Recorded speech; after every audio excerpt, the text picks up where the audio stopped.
Welcome, everybody. Welcome to the We Empower You Summit. My name is Vicki Delajoyo, and I'm known by many as the Renegade Woo Coach, supporting transformative and inspirational speakers to deliver their message with passion, presence, and power through the stories that they tell and the energy they bring to those stories. I'm really honored today to be a co-host to introduce our summit. This is our third year and our 12th summit. And today we're looking at turning your message into $1 million business. We have amazing presenters lined up for you. I'm really excited to see you live. And for those of you watching the recording, I'm so glad you're taking the time to check this out. A couple of housekeeping notes before we begin. Please be sure to remain muted throughout the presentation because we are recording and sometimes that extraneous noise can be a little distracting. You might want to pin the speaker so you can see them full screen. Rename yourself as a member of the We Empower You in your name and contact information, and you can do that just by going up to the little dots beside your name and then just choose rename, and you can enter in that. And while we're at it, I'd love you if you would also put in the chat where it is that you're calling in from or where you're viewing from. Just so you know, there will be gallery shots that are taken from time to time. And I'd love for you to post your LinkedIn information in the chat throughout the day. So, and while speaking of the chat, you might want to, from periodically, just save that chat. And you can do that when you open the chat on the bottom right corner, you'll see little dots and you'll be able to save the chat from there. And that way you'll be able to connect with people past this day that we're connecting here, and being able to check each other out on LinkedIn and just generally start to make some new connections with people. Throughout the day, we're going to have opportunities to network. So it's a good idea if you're willing to keep your cameras on, if at all possible. And we're going to occasionally have a mentoring session with very specific mentors. And we'll even have some presenters in the breakout rooms. So I'm very, very excited to begin. I think that's all of the housekeeping notes that I have. So let's just begin with setting your intention for the day. So here we are in our little boxes on Zoom, as happened so much in the last few years. Let's just take a moment to recognize that we are here together to have that sense of community as we build up one another and build up what might even be possible in our world. So I'd like to invite you, if you're willing, to just close your eyes for a moment. You can turn your camera off even for this moment if you'd like, but just take a moment to focus on your breath. And as you breathe, just feel those lungs expand and contract. Next, I'd like you to tune into the sensation of your sits bones or your butt on the chair or whatever surface you're sitting on, and lift the crown of your head so that you have a long neck, and just have a sense here that as you lengthen your spine, you're opening up to get information, to be able to absorb the things that will be most useful for you in moving ahead with what your intention is. And take a moment just to have that sense of being open to the new information coming in, new connections that we might make throughout the day. Whatever it is that you're inviting in that would help you know at the end of the day that this was one of the best days that you've spent. Set that intention now. What would make you know that this is exactly where you need to be? And as you breathe, see if you can relax so that we can enter this day together with a sense of openness, relaxation, and interest.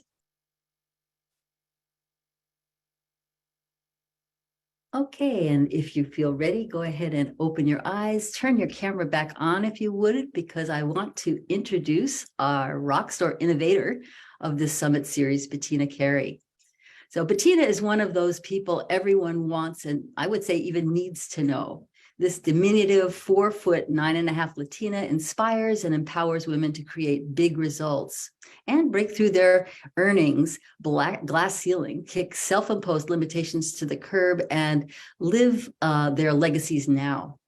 Whether she's coaching from a live or virtual stage or conferring with a small cohort of bold women and men on the rise across a conference table, her championship strategies and straight talk compel women and men to find a whole new gear to succeed beyond their wildest dream.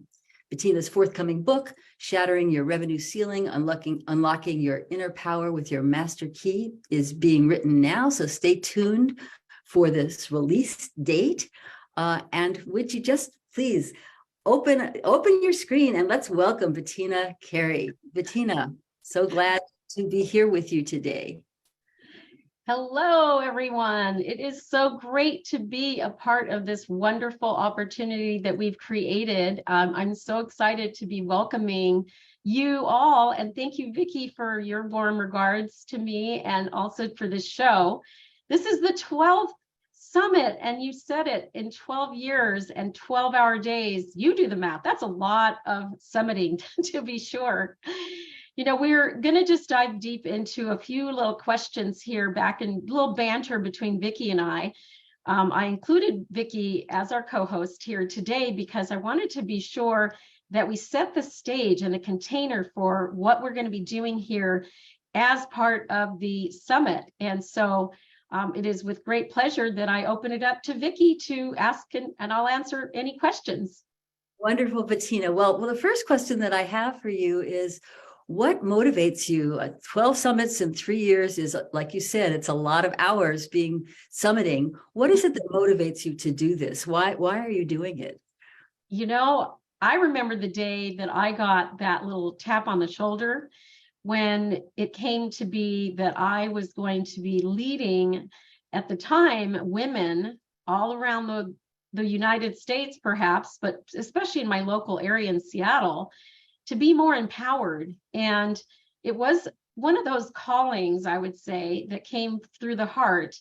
And I've never looked back, right? And the only thing that changed in 2020 was that instead of calling it Women's Empowerment Summit, we moved to calling it the We Empower Summit, because both men and women and everyone really is part of this movement around empowerment.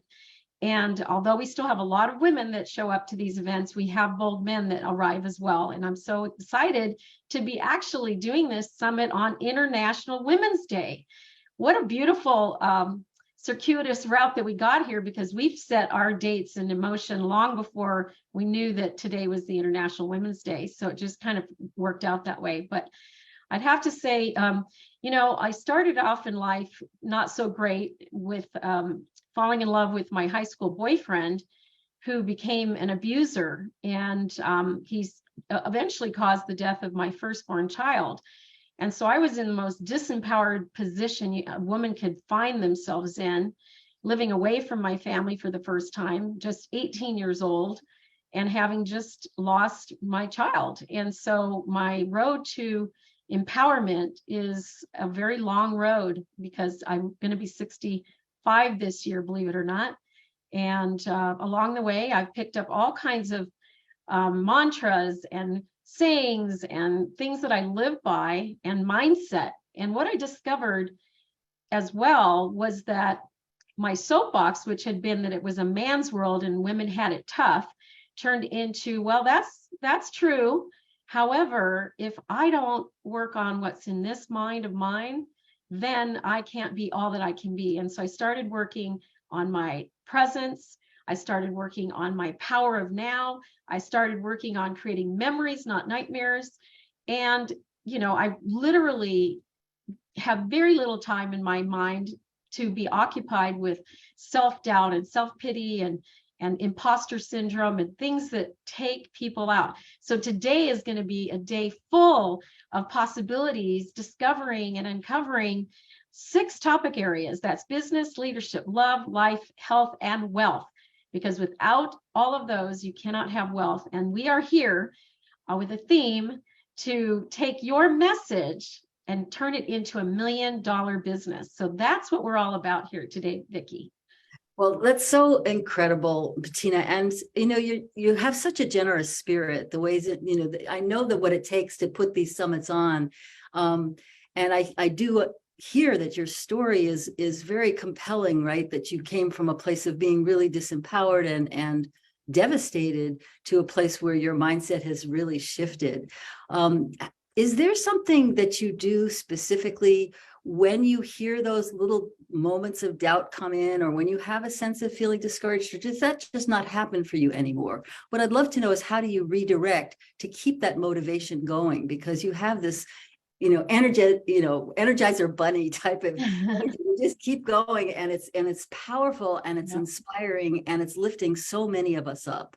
So what are the things that you do to shift or pivot when you start to have a sense of like, if that ever doing exactly what we did to set the stage for this summit. I go inside, I go meditate very quietly. I have certain things that I run through my mind. I stay in a state of gratitude as often as possible, and I invite energy, right? So I live every day looking at the flow of energy and how is my flow going? If I need to have some water, if I need some food. Even yesterday, I was running around with some errands and I realized, better fill the gas tank full so that it gives a signal to the universe that I'm full and that I have everything together. So I try not to run on empty, because empty just is a signal for the universe to start sucking things out of my life. And instead, I live into the fullness of life. I also practice Eckhart Tolle's The Power of Now. And the power of now really is based in the principle that there is only now. The past, even 1 minute ago, does not exist. The future, 1 minute in the front of us, does not exist. The only moments that exist are the ones we're living. So if I get into a circumstance that normally others would panic, would distress, might yell, scream, that doesn't happen to me. In general, I can bring myself to the power of now and go, well, that's just this moment. What's happening in this moment is not necessarily the only moment. And I also have another mantra I live by, and that is that sometimes the worst of things turn out to be the best of things. And believe it or not, having come through domestic violence, which was the worst of things, has turned out to be the best of things, because it gave me a life purpose that has literally affected over 6,000 lives around the globe that I am instrumentally helping to be empowered. That would not have happened if I had a silver spoon in my mouth and nothing had ever happened to me. So I practice all of these various mantras. If I get into a situation where I could be triggered to be angry or upset or the like, I immediately start the mantra of not my circus, not my monkeys, or I'm here to make memories, not nightmares. So a lot of what I do, Vicki, is all internal. It's all on the inside. So as someone pointed out last night, that it's like that duck that's sitting on the pond and everything is going, really busily on the bottom end, but on the top, I'm grace under pressure, right? But it's because I can actually take my mind to a place, and the brain doesn't really know what's real and what's Memorex. So if I want to, act as if I am something, then I can do that because my brain doesn't know any different. So why not take it to a better place as opposed to the negative self-doubt and self-pity route, which is, of course, very common in our society. And one last thing, I also know that humans by nature are taken to the place of shame and blame. So I go to the place of responsibility and I own things and I apologize often. I'm the first to say I love you. So these practices have all collectively made me who I am, and why I believe that my role here in society is to inspire and mentor others. Well, that's a beautiful, it's a beautiful inspiration that it's a beautiful teaching really that you've just offered, Bettina. And it sounds like there's a combination of self-care and keeping your set point in a place of now and gratitude and possibility thinking. So it's just an incredible series of things that you just led us through.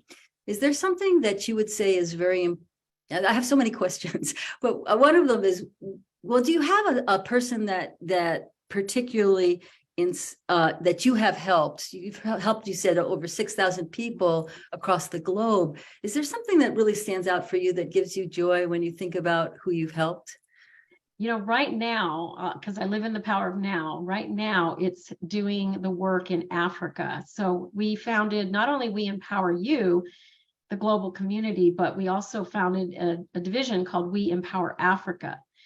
And we met several folks from Uganda who we'll be featuring here later today. And I'm helping a young woman and her child, who's going to be two rather. And I'm helping several entrepreneurs. And I wake up in the middle of the night and they're in communication with me because they're 11 hours difference in time. And so that often means we're talking on different days. And they'll be actually with us around 2 p.m. Pacific Standard Time. So that is the work that is the most empowering, and a portion of the proceeds for We Empower You goes to benefit We Empower Africa. We've been sponsors of Paul Maburu's participation as a speaker and an exhibitor at one of the events over there. We've helped him with marketing, with press release, his boxes that needed to be redesigned, his logos, you name it. And so that's the work that really is the most inspiring to me. That's just beautiful. I so appreciate what you're doing. It's so powerful. I guess one of the final things that I'd like to ask is, what do you feel like is most important to you that you want people to understand or receive from today? What feels like is the standout for this particular summit? You know, it all goes back to when I met Lee Romanoff, who's the president of Income Activator and another co-host to this summit. And when I met her, I was actually promoting an author and a local restaurateur here in Seattle named Duke Mosgrip for Duke's Chowder House. And she just had something that I had to have. I had been looking for what she had, which was the Income Activator platform, for probably 20 some years before I met her. And I didn't know what to do with it at first, to tell you the truth. It took me a couple of years to figure it out.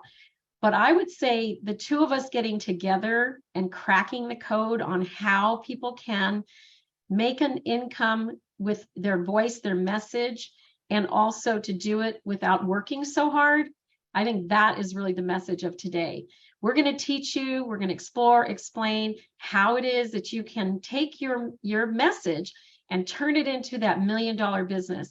And Lee Romanoff is a millionaire. She has done it. She knows what it takes. And with that said, I think we'll have to leave it there. So what you're wanting for people is a real inspiration of what they might not have even thought was possible, which is not to have to work, but to be able to really create a livable income with the message that they bring, with the unique message that each person who's here today has to offer. Yep, that's it. Yeah. As Mia Tepper, one of our members, says, come for an hour or stay for the whole day. That's what she did. And we invite you to do that. If you're out there watching on Facebook, just go to weempoweryourlife.com, click on the Summit Ticket tab and get your VIP Zoom details. We'd love to have you here. Great. And do you feel like this summit is something that, aside from us inspiring people today, how do you see people moving with this? If you were to think of what's the essential message that you want people to carry through out of our day to day, what would that be? It's a very simple message. We empower you. Together, we will go far. And it's based in a philosophy that when you want to go when you want to go fast, go alone. When you want to go far, go together. And it's in the spirit of togetherness that we will go far together. It's very beautiful, very exciting. So I think that we're almost out of time. Are we going to be bringing in our first speaker now? Absolutely. And if you're open to it, you can go ahead and introduce Tracy Stone. I don't have Tracy's information. Okay, I will share her information. I'm going to go ahead and unpin us, and then we'll move on. Thank you so much for being our co-host this morning and opening up this wonderful container of heart-centered business and entrepreneurship and leadership training. Thank you. Thank you so much. So now let me get our party started here with our very first speaker on the day, and that is going to be Miss Tracy Stone. Stone, referred by her clients as the Transformation Whisperer, has spent 32 years in some of the world's largest corporate settings, helping management teams maximize strengths and eliminate major processes, engagement, and cultural issues. From New York to Sydney, she built a reputation as a world-class problem solver. Her many awards are very much valued by her clients, and her ability to make significant changes to the thousands that have joined her workshops, trainings, and coaching events. And Tracy now uses her skills to make spectacular transformational shifts in her clients' lives, careers, and businesses through her courses, coaching, and highly personalized one-to-one group sessions. Welcome, Tracy. It is great to have you here, and we're looking forward to it. Hi, Bettina. Thank you so much for inviting me. I really am excited to be here and to talk to everybody, and also to hear as much as I can hear and learn what I can learn as well. So thank you. And thank you to Vicky. Great questions that she was asking you there. Yes, it's going to be fantastic. Okay, great. Thank you. I see you've, shall I share my screen? Yes, go right ahead. I can do that. I put some slides up, folks, to share with you and take you through my experience of sales conversion. So let me just share my screen. Okay, Bettina, I'll just check with you. Are you able to see my screen okay? Yes. Great. Okay. Great. So yeah, thank you for the great introduction as well, Bettina. So I come to you all with 32 years of experience in the corporate world, and I've been pouring a huge amount of what I learned in the corporate world and what I trained there and coached there into my own private practice as well, where I work as a coach and a clinical hypnotherapist, helping people to really overcome anything that is holding them back from the life they want to have. But one of the big things that holds us back in business is being able to make money. It's being able to secure clients and get that flow of money coming through. The sales process can be tricky to navigate. So I thought, seeing as the topic today in this incredible event is turning your message into $1 million business, that I would talk about the secret sauce for sales conversion. So let's see if the screen is willing to change. There we go. So let's start at the top here. How do we measure success? If we're looking at having $1 million business, we've got to be able to make that measurable. These are obvious things, but let's just set the scene. We measure success in a number of ways, and I've only hit here on 3 of the key ways. One of them is the number of sales that we make and the number of clients that we recruit in. Another one is revenue, of course, and another one is profitability. Now, for our purposes today, I'd like us to just for now put aside profitability, and I want us to focus for this conversation on revenue. So to achieve revenue, we've got to have certain things in place. And that means having repeatable, dependable processes that will give us, with some modicum of predictability, a way to turn your message, your experience into sales. So it's important, those key words of repeatable and dependable and process, because I probably guess that for many of us, we feel that we are running around like a headless chicken, trying every different thing that we can to try and bring that revenue in. But when we really nail what our products are, what our services are, what our message is, we need that repeatability in being able to get that message out there to our potential customer base in a dependable process that is going to bring them into us. So revenue is where I would like us to focus just for now. Revenue, of course, comes from sales, and sales we all know is a numbers game. So what if you had a dependable process for securing paying clients, which was scalable and predictable, that you just needed to follow in order for you to be able to bring those clients to you and bring in the money? Nice, good. So if you had that, what would it be worth to you? Think of all the different activities that you're doing now. Think of the way you're spending your time and your energy trying to find where those clients are and secure those clients in. If you had a process that was scalable and predictable, what would it be worth to you? So feel free to put into the chat. It would be great for people to hear your thoughts as we go along here, and people will learn from your questions and from your thoughts and your views on this. So pop into the chat what it would be worth to you in any way that you would measure it to have something that was predictable in how you bring money and clients to you. Also, maybe think about what would it change for you? How would it free you up? Would your time be used differently if you had a process that you knew worked for you to bring those sales in? Because sales, of course, is a numbers game. So please do add into the chat what it would be worth to you, what it would change for you if you had a process scalable and predictable. So let's look at the high-level steps that are involved in securing paying clients. First step is securing profitable products and services. So how do we do that? We want to know what is our message that we are turning into a business. What is our experience that we are bringing to the table that will answer people's problems? So first thing is to know I have created profitable products and services. And of course, profitable is very important in that part of the equation. The second major step is building your list. And we're going to go a little bit further into each of these. The third part is converting people who are on your list, those interested parties, into buying clients, so sales conversion. And the fourth step that I'm not going to dip into today so much as mention it here is scaling up to meet your goals. And I'd love you to put into the chat, what are your business goals? If our topic is all today about turning your message into $1 million business, what is your goal this year? Is it to make $1 million?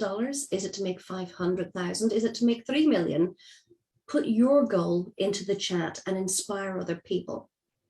So these are the high-level steps: creating profitable products and services, then building a list of interested parties, converting them into sales, and then scaling it up when you know you have a repeatable process, a dependable and predictable process.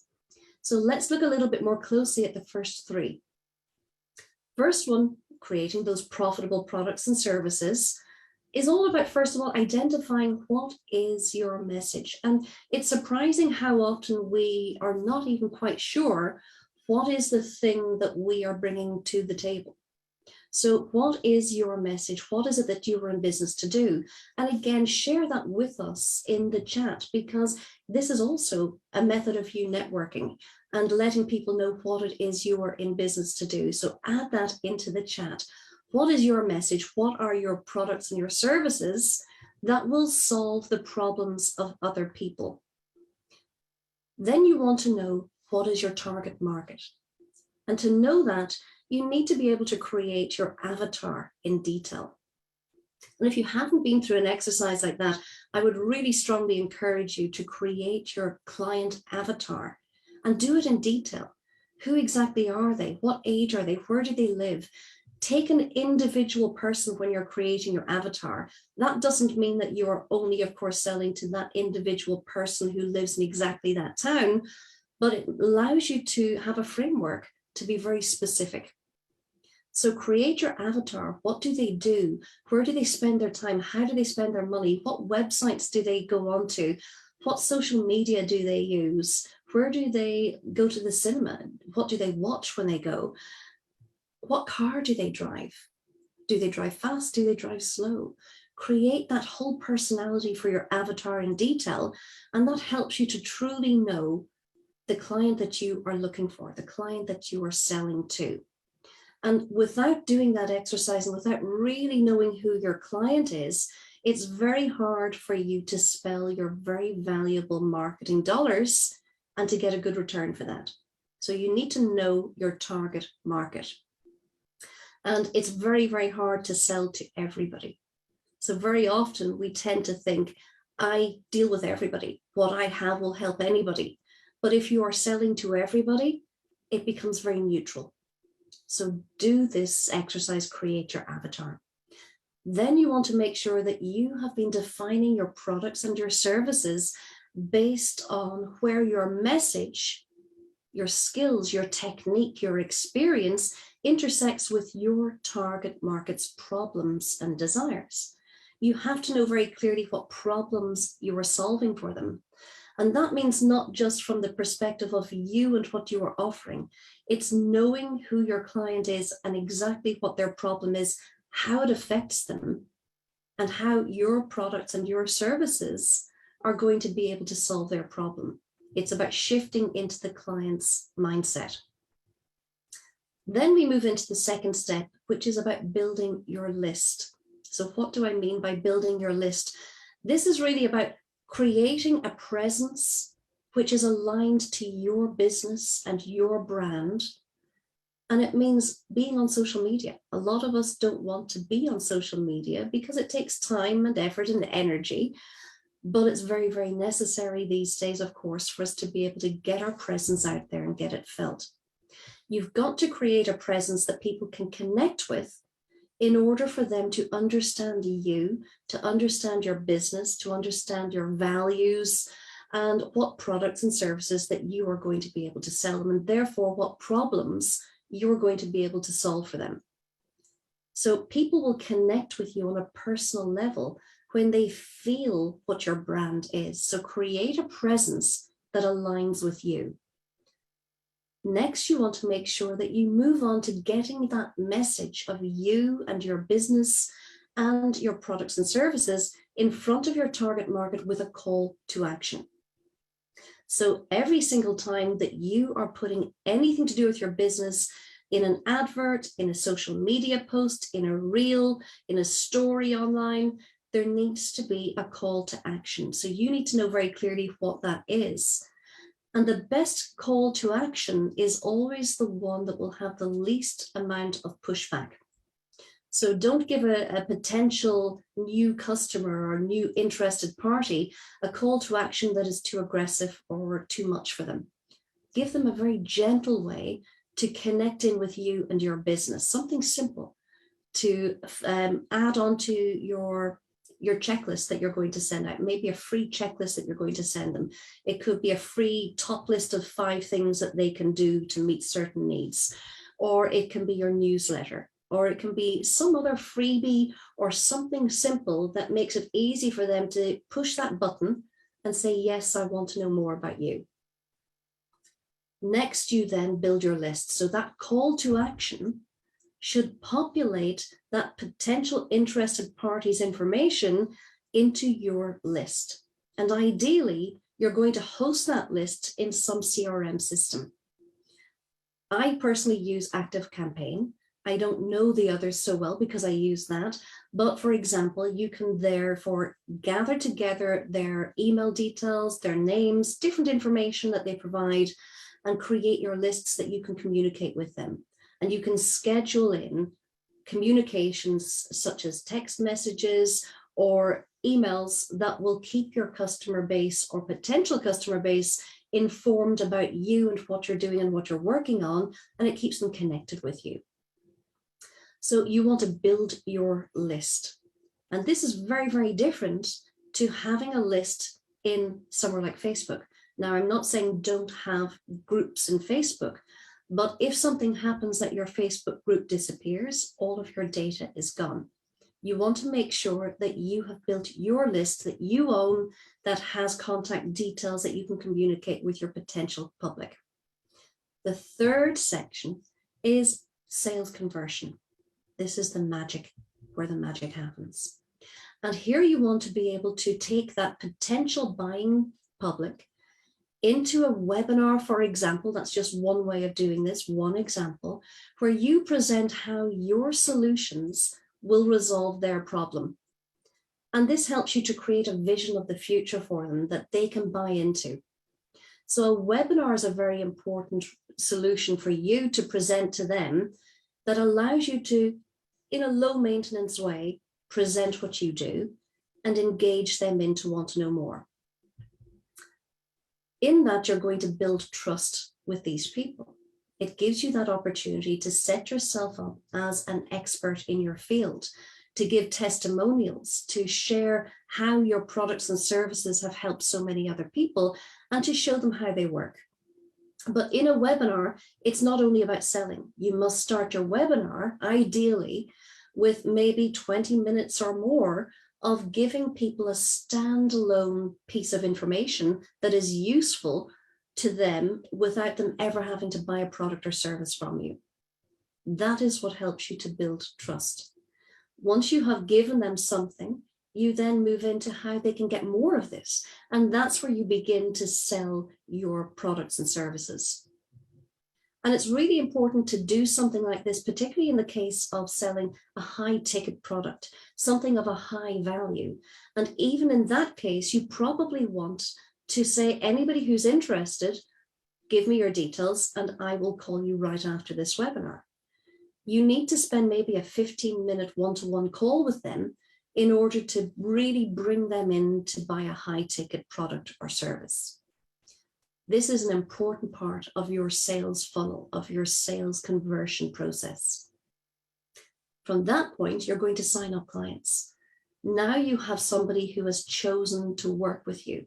They understand what you offer. They want what you offer. They see how it's going to resolve their issues, and you sign them up as a client. So this is a short version of how we do sales conversion. But often we get stuck in this notion where we become much more confident in really focusing on building our products and our services and our solutions. And we spend way too much time there. And then we start thinking that they should come to me, they should know this. We lose our focus of recruiting in clients and spend all of our time and energy on building our products, perfecting our products, spending more time on it, instead of really securing our paying customers. And we start to believe, as the film tells us, if I build it, they will come. But what we're actually doing is hiding ourselves in the making busy work happen notion of perfecting our products and our services. Do they need to be perfect? Probably not. Do we need to keep evolving them? Possibly not. How can customers, how can clients come to us? How can they work with us? How can they even know that we exist if we're not communicating with them, if we're not marketing to them? So they don't know about me and what I bring to the table and what I can do that will solve their problems. They won't come. And we also then find it easier to stay in this position of doubting our ability. Maybe also in the comments at this point, add any of your thoughts. Have you found yourself stuck in this kind of cycle where you're spending so much time on your products and your services, on generating new products, on evolving your services, and you're not spending enough time on doing anything else? Are you finding it easier? Add into the comments. Do you tend to find it easier to focus on that activity than on signing up clients? So having those high issue sales conversations, those high potential conversations with potential buyers has truly become the arch nemesis of our success, because we avoid it like the plague. We tend to think nobody is going to want to buy it. I've done the work on the product. They should come to me. It doesn't happen that way. And with this kind of self-doubt, customers, they can scent it, they can feel it, they can smell a mile away our fear, our uncertainty, our desperation. And what does that lead to? It leads to responses like, I'll think about it and get back to you. So if you want to have fewer final conversations with potential clients where they say, let me get back to you, you need to get better at how you convert your sales. But it's all about changing your strategy, not changing your goal. So if you know that you have brilliant products and brilliant services, if you know that what you can do for others is truly the solution to your target market's problems, then it's not about changing what you sell, and it's not about changing your objectives. It is definitely about changing your strategy. So if you need to change your strategy, one way that we can do that is to change the ratio of time and effort and energy that we spend. We've all probably heard of the 80-20 rule. So we're going to come to that now. This is about a change in the ratio of the time that you spend, the money, the effort you spend on those 3 steps that I highlighted that lead you to engaging clients and customers. So instead of spending 80% on the first step, which is evolving your products and your services, and only 20% maximum between steps 2 and 3, we're looking here to change and flip the model. Instead of spending 80% of our time and our money and our effort on creating our products, you need to change it around to spend 20% of your time on your product creation and 80% of your time on your marketing. That's a complete flip for many people. So this is definitely one I would ask you to put into the comment section. Out of these 3 steps, where do you spend your 80% of time and where do you spend your 20% of time or money? Is it on creating your products and services, or is it on recruiting in your buying customers? So there's no more hiding for us in development and perfection. Now, I say this with hands up because I have done this for a very long time. I have hidden in developing my products. I have created more courses. I have created more presentations. I have created more communication emails, and I have done everything possible to perfect what I offer because I've been hiding very often from actually having those conversations with customers that bring them in. So I would ask you to consider, where do you spend your time, your effort, and your money in that ratio? So let's talk now about marketing to build your list. While marketing really is something of an art, definitely it is, it also is the way that you can find to predictably connect with potential buyers. And there will be a very clear correlation that you will find when you do a little bit of testing to see which form of marketing works for you best, between the dollars that you spend on your advertising with a call to action and the number of people that you get to join your list. Again, generally your marketing effort, particularly in higher cost products and services, should focus primarily on building your list rather than immediately trying to sell high ticket products. This is a process that you're going through to build trust and to build a relationship with people where they feel comfortable to buy from you and they become lifelong clients. So you are marketing through your call to action to get people's details into your list. And that's where you begin to be able to really communicate with them. And that brings us then to the point again of sales conversion, the magic.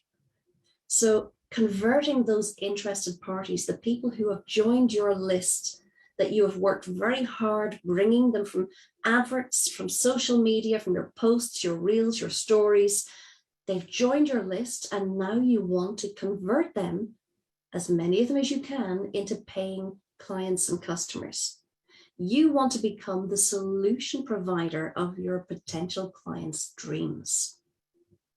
And the art of this truly is to be found, instead of focusing on push efforts, to focus on pull. Now, what do I mean by that? Push techniques in marketing often result in discounts and reduced prices, because push is when you are pushing to somebody else. You are saying, here is what I do. This is what I want you to know about. I want you to do this. You want something from them. And when you want more from somebody else than they want from you, it often will result in discounts to get them in, reduced prices to get them in, or, like we previously mentioned, people saying, let me think about it. It also leads us to have a bit of an air of desperation. So if you're feeling that, let us know in the comments. Has that been an experience for you at some point? Pull techniques, however, focus on the psychology of buyers' behavior rather than sellers' behavior. It's a psychological process of knowing more about your potential customer and getting them to want you even more than you want them. So we want to go towards pull techniques. Here we're going to have that sweet spot where we focus on the client, on their needs, on what they want out of it, on their concerns, rather than selling what we are there to sell. And when we focus on the client and what their needs are and listening to them, understanding them, that's where you really begin to build trust. And that's also where your potential client starts recognizing they need you, and that your solution is the thing they want more than anything right now. So I have evolved my own personal sales conversion approach. It's very much based on a deeper version of what we have covered here today. And it's based on the psychology of buying and selling behavior. I work as a clinical hypnotherapist, as I mentioned to you. I've done huge years of study in human behavior and in coaching people and giving hypnotherapy in business as well as for personal needs. So I have, over all of these years, created my own approach that helps me to be able to convert sales highly effectively. And over the past 6 years that I've been in my private practice, I've been applying my own approach, and it has given me a virtually 100% conversion. Virtually 100% conversion. And that is hundreds of clients. So almost every single discovery call that I do results in signing up a new client. And it's because I use this psychological approach of connecting in those one-to-one conversations, in those webinars, and engaging customers in to want what I have to offer them and to recognize that what I can give them is going to solve their problem. The approach is very much based on pull techniques and on the psychology of buying and selling behavior. So after being asked by so many people to share this sales conversion secret sauce, which I at first thought was actually nothing special because I assumed everybody was doing that, I've decided to come up with my own special live training that I'm going to be running very, very soon to help people to also learn how to do the same sales conversion technique. So if you want to learn my exact sales conversion approach, the one that allows me to convert virtually 100% of inquiries into paying clients, let me know, get in touch. You can share your details here in the chat, or you can also, of course, email me at tracy@limitlesspotential.co.uk.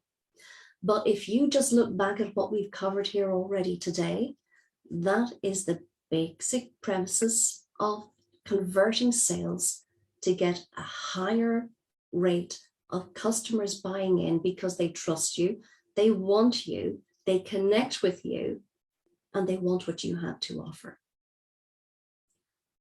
So a final thought is from Abraham Lincoln, who said, things might come to people who wait, but only the things that are left by those who hustle.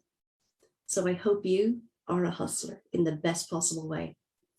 Bettina, thank you so much. That is a wonderful, wonderful quote. Thank you so much for giving us the secret sauce. I mean, we talk about this all the time, that we're going to give you the secret sauce, and you just kicked it off like nobody's business. I love that you have such a great closing ratio. And of course, you know, when we do business, at least from the heart, it's not really a sale and it's not really closing. It's really bringing someone into your life that you know that you can help. And without you, they're not going to get as far. Perhaps you're helping them leapfrog faster to where they need to go. And I love that you have this pinned down. Like I said, just a few days ago, it's interesting how it took me many, many moons, I would have to say too many, to even take a sales course in the first place. So the fact that you're doing this and the way that you're doing it, I invite anybody who's interested. You're going to have information in the chat where folks can get a hold of you, Tracy. Thank you, thank you, thank you so much. Oh, my pleasure. Thank you, Bettina. You're welcome. Next up, we're going to have our John Webster, who's going to be speaking with us. So John Webster is a best-selling author, professional keynote speaker, and publishing, speaking, and marketing coach. John's mission is to help people worldwide overcome their fears, turn failure into success, and attain time, money, freedom, health, love, and happiness by teaching them how to master their fate. For more than 30 years, John has lived life on his own terms, enjoying his entrepreneurial life. Originally from Texas, he graduated from Utah State University and received his master's degree at the University of Phoenix. He and his wife, Melissa, live in Arizona. Welcome, John. It's so great to have you here for another show. This is your second. Yeah, so it's John Webster here. And I'm absolutely fired up to be with all of you here today. And, you know, over the past 14 years of speaking, I've had the incredible privilege of meeting thousands of people from all walks of life. And let me tell you, there's nothing that gets me more excited than helping people break free from the rat race and start living a life that they truly deserve. And now I know that feeling of being stuck in a rut all too well, that no matter what you do, it can seem like you just can't move the needle forward, right? I've been there, but that does not have to be your fate, because today I'm going to share with you some powerful secrets that are transformative. You see, I spent years studying the biographies of some of the most successful people in history, the wealthiest, the greatest athletes, the most influential people that have changed the world. And you know what I found? They all have something in common. And that's what I want to share with you today. My book, Mastering Your Fate, Self-Leadership Secrets to Achieve Unlimited Wealth, Time Freedom, and Peace of Mind, is the result of all my research and experience. It goes in depth into what these qualities are and how you can obtain them for yourself. And let me tell you, the results are absolutely life-changing.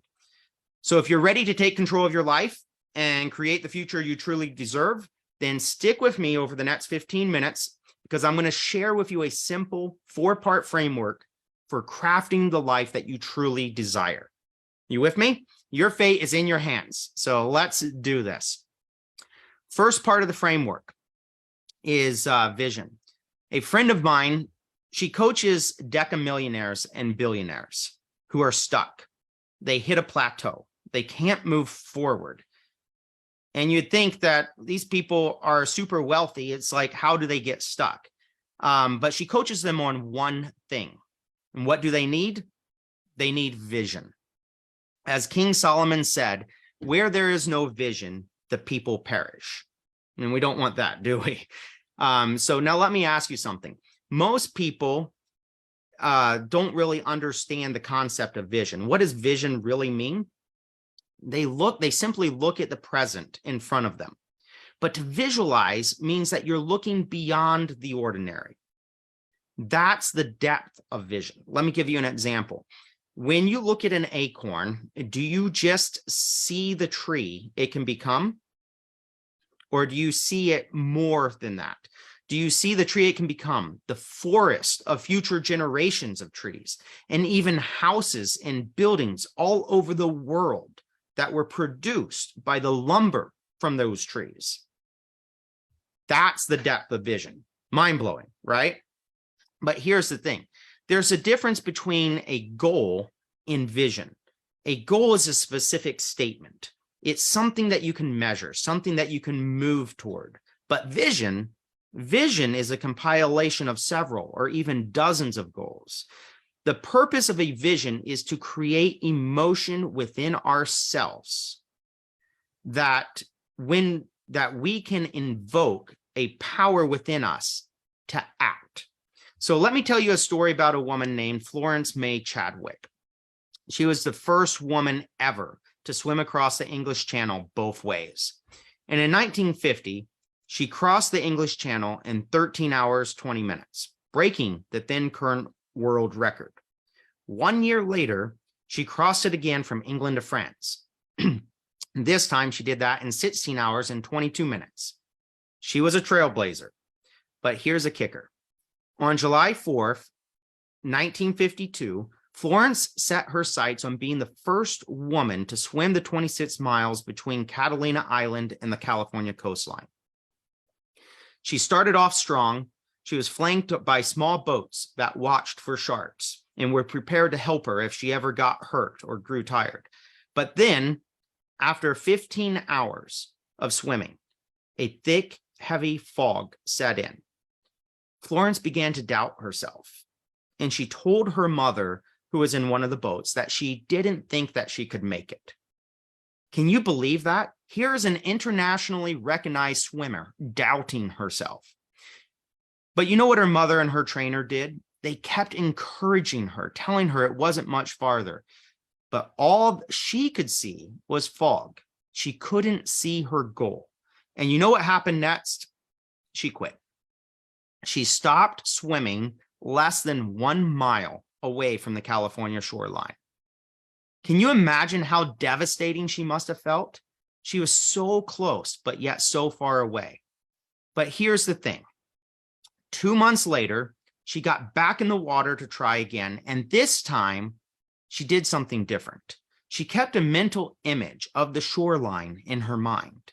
She didn't lose sight of the shore because she focused on that image of the coast in her mind. And in this way, she reached her goal.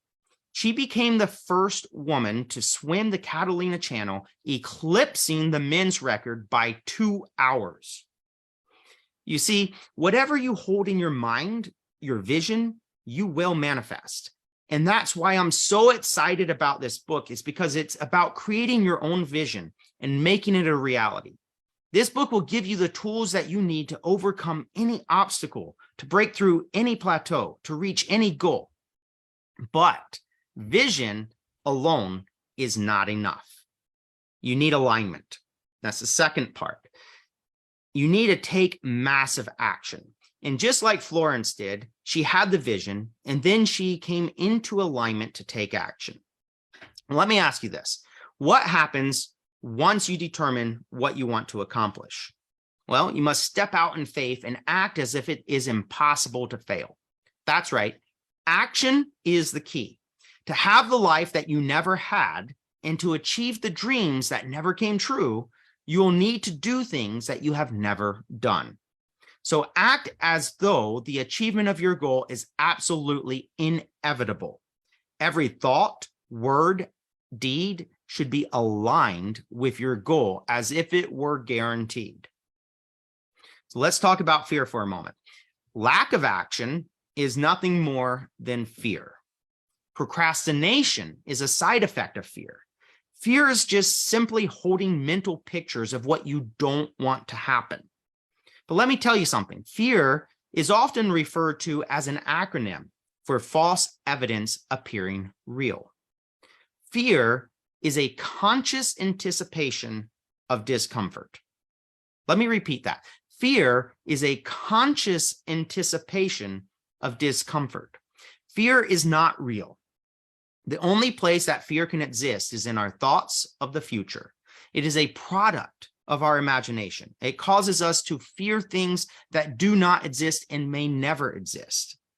Danger, on the other hand, is very real, but fear is a choice. And when you make a choice, you're deciding. So you want to make a decision that moves you towards your vision. And when I was in high school, I took 4 years of Latin. I know, is ridiculous. But one of the biggest things that I learned, that the word decision comes from the Latin decidere, which means to cut down or to cut off. The word decide literally means that you cut off all other possibilities or alternatives. So when you make a decision, there is no other option. But let me ask you, how do you know if you're truly committed? Well, to be committed, you've got to go all in. There is no turning back. And once you become committed, in your mind, you have already achieved what you set out to do. It's all or nothing. You have created a situation in an environment that prevents you from turning back. Let me give you an example of true commitment. In 711 CE, an army of 7,000 soldiers invaded the Iberian Peninsula, what is now Spain and Portugal, to fight against an army of estimated to be about 100,000, 14 times its size. And you know what their commander did? He ordered his ships burned. While the ships were in flames, Tarek told his soldiers, the enemy is in front of you. The sea is behind you. Either you will be victorious or you'll be martyred. There is no third choice. All means of escape have been destroyed. Now, Tarek had no other option than to conquer or die. And yes, he did succeed in conquering the peninsula. And when you make a commitment past that point of no return, you're creating an identity shift within yourself. And if you have anything less than 100% commitment, you will eventually go back to old patterns and environments. So that's why you have to be 100% committed to change yourself to achieve what you want to accomplish. Are you ready to take action? Are you ready to commit yourself 100% to achieving your goals? If you're committed to a relationship, you'll change yourself to make it work. If you're committed to your business or skills, you'll change yourself to achieve excellence. Remember, it's not just about having vision, it's about taking massive action and being 100% committed to achieving your dreams. So we have vision, we have alignment, and now we have execution. Are you ready to learn about the secret to success? Let me tell you, it's all about the razor's edge. There's a thin margin that separates the ordinary from the extraordinary.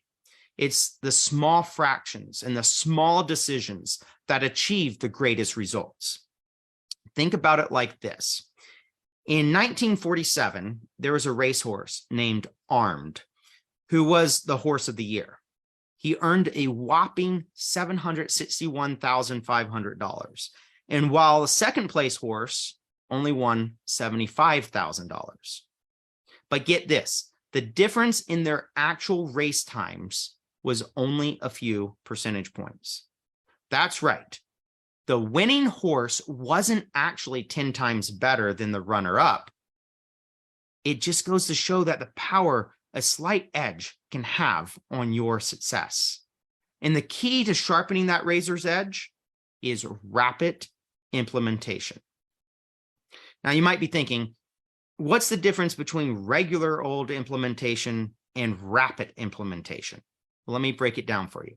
Rapid implementation is compressing the time it takes to execute and take action. That sounds pretty simple. And there's an old saying that an apple a day keeps the doctor away. But how many people actually follow that advice? You know, what is easy to do is also easy not to do.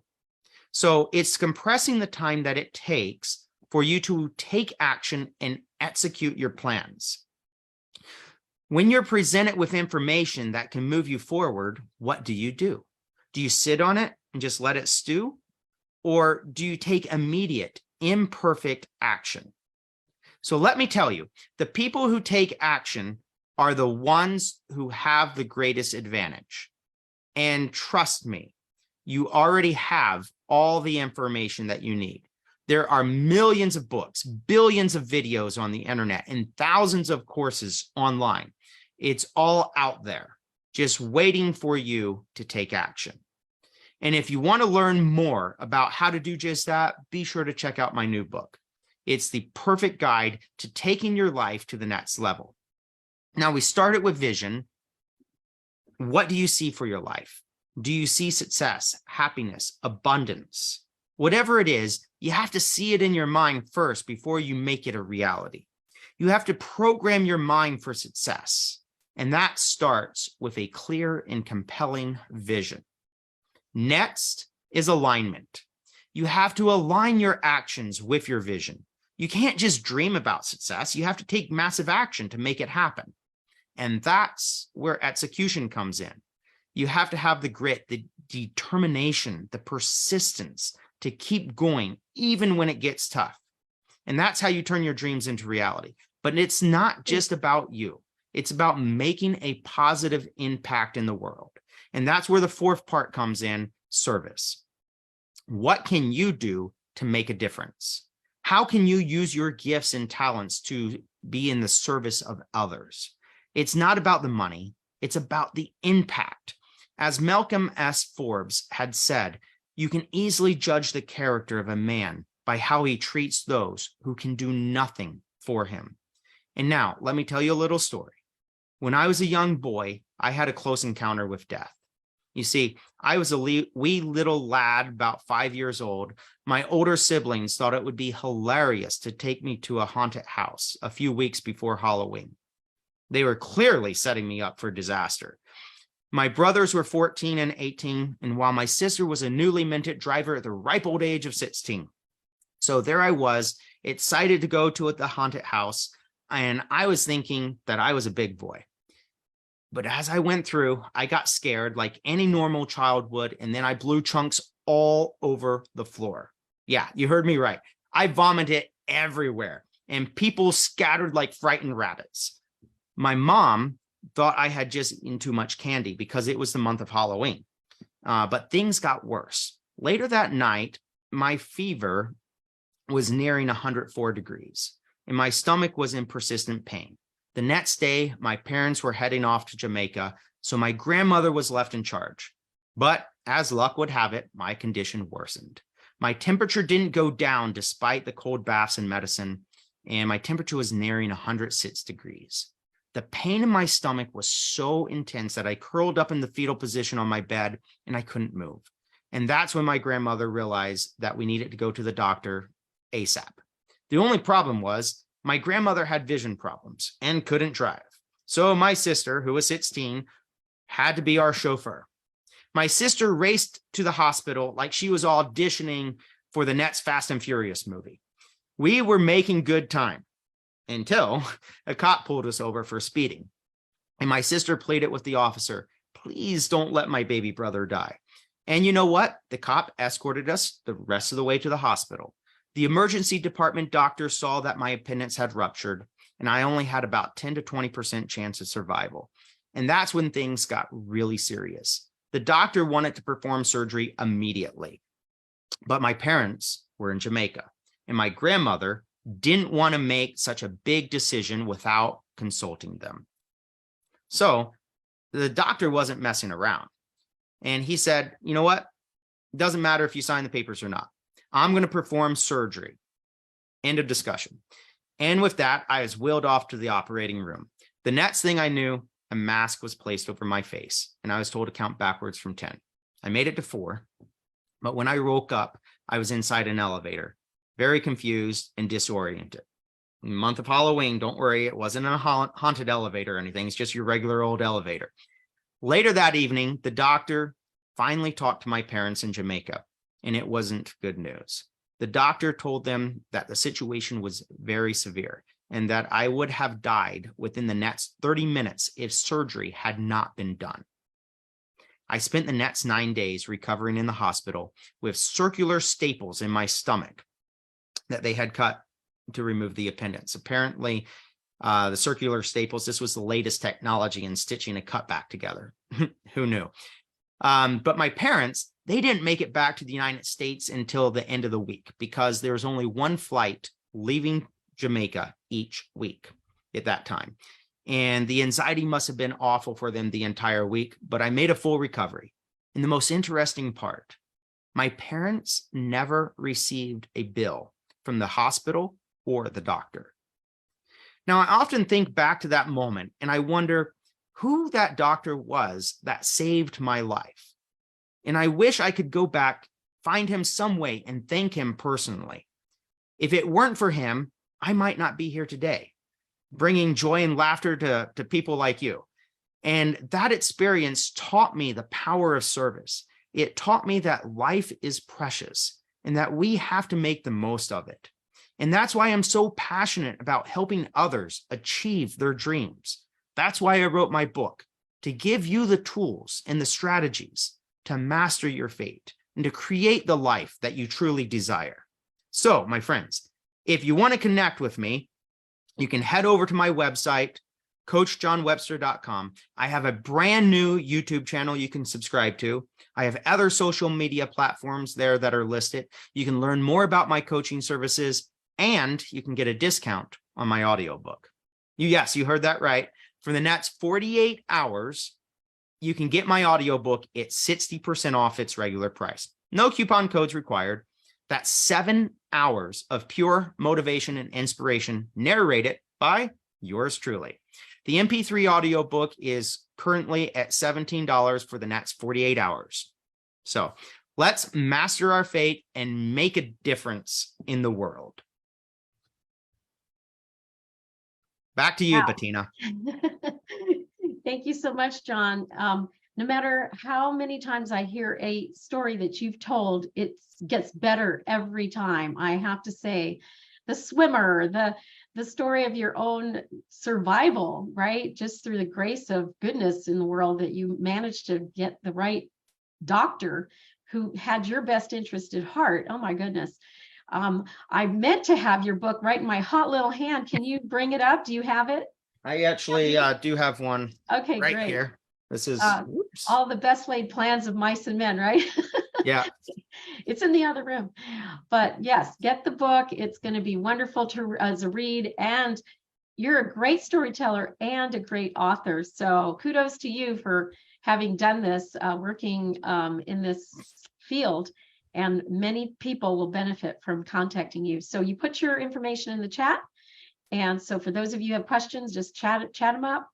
For those of you watching live on Facebook, if you want to be a part of the Zoom, go to weempoweryourlife.com, click on the Summit Ticket tab and get your VIP Zoom details. John, thank you so much. It's been great to have you back. Thank you.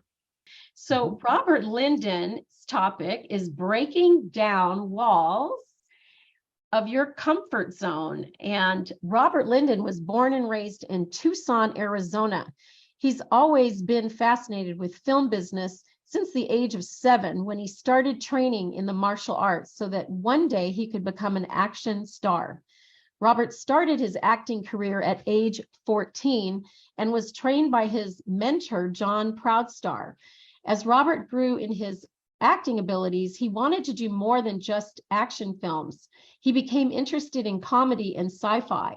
Robert also had a passion for professional wrestling as well. So at the age of 18, he decided he wanted to become a pro wrestler while still acting. For 4 years, he trained until he had a career-ending injury. As a result of the injury, he tried his hand at fight choreography and stunts for films.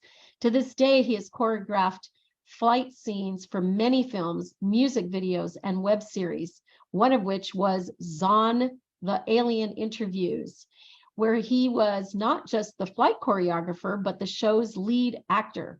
Robert continues to put maximum effort in every film and would love to help you make your film great. Welcome to the stage, Robert. Hello, thank you, Bettina, for that awesome introduction. How's everybody doing? Doing good, I hope. Yes, indeed. Topic of the day, breaking the walls of your comfort zone. As an acting coach, what I like to do is I like to get people out of of their comfort zone for those who feel they have an issue of speaking in front of people or speaking on camera or just speaking in general and not really having the confidence to do it. So little story behind that. When I first started acting, of course, I was this shy little kid and I would read a script and I wouldn't feel like I can do the script reading. I wasn't putting my effort into it because, I was shy. I was in my comfort zone of, not knowing what to do, not knowing how to say it. So, but as the years went by, I started to develop little system to where, okay, I can do this.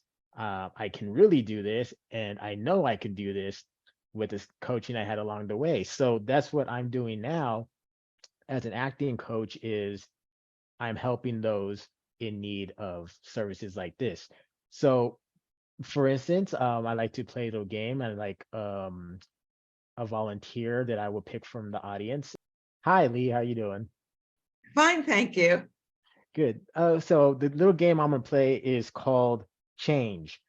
So what it is, you're gonna sell me your product. You're gonna sell me something. And when I say change, you have to change the last thing you said. So for instance, if you say, "Hi, I'm selling you a cup of coffee," and I say change, then you got to change the word coffee to something else. Okay. Okay. Yeah. So go ahead and start, talking, selling me what you're gonna try and sell me. Okay, I'm selling you a multi-million-dollar business.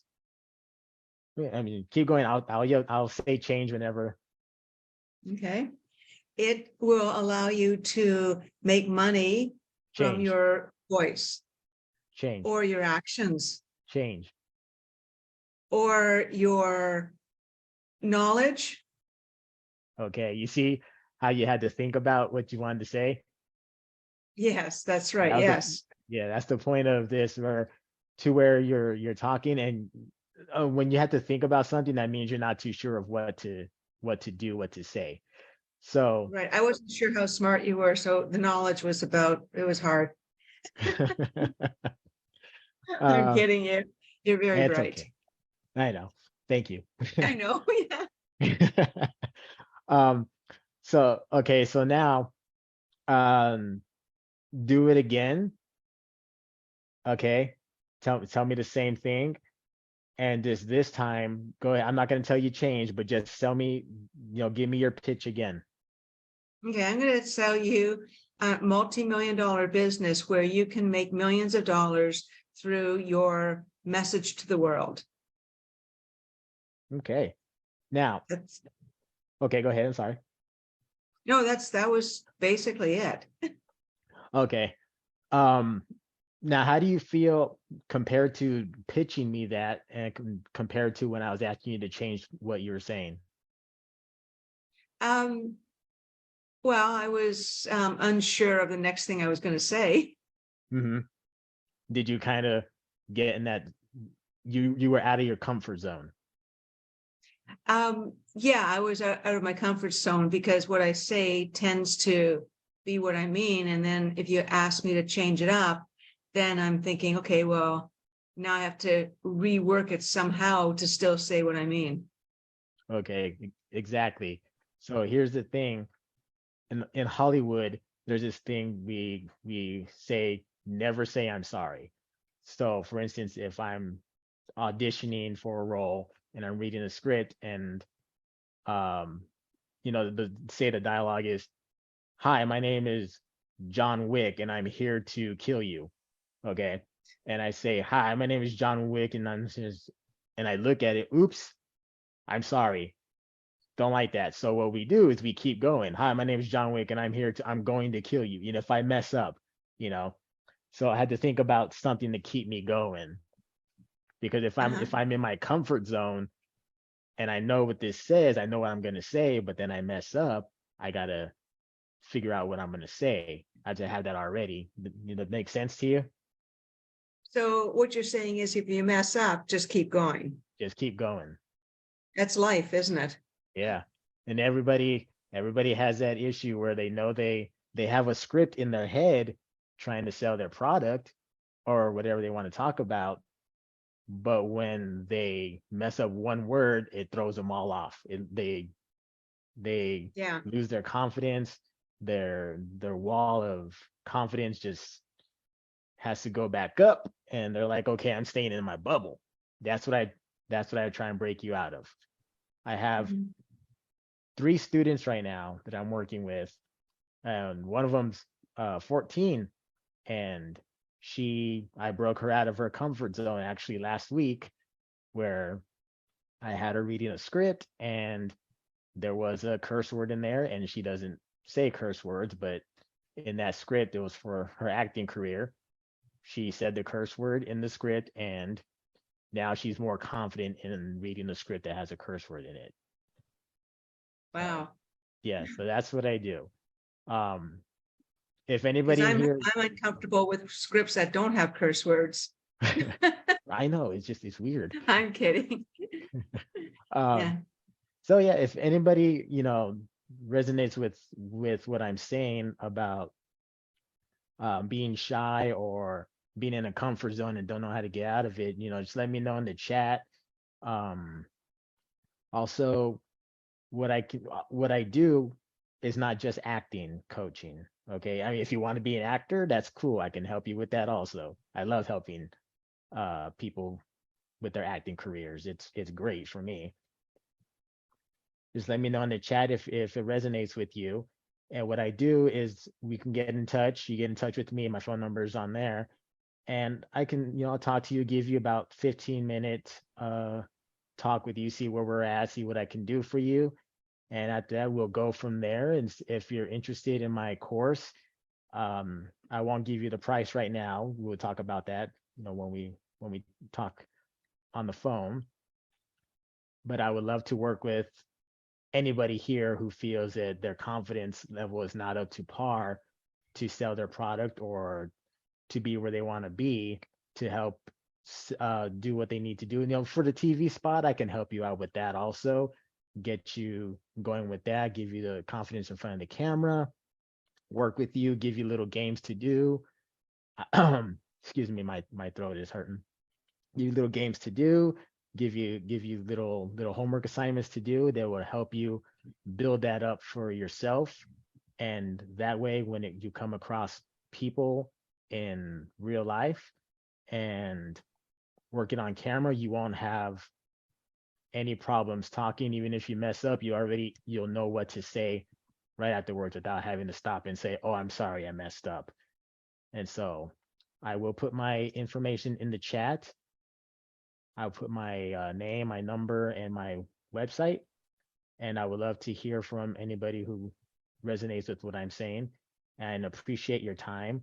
And thank you, Bettina. Thank you, Lee, for helping me out with this. I appreciate you. Thank you. Well, I think it's really great because what you're doing essentially is allowing people to star in their own life, to get control over their own presentation, whether it's to a business or whether it's to that 5-minute TV show Spotlight that's with Business in a Box, Right. Whether it's for their own acting career, whatever it is, you're going to teach them how to star in their own life. Congratulations. I love it. Thank you. Thank you so much, Robert, for joining us here today. I know that when it comes to turning on the lights, camera, and action and getting yourself into that position where you can take your career to a whole new height, whether that's performing in front of a live audience or acting like Robert does, you're going to benefit from working with Robert. So we appreciate your time here today. You're a part of our Just Say Yes program. Tell us a little bit about what your hopes and dreams are for being a member of our Just Say Yes program. Well, my hopes for this and also dreams is to help as many people as I can with this. It's I love my craft. And so if I can share my craft with anybody, then I would be happy to do it. I love helping people. I want to see people succeed, and my success is their success. And yeah, just basically it. I just love helping people with this, and as many people as I can. That'll just make me the happiest person. I love it. So we've actually reached a point in our program where we're going to do a little bit of interaction here with those that are here. And we're going to just tag team from what Robert was saying in terms of your performance. Turn on your lights, turn on your cameras, and let's see everybody here in the room. Let's get a really quick gallery view of all those who have arrived. And if your camera is open, I'm gonna just call your names out a little bit here. We've got Lori Sugawa Whaley, we've got Bev, we've got, of course, Robert and John. We've got Dr. Margarita Clement, Pierre Duodini, I believe it is, Paul Mabiru from Uganda, Moria Veston, Rick Gregoric, and let's see who. I know Larry's sitting right here. He's got to leave his camera off. Oh, there he goes. Okay. And let's see here. Who else is going to be brave and put your cameras on? Do I have? Oh, and of course, we've got Lee Romanoff here. So, and then we've got Linda out of Uganda as well. I know Vicky was on camera earlier, and Vicky Henshaw, and we've got Mary who's arrived, hasn't had her camera on yet. Janaki Severy, you got us listening out in the background because I know you're working hard.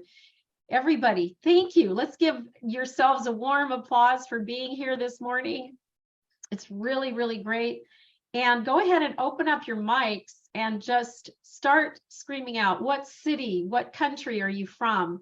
And we'll get everybody's cities spoken out loud. Oh, and here's Joshua. Hi there, Joshua. Cindy's probably in the background somewhere. Ramirez, oh, yes, over there. Yeah, should be joining soon. Go ahead, just one at a time, take turns. Mexico, Arizona. Acapulco. New York City. Los Angeles, California. Seattle, Washington. Honolulu from Phoenix, Uganda, Kampala. Arizona. I'm from Toronto. Toronto, yes. I'm from Des Moines, Washington. Yes, Ottawa, Abidjan, Washington. Cote Abidjan, that must be Ramerick. I love it. And Janaki's got her camera open. And Leilani Lau, Trish Mangold. Who else has come on their cameras? Michaela is going to be our next upcoming speaker here. She's arrived. And I'm sure she'll turn her camera on here momentarily. And I know Rick Gregoric is going to be another one of our speakers coming up. And he's probably doing some work. Thank you, everybody, for opening up those cameras. Looks like your lights action are doing really great. And Paul, thank you so much for making sure that Sarah and baby Godwin got some attention and care this last week. I know he had a little infection, and without you holding their hands and taking them to make sure they get medical care and even covering the costs, bless you. I'll send some money this week. All right. So with that said, I'm going to turn my camera off and go back to speaker mode and introduce our next speaker. So Michaela Passeri, with over 20 years of experience building 6- and 7-figure businesses, Michaela puts her business degree experience and many certifications to use, reprogramming purpose-driven entrepreneurs' emotional money stories so that they can open their hearts to more financial abundance with strategic monetization and sales structure implementation. She uses her proprietary technique of marrying business ROI planning with emotional subconscious release work. In essence, her clients transform into emotional ninjas, from stuck and stagnant and unfulfilled to happy, liberated, hopeful, and healed. Michaela firmly believes that business success is directly tied to an individual's ability to free themselves from the emotional ties of the past. Their emotional intelligence level and their ability to manage their emotions in all areas of life is the best predictor of their income, success, and expansion. Welcome back, Michaela. Woohoo! Thank you. Thank you so much, Bettina. Thanks for having me. Good morning, everybody. I'm actually in Florence, Italy, so it's evening for me. And I had started cooking dinner before coming here. Bettina, remind me, how much time do I have? 20 minutes. Okay. Okay, great. So as Bettina said, I firmly believe that our emotionality and how we manage and respond or react to the things that are coming at us throughout the day and throughout the months and the years in our life is the predictor of our level of success and our level of income, what I call income potential. Because we all have the same income potential. It's just about how we manage life, how we manage the emotions that we're constantly experiencing. So I want to kind of set a little bit of the context before I go into why I believe that and how that is so that you can understand. So first and foremost, we're emotional beings. Every single one of us. Doesn't matter who you are, where you were born, what your background is. The minute you're born into this body, you are an emotional being. What does that mean? That means that you are a combination of a body and an energetic frequency that experiences what we call emotions. Emotions are these surge of energy that comes through the body. It's felt by the body. The body has a physical reaction. And then the mind engages. The mind engages and it starts making up a thought, a conversation, a judgment, an idea about that experience. That thought then generates feelings. And those feelings are what then we act upon. I don't know if you've ever heard, and maybe put your little digital hand up if you've ever heard thoughts, feelings, and actions, right? Those are, that is the way, it's the cognitive cycle. But modern psychology left out the emotions. So it's really emotions, thoughts, feelings, and actions. And why do I say that? Because emotions are what generates the thought about the experience. The experience generates the feeling about that experience. The feeling will generate the action or the non-action about what you're experiencing. And then at the end, that's what generates your results. So if you really want to look at why you are generating the results in your business or in your life that you are, you've got to trace it back to your emotion. That is the starting point. So you say, okay, well, I mean, that seems like kind of a lot of work, right? If I got to sit there and analyze myself on a regular basis. Yeah, it's called introspection. And introspection is what allows you to really know yourself better. When you know yourself better, you can understand yourself better. And when you understand yourself better, you can manage yourself better. And then when you manage yourself better, you can actually strategically create and manifest the thing that you want. And that's the foundation of emotional intelligence. We start at having an awareness of an experience that we're having, an emotion that's rising up. We then go to understand that emotion. That's the introspection part. When we understand it and we understand like what the root causes and why we're thinking the way that we're thinking and why we're behaving the way that we're behaving, and I'll relate it to business in a minute, then we can actually start managing ourselves, right? So example, you're in the middle of a sales call, enrollment conversation, pitch, whatever you want to call it. And all of a sudden, you start noticing that there's these limiting thoughts. Oh, oops, I shouldn't have said that. Oh, oops, I should say that. But oh, they're going to judge me. They're going to, reject me, or they're going to tell me that I'm being salesy, whatever the excuse is. But the mind starts chattering at you. Once it starts chattering at you, then you start feeling feelings, right? And the feelings of maybe not enough, or the feeling of, not being capable of taking through that client to the sale, whatever it is. And then you take an action. That action could be is that you don't respond to the obstacles that are coming up in that sales call, right? And we all know that when we were looking at sales, the people who are most successful in sales is when they're able to respond and navigate through the challenges and the objections that come up during a sales conversation. But if you're sabotaging yourself at the start, right, then what happens? That phone call, that meeting doesn't result in a sale. So that's how it can relate in a business aspect, right? And I'm picking sales because, look, if you're not making sales, you don't have a business. So sales is the life force of your business. I don't care what business you're in, even if you're a nonprofit, you got to sell, right? You're either selling your mission and your vision, right? Or you're selling a product or service. So I like to use sales as an example because that's what we get to do as entrepreneurs. We get to sell. So when you are in those instances in your business, whether it's a sales conversation, whether it's maybe a conversation with an associate, with an employee, with a potential joint venture partner, you name it, you want to observe yourself and you want to understand why certain things are coming up and how those are going to affect you in your action taking, in your decision making.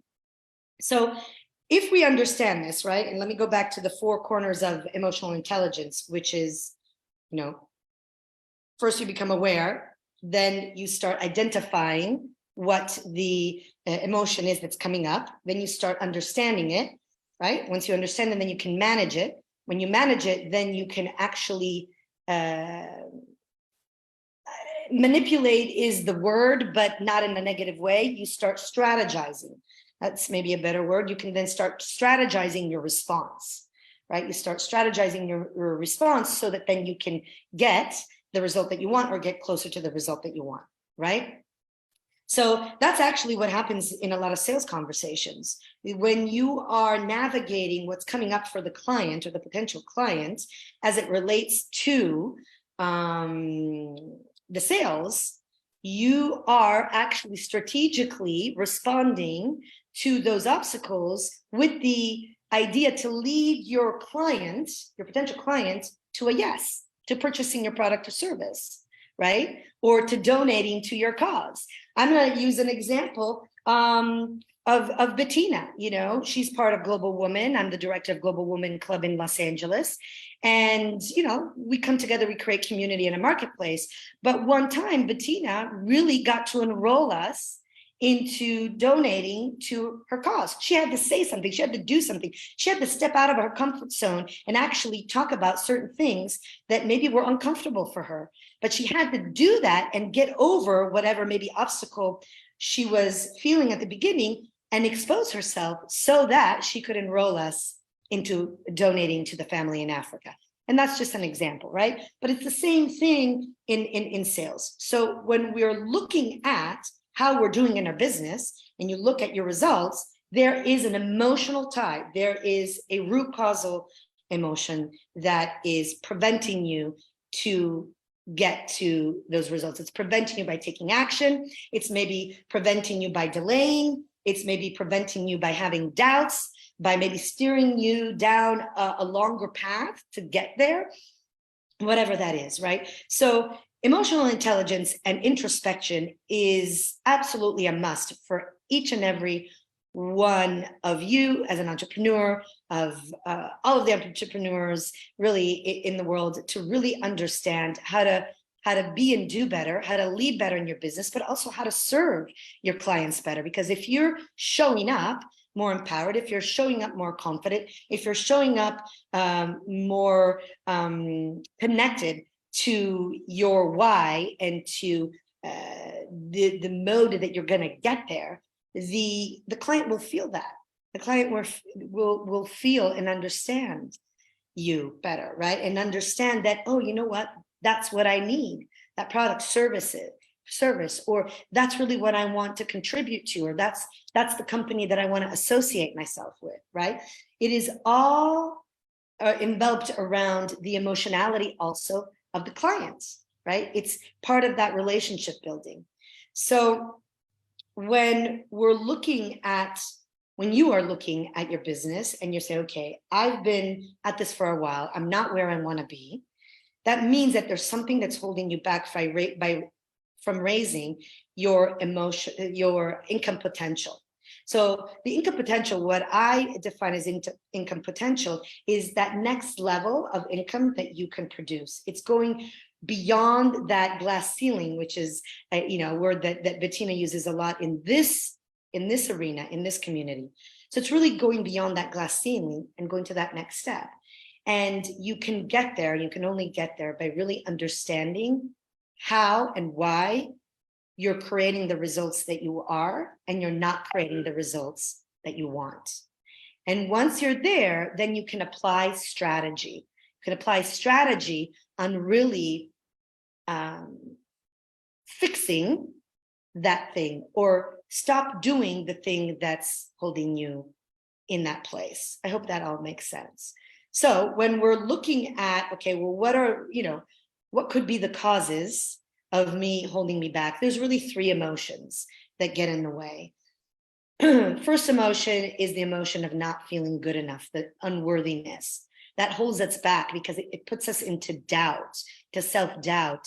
It makes us not take action and put aside things that maybe we could be doing in our business that could be rendering the results that we want. Number two is failure.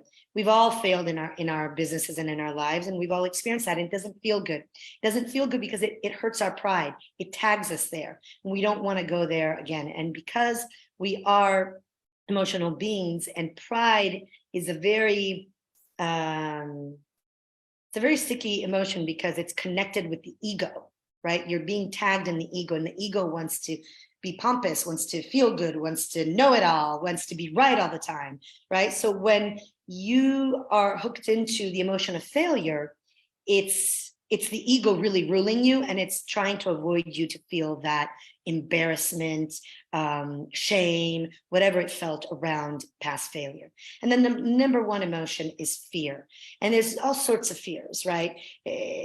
Fear is really what gets in the way, because why? It either freezes us, so it prevents us from taking action, or it confuses us. And it makes things up in our mind that aren't really real. They aren't really true. In fact, the acronym, which I'm sure you've heard, for fear is false evidence appearing real. When you are afraid in your business to take some action, to say certain thing, to put yourself out there, to do something that's going to move your business forward, you're actually doing so because you're thinking that there's a consequence that's going to be real for you. And unless you're in a life or death situation, there's nothing to be afraid of. And you get to go through the fear. You get to really be courageous. And that's really where everything starts. When you get to courage, that is where everything starts. It opens up, things open up, possibilities open up, miracles happen when you get to courage. And that is really the emotion and the frequency that you want to be in. In fact, there was a quantum physicist by the name of David Hawkins. If you're at all interested in looking him up, you can look him up on YouTube. There's all sorts of videos of him and lectures and things like that when he was alive. But he studied subconscious and human emotions, and he created a scale. It's called the David Hawkins consciousness scale. And he measured these emotions. And what he measured was that fear, shame, grief, anger, pride, the bad pride, not the good pride, are all vibrating below 200. That frequency is a very low frequency because the highest enlightenment is at 1,000. So if we're vibrating below 200 and we want to create and we want to get in the flow, and by the way, the flow vibrates at love frequency, which is about 500 frequency. If we're vibrating below, we're vibrating at 100 in anger, at 150 in fear, 175 in pride. Guess what we're creating? We're creating a match, an energetic match for that. So that's why we're not generating the things that we want, because the things that we want are beyond our fear, beyond our limitations. So when we are vibrating at a higher frequency, that's where you get to raise your income potential and tap into the higher income earning ability that everyone has. When you get to that higher place, that's where then, 6 figures, multiple 6 figures, 7 figures, fulfillment, satisfaction, that's where that all is. But guess what you get to go through? You get to go through the frequency of 200, and 200 is courage. So you get to tap into your courage. You get to self-introspect and understand really what is holding me back. What am I really afraid of? Because I guarantee you there's somewhere in your business that you are stopping or holding back because of fear. Now, I know my time is about up, so I'm going to just close it out. Going through fear, getting to courage, surpassing courage, that is how we get to manifest our true life's purpose and desire. And I want to give everybody an opportunity to really dig deep. If any of this, calls you, if it resonates with you, I'm actually doing a virtual live event, April 13th, 14th, and 15th. It's a 3-day live event. It is a deep dive. It is a working event. It's not just talking heads.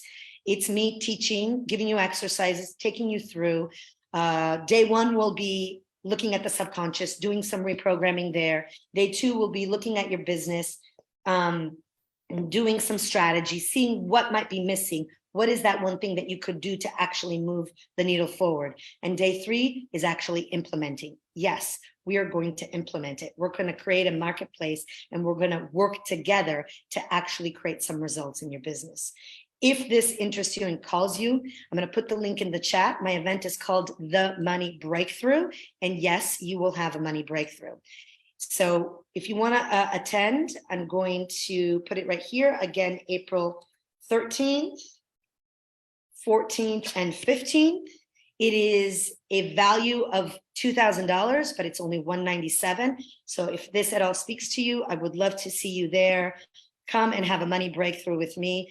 There's nothing like this out there. Nobody matches and meshes together business strategy with subconscious mind release and emotional intelligence. So love to support you there. Come on April 13th. Thanks so much for having me again, Bettina. If anybody has any questions, let me know.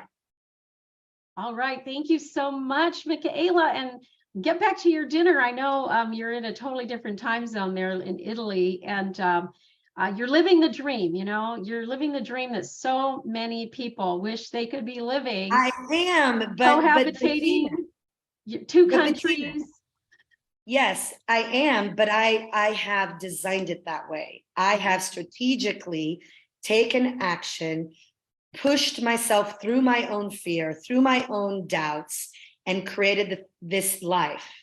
So it's possible for everybody.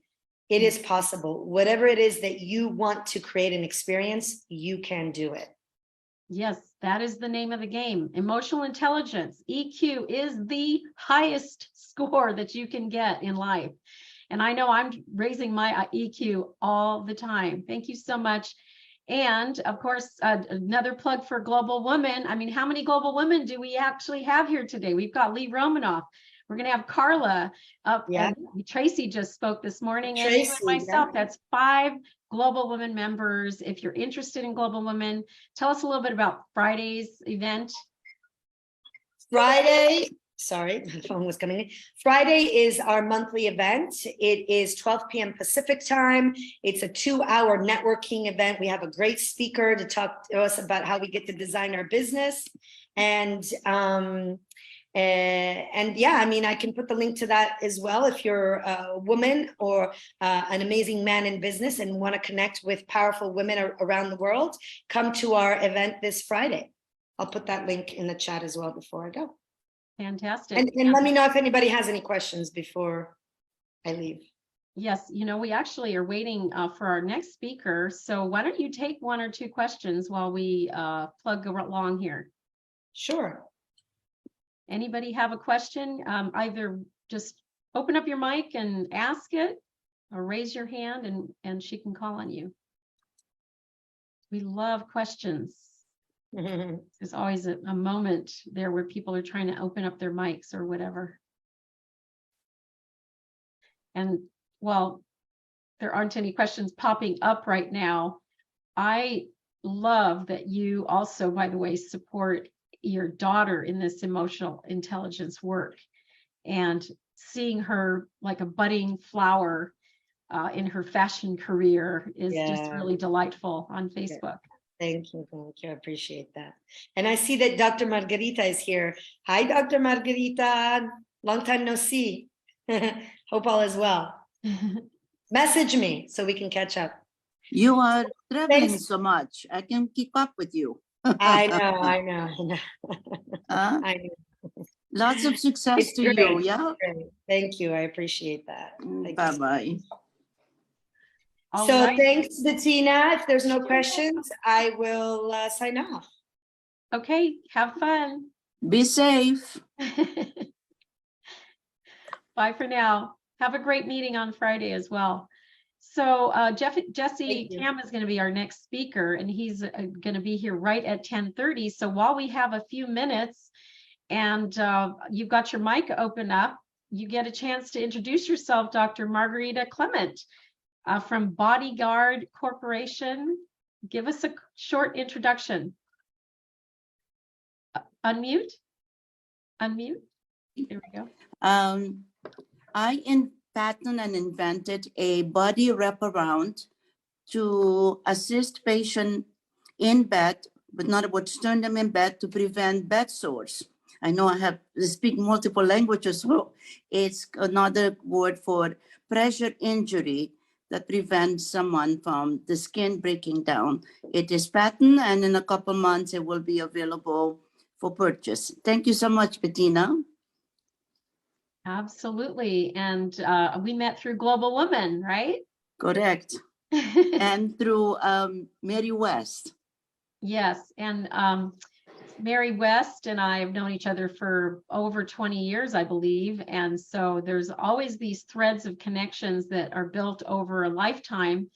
So here's to a lifetime of experiences together. We actually have a little bit more time for Jesse to arrive. So if there's anybody who would like to make a quick introduction of themselves who's not on the speaking program, go ahead and open up your mic and your camera and come on and introduce yourself. Oh, Leilani, go ahead. It's great to see you. Hi, how are you, Bettina? I just want to piggyback off of Dr. Margarita Clement. We work together, work in her company. Again, she founded and patented her device, but our strategic target market would be home caregivers, as well as healthcare professionals in rehab, skilled nursing facilities, assisted living. So our goal is to just share a solution for caregivers so they could easily move and reposition their loved ones. So it'll be with comfort and better care for the both of them. So thank you, everybody. Nice to see everybody. Thanks.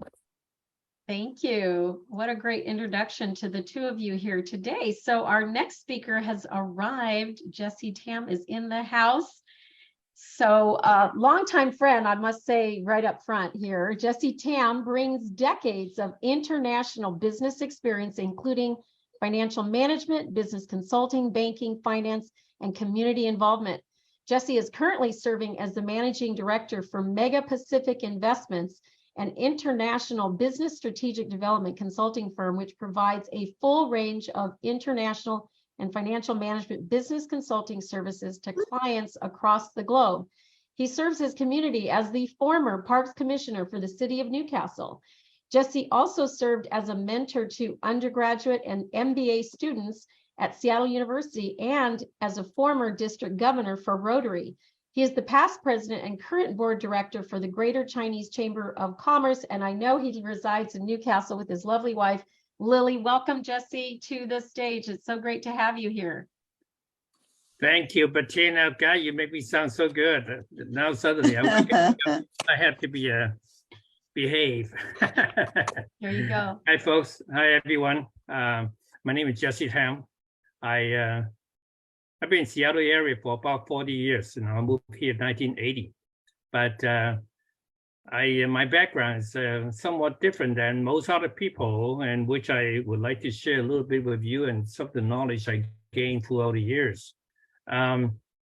Before I came to this country, I was born in a country or city called Hong Kong.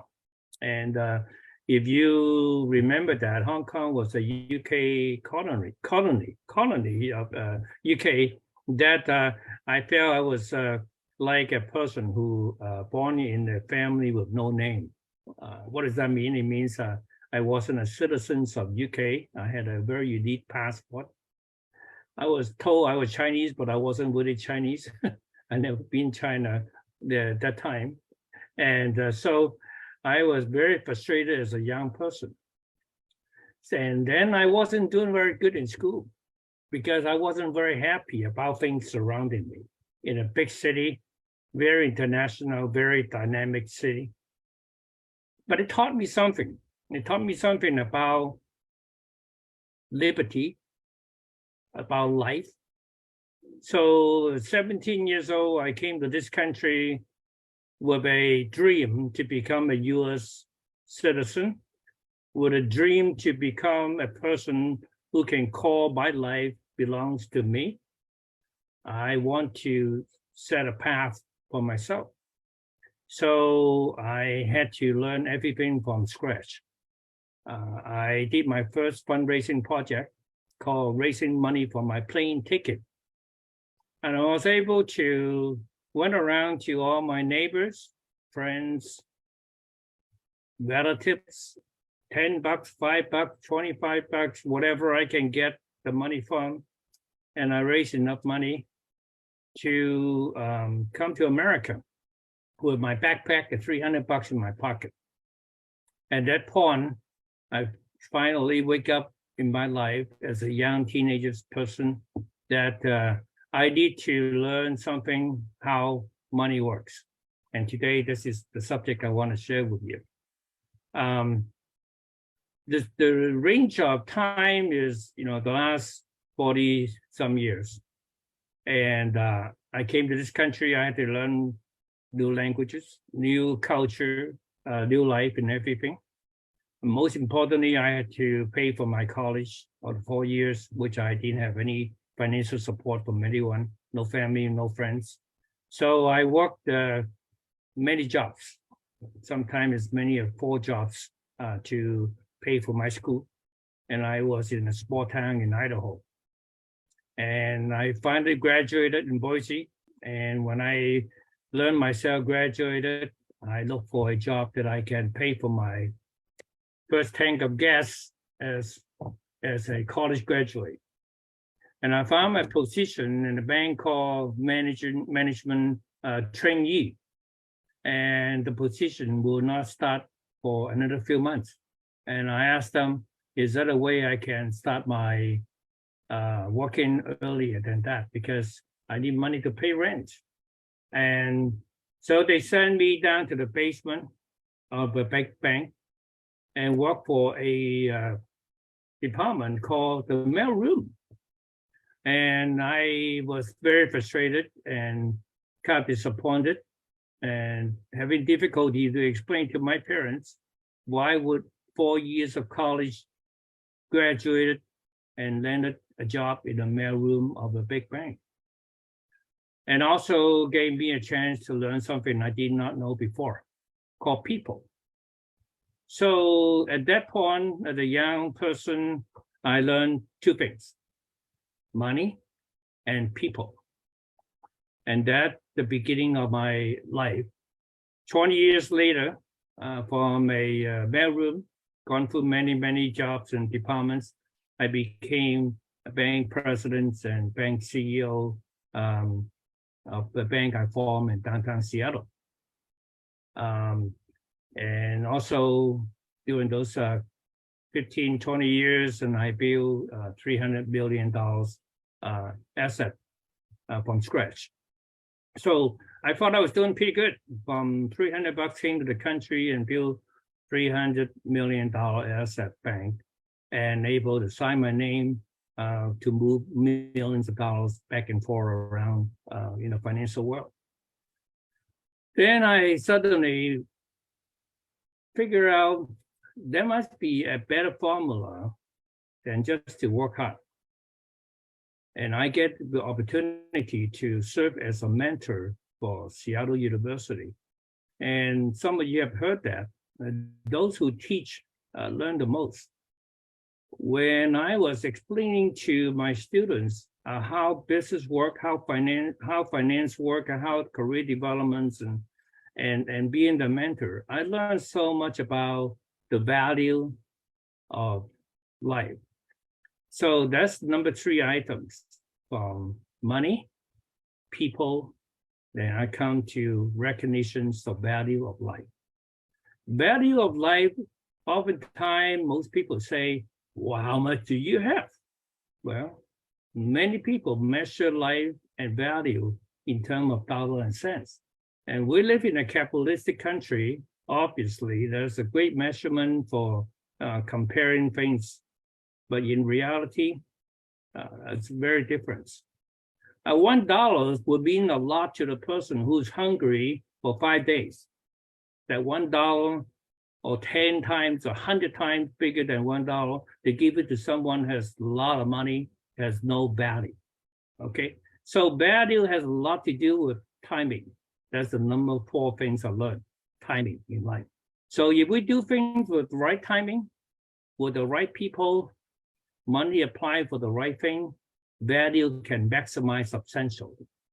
Okay, so I have been practicing that all my life now, to the point that I feel whenever I need money, I can call the money to come. What does that mean?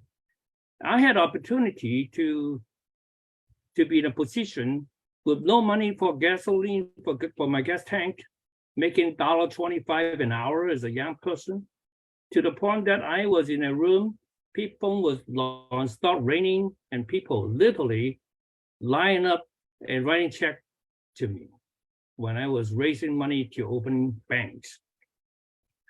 And I have been telling all my students one thing about money.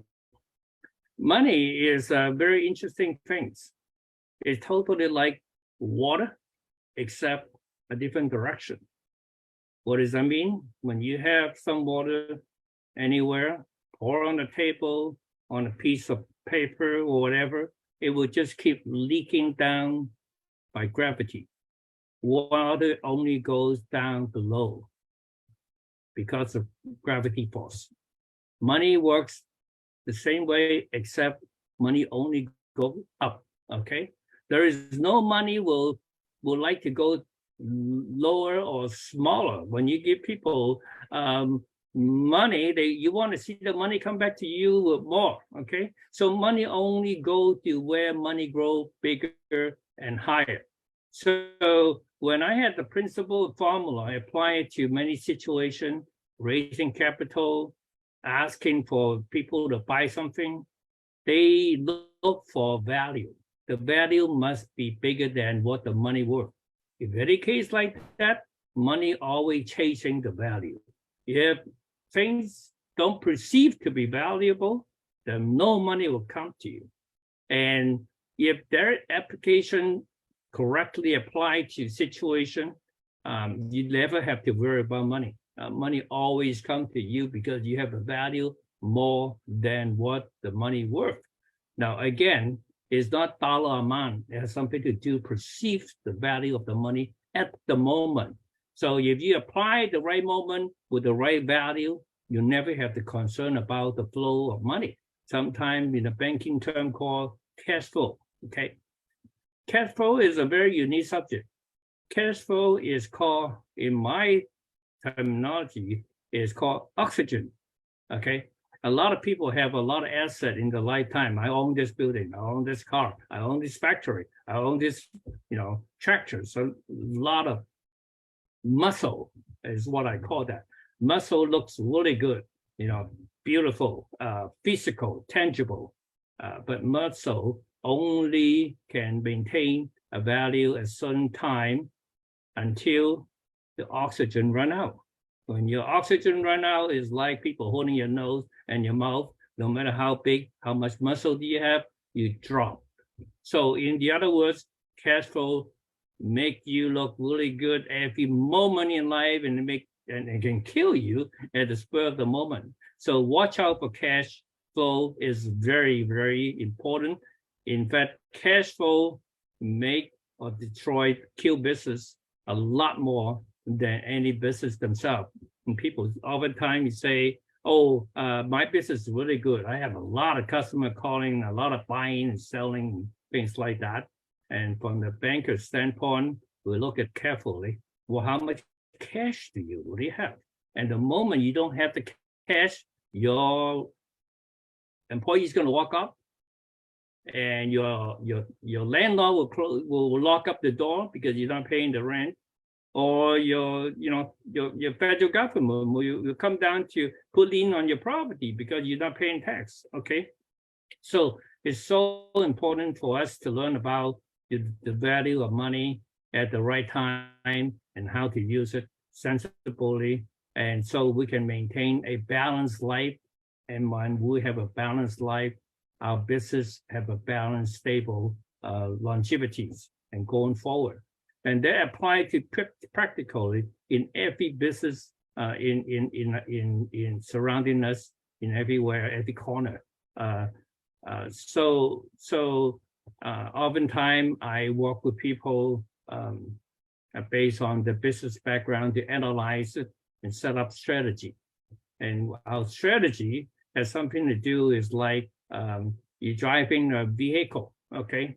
You have a great business, you have a vehicle. You go from one point to another point, and it's going to go very strong and very fast, okay? And you will arrive there. However, your vehicle needs fuels, okay? So the strategy is something like gas station plan, okay? So if you know all the gas station, you don't run out of fuel in the middle of the desert, or you don't run out of the fuels in the middle of a business well. So it's so important to have a strategic planning going forward from A to Z. So oftentimes we apply something called, when we start something as a startup, we must have the end in mind, okay? What it means is back to the values, the point of value. The value is not saying the same, and it's about when do you want to exit. And at the time you exit, that's where you maximize your value, okay? And that is something we learned at a time when I was forming a startup, many startups. At the beginning, we're losing money like crazy. And people say, God, how do you maximize the value of a company when you're losing money constantly? Well, that is not time of recognizing the value. The time recognizing value is when I have an M&A or sellout, liquidation. That's the time I really want. It's just that moment in time, maximize the value, and that's where you get the bottom line. That's where you get the recognitions, okay? So recognizing timing is so important. So we start from A to Z, we start something in the beginning with the ends in mind, then we can plan it out with a good strategic plan, then we can maximize whatever we want to achieve, okay?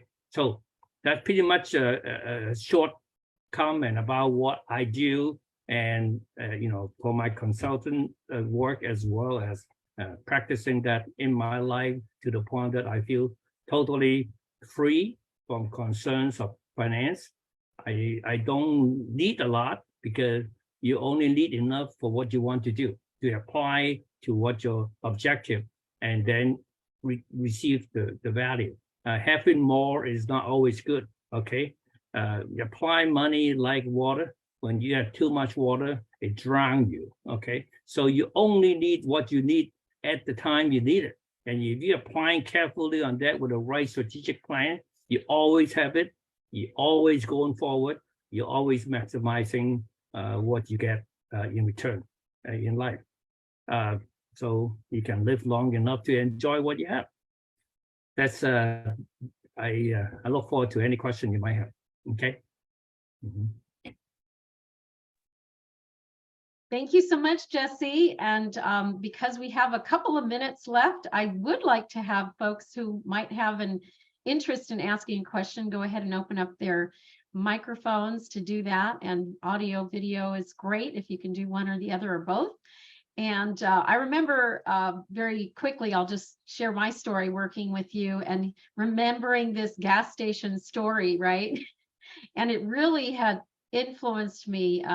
That would have been back in, I think, 2012. And life has definitely changed. It's a lot easier to go from point A to point B. I've started calling what I do, similar, obviously, from your advice, is kicking the can down the road, with cash flow being the king and queen of all things. So thank you so much. Your talk was really fantastic. So let's see, is there anybody out there who has a question for Jesse while we've got him here? Would love to have somebody ask a really good question. Great, everybody doing well. So we don't have to worry about it. They must have all the answers to all the questions, right? All right. But maybe I make a quick comment. This year I have decided to go into the public office. I'm going to run for Port of Seattle Commissioner position 5. And I want to contribute my financial background and my international network into helping to bring in more revenue to our region. Port of Seattle is the only single government body in Washington State generating revenue from outside instead of taxing anyone for building operating the organization. So I want to use my business background to help to bring more revenue, creating more jobs, and helping the economic developments in our region. And you'll see more and hear more later. Okay, thank you. Fantastic. And I look forward to working with you to achieve your goal. So thank you, Bettina. It's wonderful. Thanks so much, Jesse. I'm going to go behind the scenes to introduce our next speaker, which we know all too well for many years now. Okay, there we go. All right. So besides our longtime friendship that Lee and I have, and the fact that we cracked the code on how to work smarter, not harder, I'd like to welcome back to our stage another co-host, Lee Romanoff. Lee is a motivational speaker who has an action plan on how to start and build your own online income. She is a self-made millionaire and has made millions of dollars online since 1994. Lee has entertained radio audiences for decades and speaks to sold-out audiences that love her. She shows you how you can activate 10 revenue streams online. The money is in your recommendations, she says. By simply sending leads to businesses you recommend, you can make thousands of dollars. She knows what works and what does not. And Lee provides you with the knowledge of what to do and provides you with the website platform to make it happen. Welcome back, Lee. So great to have you as always. Unmute. Okay, I'm back. How you doing? We're doing fantastic. We're already hours in. Can you hear me? Yes. Perfect. That's great. Okay, well, we're going to talk about how to turn your message into $1 million business. And Bettina, I don't have my clock here. I don't think it's 20 minutes, right? Yes, okay. Indeed. That could be. That's right. So what I want to tell you is that I just want like a fireside chat with everybody here. And what I want to say is that if you actually do what the multi-million-dollar companies do, you will make the kind of money multi-million-dollar companies make. And it's something that I consider hiding in plain sight of what has been happening. If you think about it, the entrepreneur, what they do is let's say you have a photography company, you buy a camera, you take pictures, you put them on your website, and you try to sell them to your visitors. Those are all really hard things to do. Whereas the multi-million-dollar companies would say, hey, give me your pictures. And they would look at the pictures and say, oh, nice spa. Do you want me to send you a lead? And the person that gave the spa was probably a spa owner and said, yes. That's Pinterest at $1.6 billion last year. The multi-million-dollar companies find it a lot easier to make money online when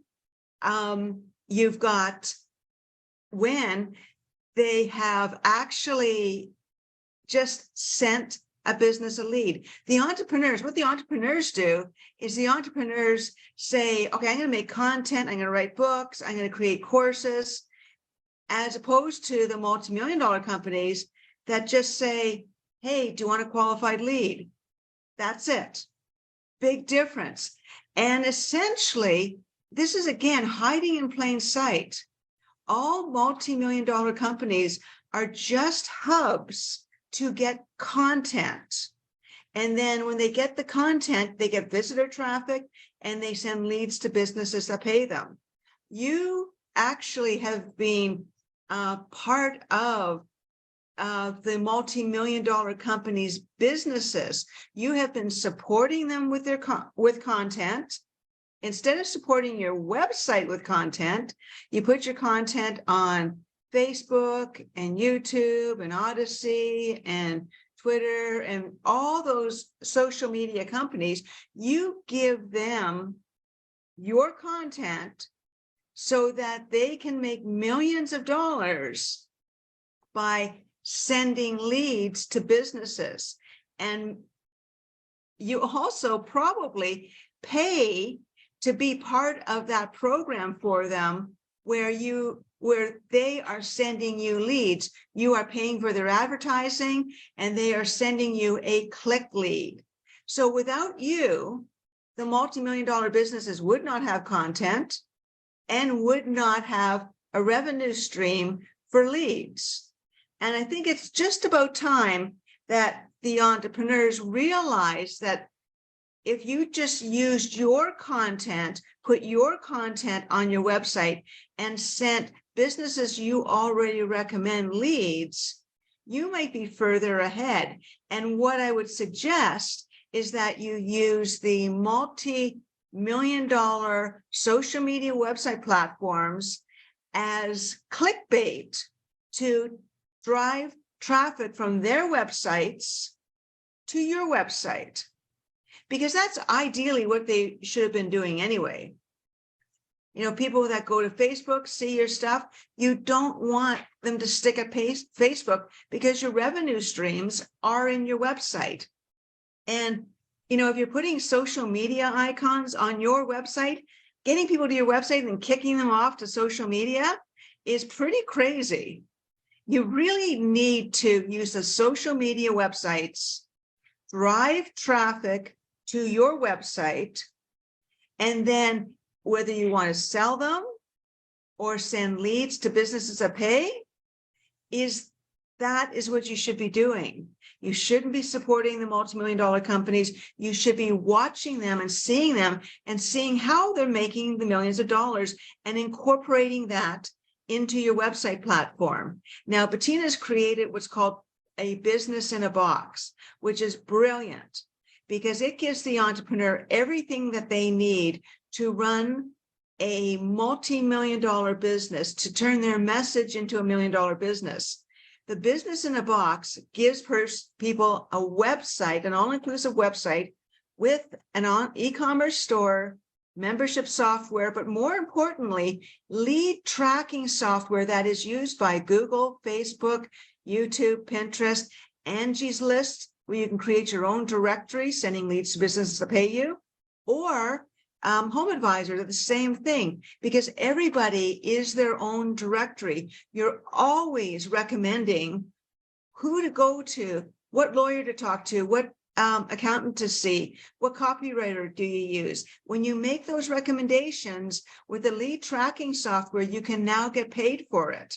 So stop giving your recommendations for free because it's not to your advantage if you're a business person. Do what the multi-million-dollar companies do. What they do, very simple, is send leads to businesses that pay. Now, the business in a box, it has the all-inclusive website with the lead tracking where you can get it. You can't get it anywhere else. It has a 5-minute TV show spotlight that's featured on Roku and Google Play and Amazon Fire, and like an audience of potentially 50 million viewers. So you've got this 5-minute TV show spotlight where you can feature your business and your products and your services. And you've got a sponsorship package with 400 sponsors that are used to collecting or used to sponsoring entrepreneurs anywhere from $1,000 a year up to $100,000 a year. So you show them your 5-minute TV show spotlight. If they align with your message, and these are angel sponsors, they will give you money that you don't have to pay back to expand your business, expand your 5-minute TV show spotlight into a series where thousands and thousands of people watch. And then you take that and you drive them to your website where you're creating basically liquid income by sending leads to businesses that pay. Because often if you actually make a sale, that produces more work for you. But if you can just make a recommendation, you've got it made, because every time you make a recommendation, that's money in the bank for you. So you've got the website, the TV show spotlight, you've got the sponsorship package, you have branding. You'll be listening to Brian Gregory in a minute. His branding package is second to none. It tells people what are the emotions that make them buy your product or service or your message. That is like a no-brainer. You need to have Brian's product. You need to run your business through that, because it gives you all the copywriting you need, all the colors, the images, on and on. It's sitting there waiting for you. The other thing that Business in a Box has is it has a media list. It has 400 radio station talk shows where you can go in and talk about your business, drive them to your website where you can sell or send leads to businesses that pay. These talk show radio audiences with up to 100,000 listeners are knock it out of the park for you. They're not your regular internet interview. It's well-established radio stations with well-established listening audiences. It's amazing. Finally, the Business in a Box has weekly mentoring and offline mentoring by Bettina Carey and myself, where if you get stuck, we help push you through what to do. So this Business in a Box, it sells for $15.99, which is an amazing thing, because almost every one of those products in itself sells for $15.99. So the Business in a Box also has another purpose. If you sell it, promote it, you can have your own membership website using the Business in a Box. And every time you sell it, it's like a 50-50 partner. You are 50-50 partners with the Business in a Box, whereby if you sell it for $15.99, you get $800, not only instantly, but annually. And annually, if you sell 100, brings you in $80,000 a year. It's unbelievably great. So to turn your message into $1 million business, one, do what the multi-million-dollar companies do and start incorporating the leads into your business using the lead tracking software and creating your own directory, sending leads to businesses that pay you, of businesses you probably already recommend.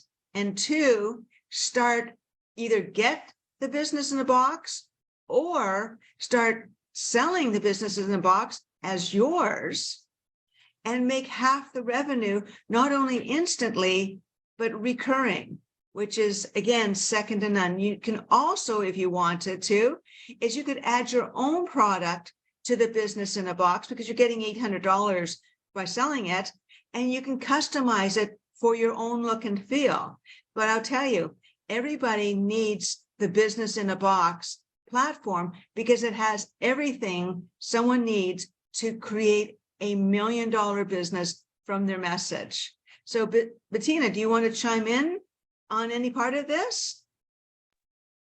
I know she keeps going off and on and off and on. Yes, it's interesting running a show like this. There's a lot of things going on behind the scenes, but you caught me just in the nick of time. So yes, the Business in a Box is a wonderful opportunity that co-created here with Lee and myself. And the Just Say Yes is a payment solution. So what's great about it is that you have 90 days. same as cash, to step into working your program, working your list of the radio stations, working on your own PowerPoint customized for you, to look for sponsors, to get your 5-minute spotlight video up and running. We actually help you with that.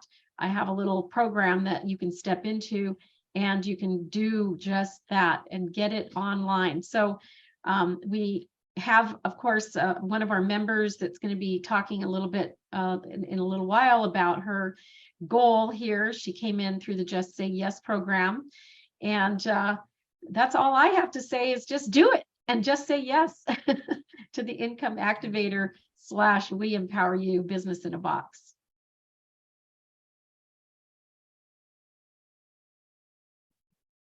Take it away, Lee. Are we good? Yep. Thank you. So you really went through that very, very quickly. Gosh, that's in record time. Well, you know what? It's getting simpler and simpler. I mean, we don't say anything that we haven't already done before. Yeah. I mean, when I realized that the key to online wealth was through lead income, when I sent leads to businesses that paid me, that was in the insurance field. I realized that, you know, when I was sending $5 leads to insurance brokers and not having to do anything, my voice would be my revenue stream. So once I said, come to my website, get the lowest car insurance rates. Well, those $5 leads would average $50,000 a month. And I didn't have to do anything.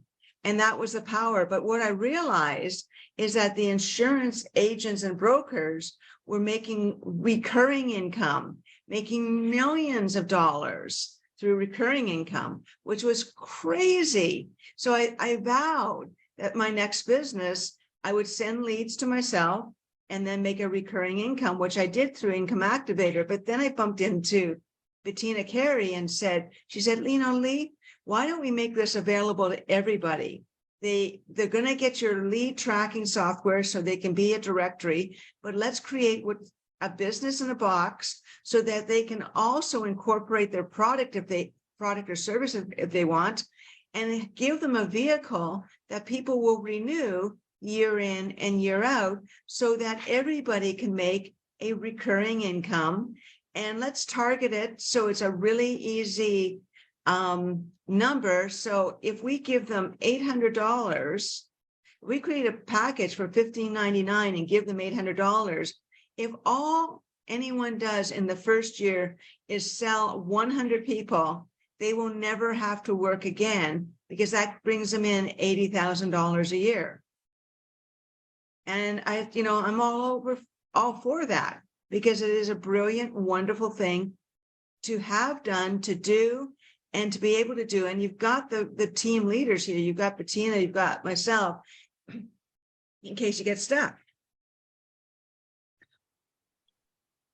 Awesome. Thank you so much, Lee, for joining us again today. As always, you're the behind the scenes person for so much of what happens with this summit, and I couldn't do this without you. So you have my love and devotion here. I know we do just about anything for each other, and no, you are not my slave because we are in Women's International Empowerment Month, and also this is Women's International Women's Day. So all we do is support one another and cheer each other on. And one thing that you do that I really love so much, Lee, is that you have stopped me from working so hard.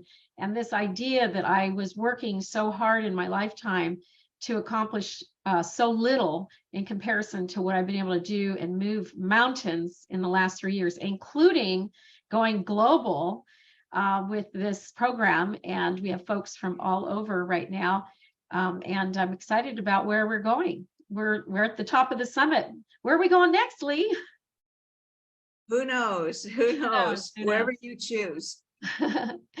All right, everyone. It is with great honor and pleasure that I get to bring back our co-host for the day, Vicki Della Gioio. Vicki Della Gioio draws on decades of theater and performing and directing experience, along with her lifelong study of martial arts, to fire up visionary speakers, entrepreneurs, visionary leaders, lawyers, keynoters, to amplify their charisma and deliver their message with passion, presence, and power.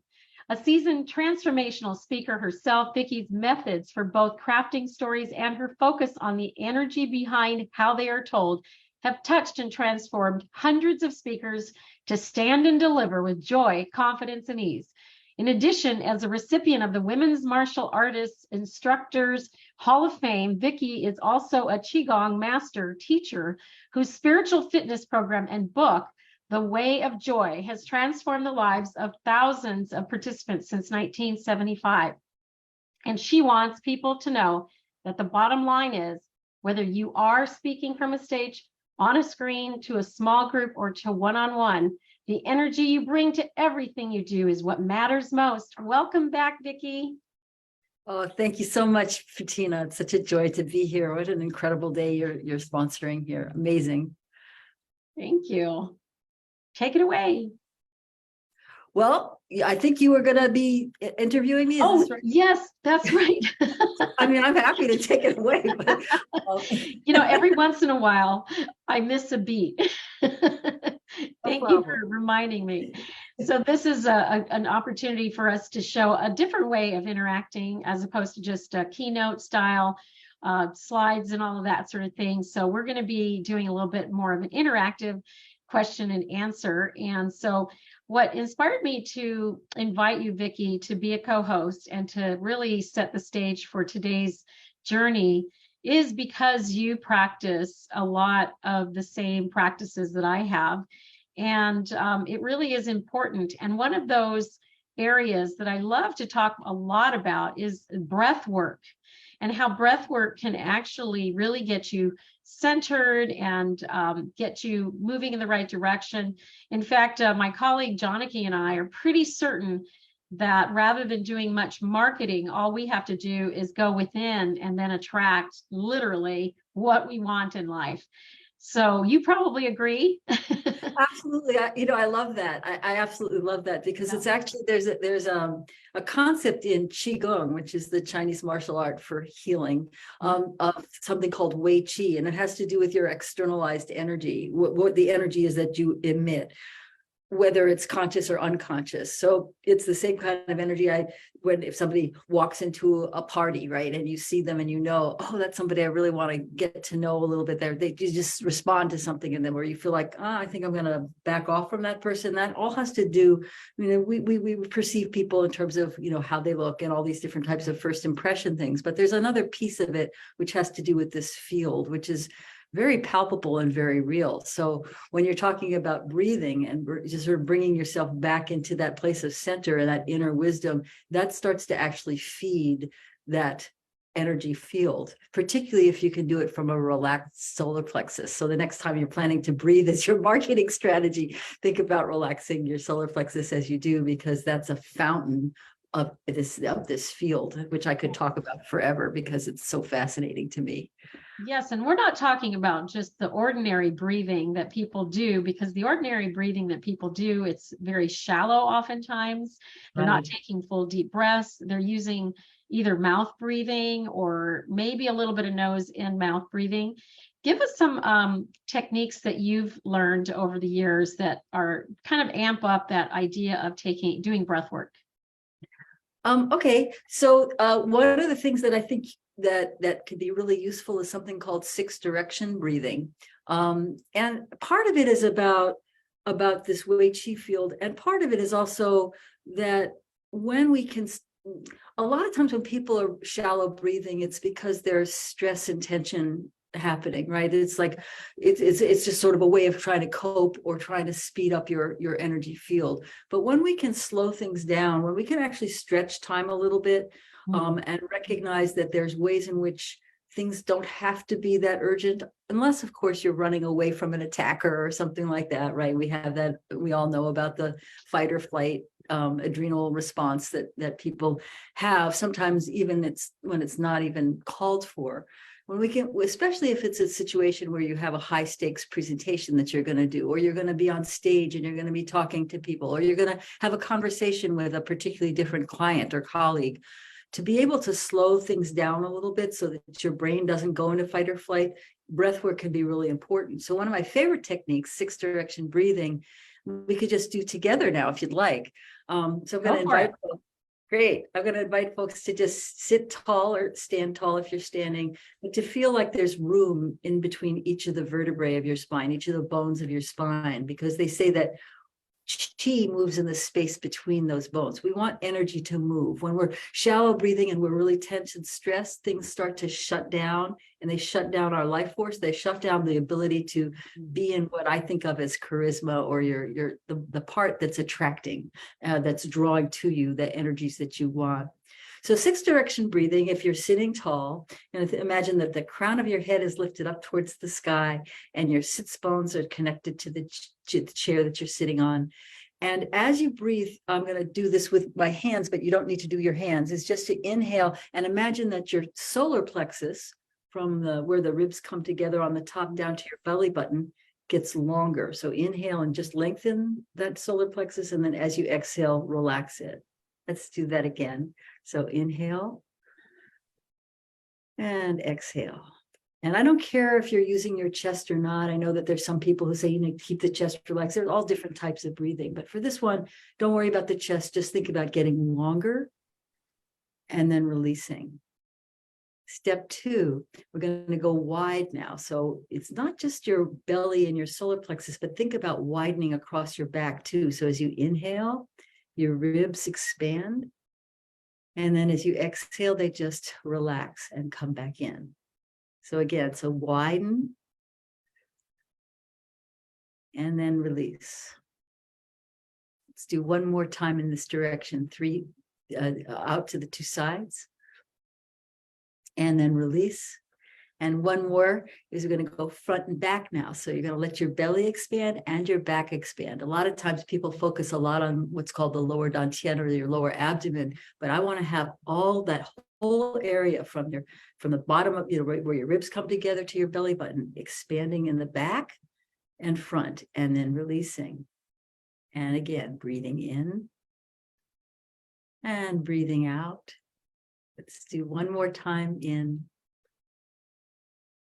and out. And then we're going to do all 6 directions at once. So it's like a balloon getting bigger. So as you inhale, expanding in front, back, side, side, up, down, and then exhaling, release. Let's do that just 2 more times. Breathing in and out. Keep your crown of your head lifted. So I'm seeing some people start to do this. Keep your chin down, back of your neck long. Inhale and exhale.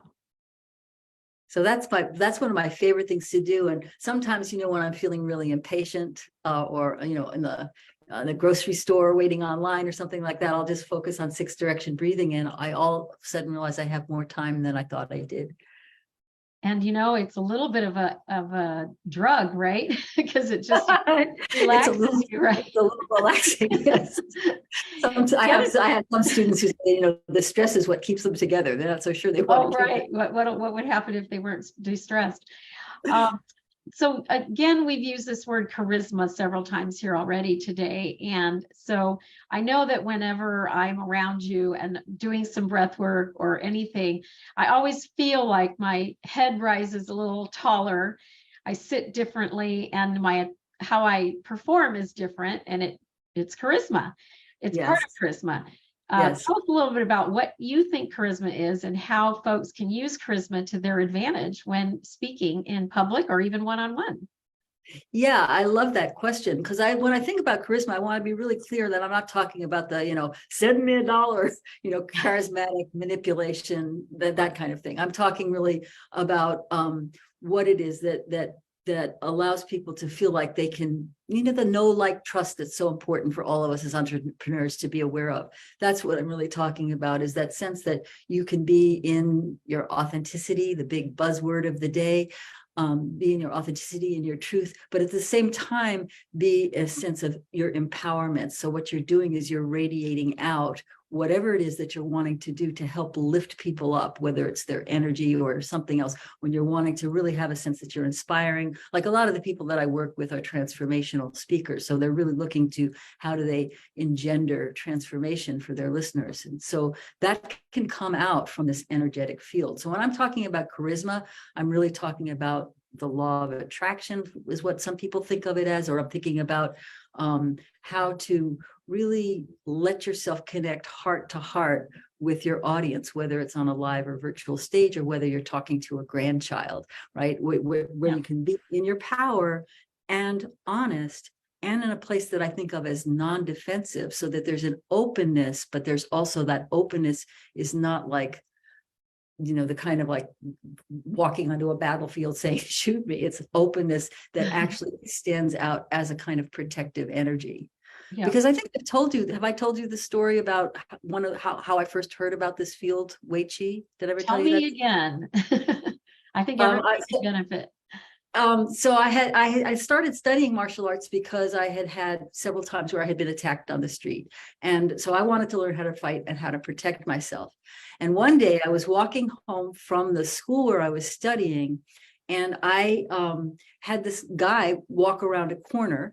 And you know how sometimes you can just feel and sense this, you know, this is this River City, right? Right. Well, all of us, I think, particularly women, are very aware. Like if you're walking, you know, you're kind of need to be aware of your surroundings, not be in your cell phone all the time. Yeah. And so anyway, I was walking. This was pre-cell phone, but I was walking down the street, and this guy came around the corner, and I felt something. And instead of going into some kind of I'm fighting, kicking, I had just been kicking and fighting in the Kun, but instead I just lifted my crown and grounded. And I remember thinking to myself, I am, as opposed to you can't. And when I did that, he reached out to grab me. He actually reached out to grab my breast, and his hand bounced about 6 inches to a foot from contact. And he walked away from me, looking at his hand and then looking at me and looking at his hand and back and forth. So I knew he hadn't just missed, but he felt something. I didn't know what that something was. But when I got home, I had a call from somebody who became one of my most important Qigong teachers. And she was talking about, I think you need to start doing some of the internal arts as opposed to just the fighting arts. I don't think that's really what you need to be doing anymore. And I was so relieved, because at the time I was tired of hitting people. I was tired of getting hurt when I was training and hurting other people. I didn't want to do that anymore, but I did want to know how to protect myself. And so as I started studying with her, I found out that what had happened to me on the street was something called Wei Chi. And that's what this is. It's this energy field that actually becomes palpable and actually is very protective, but it's protective from a place of openness as opposed to closed. Yes. Which is so interesting. I had another time, I have to tell you one other quick story. I was giving a presentation at a conference, and there were going to be breakout rooms, and they had each of us come up onto the stage to talk for a minute to say who we were, what we were about, so that people could decide what breakout rooms they wanted to go to. And I was one of maybe 3 women at a conference that was just mostly men in terms of the presenters, and a lot of women in the audience, but mostly men. And a lot of the men would go on, and I used to work in radio, so I knew what a minute looked like. I had timed myself down to the very second. A lot of these men had gone on, and they were just kind of pontificating and going on, taking 2, 3, sometimes 4 minutes. So but I was going to do my minute thing. I walked up onto the stage, and as I was stepping onto the stage, I hadn't even gotten to the mic yet. I saw the guy start the timer. So I walked over to the stage and I began to speak. And as I was speaking, at some point he gave time, but I knew I had another 20 seconds left. He was cutting my time almost in half. And I felt somebody coming from behind me. And I just put my arm out like this, just back behind me. And just so I could finish what I wanted to say. And all people started laughing. And I thought, well, this is good. They're enjoying what I'm saying. But it turned out later that the reason that they were laughing is that I was just standing there talking. I wasn't making contact with this person. And I want to be really clear. I wasn't trying to do some kind of power trip thing. I was just saying, I have another 20 seconds and I want to use it. And I also wanted to have more women's voices up on stage. So they said that what my students who were there said when I came down was that the guy he was literally going to come and try to take me off the stage, like, oh, she's talking too much. And he was like pushing, he couldn't get around. It was again about a foot to 3 feet from contact, and he was trying to move around it, and he couldn't. So people were laughing because I'm fairly short, and he was this big, strong hulk of a man, and he was just not being able to move. And like I said, this was not my intention, was to humiliate or shame or do anything weird with that. It was just to take up my space. So those are both great stories of Wei Qi. I have a story to add. I was in my garage preparing to move, and it was a garage that I didn't like to go into without someone else who accompanied me. And somebody who's probably homeless stepped in about 2 feet, and I was towards the back of the garage by this point. And I'd always been afraid that something exactly like what was happening was going to be there. And I just energetically stood as tall as I possibly could. And I'm only 4'9.5" and a half, as I say. And I know that happens. He felt it so hard that he just went whoop. He did like a C into the garage and right out. And no matter what he was saying, I was energetically forcing him out with just Wei Qi energy. So it can be quite remarkable. Yeah. I had a student who told me recently that she was at the grocery store during rush hour, and she started to do this Wei Qi practice because it was super, super crowded and the aisles were really narrow, and and she said she just ended up sailing through it like water going down a riverbank. I've never tried it for grocery shopping. I'll have to do that. Or games, going to big games or performances. Right. So this is really great. The source of it, just remember when you do it, that the source of it is really the 6-direction breathing. There's certain techniques, Qigong techniques that I can, that people can learn that help expand that. But if you can relax that solar plexus, lengthen your spine, and just start to imagine yourself surrounded like an eggshell, that's what the shape of it is. So play with it, see what happens. Fantastic. I love it. So I'm not sure where we are in time. Let me do a quick checking here. And we started a little bit early. Is there something in particular that comes to mind that you think folks should know as your final closing thoughts here?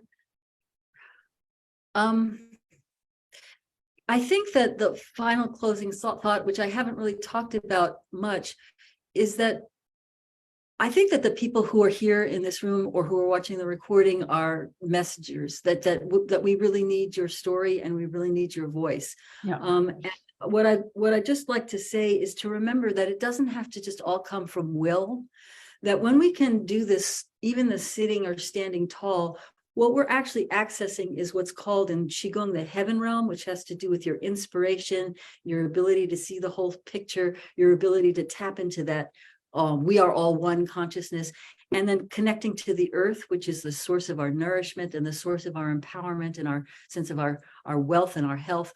That when we can sort of have that sense of being suspended, getting information from heaven, from your inspiration and your perspective, and being grounded in the earth, that will also feed this energetic field that we could call charisma or Wei Qi or whatever name we want to give it, so that you know that it doesn't just have to be you and a lot of effort. There can be an effortlessness in it. And so I would love people to think of nothing else, to relax their solar plexus, lengthen their spine, and just see how things shift and change. Just take a moment to notice what flies in the window from that. I love it. I love this topic of harnessing your energy to make your message meaningful, right? And that when you have a meaningful message, it resonates with people and people end up doing business with you. And it all starts with the breath work. It starts with the energy work on the inside, not just the outside. And Vicki, I've loved interviewing you here. I feel like we could leave it there, but I still want to have you share a little bit about your meaningful work that you're doing.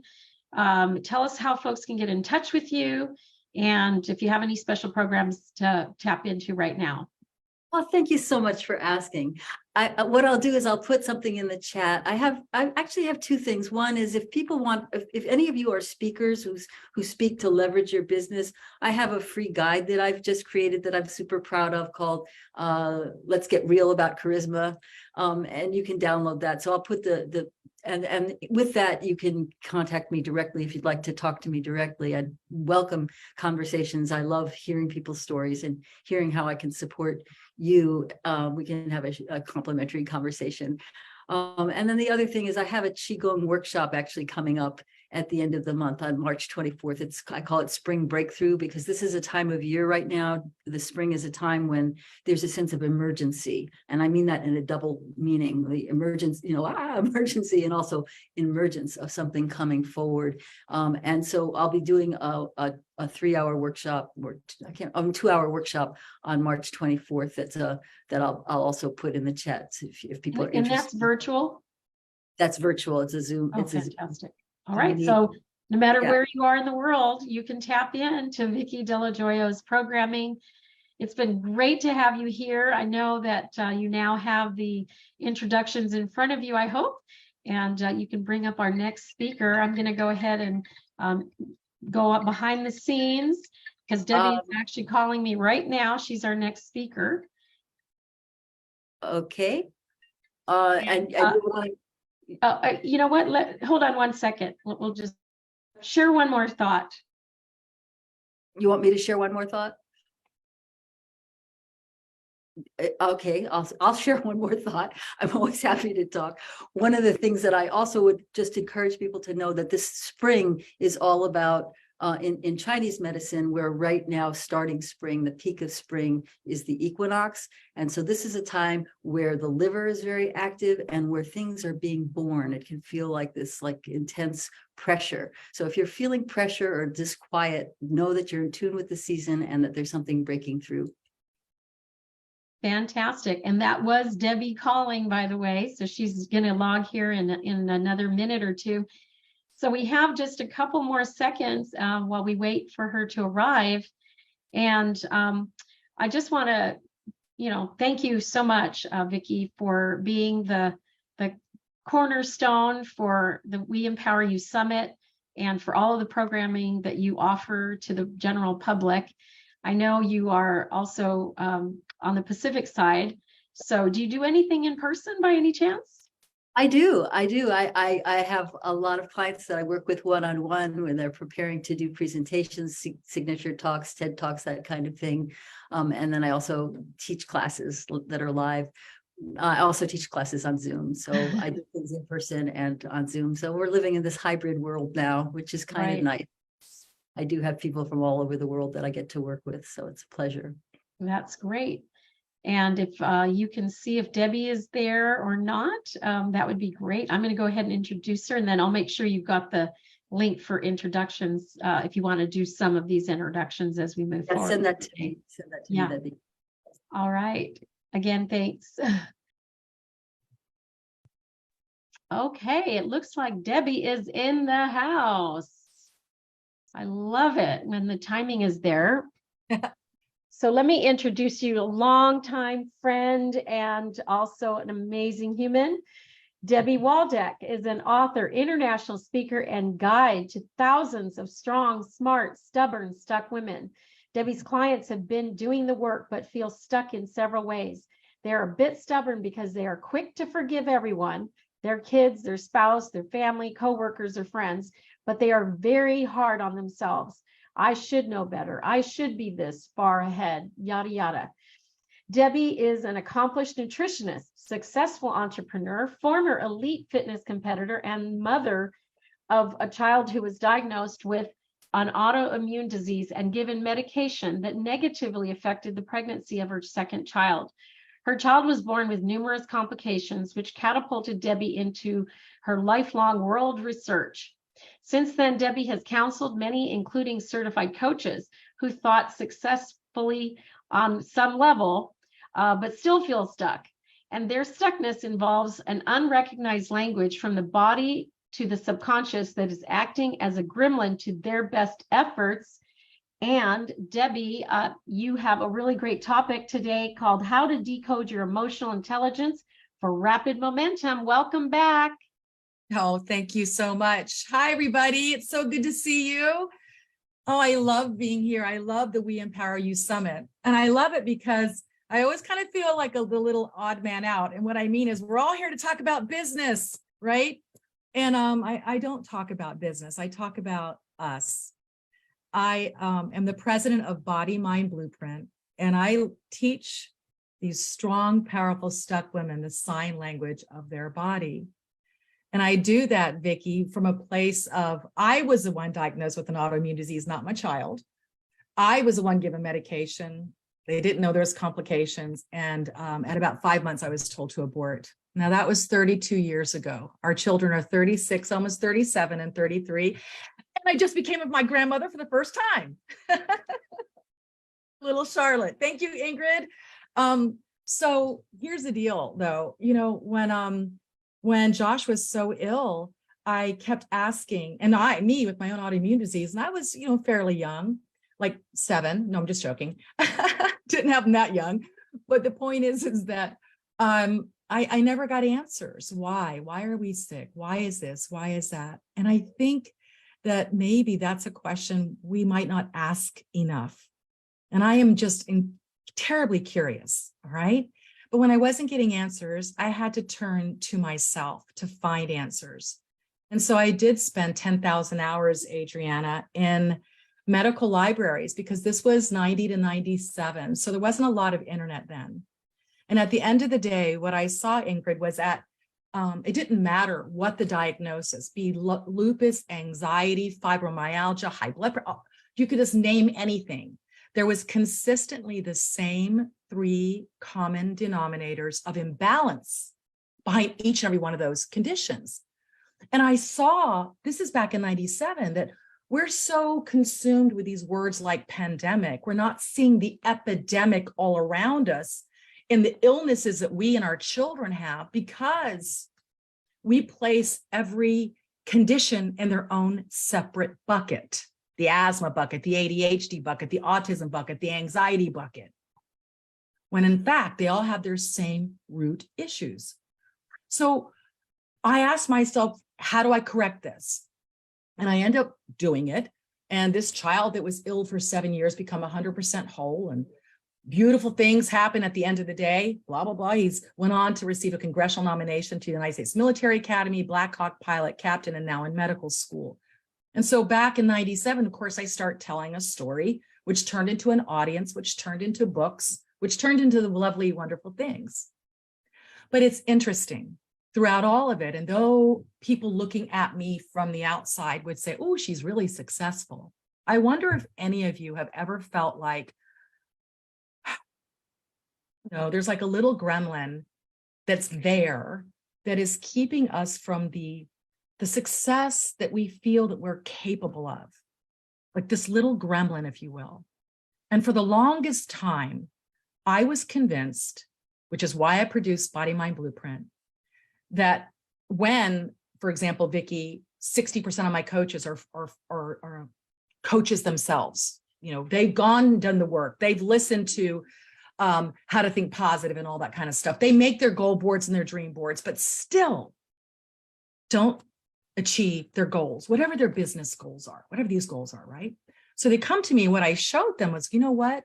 You're so hard on yourself for where you are, decisions you've made, the number of mothers that I have that are anywhere from 50 to 70 that are just have been incapable of forgiving themselves because of what they were as a young mother, right? So many different things. And I show them there are physical imbalances that are going on inside your body that are there long before they show up in blood work. So here's the way it's supposed to work.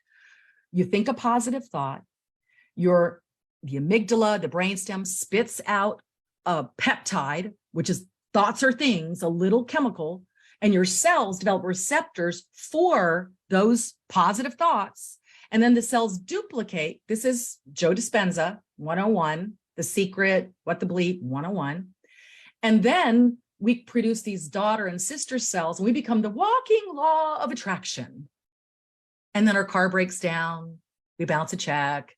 It's like, what is going on? I'm doing all of these things. I'm making these goal boards and dream boards. I've got my action plan. And so with all of that, I began to show them, and we never guess, we always test. For example, we would do a gut microbiome analysis and provide them with a custom probiotic that's specific for their gut bacteria. If you know anything about that, I'm not talking about that today. I am talking about emotional intelligence. Then we will look at and work with Dr. Alan Hopkins from your lab work and teach them what their lab works really mean, their blood work, Ingrid, and how way before you see the little flags of low and high and this and that, there's evidence of inflammation, dehydration, all these little things that are affecting how we feel. So you think about it, Judy, if you're like, okay, how do you expect a child, 2 children are born, and this one child, from the day they're born, they have headaches and stomach aches and leg cramps and acne at 9, and they have constant chronic sinus infections and so forth, which is my daughter. Wouldn't you think that every experience for her is more stressful because her body's already under a physical stress? Would anybody kind of agree with that? So that skews her perception of herself. Now here, let me take it to this emotional intelligence. So I'm doing all this work. I think I know it all. And I think the most beautiful thing, the most ancient 3 statements of wisdom written on the Temple of Apollo are: number 1, know thyself. Number 2, surety. Surety breeds insanity, being so sure about everything, and nothing to excess. Those 3 things, right? So after knowing all of this stuff and being this health coach, Adriana, and a couple of years ago, I began experiencing really strange physical symptoms that were so bad. I was taken to the ER.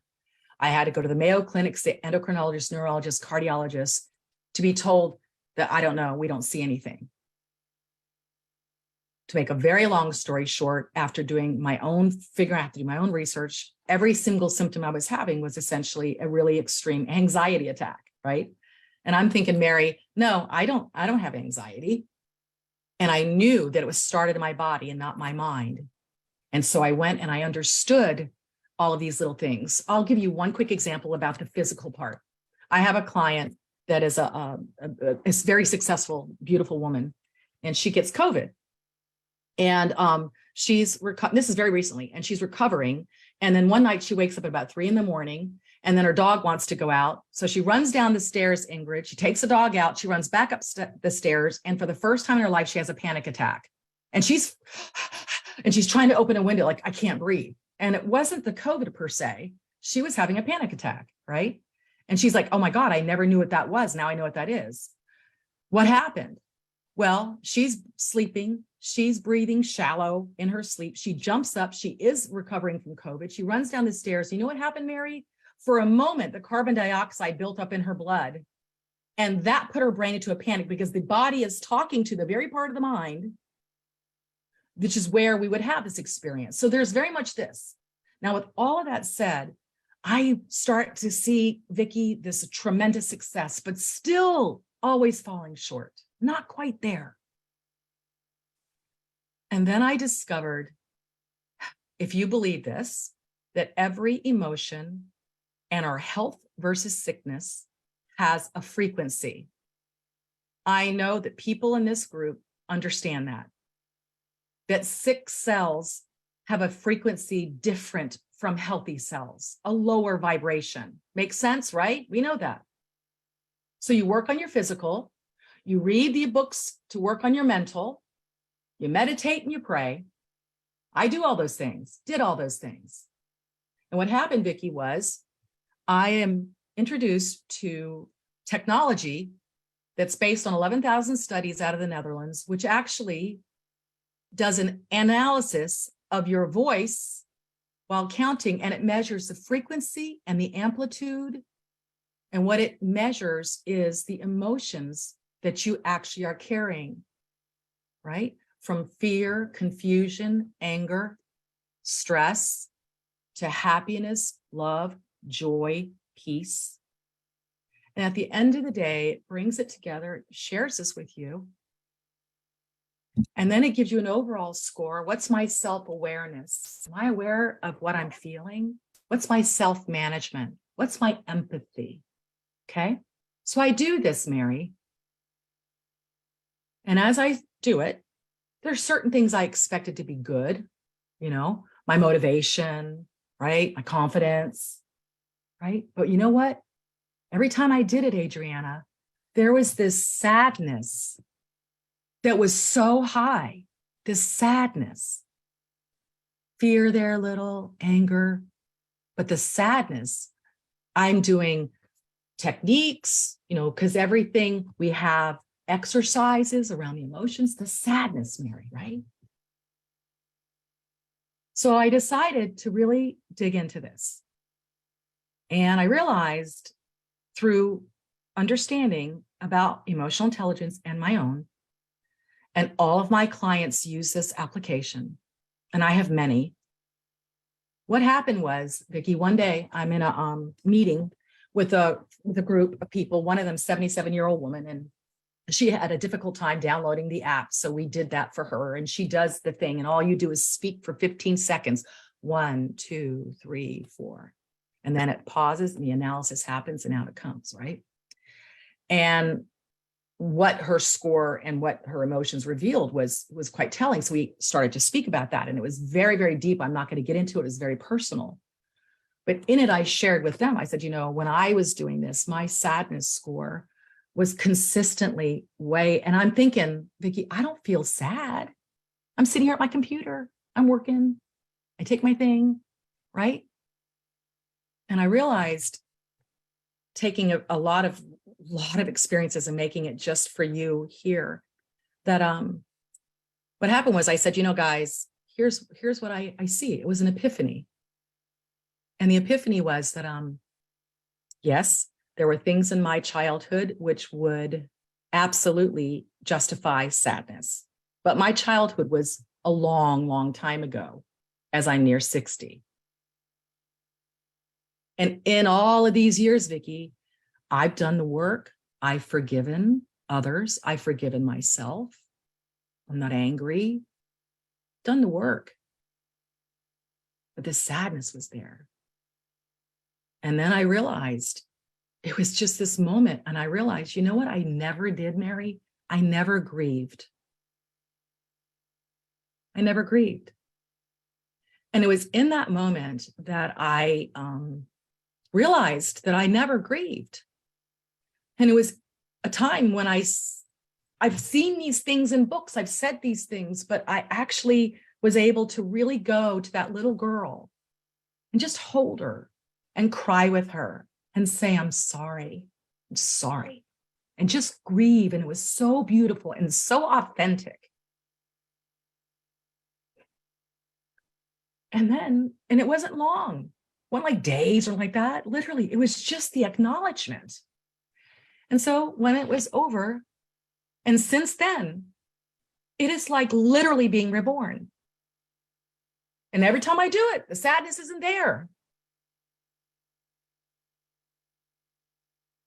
And I realized that, you know, I'm thinking, and the reason I really worked on it was because I'm thinking, shoot, if sickness is a frequency that's low, and fear is a low frequency, and sadness and anger are that, I don't want this cloud floating around with me. Especially when we're here consciously attempting to consciously co-create and manifest the greatness that we are. I had tackled the physical body. I understood the applications. But what happens to so many of us is we have these underlying emotions that we are not fully aware of at all. I laughed with my sister. We talked about it. I said, I guess some of us just kind of get into this robotic, you know, you just push through and get stuff done, but it doesn't mean the emotion isn't there and it isn't affecting you, Ingrid. Who would want to walk around with that kind of vibration or frequency in your sphere? So the app is called Vibonics. Vibonics. VIBEONIX.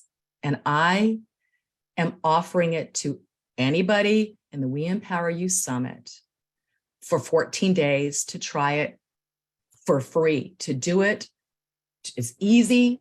And it's so easy. You say it, and then when you're finished, you'll wait you speak for 15 seconds, you wait about 25 seconds as it uploads, and then it pulls it up.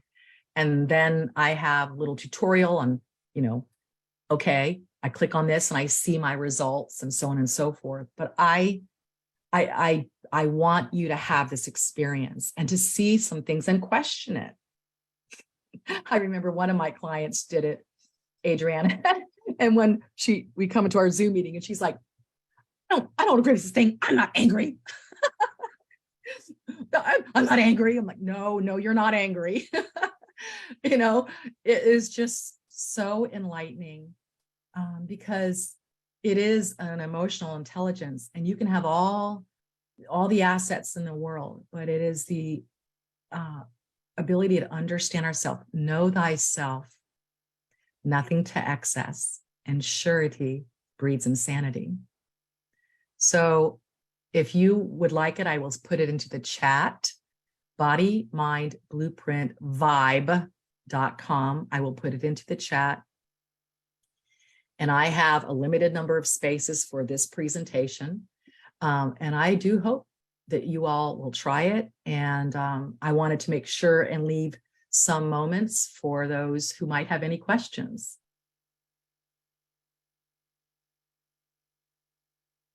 Thank you so much, Debbie. I would love it if you would put in the chat the spelling for it, Vibonics. I know you spelled it out, but just so people can see that. And yes. Is there anyone here who has a question or comment? I do. Yeah, please do. Go. Hi, it's Vicki Henshaw, a different Vicki. Different Vicki. Hi, Vicki. Hi, how are you, Debbie? I'm trying to click to see over to. There you are, Vicki. Hi. Okay. Yeah, here I am waving. I when I met you on our Wednesday evening meeting, I am totally enthralled with this app. I know myself pretty well, so my question is, once I find out what I strongly already believe, what do I do with it? So there's a couple of options. Number one is, so you use the app, and when you use the app, have you used the app, by the way, Vicki? No, I haven't. Yeah. So when you use the app, after each time you do it, and I have decided to take a time at least once a day where I don't just do it on my phone and run out the door to the grocery store. I actually sit down and do it, and then the results come back, and I sit and meditate on the results. And within the app, there are exercises. So for example, sadly, I have a sister who is a paranoid schizophrenic, and unfortunately, and in part, it's probably why I do what I do, because when you can't help someone like that, you want to help everybody. You know what I mean? Yeah. But anyway, the point is that she was speaking, and I let the app play while she was speaking. She wasn't counting. She wasn't doing it for real. I just let it play. It was actually to a voice message, actually. And oh my gosh, it came up 100% fear of imminent physical harm. Mm-hmm. And it broke my heart, Piggy, because I realized that for her, it's real. It's real, right? But in it, for those of us who aren't in her shoes, it will then say, okay, Vicki, here's what came up, anger or confusion. And it will give you a couple of exercises, Vicki. It's going to give me like 10 things, I'm sure. No, it's really, honestly, it's brilliant. 3 things to do, right? Okay. And to learn the awareness. If you want to go further, then people like myself are counselors to support and educate that person within the app. And for, like, I can see Peggy Tillman, who's here. Heidi's here. Hey, Heidi. Oh my God, I haven't seen you in forever, ever, ever. I love you. Yes, totally.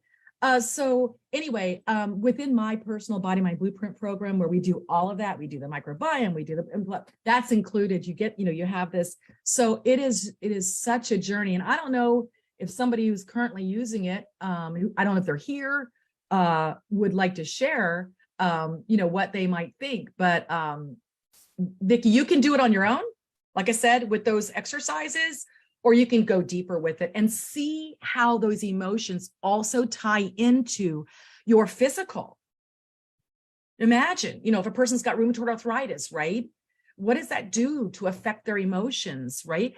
And then even learning what's the root of rheumatoid arthritis and what can we do? How do we reduce this inflammation? And there's a lot. And I get, it's a good course. When we go into this app, is there something that we put in that has to do with you? Because you said you had the Body Mind Blueprint Vibe.com, the link that I put in is me. Oh, that is okay. to me. You cannot get Vibenix on your own. Oh, only through a practitioner. So it's not a B2C. Okay. All right. Okay, super. Thank you so much. Appreciate You're you. welcome. Thank you for the questions, Vicki. Good questions. Yes, Heidi. Hey, Debbie. I apologize. I missed the very beginning, so forgive me if you covered this. Is there a certain minimum amount of speaking that's necessary? I'm thinking for my son who has autism and his language is very unreliable and limited, but I'd love to feel, he can't express the emotion. I'd love to hear what the app would say that he can't express, but how much would he need to be speaking? That's a great question. And let me answer you two ways. The way it works is you count for 15 seconds. But remember, when my sister, she just left a voicemail and I played the voicemail into the app. You know what I mean? So it's 15 seconds to answer your question, Heidi. If you could get them to count for 15 seconds, and the reason we do counting is because there's not an emotion attached to it. With your son, because obviously I know you, I know how, him speaking for 15 seconds would reveal for you what he's feeling. Right. Okay, so I missed that. So it's having someone count for up to 15. Is that you have to do 15 seconds of counting. However, as I said, I just played my sister speaking for 15 seconds. Sure. Yeah. Right. The difference is when you're speaking, there might be emotion tied to it, right? Whereas counting, it's just that linear 1, 2, 3, 4. So, but in her situation, fascinating. Wow. Yeah, she would never count because she would think it was a spy machine and all that stuff. So, yeah. Wow. Thank you. Yeah, sadly. Thank you. You look beautiful, Peggy. Look at that hair. You look really lovely. Well, I hope that you all will take advantage of it. I did put the link into the chat. And you see, make sure everything works. But we've tested it. There it goes right there. Yep, it's all working. I clicked right on it, goes to it. Hi, Lee. Nice to see you. Beautiful and blue. Oh, it's a picture. Oh, there she goes. Hi. So I hope I've answered your questions. I really hope that you'll take an opportunity. Are there any other questions or comments that anybody has before we bring this one to a close? Yeah, I have a question. Hi, Debbie. Hi, Ingrid. So is it to speak directly into it, or would it also work with a recording? 15 minutes, 15 seconds of a recording. So you can download it onto your telephone, or you can also put it on, I use it on my computer primarily, but it's 15 seconds. And again, with my sister, I was playing a recording of her speaking for those 15 seconds. So you absolutely will do that as well. And can you say how you define emotional intelligence? No, it is primarily being aware of the emotions, the underlying emotions that you're experiencing, right? And it's very interesting when you actually can see it in black and white, Ingrid. Like, for example, you feel tired and you go to the doctor and you do your blood work and it's like nothing really is there. Why am I tired, right? Well, the same is true with the way we react and respond day to day to day. And when we can have an opportunity to recognize when there is anger there, and I've been doing this with so many people, and these are an underlying foundational emotion that's sitting there, whether again around fear or sadness. And in the fear, it's even broken up: fear of loss of identity, fear of loss of autonomy, fear of the physical harm, right? And it's like what's happened is people look at it. And for example, I have a client who fear of loss of identity was quite high. And she looks at it and she looks more deeply into it, Ingrid, and fear of loss of identity. If you were to try to look it up, Google it, it is what's called autophobia. So it's technically afraid of being alone. She got angry. She's like, I'm not afraid to be alone. I'm divorced. I work from home. That's not it. But when you go deeper, it really has to do with abandonment issues. And so we really help that person understand what this emotion is about, right? And that is what self-awareness is that I even have this emotion there. And after doing it so long, Vicki, I tell you, you can almost, after you become very experienced with it, you can actually hear it in others people's voices. You know, and think about this, Ingrid. This is probably the biggest thing for anybody in business. When you're speaking, you guys right now, some of you know me, some of you do not. You are judging me in an instant from the way I look. You like me, you don't like me, you resonate with me. It's what it is, right? But big part of that, Ingrid, is authenticity. When a person is not authentic and they don't know it, you know, they're speaking confidently, but there's this undercurrent of fear and confusion or anger. The people you're speaking to sense it. They don't know exactly what it is. They just don't trust. Not. You get it. All that's happening. In fact, one of my favorite books, you guys, this book here is whatever. This is written by an ex-FBI agent, what everybody is saying. Okay. And it talks about the hidden little messages that's happening every second of our expression. And you know what? Some people are really great liars, but the body can't lie. Your frequency can't lie. And people sense it. I mean, when you become aware, you know, like animals fly onto your hand. I mean, I'm telling you, it's just crazy. You walk into stores and people just look, and it's different. It's not because you're wearing a certain outfit or got a fancy purse. There's something there. It's safe. It's safe. And it's never safe when there is a lack of authenticity and people sense it. All right. And by the way, the last thing I'll say about this, do you know what's crazy? When you look at what ticks in the face when somebody's lying, right? You know, you think eye contact, maybe shoulders up, you know, what, all kinds of things. And there's some people who are very, very good liars. But you know, the one thing that never lies, the one part of the body that never lies? Your voice? Yeah, if a person could read it that well, but your feet. You look at somebody and you're asking questions and you see their feet kind of turn away, or you walk up to somebody in a network event, a social event. Hey, how you doing? They're like, hi, oh, so nice to meet you. Yet their feet are turned away from you. Oh no, they don't want to be there with you. It's a really fun read.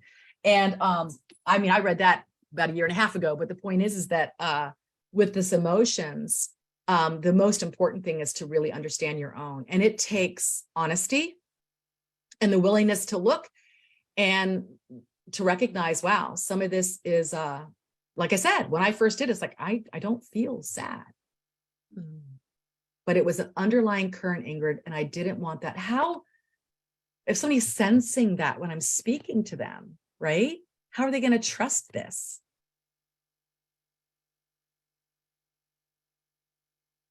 So for me, the biggest thing is our own self-awareness of it.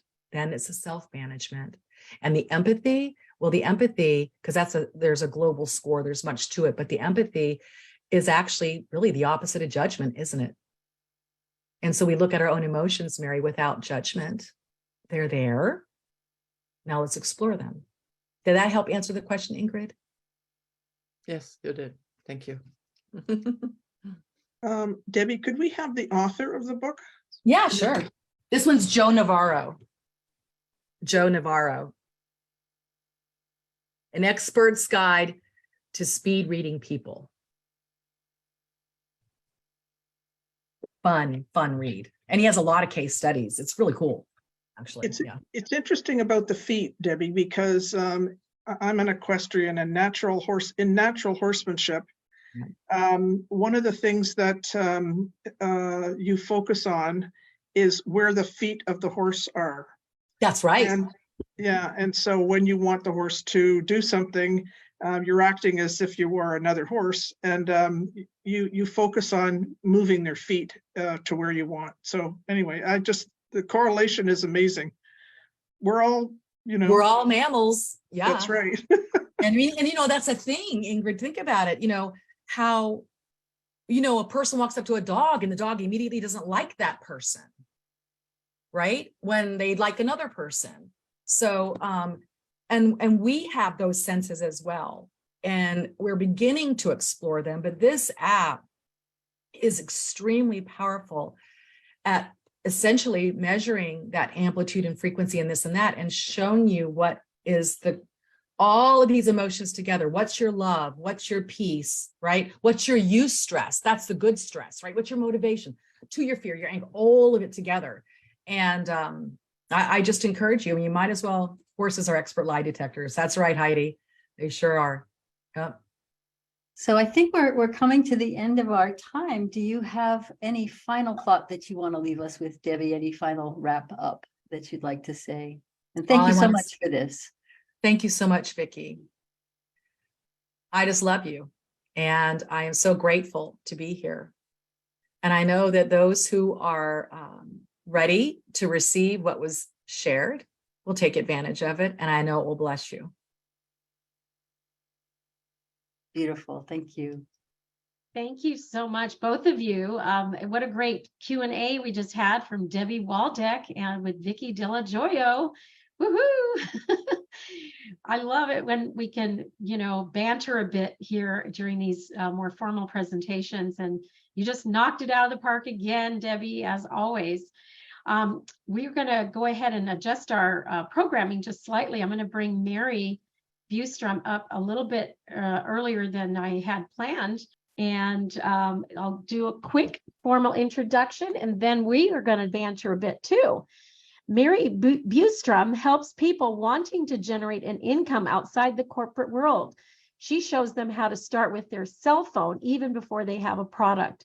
As the second woman manager in the Boeing company, she has over 40 years as a manager in large and small companies and knows there are many who long to be free. Mary has been featured in the New York Times, Fox News, and Authority magazine. She has a weekly show on Apple TV, Roku, and Fire TV. And she is a brand new Just Say Yes member in the last 60 days, I believe. And she wanted to come and speak to us about why she is a member. She volunteered, she asked to do this, and I think her voice needs to be heard. So take it away, Mary. Great to have you. Hello. After 40 years as a manager in the corporate world, I chose to retire. And I transitioned to build an online business with a friend. Well, we didn't really have any idea what we were doing, and we struggled without much success. And then I was invited by the University of Wisconsin, their corporate training program, to write a course in one of my areas of expertise. And I built the course, and they started promoting it when the pandemic hit. Oops. We had to shift from a live event to a virtual event. And they went on then to promote my course and 3 others, but nobody registered. Turns out that businesses had something else on their mind at that time called survival, and they weren't looking for training programs. So after licking my wounds, I went on to working with an online mastermind group to shift and succeed. And of course, it cost me a chunk of money, but I did make progress. I learned about opt-in funnels and copywriting, I had to have a business domain and a business credit card, and I had to have an invoicing system. But I also needed a whole lot of behind the scenes technical connections. And so that was more expensive mentoring that I spent. So then I start, presenting my business course, and I began to realize that I needed to provide continued courses as my customers evolved. And then I realized that some of my clients wanted on-site coaching.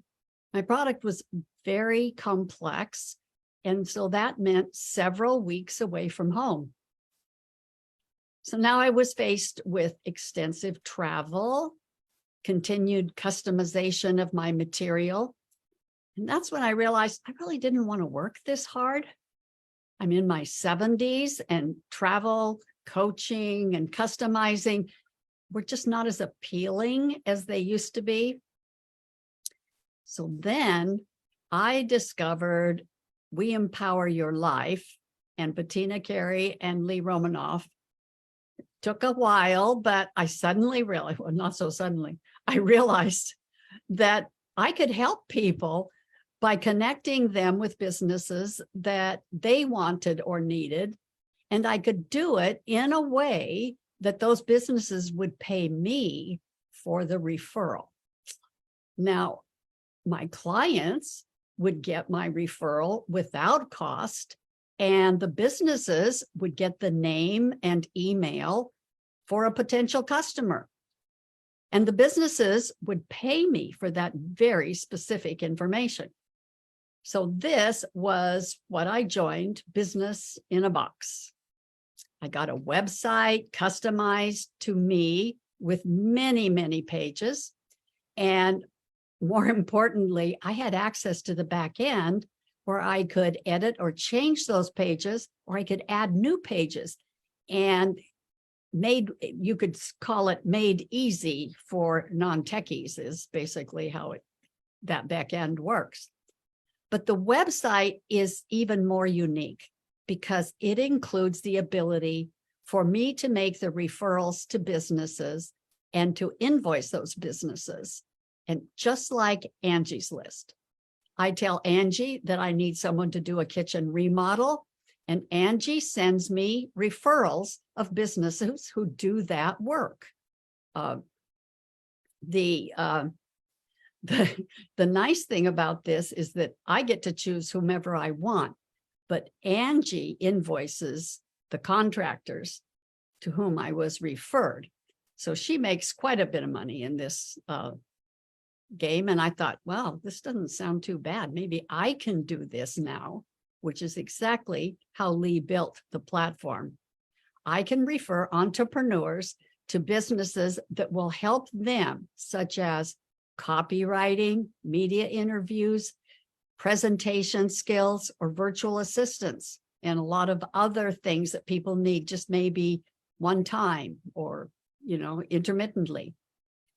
Now I'm not working without a boss, so I have a website called businesswithoutbosses.com. So do come to my website and check out what it looks like to have a business in a box. And I just want to say that I'm excited that I can now meet the needs of people without having to work so hard, and I can truly retire and make money while I sleep. So back. Yay. I am totally blown away at your presentation because you went from coming in with possible idea and then totally you got it. And when you get it, it's like cracking the code. And Lee, you probably have some things to say, and maybe we can even bring up your site so that folks can actually see what your business without bosses actually looks like. Oh my gosh. I'll let Lee do that.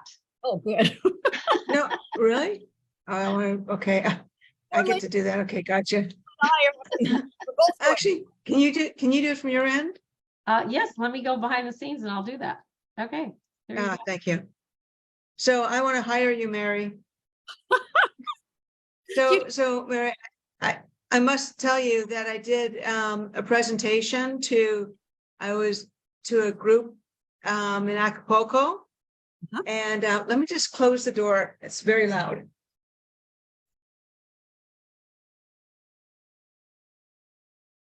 And there's your website. There you go. So I did a presentation to in Acapulco to people that have spent their entire lives selling,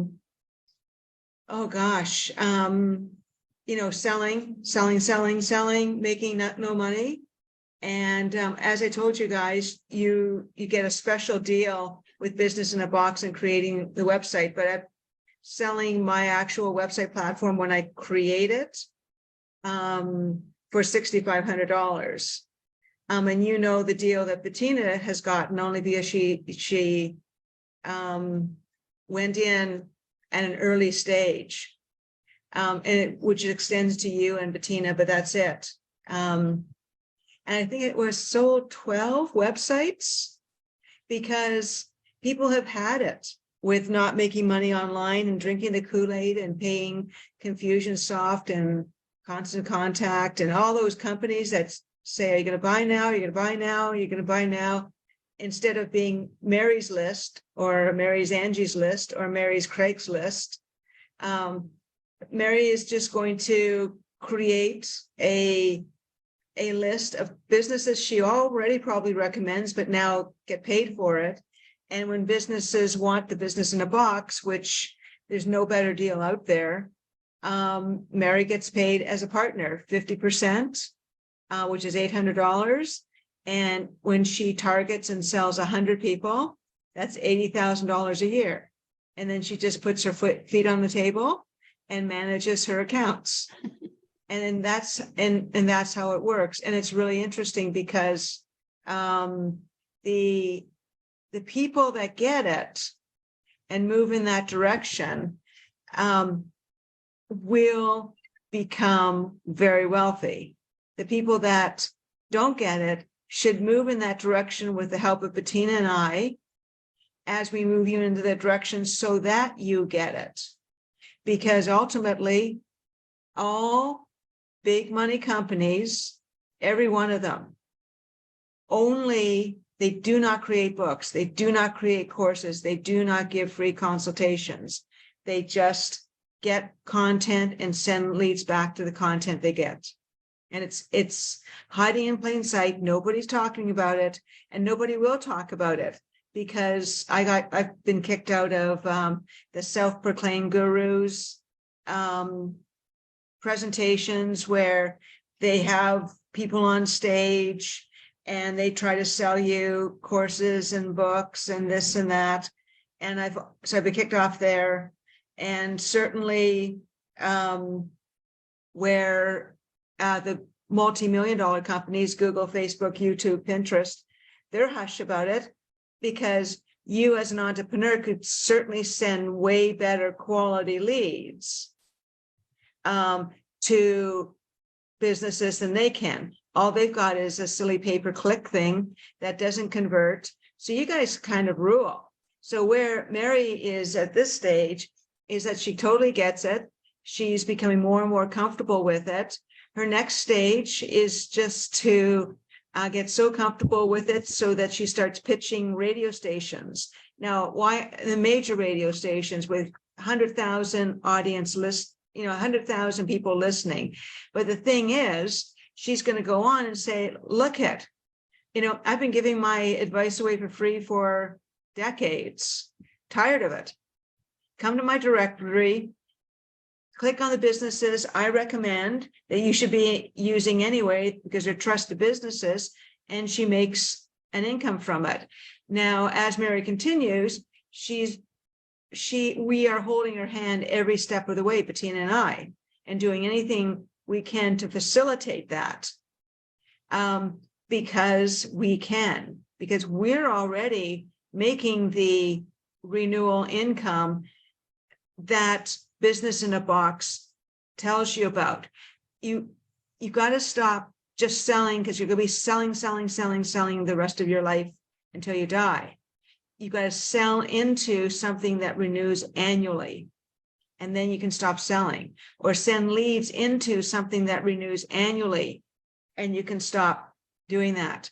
In my next presentation, I think I'm going to blow your minds about something. So anyway, and Mary and I, we didn't know each other before, but we're attached at the hip now. She can call me anytime. I can help her out doing whatever she needs to do. No extra charge. I just think it's great that people that are getting it, get it, work it, and then start generating an income. So congratulations, Mary. Thank you. And all I can add is I did it and you can do it too. Because if I can do it, that hard little noggin of mine, it can be figured out. And Lee is great to help, and I am here too. I know a lot about the Income Activator platform at this point, and we're both happy to help you. Thank you so much for joining us, Mary. Next up, we're going to be bringing Vicki Della Gioia back to the stage. She's going to introduce our next speaker, Patrick Snow. So Patrick, he asks, has staying at home got you interested in getting published? Do you want to turn your book into a bestseller? Want to become a highly paid professional speaker, consultant, or life coach?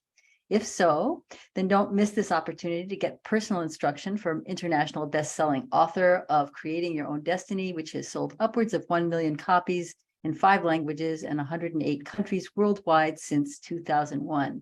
This book and his second book, The Affluent Entrepreneur, have both been purchased by John Riley & Sons. He's also a contributing author to Chicken Soup for the Soul.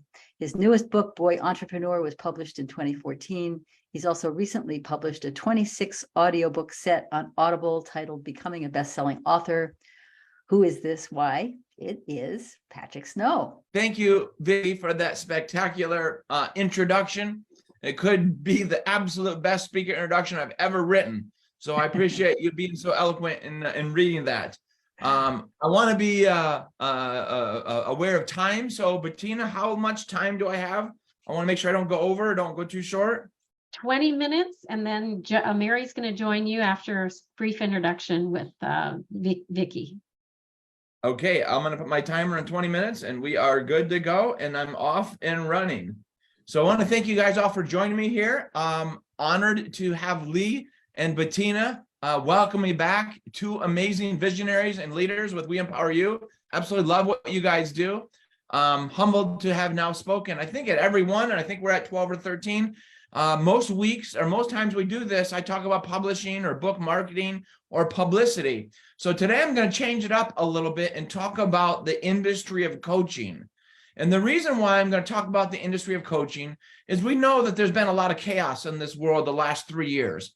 People maybe want to move away from the big city. They want to move to their dream cabin. They want to quit their job. They want to do this. They want to do that, but they're stuck tied to a commute or a job that they don't like. Or maybe their company has been downsized or merged or acquisitioned or whatever else. So for all that reason, if I could, I'm going to put this in gallery, speaker view. By a raise of hands, I want to see how many of you either already are doing coaching or would like to triple your income in doing coaching of one kind or another. Anybody other than just me? So is there anybody else? Okay, Mary, Vicki, anybody else interested in the business of coaching? So we're going to dive in that. Okay, there I see Bill and a few others.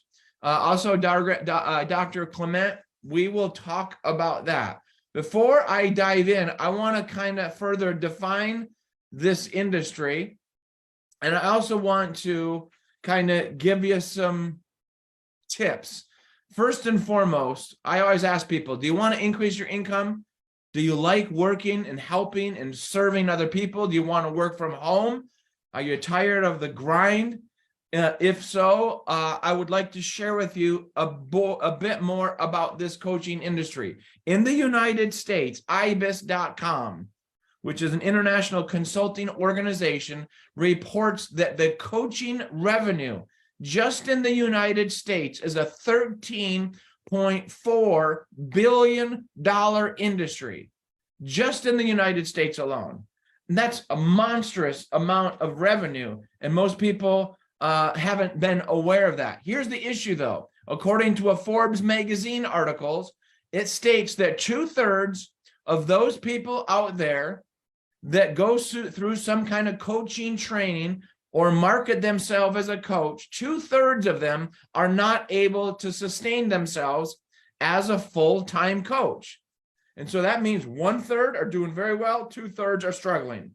So what I'm going to do today is share with you 12 tips that I've used over the last 25 years that have successfully helped me bring in more than 1,500 clients over 25 years. So these 12 steps that I'm going to share with you are not something that I threw together last night or last week or even last year. This is 25 years of experience, intellectual properties, trial and error, test and measure, and failures and successes. So let's dive in and go this route. The first thing that I want to share with you is that if you don't understand or understand the wisdom behind Zig Ziglar's quote, then maybe coaching is not for you. Zig's been a favorite mentor of mine for a lot of years, and his all-time favorite quote says this. He says that you can have everything you want in life as long as you're willing to just help enough other people get what they want. And we've heard that for years and years and years. And that's one reason why Lee Romanoff and Bettina Carey have done so well financially with We Empower You, with their own businesses, consulting, because they are dedicated to helping other people get what they want. And then as a result, they get what they themselves want. So that's the foundation, that you don't join the coaching industry to become a billionaire. You don't join the coaching industry because you're selfish, you're arrogant, you're narcissist, you're any of these things, you have a big ego. You join the coaching industry because you want freedom for your family and your life, but more importantly, you love serving others.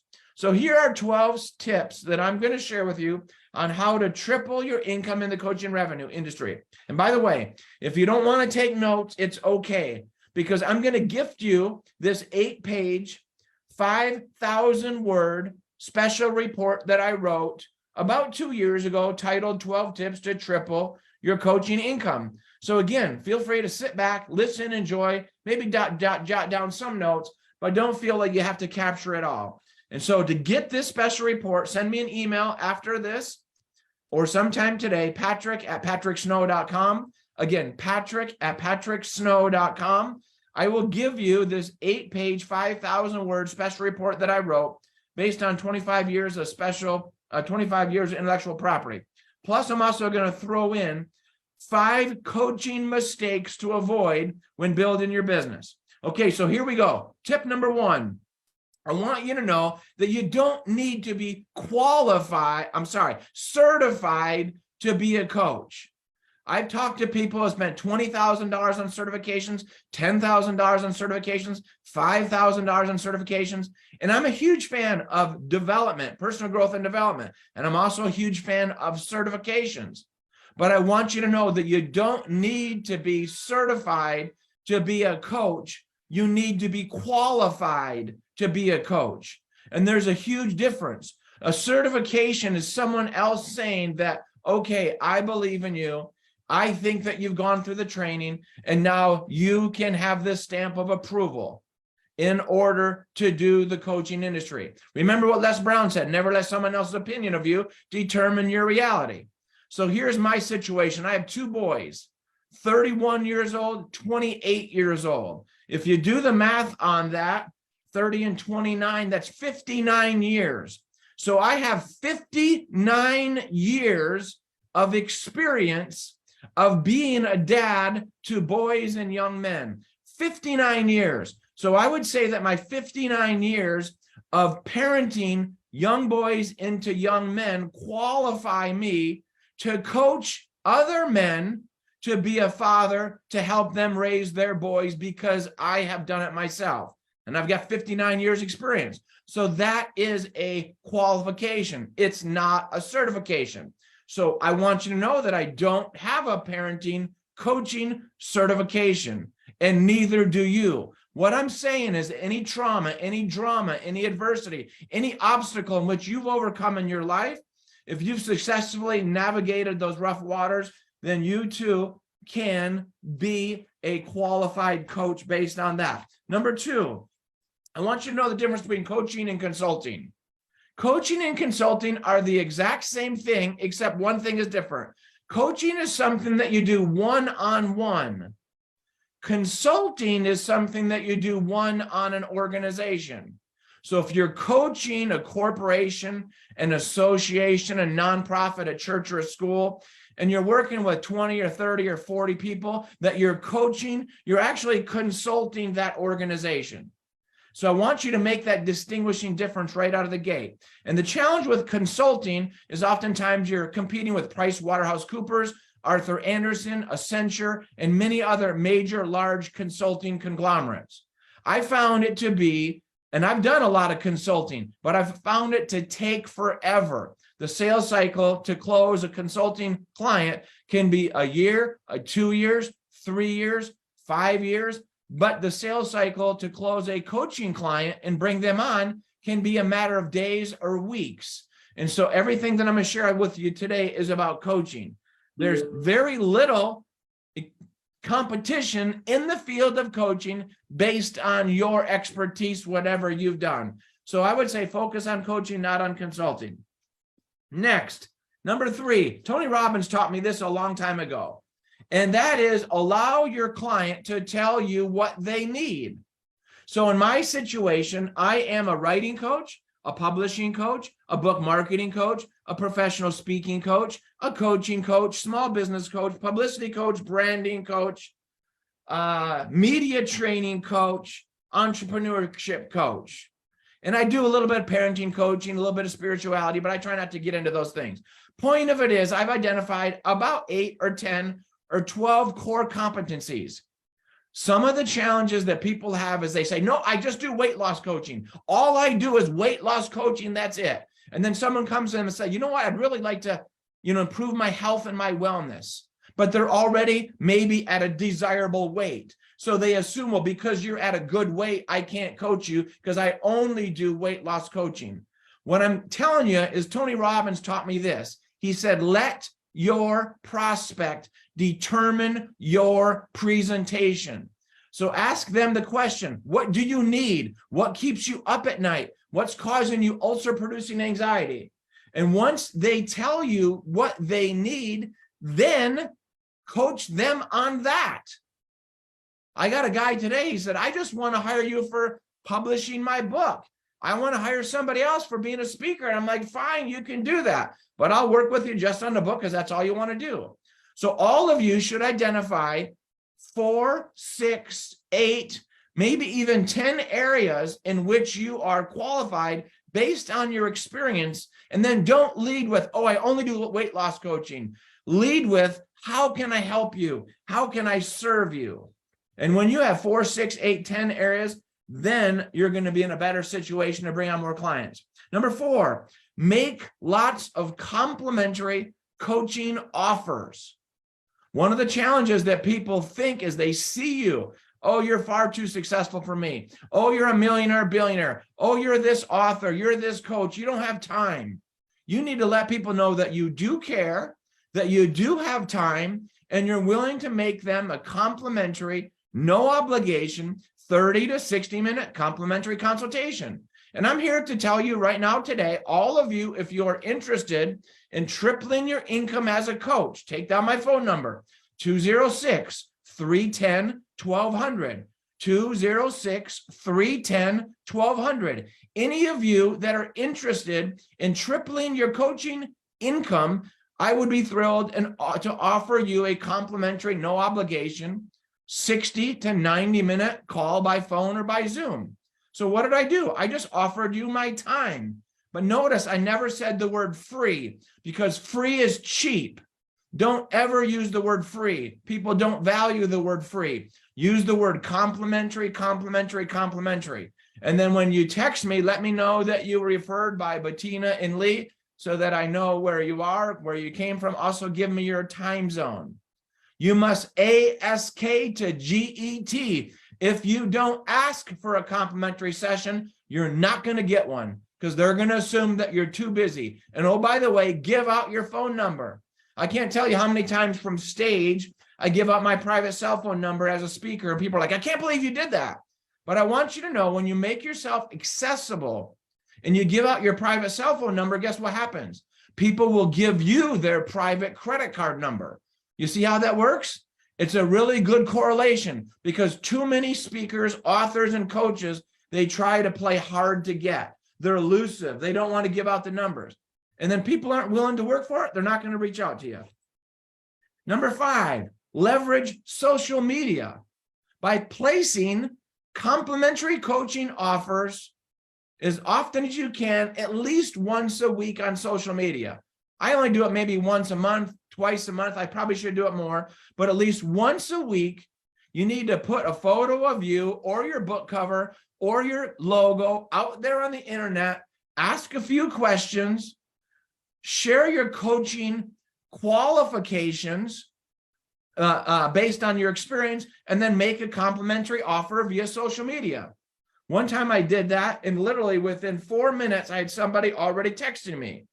So leverage social media by making offers. Again, if you don't ask, you don't get. Number 4, I had a woman earn out of, where was she in? Boulder, Colorado. And I want to make sure I get the math right. I think she did 6 plus 12 plus 15, whatever that is, like over $30,000 in 90 days using this strategy. I insisted and demanded that she either attend either by Zoom, a meetup group, or in person, a networking group. So We Empower You is an amazing networking group. Mary West has her Celebrate You networking group. You can go to Meetup, and there's probably in your area 100 meetup groups that you can go to. So my challenge to you is every single day for 30 days, go to a networking group in person or to a meetup group online. And I don't want you to go to the Chamber of Commerce meeting when there's 450 people at the luncheon and you're going to meet one person to the left and one person to the right, and that's it. I want you to go to the event where there's 20 or 30 or 40 people there, and they're going to go around and say, okay, Lee and Mary and Vicky, each of you get 1 to 2 minutes to tell us what you do. And when they give you that 1 to 2 minutes, you tell them what you do, but you also ask the audience, what do you need? And then you make a complimentary, no obligation coaching session, a coaching offer. Again, if you don't ASK, you won't GET. First month she did that, made $6 grand. Second month, she did it again, made 12 grand. Third month, she did like 15 grand. And then she said, Patrick, I'm so sorry, but I can't go to networking groups anymore. And I said, why? She said, I'm too busy coaching. I said, why? Because I have all these clients. Well, what's happening? All of those clients are now making referrals. So don't think you have to do, 352 days a year of coaching at networking events. What I'm saying is try this strategy for 30, 60, 90 days. Number 7, never under any circumstance, sell your coaching services by the hour. If I gave all of you guys $100, big deal. You could buy maybe a half a bag of groceries. $250, you got 1 bag of groceries, maybe a bag and a half. If someone pays you $250 for an hour, big deal. What I'm saying is you're never going to get wealthy selling your time by the hour. I want you to bundle your coaching program, put together a rest of your life coaching program, a 12-month coaching program, a 9-month, a 6-month, and a 3-month, and sell your coaching services as a bundled amount of time. And as you do that, you'll make 5 or 7 times more than you do right now. And I can help you with that packaging. Number 8, when you do the discovery call, first call that you do, I call it a discovery call or the complimentary session. I want you to give your client the ability, your prospect, to speak and speak and speak. And this is not manipulation, but I want you to listen your way into a sale.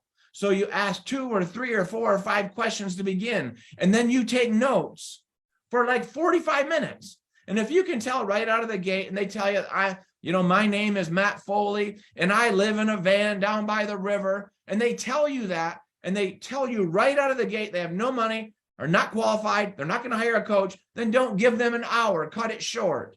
But if they tell you that they're sincerely interested, and you know that you've qualified them, then give them an hour. So when I do this, my prospect gets 45 minutes. And I'm listening for 45 minutes into this. And then at the 45-minute, then now I will basically start talking again now that I fully understand their story, because I'm literally listening my way into a sale, and I'm not being manipulative. I truly want to help them. And if I don't know what their issue is because I haven't listened, then I can't help them. So now I would tell them, oh, so you want to write a book. Oh, you want to be a speaker. Oh, you want to be a coach. So then the key is now you let your client know what they need to do, but you don't give them the how. Does that make sense? What, not how. So I would tell them you need a book outline, then you got to write a manuscript, then you got to edit it, proofread, typeset, cover design, ISBN, Library of Congress, printing, ebook, audiobook, global book distribution, foreign language rights. And I might overwhelm them with 12 or 15 steps. And then I would say, oh, by the way, when you hire me as your coach, I'm going to show you how. You follow me? So you listen for 45 minutes, and then you tell them, in your opinion, here's what they need to do. And then when they make the investment, then you let them know you're going to make them how. Okay, step number 9. At the end of this, if they never talk to me ever again, or I never see them ever again, I want to give them 2 or 3 freebies, because I want to leave a good impression in their mind. They may never be able to hire me. Not ever. They may not have any money, but I still want to help them. So I would give them 3 freebies. Number 1, I would say your book is your speech is your book. They're one and the same. Your book is your coaching program is one and the same.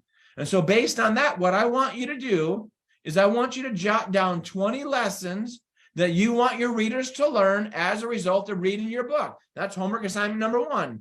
Number 2, understand that every lesson becomes a chapter in your book. Number 3, sequentially put those chapters in the right order.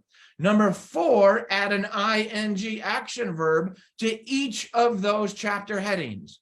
So now you've just completed your book outline. And oh, by the way, number 5, you might like one of your chapter headings so much that that becomes the title of your book. And oh, by the way, it can't be the title of your book unless you buy the .com. So I want you to buy your first name, last name.com, and I want you to buy your book title.com. So I've just given them 5 freebies. Whether they ever work with me or not, I have given good karma to the world. And that is the goal. And then, oh, by the way, never finish a phone call without booking the next appointment. If they're interested, they'll take you up on it. If they're not, they won't. Some will, some won't. So what next? Number 10, we're going to finish up here in 1 minute. Number 10, you need to be flexible. Work within your client's budget. I want cash first. No, actually, I want gold and silver first. And then I want cash second. And then I want Venmo or PayPal third. And then I want credit card fourth. And then I want a check fifth. And then I want a payment plan sixth. But I want you to write this down. You have to ask this question, because they're going to say, oh, Vicky, I want to work with you. Oh, Mary, Dr. Clement, I want to work with you, but I can't afford it. I can't do this. Humming and hawing. Oh, me, woe me. So write this question down. What else you got? And what I mean by that, I've had a woman in Las Vegas give me diamonds for my coaching that I traded for a car, and then I sold that car for $5,000. I had a woman give me a BMW motorcycle that I sold at the bridge off the end of Bainbridge Island, Washington for $4,000. Had another guy give me a timeshare in Kauai for a week 14 years ago before I moved to Maui. My point of it is they can gift you other barter things in which you can take to Facebook Marketplace and sell. Number 11 is that you must, at some point, write and publish a book, because your book becomes the platform from which you stand on, and the book becomes your sales it. The book will market your coaching services for the rest of your life. If you got 100,000 books in print, you got 100,000 sales its out there. And in the back of that book, there's a page that says about Vicky Henshaw Coaching, about Mary West Coaching. And that page markets you as a coach. And finally, number 12, I strongly recommend doing this, is give all of your prospects, all of your clients, any of your joint venture members, a 5% referral commission on the first referral, or a 10% referral commission on the second. I've been doing that for years and years. Nobody wants a $20 gift card to Starbucks. They want to get paid. So when people refer me, I pay 5% on the first, 10% on every one thereafter. You too can do the same. And now all of a sudden you're going to find yourself with 100, 200 friends and family all over the world on social media that are referring your coaching clients. And if they don't refer, they don't get paid. If they do refer, then you get paid, and then you pay them 5 or 10%. So those are the 12 tips to triple your coaching income. Send me an email and you'll get all 8,000 words, 5,000 words, 8 pages of those notes. Patrick@patricksnow.com. Again, Patrick@patricksnow.com. Number 2, I'll also include the 5 coaching mistakes to avoid. Number 3, send me a text with your name and your time zone, and I'll be honored and thrilled to offer you a complimentary consultation. So I challenge you, remember this quote: only those who can see the invisible can achieve the impossible. Ultimately, that vision that you have towards your desired coaching career is the key to creating your own destiny. So I challenge you, if not you, then who? If not this, then what? If not here, then where? If not now, then when? Special shout out and thank you to Lee Romanoff and Mary, also Mary West, but also Bettina Carey. So thank you guys for having me on your show. Hopefully you got some good material here. God bless y'all. A knockout. Thank you so much, Patrick, as always. And I'm loving that you changed up the program a bit to focus on the coaching. Again, remind folks how they can get a hold of you on that Monday call, because that is one of those calls that you do for would-be clients as well as your clients.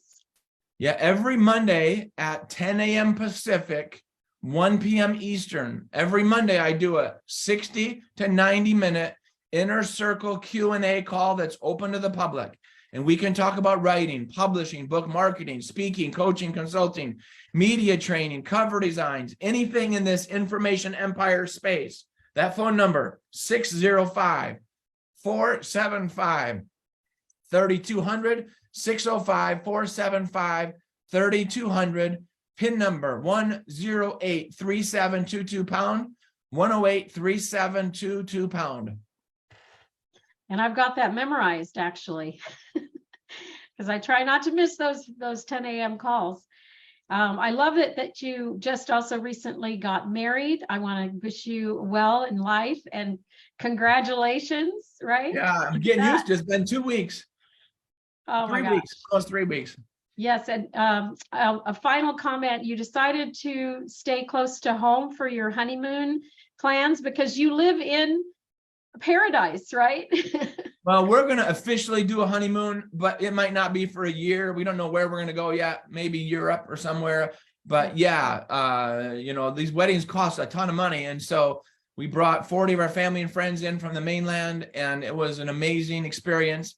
And Amy is just the best person, the best thing that's ever happened to me. And so we will do a honeymoon, but for now we're going to hunker down and stay in Hawaii. And by the way, it's stormy and windy here. And this wind and rainstorm, we had 40 to 70 mile an hour winds last night, rain all day, and that's coming to the West Coast. So get ready to embrace this storm that's happening.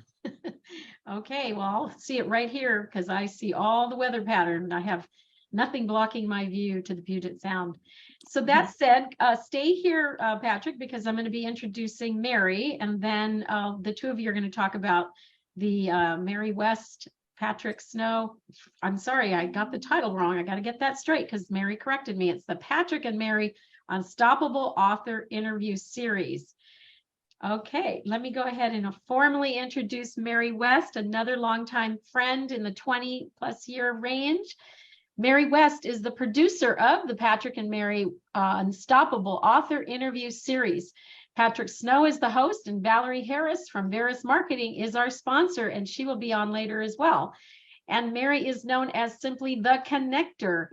Mary has a passion for connecting business owners and also is the proud founder of the Mary West Network. She has been networking for over 19 years and is writing a book called Networking Your Way to Success. She looks forward to meeting all of you and connecting.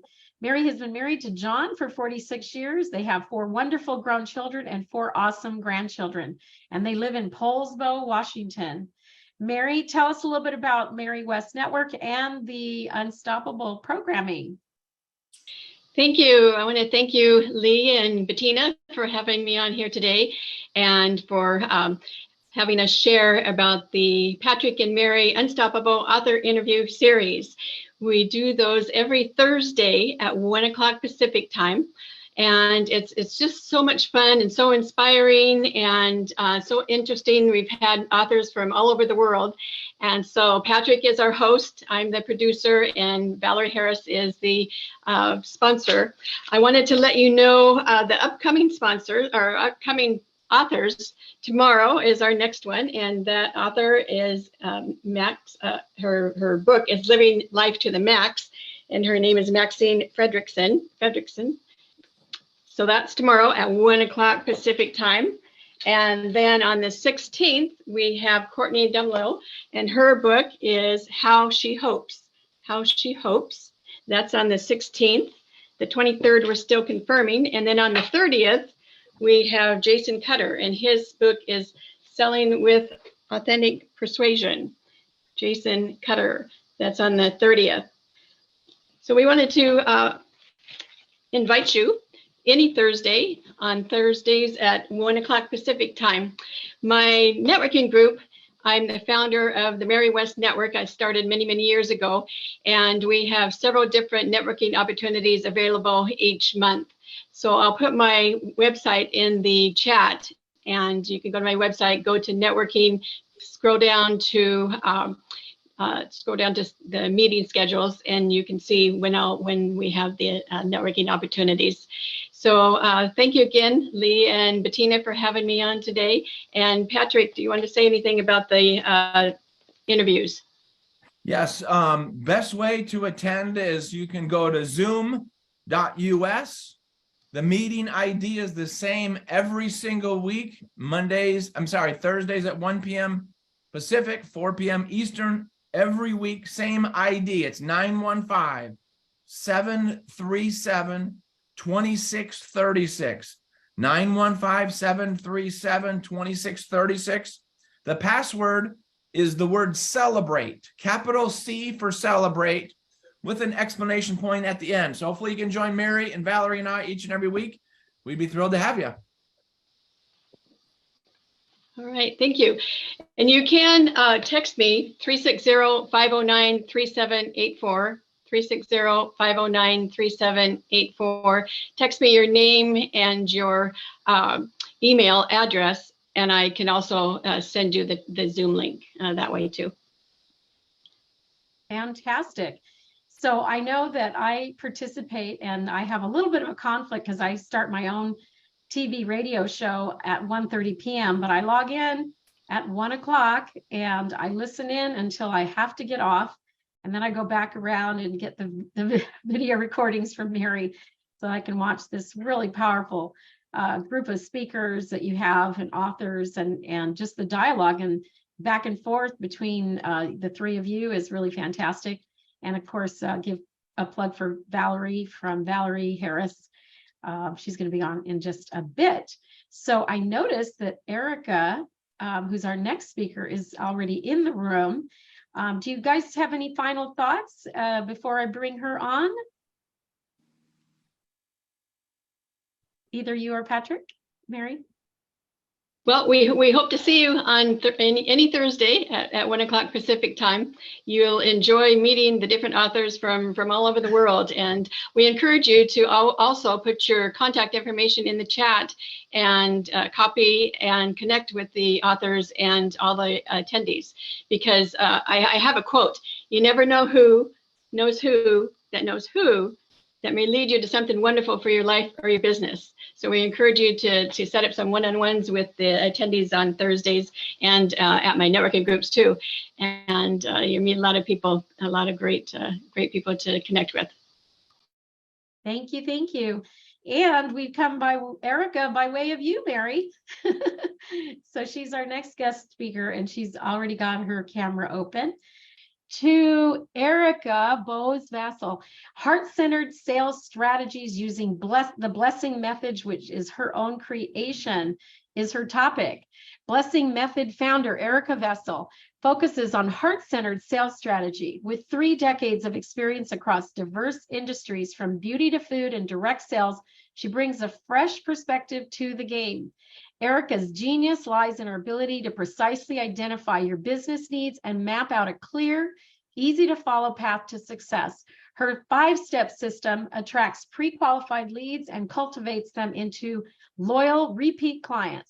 Her non-pushy sales techniques have helped countless entrepreneurs achieve their dreams, earning her the title of Queen of Non-Pressure Sales. Welcome to the stage. Take it away, Erica. Thank you so much. I'm so excited to be here, and I see some of my friends in the audience, so that makes me so happy. Well, my presentation's a little bit different than others. I'm loud, I'm funny, you know, all kinds of crazy stuff. So I just want you to get your pen and paper ready, because I'm going to give you some tips for non-pushy sales. I'm going to share my screen because I have ADD and I'm going to get distracted. So let me just grab this. So hold on. All right. All right. So here we go. All right, I do have to give you a little background so that everything is going to make sense. So yes, 30 years of business experience, jewelry business, salon at 19, restaurant, a Jamaican restaurant, Yaman at 21, 18 years in direct sales. I've sold everything, low ticket to products with lots of commas, even cars and trucks. But one thing was always in the center of it. I was uncomfortable bringing up money. Does anyone else have that uncomfortable feeling when you know you got to tell someone how much it costs? Say yes in the chat if that's you. I was really afraid of sounding pushy. So I developed a system so that people could just answer questions. They would just tell me what they wanted, and all I had to do was solve the problem with my product or service. And it served me in all of these industries. Now, back then, when I was 19, I didn't realize that I was creating these systems, but they carried over when I was in the weight loss industry, when I was in all these different places. I have utilized this, and so many other people have, and it will help you to be successful in a non-pushy manner. So it's called the blessing method. Okay. So basically it will just help you to build a sustainable business without feeling uncomfortable. Because we all have great products and services, don't we? Do you have a great product and service and you want others to have it? But sometimes it feels a little icky when we have to transition to the money part. So blessing method is what it's called, and it's 5 parts. Now, I do want to share with this, okay? So if you're looking for a one-time sale, that's really a customer, and I'm not your girl. But if you're looking for repeat business, that is my specialty, because that is a client. So one-time sale, that is a transaction. There's no relationship building in that, right? If you go to 7-Eleven and get your Kit Kat, there's no relationship building in that, right? Do we like to have relationships with people? I know I do. That's what I thrive on, getting to know people. So I'm going to give you my disclaimer, as I kind of did in the beginning. Okay. So first of all, there's going to be spelling errors. There's going to be a lack of punctuation. Okay.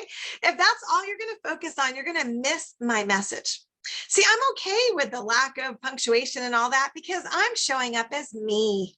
And I want you to show up as you. Nobody is perfect. And the longer you wait for perfection, you're missing out on opportunities to serve others. I have 3 autoimmune diseases: MS, psoriasis all over my face, psoriatic arthritis. I'm in chronic pain. I also have dyslexia and 3 traumatic brain injuries. I created these systems not knowing back then this is what I needed, was simplicity. And even if your brain is intact, okay, I bet you could use some simplicity in your life, a systematic process, a recipe that you could show up every day and just go boop, boop, boop, boop, boop, boop, and build your business. So we're going to dive in on my 5 steps. Okay. So now I want you to remember to always be strategic. Okay. Always have a strategy. Why? Well, it saves time. And it removes that emotion. Remember that emotion of feeling yucky with bringing up the price? You see, that was about you and not serving others. You were worried about what they thought about you. How about we just have a strategy that we're going to find out what people want and just serve them? You will increase your sales and your client retention if you have a strategy. And I'm talking simplicity. So your tip 1 is to attract people to you. Okay. So if you want to follow a strategy, here's a strategy for you. If you want to have people to come to you instead of you chasing them, right? Just edit your social media. Okay. One of the easiest ways you can do that right now is to edit your social media and show up as the expert. I'm talking change your cover photo. If you're a professional, you don't need the dogs and the cats running on there or a landscape picture. Draw people into you so they believe that you're the expert, even if you don't feel like it. These simple tweaks are going to help you to stand up taller and to gain your confidence. Sorry, I'm pushing the wrong button. Hold on. Uh-oh, I got ahead of myself. Wait a minute. Sorry, it's my new computer. Okay, here we go. All right, everyone touch your nose. I know you're like, this lady's crazy. Let me see you touch your nose, okay? I want you to touch your nose because that's to remind you that you have to create curiosity, right? So people are going to be drawn to you because they're curious about maybe the picture you posted on social media, the name of your business, your help statement, those simple tweaks that you can make, like as soon as we hang up, when this is over today, are going to transform your business. You will be seen differently. Even if you just started your business today, make the tweaks. Tip 2. Create and tweak your pre-qualification process. You want to weed out the people who are not open to listening or hearing about your products or services. This is what I'm saying. Only talk to people who are interested. I know. Are you excited about that? Okay. How many times have you said, well, I want to build a relationship with people, so I'm not going to bring up my products yet. So you have these long drawn out conversations in Messenger and you have all these coffee chats and you never know if they're interested or not for like 7 years. And then they tell you, oh, I'm sorry, I'm allergic to that, or I'm sorry, I don't want that, or I'm sorry. And you feel like you wasted time. Only talk to people who are interested and build the relationship along the way. You do not need to court people to sell them your vitamins or your course or anything. All you need to do is problem solve. Okay. If you do this, you're going to save time. You're going to remove the frustration. You're going to remove the worry about being pushy. You will never, ever be pushy if you are solving a problem that the potential client has said that they have. Okay, so all you do is problem solve. Would this excite you to only talk to people who are interested in your product or service? Think about how much more money you're going to make, how much more time you're going to have if you're not talking to people who are like, nope, I don't want that. Okay. Now, I know you're like, what are you talking about, crazy blonde lady? Okay, listen, what you're going to do is have a strategic survey, okay? This is going to get the lead or the prospect to tell you what they're interested in. And then all you have to do is solve the problem that they said they have, okay? It's very easy. My rule, I will never have a coffee chat. I will never speak to anyone on my calendar unless they have filled out a survey. I must know what their business is about, okay? What they're interested in, who their ideal client is, who I can refer them to. I want to make the most of their time. And then we build the relationship along the way. Now, if you have a strategic survey and you go step by step, like I just showed you, edit your social media, show up as the expert, have your strategy with your survey. So you're just sending people your survey. Okay. Do you know how easy checking back is going to be? How many of you have ever put off following up? If you say none of you, I know that you're not telling the truth. I've been in business 30 years. Sometimes follow-up is really hard. Sometimes we're really good at getting people's business cards and numbers, but oh man, don't ask me to follow up. Well, we all know that the fortune is in the follow-up, isn't it? But if you had a very simple strategy, like having them fill out the survey and they said what they wanted, how easy would it be to say, hello, yes, I was reviewing your survey and I see that you're interested in package, blah, blah, blah.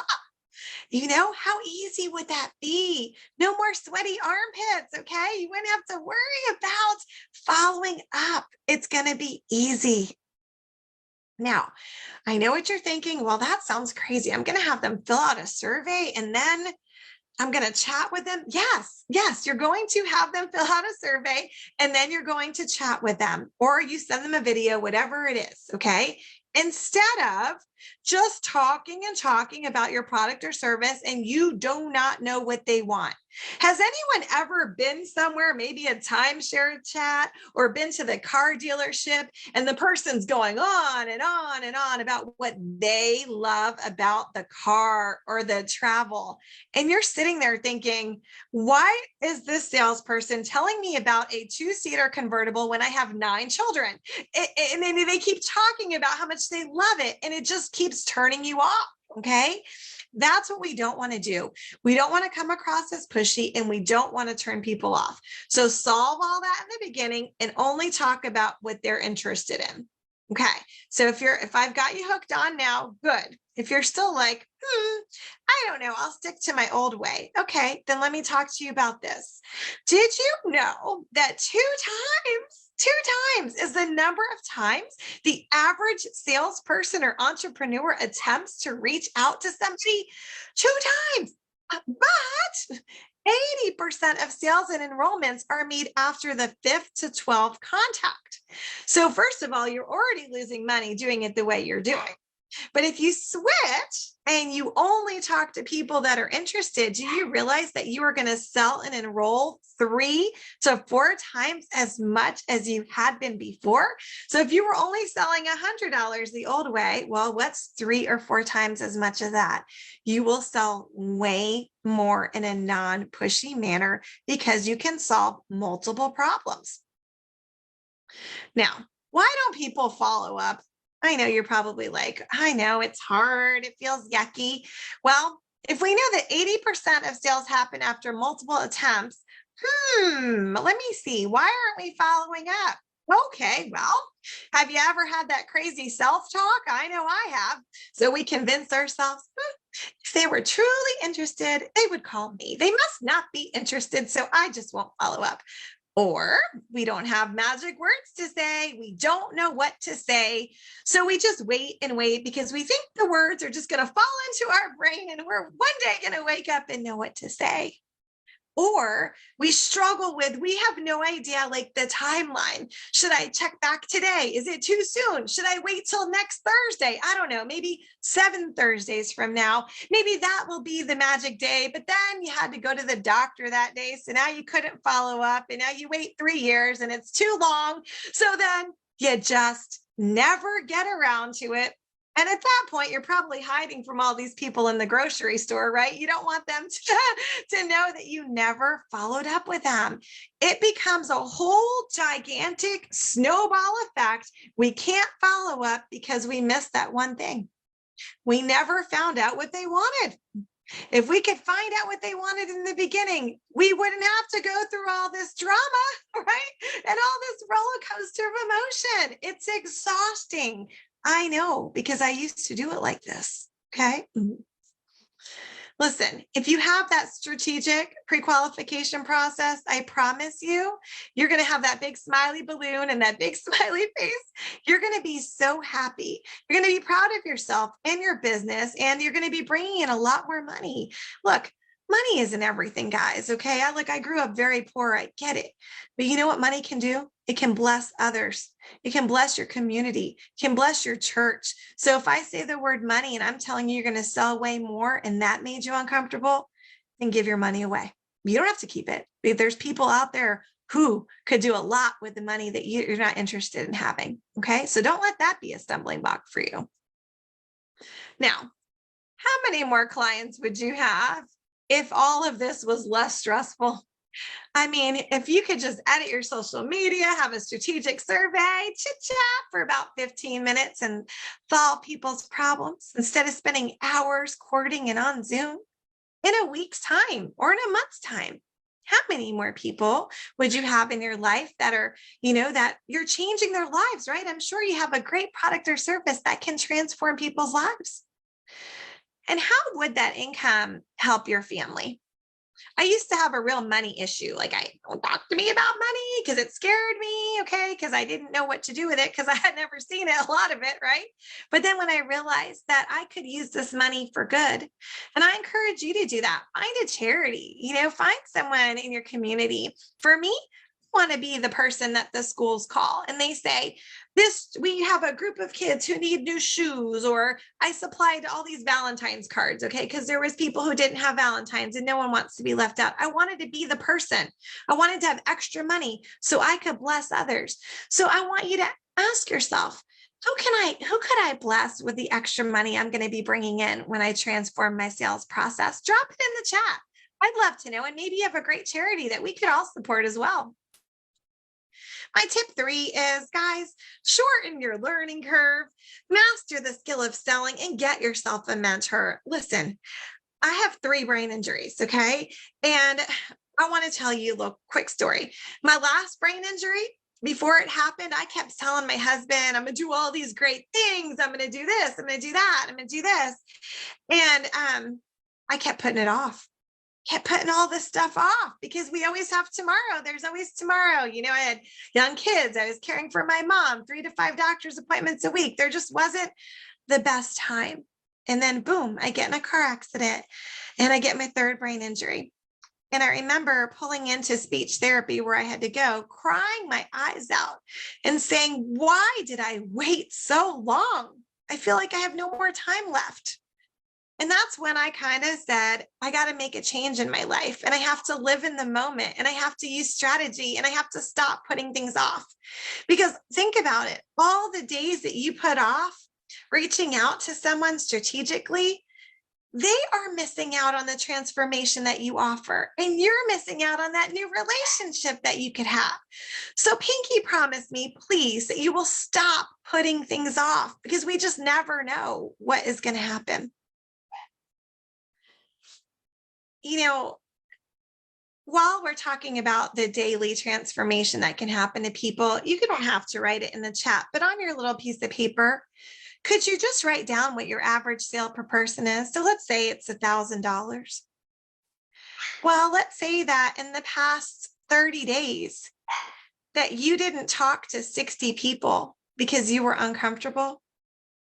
60 times 100. That's a lot of money that you left on the table. You see, guys, I'm a sales strategist. I call it with my fancy goggles, and I look to see missed opportunity where many people look and say, oh, I got 3 sales. And I'm like, yay, but what about the 27 other people that you forgot about or didn't follow up? That's where I'm looking. So please, I want you to look at real numbers, okay, and see where your business could be fast. My tip 4, is just to keep simple, guys. Don't overcomplicate it, okay? Just keep it strategic and create your sales process and perfect it. Don't try something once and say, oh, it didn't work. I'm not doing that again. No, try it again, maybe a little differently, right?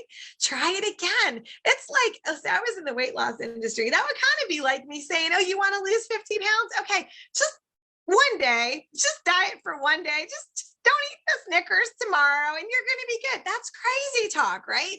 We know that it's inch by inch, right? Success happens. Okay. So give yourself some grace. Stop being so hard on yourself. Here's my blessing method. Attract people to you. Pre-qualify them. Weed out those who aren't interested. Present effectively. You should have a very high closing rate, you know, where the money changes hands. If you are hearing things like, I need to think about it, now's not a good time, I'll use up what I have, then there's something wrong in your presentation and your pre-qualification process. Because if you're doing these steps, you're only talking to people who said they were interested and they literally told you what they want. So if you can present effectively, the majority of them are going to be buying. You should be getting referrals every single time. I say 5. I call it the blessing of the gift cards. You can do whatever you like, but utilize those opportunities. And then retain all these new people, because if they're coming in the front and leaving out the back, you kind of just wasted your time. You want to retain your clients. And I do that, and I teach that on automation. Okay. There's so many little things that you can do to automate your business where it looks like it comes directly from you. The last one is having tools that run your business in the background. Those are key. Did you know that you can have someone fill out a survey so they pre-qualify themselves? Then they can automatically be added to your email, send them a text, a ringless voicemail, added to a Google Sheet or your CRM so you can track them, send them something in the mailbox, all at the same time. Isn't that crazy? When you're not working. I was caring for my mom. I don't know if anyone has elderly parents, 3 to 5 doctor's appointments a week. And when I started perfecting this process, it was because I can't be in a million places at once. I want to care for my mom. I want to care for my kids. My husband's always traveling, and I want to build this business because remember, I felt like I was running out of time. I perfected this, and I'm happy to share with you some more. I hope that you found this valuable. And if you would like some a little more in depth about how you can do this, here's my ebook, and it just go to blessingmethod.com and you can just download it. Okay, so I'll give you my steps, and this is my cell phone. And if you don't believe me, that's my number. Call it now. Well, the ringer's off, but that's my cell phone. Okay, I'd love to have a chit chat with you. Of course, you'll fill out my survey first, and I'd offer you customized business tips. You know, I don't want anyone to waste another day not blessing somebody. Here's the QR code. If you would like, it's going to theblessingmethod.com. And I'm not sure if I'm out of time because I forgot to set my timer. So I apologize if I went over. But am I good? You are so good, Erica. I have loved your presentation, and it's just so great that you believe in blessings like I do. So appreciate your participation. This is your first, but hopefully not your last summit.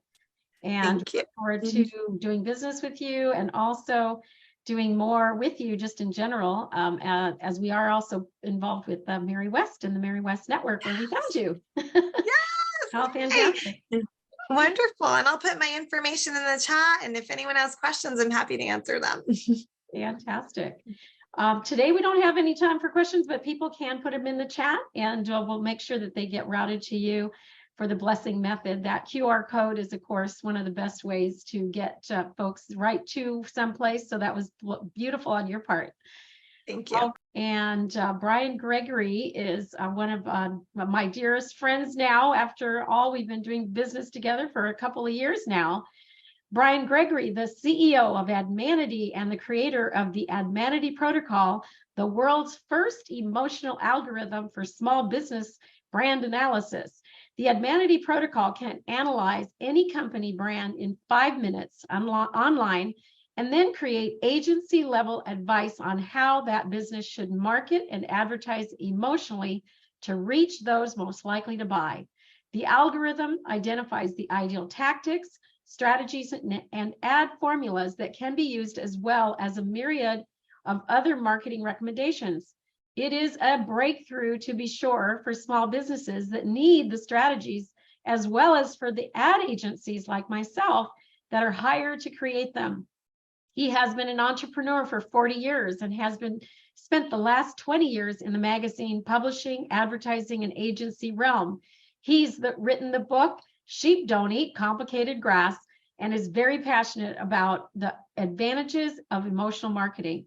He is an advertising, I would call him a genius, a sales master, author, speaker, and an expert on emotional marketing and branding tactics.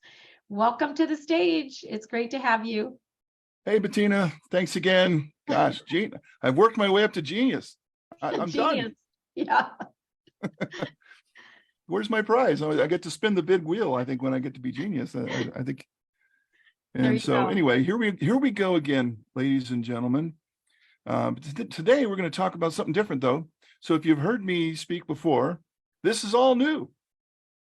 And normally when Bettina taps me on the shoulder, we talk about branding and analysis and how to figure out what your brand should do, what its personality is, what the emotions are that make it successful. And we're going to touch on that today, not as much, because I think a lot of you have already been down that road, and we're still going to make that branding analysis available to anybody today on the call. So if you haven't tried the 5-minute, we call it the yes test is our name for it. It shows you why businesses say yes to you. And I can't tell you how valuable that is. I mean, if you're in business and you don't know that, you're really lost. You really need to know. If we go to $1 billion company and ask the CEO, okay, tell me the emotions of your brand and why people say yes. Boom, boom, boom. Yeah, the CEO can just name them. It's like they're reading a cue card. But when we go to small businesses, it's a lot different. There's a lot of, I think it's this or that. And isn't it better just to know? And that's what the analysis tells you. It takes 5 minutes. It's a mind blower if you haven't tried it. If you're looking for a mind-blowing experience, then definitely take the yes test. I'll put a link in my in the chat here when I'm done, so you can do that.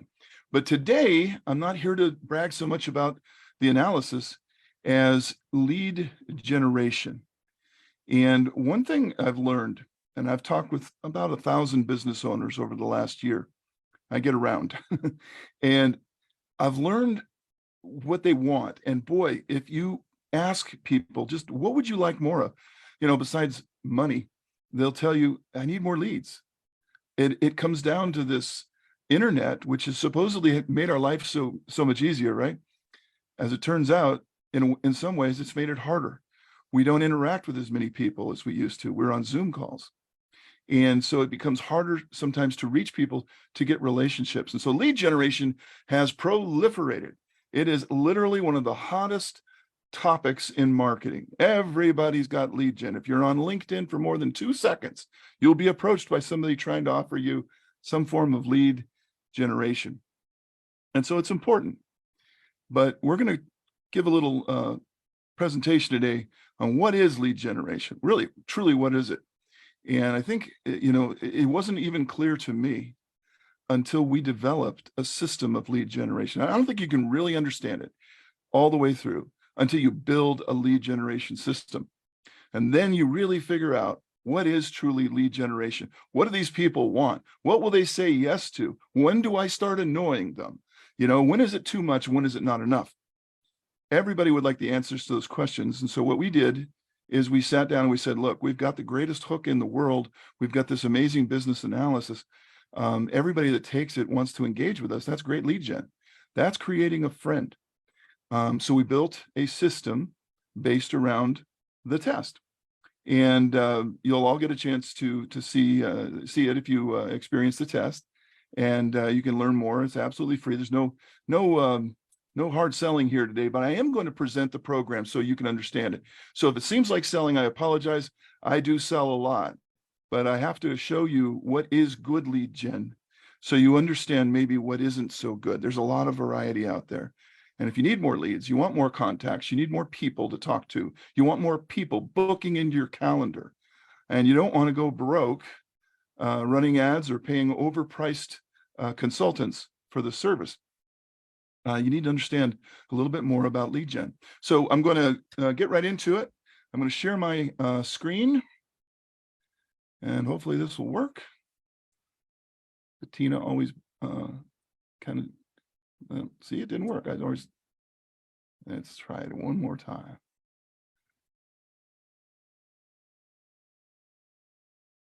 Okay, are we looking at a couple of logos? Yes. Hopefully we are. Yes. Somebody say yeah. Okay. All right, then I'm on. On the left, you see the Admanity protocol. That's what I normally blab about. I'm talking about that, bragging about that, telling you should do it. That's the test. That's the 5-minute experience and all of the things that come from it. That's our business analysis. The new product that I want to show you today is called Salesmanity. And Salesmanity Prime. And Salesmanity Prime is an amazing program that's all automated. It really does, live up to its slogan: open, connect, and close more deals. And it's new. It's not been generally available to the public. We've been testing this for the last year, but now you're one of the first groups to even see this. And so I'm really excited to show it to you today. So I'm showing off my new Cadillac. Okay, just a couple quick things about me. My background is advertising, been doing it for 20 years, agency, owned magazines, publications, sold a zillion ads, written a book called Sheep Don't Eat Complicated Grass. They really don't.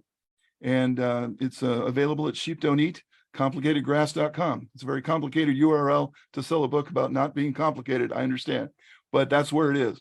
That's the only place you can get it, by the way. And I've created all the algorithms that we're going to be discussing today and written gobs and gobs of curriculum for our company. And one of the things I'm proud of, I've scripted 100 emails with over a 50% open rate. And you'll be able to use every single one of those emails if you come on board with us. And so, we really do understand what it takes to capture somebody's interest. And the topic today is how to generate more leads and get more sales than you ever thought possible. Sounds like a good idea. Most people would like to experience that. But first, before I talk about that, I got to tell you, let's examine what is a lead. What is this magical thing called a lead? Now, here's our lead guy. And he says, I'll get you lots of leads and charge you lots and lots of money. We've all ran into lead guy. Lead guy is out there. He's usually lurking on LinkedIn. And they don't know the people they're referring to you. It's kind of a mass marketing program. It's a little bit of a bot-like experience. And just about anything qualifies for a lead. They're going to charge you a lot of money. And these programs go all over the spectrum. From $500 a month is about the least expensive I've seen. All the way up to thousands of dollars, and to generate if you don't have a product that sells for thousands of dollars, they don't even want to talk to you because they know it can't break even. So you got to be really careful of lead guy. They're out there and there's a lot of them, and it seems to be really more prevalent on LinkedIn because LinkedIn is really into lead generation. So here's what a lead is not. It is not someone that you've harvested an email from. Okay, getting an email is really not a lead. It's not someone who has no idea why they're meeting with you. That makes sense.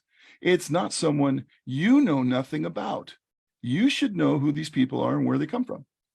It's not someone that does not like or trust you yet, because that's hard selling, folks. You're going to go up against somebody that's got all their doubt and caution and distrust in them. You got to overcome that first. And it's not someone who is not interested in speaking with you. Now, some of these sound ridiculous, and yet this is exactly what qualifies for a lead in today's internet-based mass marketing lead generation world. All right? A lead is a human being. A contact is data. Now, we all have a zillion contacts. You've got contacts in your LinkedIn. You've got contacts in your CRM and everywhere else. We all have contacts. There's no shortage of that. That's data. A lead is a human being. And a lead is a human being who wants to meet with you, has a vested interest in meeting with you, and is looking forward to meeting with you. So a contact turns into a lead, which can turn into a client, which of course is money. So that's sort of the food chain. Most of us have mostly contacts. And we want more leads. Contacts, easy to get. Leads, not quite as easy. Clients, tough. But if you work the system properly and you know where it starts and where it needs to go, you can create valuable leads. I'm going to show you how to do it. So if we have one secret in creating all this lead gen, it's this. People prefer receiving a gift to getting a sales pitch every single time. Everybody likes a gift. So you need to figure out in your business, what could you do to gift something of value, something really cool, because people love that. And if you start out giving, you're going to get more. But there's some problems with gifting, isn't there? Gifting isn't perfect. If you buy expensive gifts, they really don't pay for themselves. You could lose a lot of money giving away expensive gifts. Cheap gifts, just the opposite. They don't work. Everybody knows a cheap gift. If you mail stuff, it's really slow and you don't even know if they received it. And some gifts, if they're not business oriented, can look like bribes. You give somebody a $200 steak dinner, they know what's going on. They're being bribed. And you certainly don't want to give your own stuff away. Don't give your products away. Save those and sell those, right? You want to be selling your products, not giving away your time and your products. And so we simply say, let us be your gift. You're going to give our stuff away. You don't have to give away anything of value from your own toy box, okay? Now, a lot of you have already sampled our test. It's the only business test that tells you why customers say yes. It's really the most important thing you could know about your customers. If you don't know that, you're guessing, you're throwing darts at a spinning board. And we call it the yes test. And it's real simple and it's a mind blower if you haven't tried it. We've been featured on a couple hundred different websites around the world. And what it does is in just 5 minutes, we throw some easy true false questions at you about your business. Anybody can take it and it is scary accurate. Those are quotes from customers. You're going to get about 5 pages of stuff all about your brand, how to improve it, what to do, what not to do, and what emotions will work for you and this type of thing. So it's kind of like having an ad agency give you a nice once over. But now we're going to talk about how to use that in lead gen. So we're going to use our little test. We're going to use that report.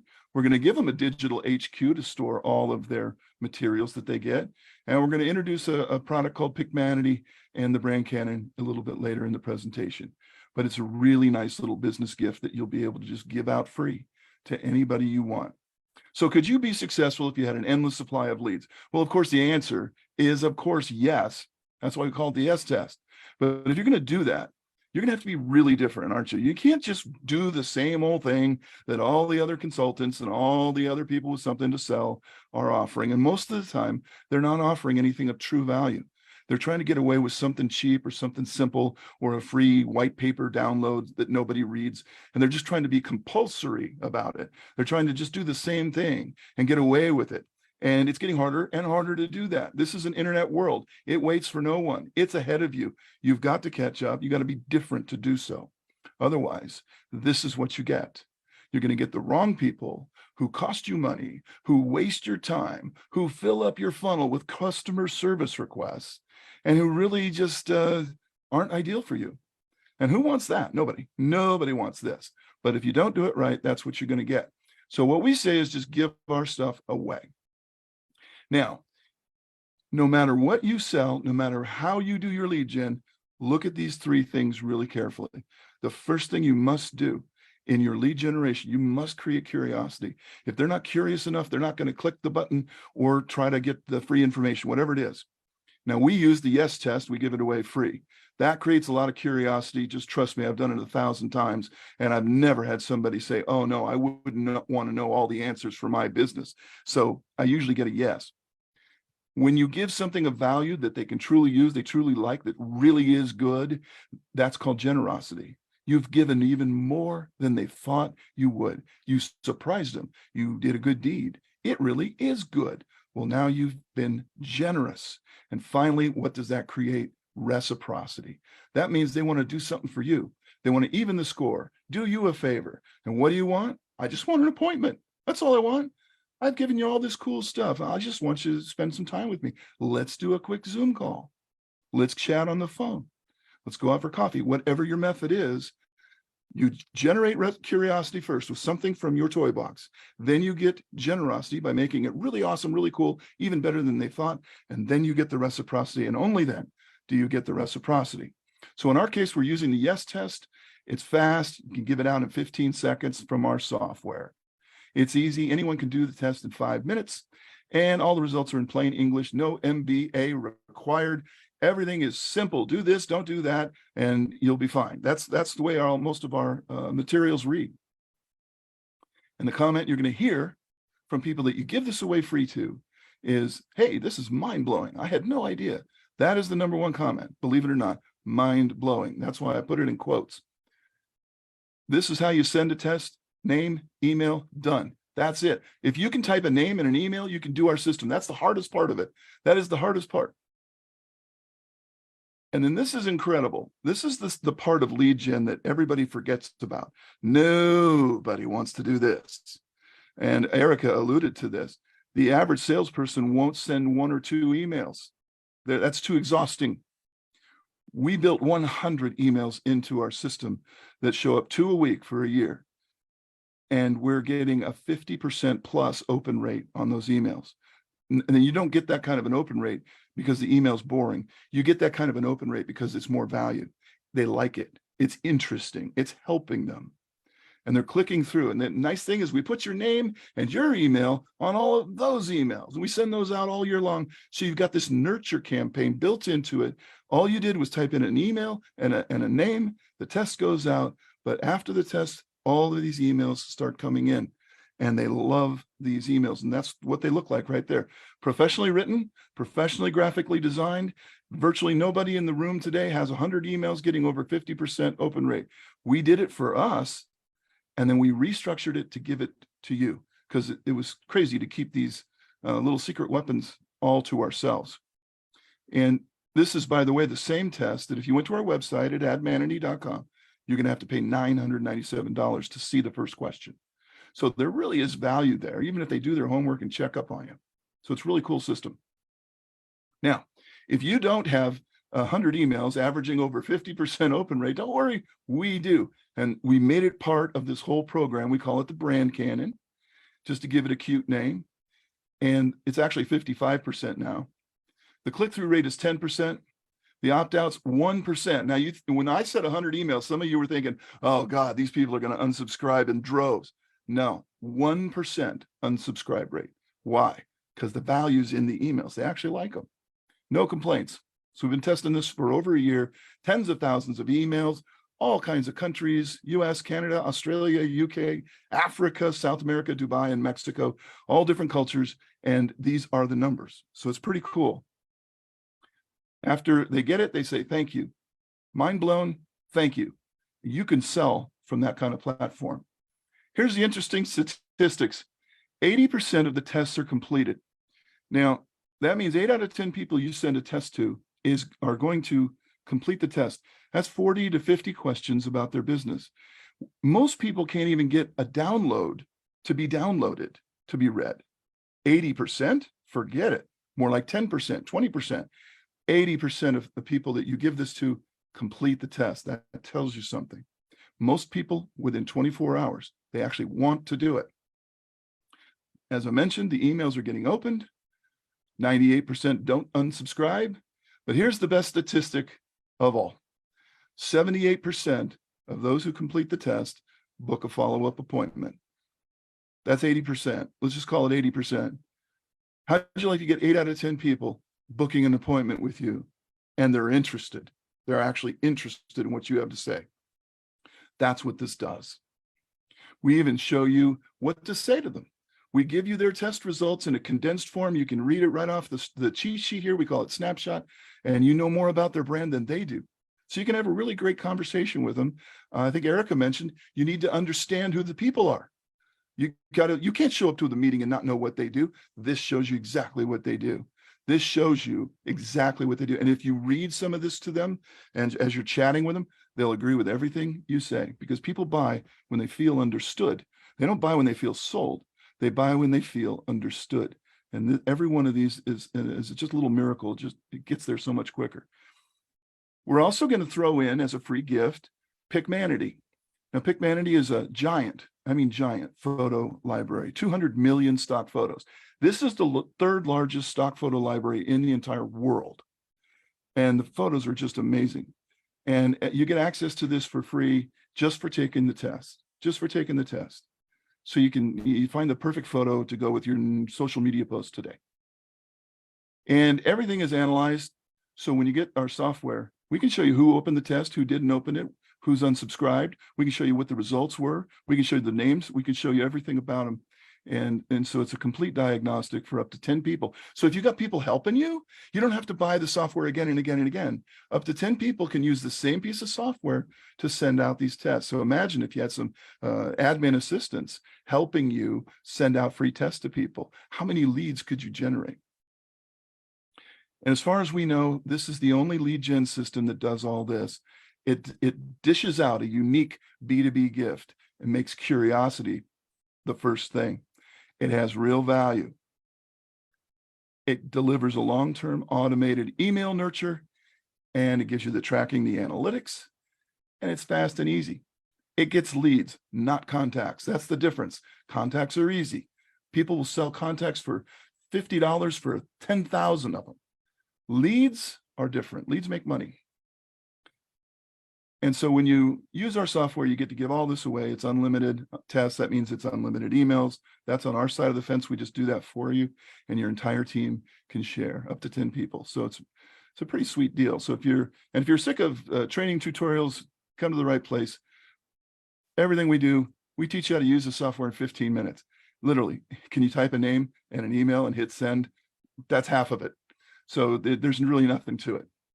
So real quick, just to recap, this is what you're able to give away. You're able to give away the free yes test. You're able to also give them their results, about 5 pages. They get their free digital HQ for life, where they can just go there and read their materials. You get the brand canon, that's the 100 emails with your name, your email on every single one, and access to the third largest photo library in the world, all free, just for saying hello to you. And the cost? $247 a month. Now that is way lower than just about anybody in the lead generation business. I mean, ask around, get some quotes. I think you'll find it's probably the lowest cost, especially for all of this, that you'll find. Now you can save a little money if you go annual, but for the We Empower You people, it gets even better. Here we go. That $2,519 annual is going to go away. Bye-bye. How about $1,997? Let's just like take another $500 off of that. Plus, you get your free Advanity report. Now, this is normally a $997 to get the full report on your business. But if you get the software, we're giving you your report. You get a free test, and we'll give you your report absolutely free. That's another $1,000 savings. Now, there's one catch. Here it is. You got to do it in the next 48 hours. You at least have to book an appointment. You could book an appointment for 2 weeks from now. I'm fine with that. But you have to book it within the next 48 hours if you want this kind of savings. Just show me you're interested. That's all. And I want to know that you came from We Empower You. So let me know that you came from this summit.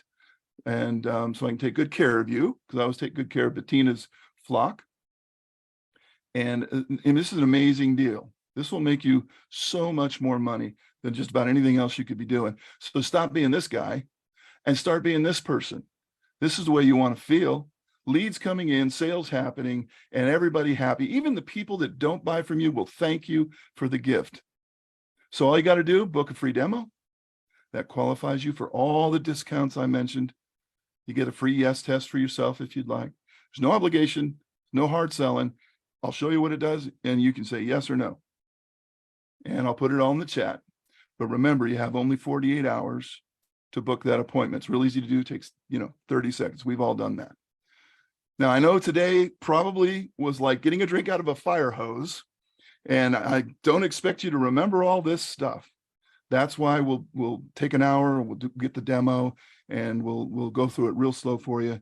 And, you'll take your test probably in advance of that. And so you really have a good idea, but that's all you got to do. Don't worry. We'll make it fun, fast, and easy for you. done this so many times. We've helped so many people with this program. If you're a consultant, if you're a coach, if you're in selling something B2B, boy, is this perfect for you. And I've put some information in the chat here in a second. If you don't remember anything else, jot my email down, bgreg@admanity.com. Just write to me and say, hey, I was at the summit. Give me the link to book the booking thing, to book with you. Just get a hold of me. It's not hard. And with that, I'm out. Stopping the share. Awesome. Put all that As stuff always, in the chat there. you are phenomenal. You've got it in there in that 20-minute time frame too, which is fantastic for us to keep us. Did I do that? Did I do good? You did really good. Really good. All right, So, Coach. Good. one more time, how can folks get a hold of this YES program that you have? The best thing to do is book a time to just get together on a Zoom call, just like this. I'll demonstrate it. I'll show you some more insight into your own brand. If you've taken the test, I'll show you some goodies about yourself you didn't know. So it'll be a great call. And then I'll show you exactly what you can do, and you can decide. You can even think about it. I'm not high pressure. I do expect people to make a decision, but if you don't want it, don't worry. This makes money. I'll just tell you, most of the people that have bought this in the first week made enough money back to pay whatever the cost was. I mean, I've had people make thousands and thousands of dollars in their first week, which is way more than the cost of this. So don't worry about the cost. If you're a little tight right now, listen, if you use it, the more tests you send, the more money you make.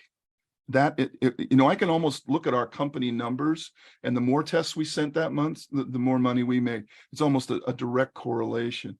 So it'll be that way for you as well. And it's fun, and people are amazed, and they love it. And it's a nice way to say hello versus, hi, do you want to buy my stuff? We've used it for We Empower You, both for closing on the day of events. We've used it to keep our members happy and giving them a little extra special bonus gift, and opened up some doors to bring in new members. So definitely check it out. Thank you so much, Brian. That's a great point, Bettina. It doesn't always have to be used for a prospect. You can just schmooze your current customers. Heck, give them a free test. They'd like to have it, and just let them know you're thinking about them. It's just a nice thing to do for anybody in business. Will love this. Great. Bettina, can I just ask a really quick question? Yes, real quick, because we got our folks in Africa waiting. Okay, so Brian, do you have Canadian clients with regards to the lead generation? Of course, if they have email, it works for anybody.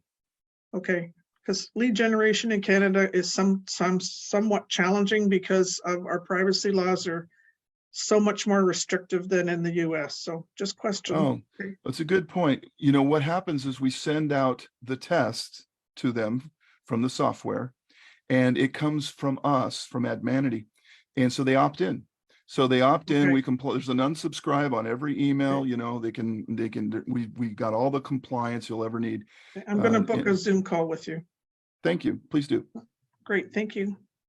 Fantastic. All right. Well, that's a wrap. Thank you so much, Brian. Welcome back to yet another great speech. Okay.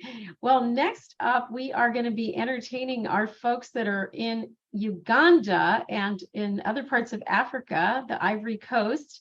And it's with great pleasure and honor I welcome these folks, because it is after midnight their time, or thereabouts anyway. And there's a lot of influence going on in Africa. And here's what we know is that we're going to have Paul Maburo, and we have several others, and Romeric, who originally brought us into Africa in the first place. And I'm going to go off camera to introduce Paul. Give me one quick second here. All right. And so Paul Maburo has made it his mission to help people live and work in clean surroundings, enabling them to improve their health and reduce medical expenses. He's also the founder of Fountain Life Ministries, where children and their families are mentored and creating a lasting impact. Paul is taking part in the United National Development Program, Uganda National Association of Student Enterprises, a program that supports young people who are defining and solving some of Uganda's significant challenges during the COVID-19 pandemic. And I'm going to ask him to come on camera, and then we're going to go one by one introductions, and then we'll bring them all together in a panel discussion. So first of all, let's see if Paul is available here. Paul, can you come on camera? There you are. Let's see. Hello, I have the floor right now. Is this Paul? Not Paul, Michelle from Ivory Coast. Okay, Michelle, if you could hold on for a second, let me see if I can get Paul on. Okay. Okay. Let me go ahead and my English- introduce our next speaker, and then we'll bring them all in one by one. So hang on one quick second here. Okay, let us go with Brian. Who has the floor? I have the floor. No, not yet, Michelle. I've got to introduce the speakers that are booked. Okay, okay. Yep. Okay. So just can you verify for me that Cindy and Joshua are in the house? Okay, great. Thank you so much.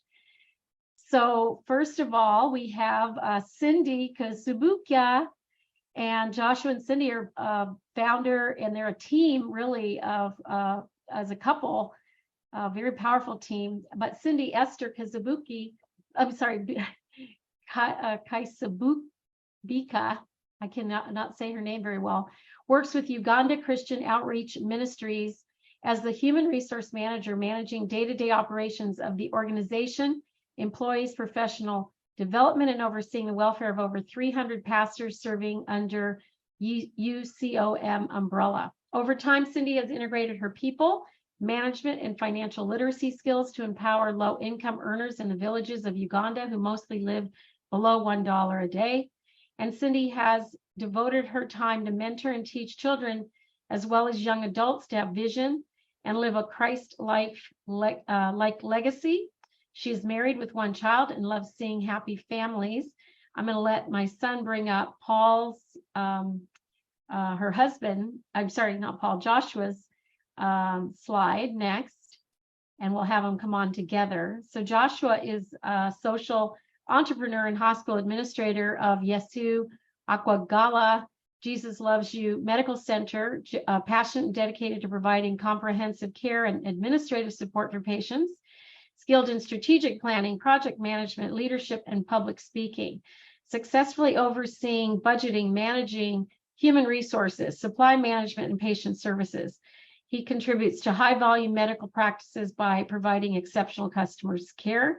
And Joshua has served with different organizations, volunteered on mentorship boards, and won different awards, including United Nations Conference on Trade and Development as the second innovative enterprise participant, EmPREC ETW 66 cohort. He's married to Cindy, and they have one son together. Let's go ahead and bring them up to the screen here. I'll come back. Okay.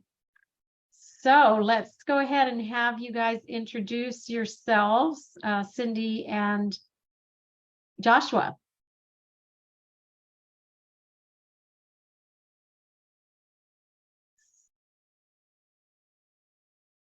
I'll ask to unmute here just a second. Sometimes in Africa, there's a little challenge with the Wi-Fi, so let's give them just a moment here.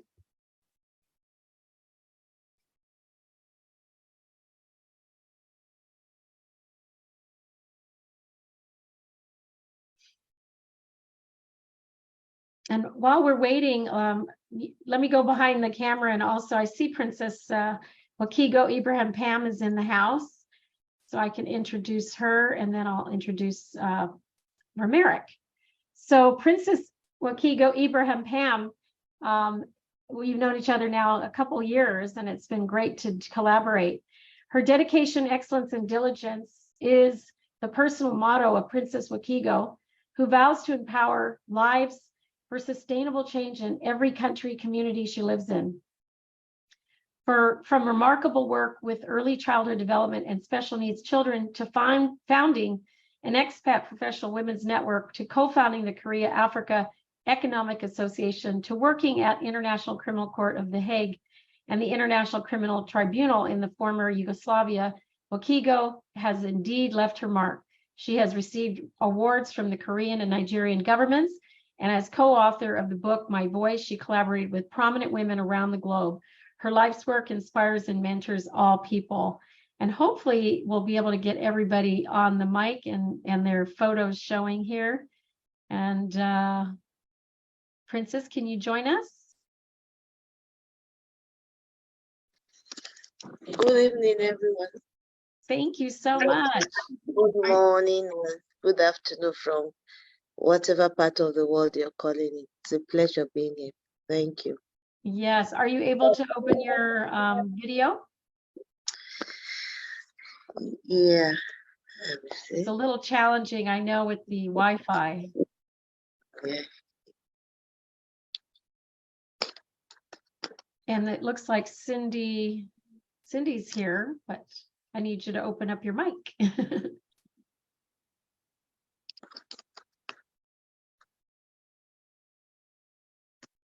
Are you there, Princess? Yes, I'm here. Oh, okay, great. So tell us a little bit about the work that you've been doing, maybe for just about a minute or two. Okay. Thanks for the introduction, which covered mainly some of the work I do. I'm also an author. I have my personal memoir, Iawo, the Expert Pro, that chronicles my personal life and my achievements and my challenges in life. It's a book for anyone to pick up. It's in Amazon. It tells you what the life of an expert spouse looks like, our struggles, our successes in trying to get ourselves to a point where we are financially independent, as most of us, both male and female spouses, leave our comfort zone, our good paying jobs, and then go with our spouses because we value our family life, our marriages more than our careers. And at the same time, we also love our careers, but we're forced to make a choice. And usually we end up making the choices of going with our spouses. So that catapulted me into being the multidimensional leader that I am today, because I find myself rebranding myself in the different continents and countries I have lived to meet the needs of my immediate environment. And so in the first meeting I had today, and they were asking me to describe myself, and I said to them, I can't find one particular word that can describe who I have become over the years because of my different experiences and because of the different ways I've rebranded myself. But I'll just tell you a little bit of what I do. I'm an author. I'm a public speaker. I'm a speech therapist. I'm a human and business developer. I work with international organizations. I work with individuals. I run a business clinic for grassroots women and also international spouses that want to rebrand themselves, reactivate their business again, revive who they are, personal branding, business branding, and career growth. So we also run a publishing house, we call it a legacy project, that provides passive income for the members of the Expert Professional and Business Women's Network International, and also provides a affordable means for young authors, inspiring authors that want to put their story down and also make an income. So basically, I'm a mom, I'm a grandmother, I'm a mother of 5, I'm a grandmother of 6. I'm a philanthropics. I pay school fees, rent, and whatever assistance I find within my environment, my community. I do for a lot of charity. I put in money in different orphanages, different charity organization across the continent as I see capable of. So in a short 1 minute, I think I've been able to run my life through for you. And so thank you for the opportunity, Bettina. Absolutely, Wakigo, and we're missing a few others along the way. You know, it's very close to midnight and they might have fallen asleep. Gibson Omohumsa also I'd like to introduce, but he's not here. Maybe Dan, you can just go ahead and bring up his card and I'll read it when he arrives. And so collectively, all of these individuals are involved with the We Empower You community, and we work collaboratively on so many levels. Paul Maburu, who is out there as an entrepreneur, has just done a phenomenal job at his business, and he has a fire starter packet that he sells, and we've helped to brand it. We've given him press releases, and we've sponsored him so that he could attend an event where he was a speaker and was able to exhibit and bring up the brand of We Empower Africa. He also takes calls from me at the wee hours of his morning to say, go and check out baby Sarah's baby Godwin. Something's wrong, because he's been struggling off and on with different illnesses and things like that. In fact, just this week, I was introduced to Sarah and Linda and Treasure by Gibson, whose card is up. And it's been really great to just know all of these people. Romeric Nadiri came to us by Art Johnson. And he also, you can bring his card up as well so folks can see their background. And if any of them are here at this time of their day, we can have them say a word or two. But we'll have to probably move on from here. There was somebody from the Ivory Coast that had opened up. I think it was Michael or Michelle Wobi. If you want to say a few words, go ahead and come on back on the mic.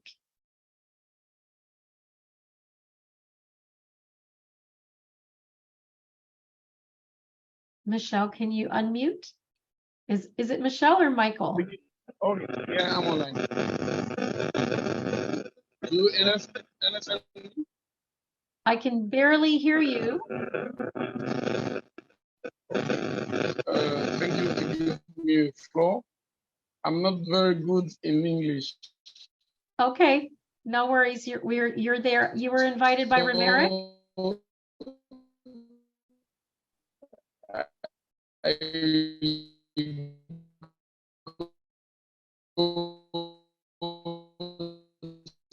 Try turning off your camera.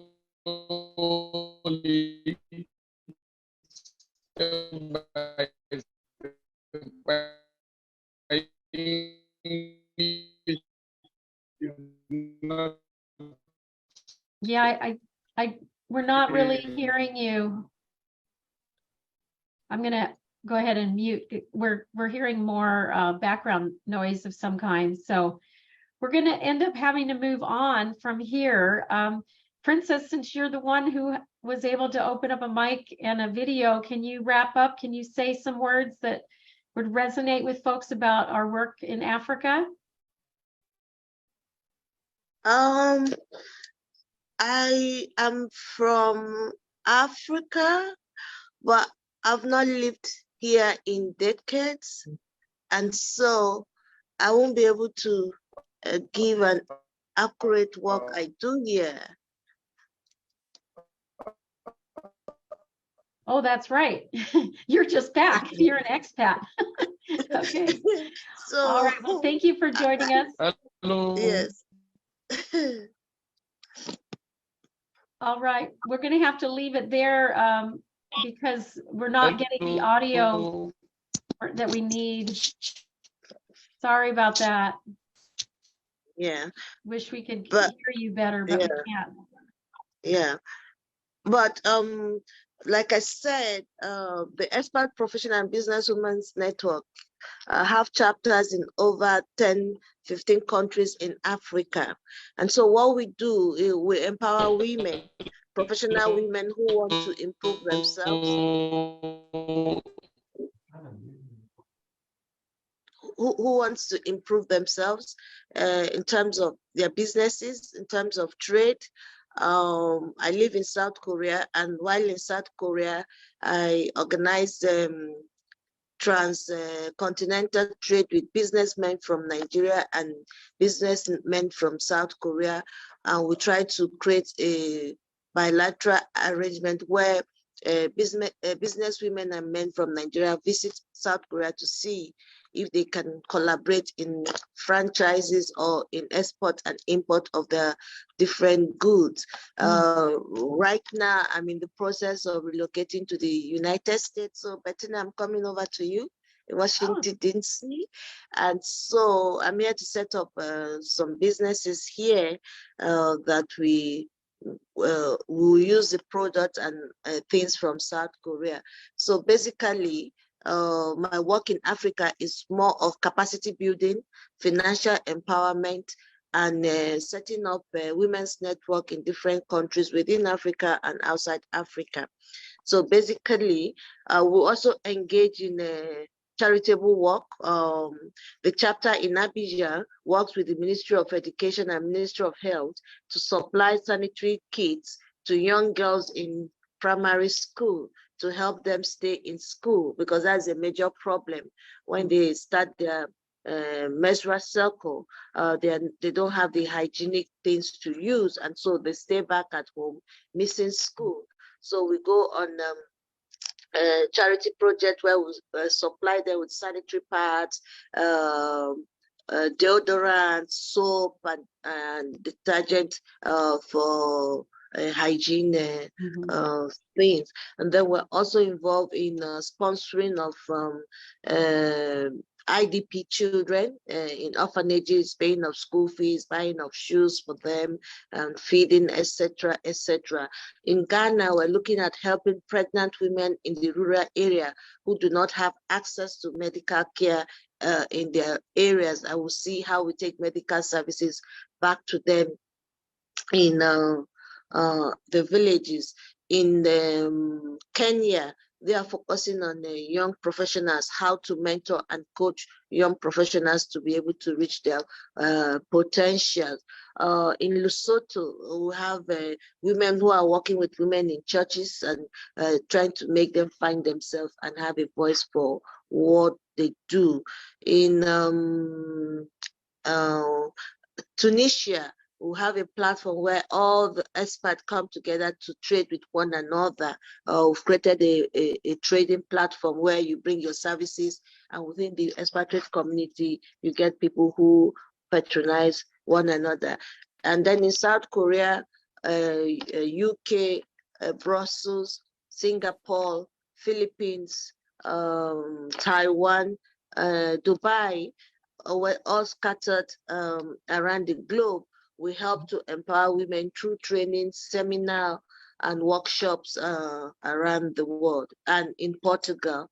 So those are the areas where we have women, empowering women, women supporting women, women changing lives within their community. Thank you. Thank you so much for joining us and for holding down the fort for Africa here today. I saw everybody earlier in the day, and I'm not sure exactly what happened to them, and when they show up later, we'll give them a moment here and there. Thank you, everybody, for your patience. It's a little bit challenging on the Wi-Fi side, and Michelle or Michael, we'll have to have you at another time say a few words. But for right now, we're going to move on back to the show as planned and structured here. And I'm going to go off the camera here for just 1 second. And I've got to find myself first of all. There we go. Okay. So it's a little bit too challenging to be doing multiple things at multiple times. Can somebody confirm for me if Troy Thompson is in the house? Hello. Oh, hello there. Okay, perfect. So I guess we're just going to end up going a little bit sooner than I had thought, more on the time that I thought 2 days ago. So thank you, Troy, for being so patient. And yeah, sorry if there was dead air there. I was watching the screen and I thought you were still interviewing. Yeah, no worries, no worries. So Troy Thompson, another great friend, and has been a member of the We Empower You community in the last 2 years. Troy Thompson helps individuals and businesses pay less in taxes, eliminate debt in half the usual time, and grow their money in a safe, liquid account protected from losses. He was an active duty Army nurse for 11 years with deployments to Kosovo and Afghanistan. Troy retired from the U.S. Public Health Service in April of 2018.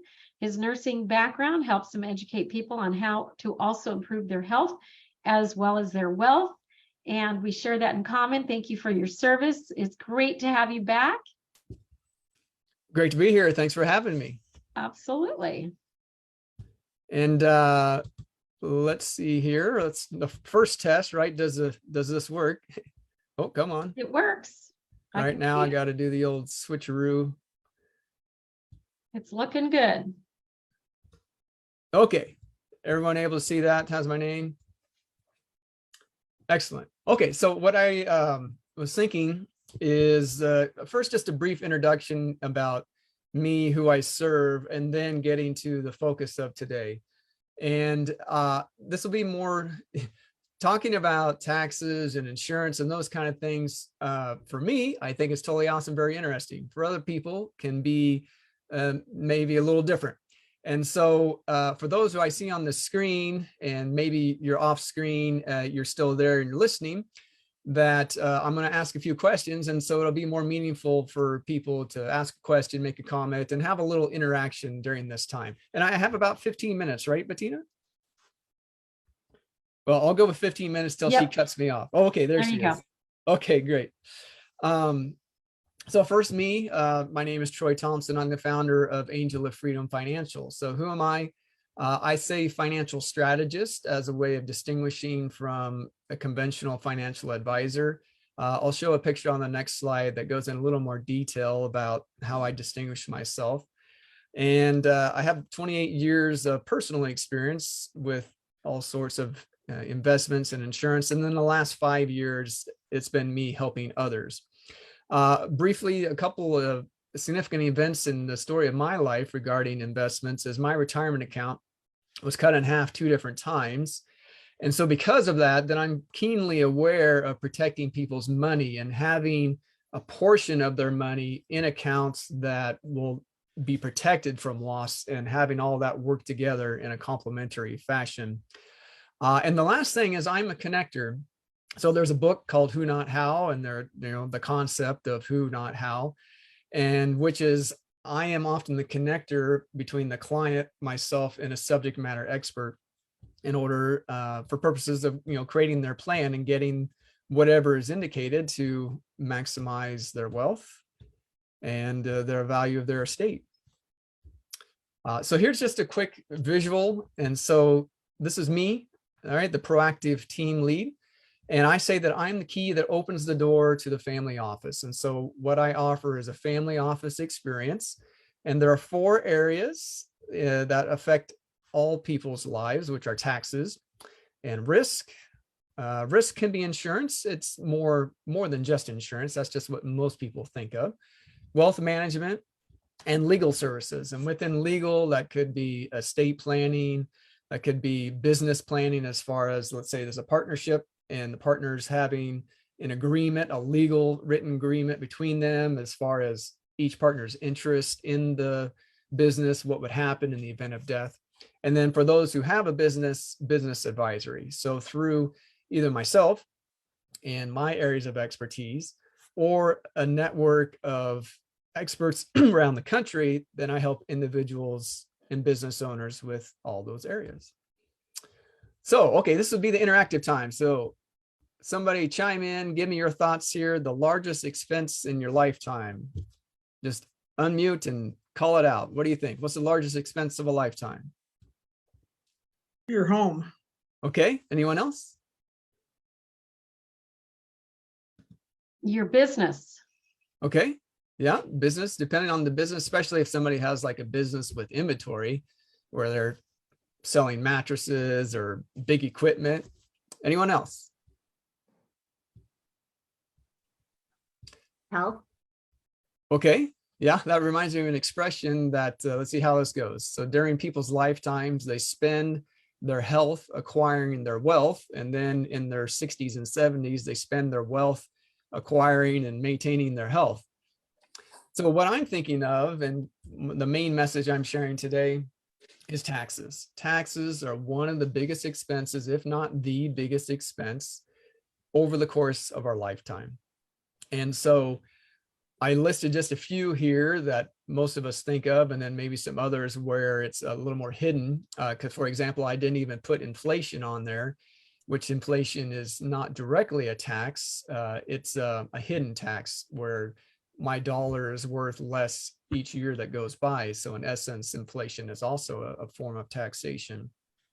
And so I've heard estimates as much as 50% of our income goes towards taxes when you factor in everything: property taxes, sales tax.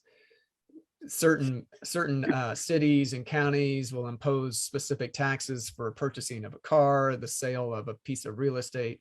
So taxes have a significant impact in our overall financial plan.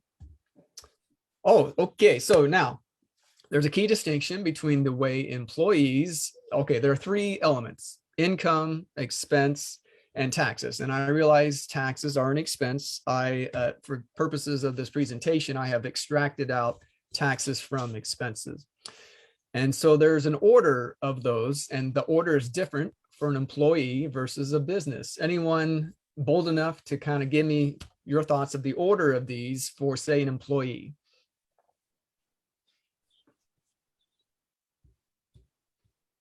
Anyone want to offer?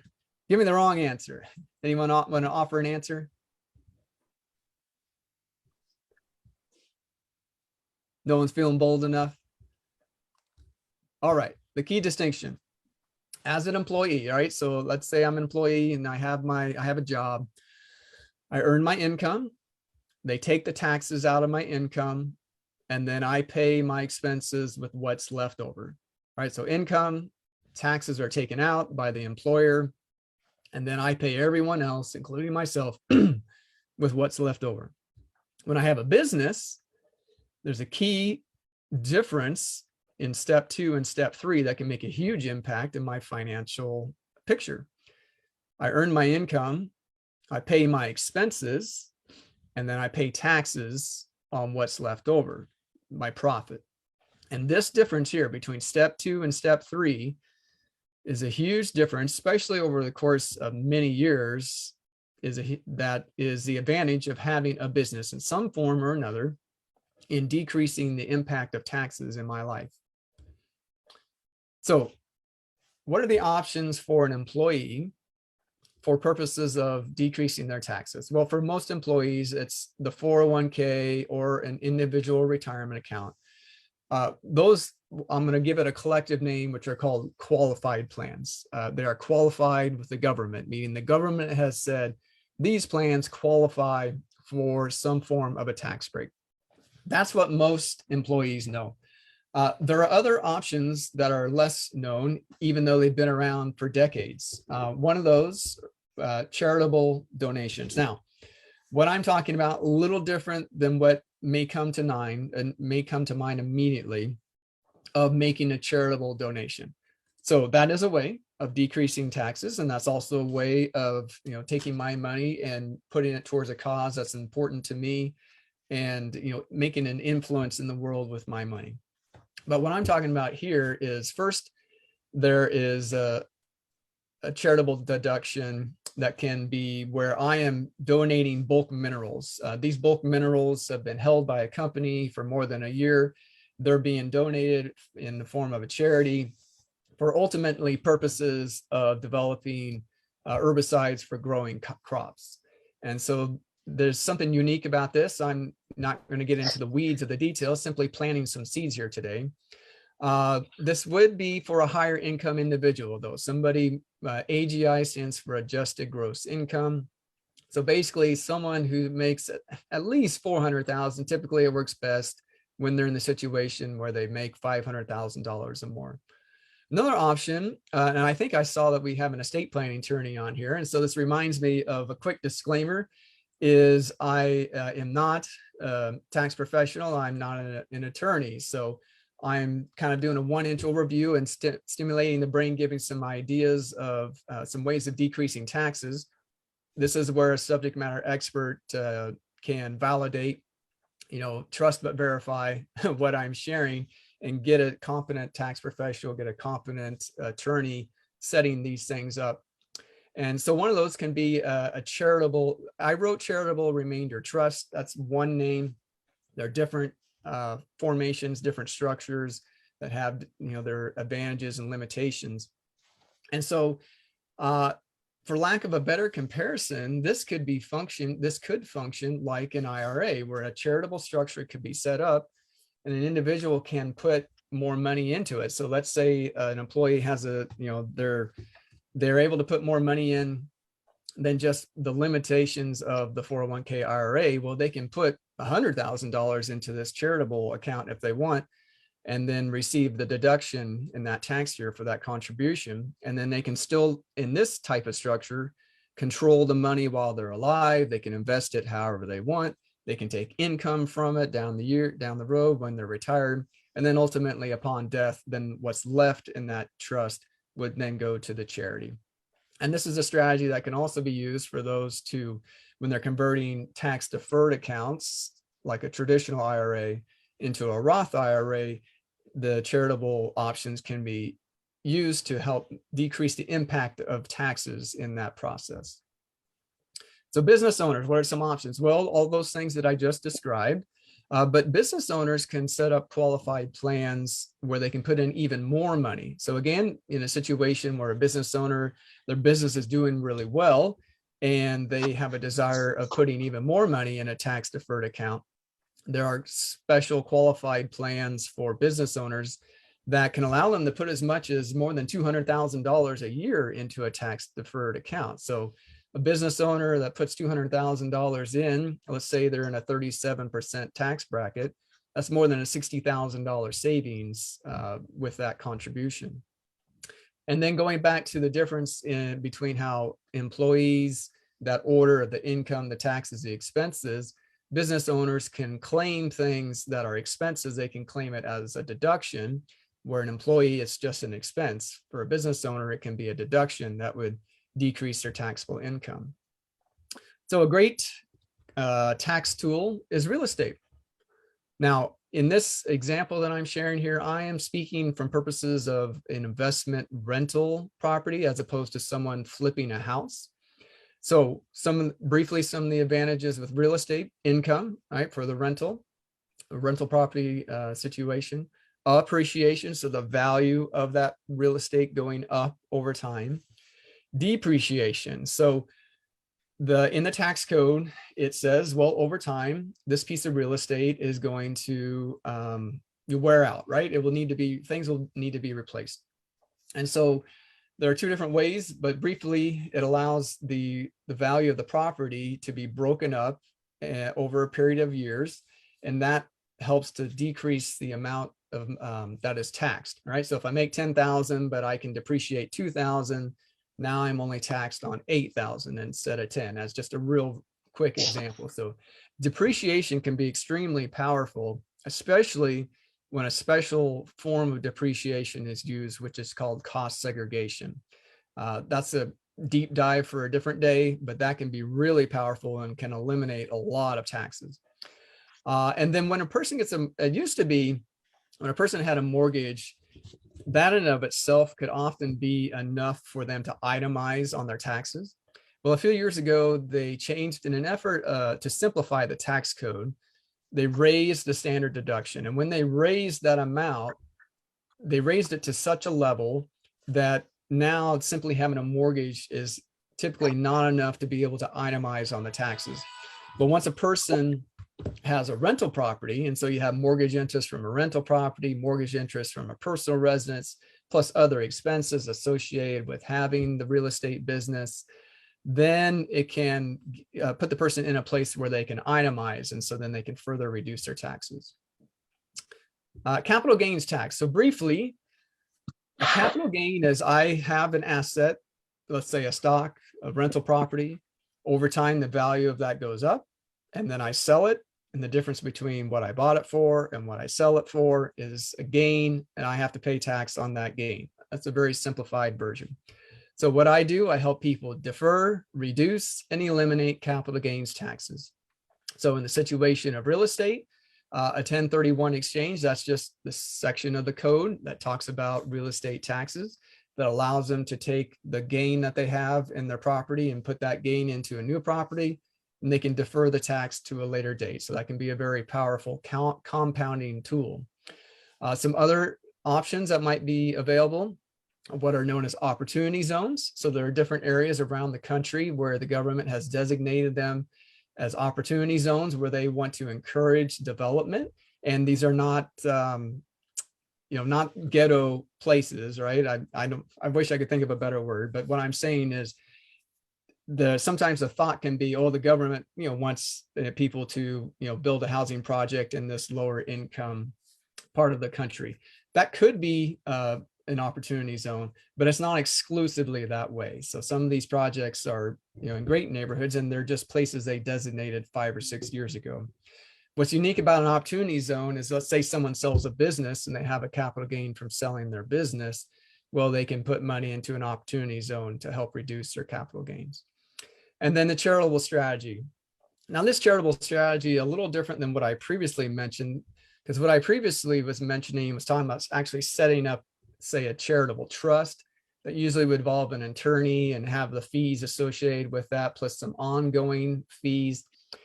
A charitable strategy related to capital gains could be a simple one-time transaction. Legacy Tree is an organization who I work with that can facilitate that. And so that's another unique opportunity where the person can make a donation to Legacy Tree and still receive an income from that money at a later date, and also receive tax benefits. So that's just a very brief introduction of some ways that an individual, I realized I jumped the gun too soon. Let me go back.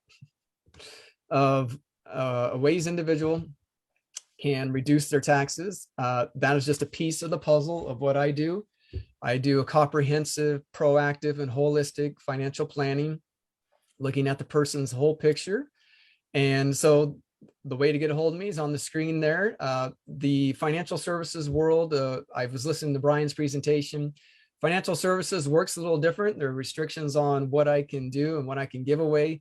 What I can do is a complimentary session, and we can sit down, have a complimentary session, review your specific situation, and see how I might be able to help accelerate the plan that's already in place, put a plan in place if there isn't one.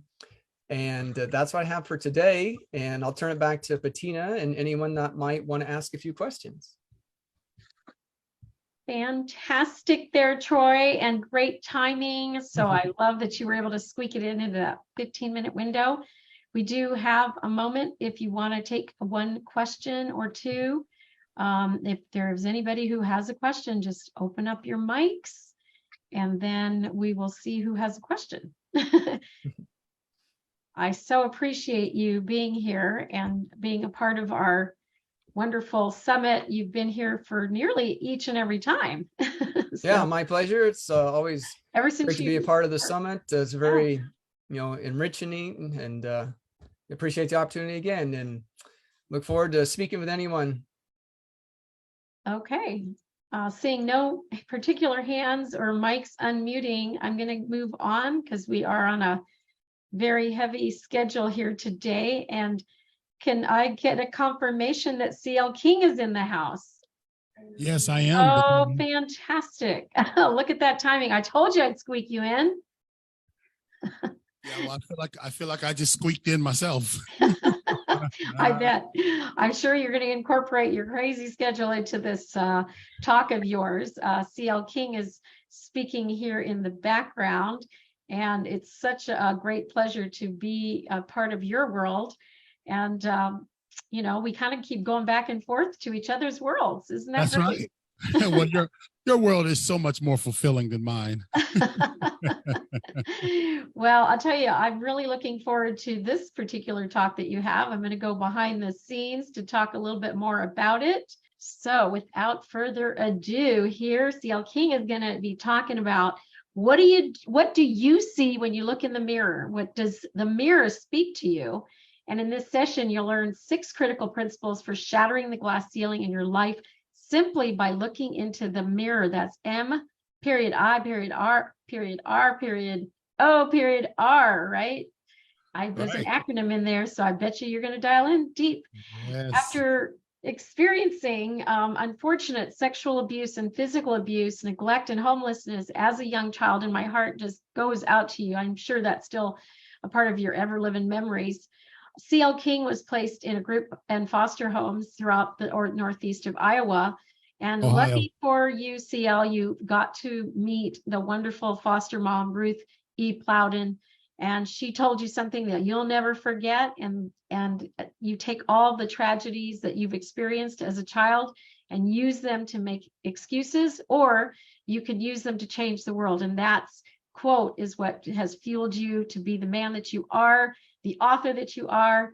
And of course, you also have served honorably as a United States Marine. And of course, once a Marine, always a Marine, right? Nothing That's about right. that. You and your wife, you have your 6 of your 7 children living in the East North Carolina area. Students and adults around the world have benefited from your personal story. Every time I go into Facebook, there's tons of, you know, you speaking to large crowds, even in prisons. And I can't thank you enough for your blessing all of those people, the nearly 400,000 students and families that you've blessed. And you're such a distinguished person in North America as a paid speaker. I love that you're getting paid for this, because obviously you are very, very talented. And the one thing that every audience leaves with is no matter the obstacle, you still can make a difference, and you will make a difference in our lives. Thank you so much for joining us today. Yes, ma'am. Is that my cue that I can actually say something now? There's your cue. It's so embarrassing to sit and listen to things about yourself, because you know how it is, Bettina. Our lives, our lives are really the sum total of the lives that we can impact. And so I just got in from off the road, and I'm on a book tour right now.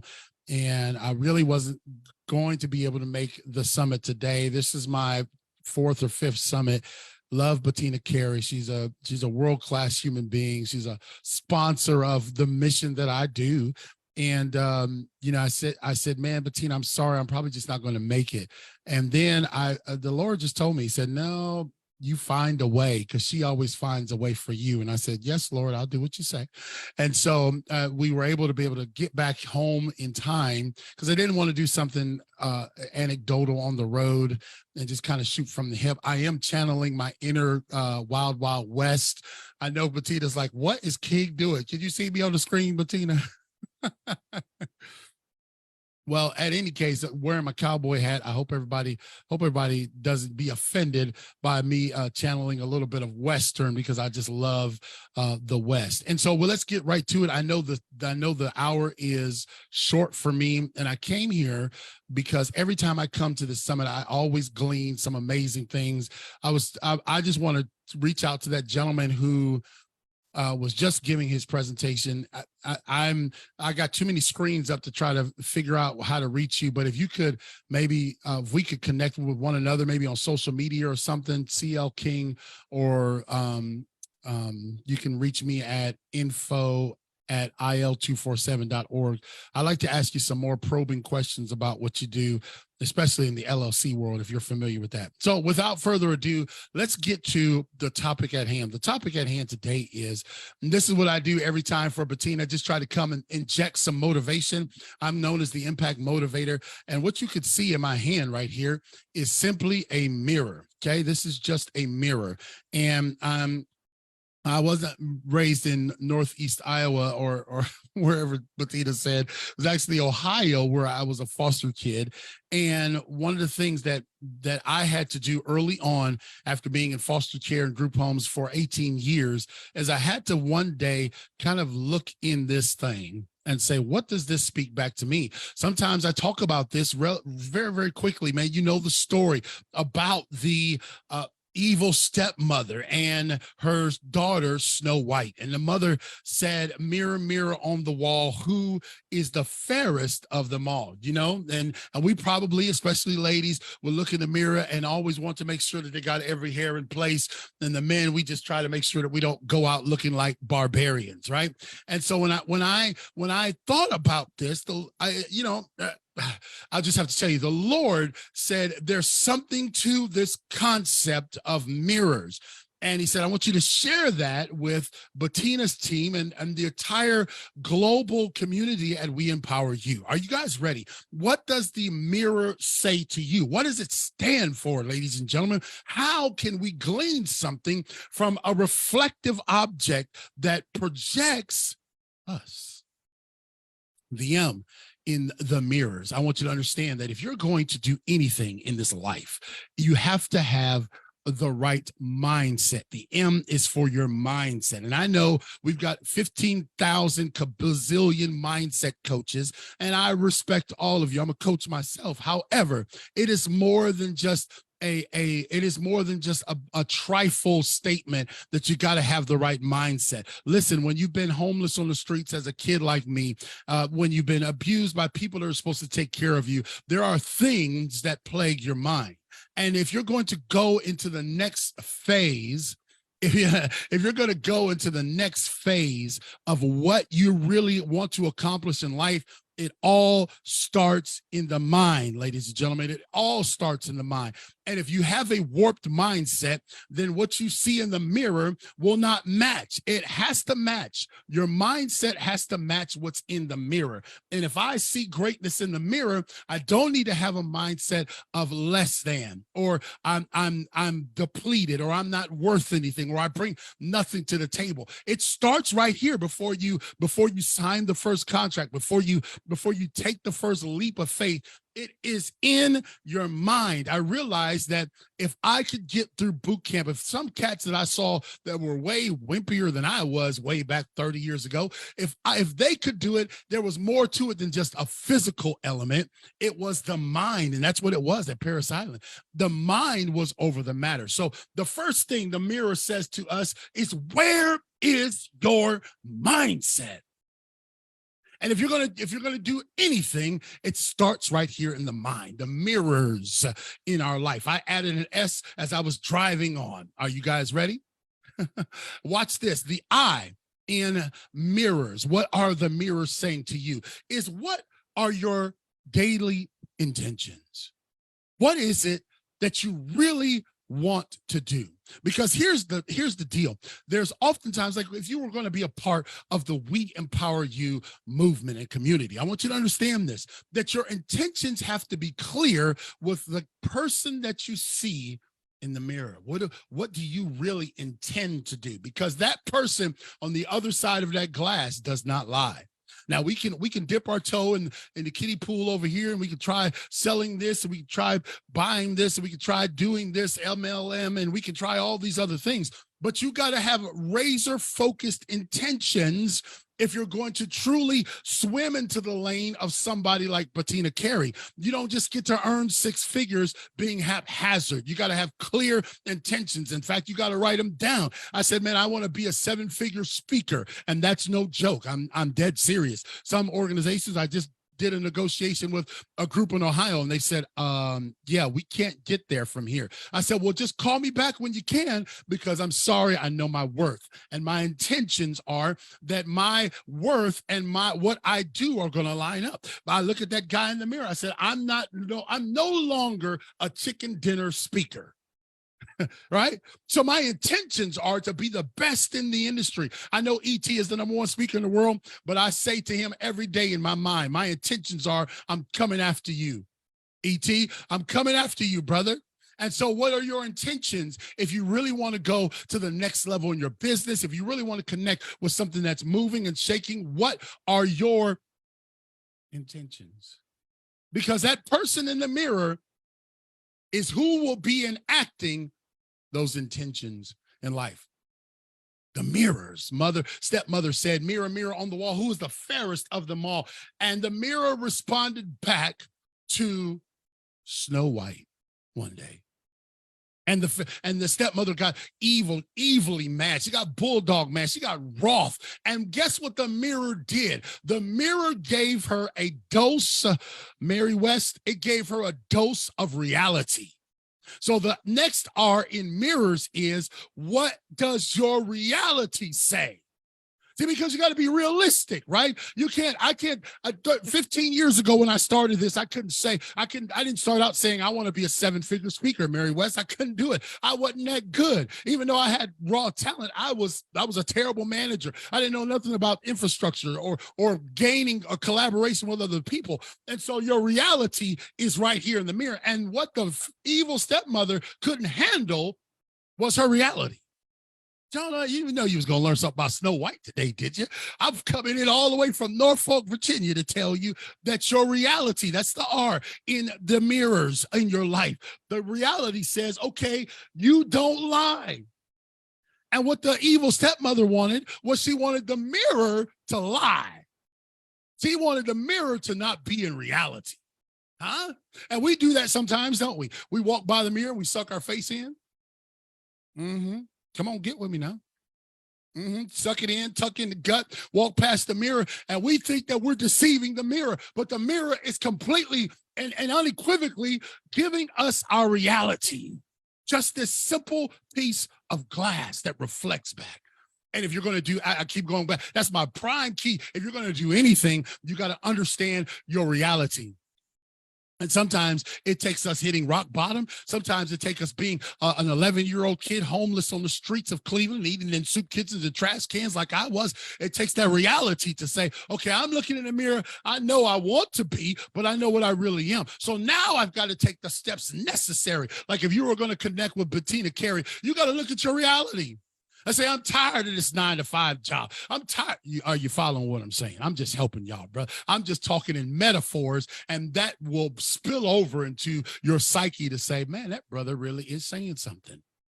Next, are you ready for this one? This is the one, and I'm hustling. I'm moving fast. I drove fast. I'm speaking fast, and I'm getting out the way fast. The next R. Are you guys ready for the next R? Shake your head at me if that is true. I can't see none of y'all, so I'm trusting that you're saying yes. Watch, the next R is rigor. That's exactly right, ladies and gentlemen. I am nursing my voice because I've spoken. I can't even remember how many times in the last 12 days. And so my voice is not necessarily like the polished, very white voice that I like to use on my podcast. Why? Because everything that you're going to do, this mirror is going to cause you to have to do it with rigor. And if you're just going to tiptoe through the tulips and be like Tiny Tim, then this mirror going to tell on you. You hear me? Y'all see all that stuff in the studio? I'm letting y'all in the behind the scenes of my studio, right? Yeah, this mirror is going to tell on you. If you have stepped the process of getting to where you want to be. What you need, ladies and gentlemen, is intensity. You need focus. You need devotion, and you need rigor. Not everything is going to come to you easy. And I've discovered that I'm learning that I'm going to have to get my sorry carcass up out of the bed when I really want to sleep in. But they ain't paying me. They're not writing checks for folks sleeping in. They're writing checks for folks that's showing up. I might clap for myself on that one, because guess what? It takes rigor to be successful in this life. And anyone who receives it just as a hand-me-down, and they didn't have to work for it, they didn't have to put any blood, sweat, and tears into it, they never appreciate it. They squandered away. There's no rigor involved. Those folks that win $4, $5, $6, $7, $100 million in the lottery, they just got it, and they were poor mismanagers of their money before. They have no rigor, they have no discipline, they have no tenacity. Guess what? The mirror gonna say, you ain't got no rigor. And in a decade, most of those folks are broke. that I just talked to everybody today. It takes rigor, ladies and gentlemen, and in anything you're going to do, the mirror is going to require you, because you can't fake the mirror out. The mirror is asking for all, because it shows you all. See that? It shows you all. It doesn't lie. And so you can pretend your way through some things, but if you're going to go to the next level in your business, if you're going to go to the next level in your marriage, it does take rigor. I've been married 30 years and it's rigorous. I'm a father of 7 children. It's rigorous. I got 7 grandchildren and a 5-month-old grandbaby. It's rigorous. It requires me to show up and put in the effort every day to keep what I got. You understand what I'm saying? Let me not have a heart attack on this live here. The next in the statement of mirrors, man, I'm coming in hot, y'all, is opportunity. You know, the mirror represents opportunity, because guess what the mirror does? The mirror doesn't show you what you are. Y'all see that? I mean, what you were. The mirror shows you what you are. It shows you who you are. It shows you real time. It's like every time I look in this mirror, you know what I see? I see opportunity. How many of y'all have looked in the mirror and talked yourself out of what was good for you? Has anybody ever done that before? I believe I've done that before. I've talked myself out of following up with a client because I felt like, well, I don't have the flashiest demonstration and my website's dated and I blah, blah, blah, right? I've talked myself out of an opportunity. When mirror, mirror on the wall, who is the fairest of them all, I recognize that it's me. Now, here's where the evil stepmother messed up, is that she wanted to have the opportunity of Snow White. And Snow White's stepmother was not ugly. She was something fine, yo. She was good looking, but she could not live vicariously through Snow White. You got to take the opportunity that the mirror is giving you. And every single day that you show up, this is an opportunity to say, CL, you a 7-figure speaker, baby. Bettina Carey, you're going to be multi-millionaire Fortune 500 company because you show up and it's you. It's the opportunity. You can't talk yourself out of the opportunities that the mirror presents you. No, man, I got wrinkles, man. I got gray in my beard now, y'all. I'm like, man, I look like I'm 75 years old. I've had more opportunities to speak since COVID than I have in the 15 years of speaking. I can't get to everything. I'm going to Ohio for the next leg of my book tour, and I'm trying to negotiate layering things on top of one another so I can go from this event to drive across town to the next one, to hop on the plane to get to, you know what? Here's the reality. But the opportunity sometimes it's staring us right in the face. Isn't that right, Mary West? Sometimes the opportunities are staring at us right in the face. And what we have a tendency to do is say, like I said before, well, I don't speak well enough, or I'm not people try to compare themselves to me. Well, I'm not radical like CL King. I said, be in your lane. I'm not a philosopher. I'm not a teacher. I am who I am. I'm an impact motivator. I approach it unapologetically. I embrace it. I'm crazy and I love it. Because every time I go to this mirror, it doesn't show me Bettina Carey. It shows me CL King.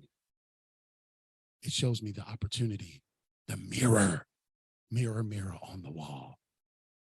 And then when you look at the next R, what does the next R? See, I got a bonus one for y'all. What does the next R mean?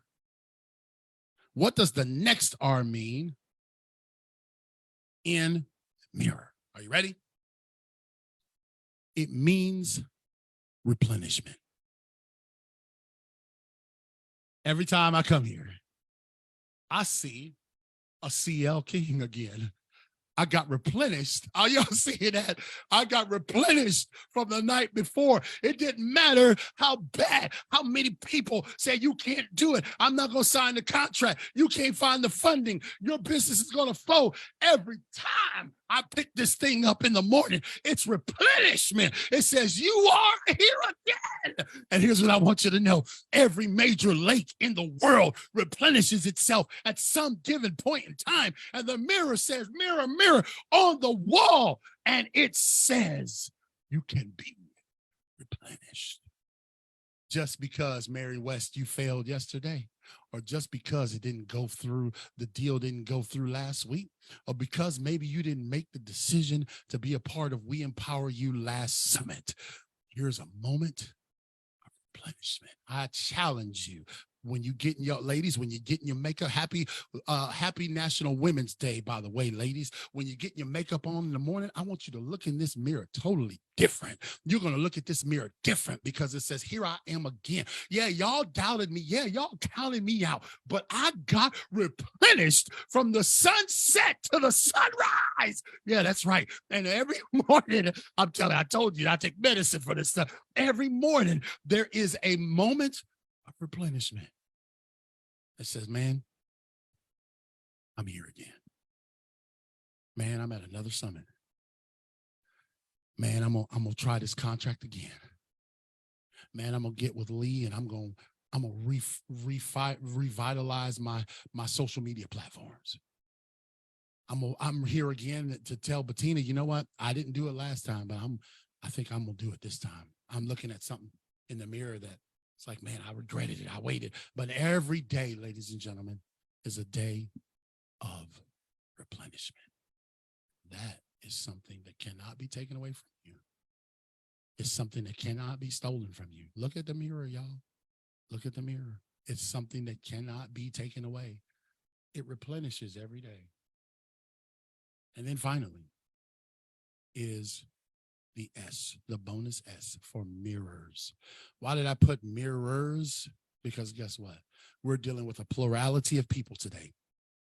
We're dealing with a whole group, a whole cacophony of people from the North Coast and East Coast and West Coast and South and overseas and in Africa and Asia and other parts of the world. So I said, God said, you got to give them one more. That's the S. And here's what the S stands for. Are you ready? Are you ready? The mirror stands for sustainment. For those of y'all taking notes, the mirror says sustainment. See, because it's not just enough, y'all, to get where you want to be. See, anybody can obtain it. Watch it, Mary West. Anybody can obtain it, but not everybody can sustain it. Anybody can look a certain way in the mirror, but can you sustain it? I've lost 30 pounds almost in the last 6 weeks. Can you sustain it, CL? It's good that you were able to obtain it. Yeah, you're replenished every day through the opportunities of rigor and reality and mindset. But guess what? It can be gone just as fast as you got it. And you got to take into account that the sustainment piece of anything you're going to do in life is the most essential. I can walk down the aisle, but can I sustain it? I can become a parent, but can I sustain it? You know, I can open a business and become an entrepreneur, but can I sustain it? I wrote a book 90 days ago, and you know, we're living in a TikTok generation where it's just like, okay, boom, doom, I'm done. Like, no. I worked too hard to write this book. My book ain't about to fizzle out because y'all done moved on and found interest elsewhere. You know what? Which way direction? I just got in a whole brand new shipment of books, taking them with me on the road. I'm going to sell every one of them. Just sold out this past weekend because guess what? What's old to some is new to others, and you can find a way to sustain. And sustainment is one of the key elements to your success, like beyond just you.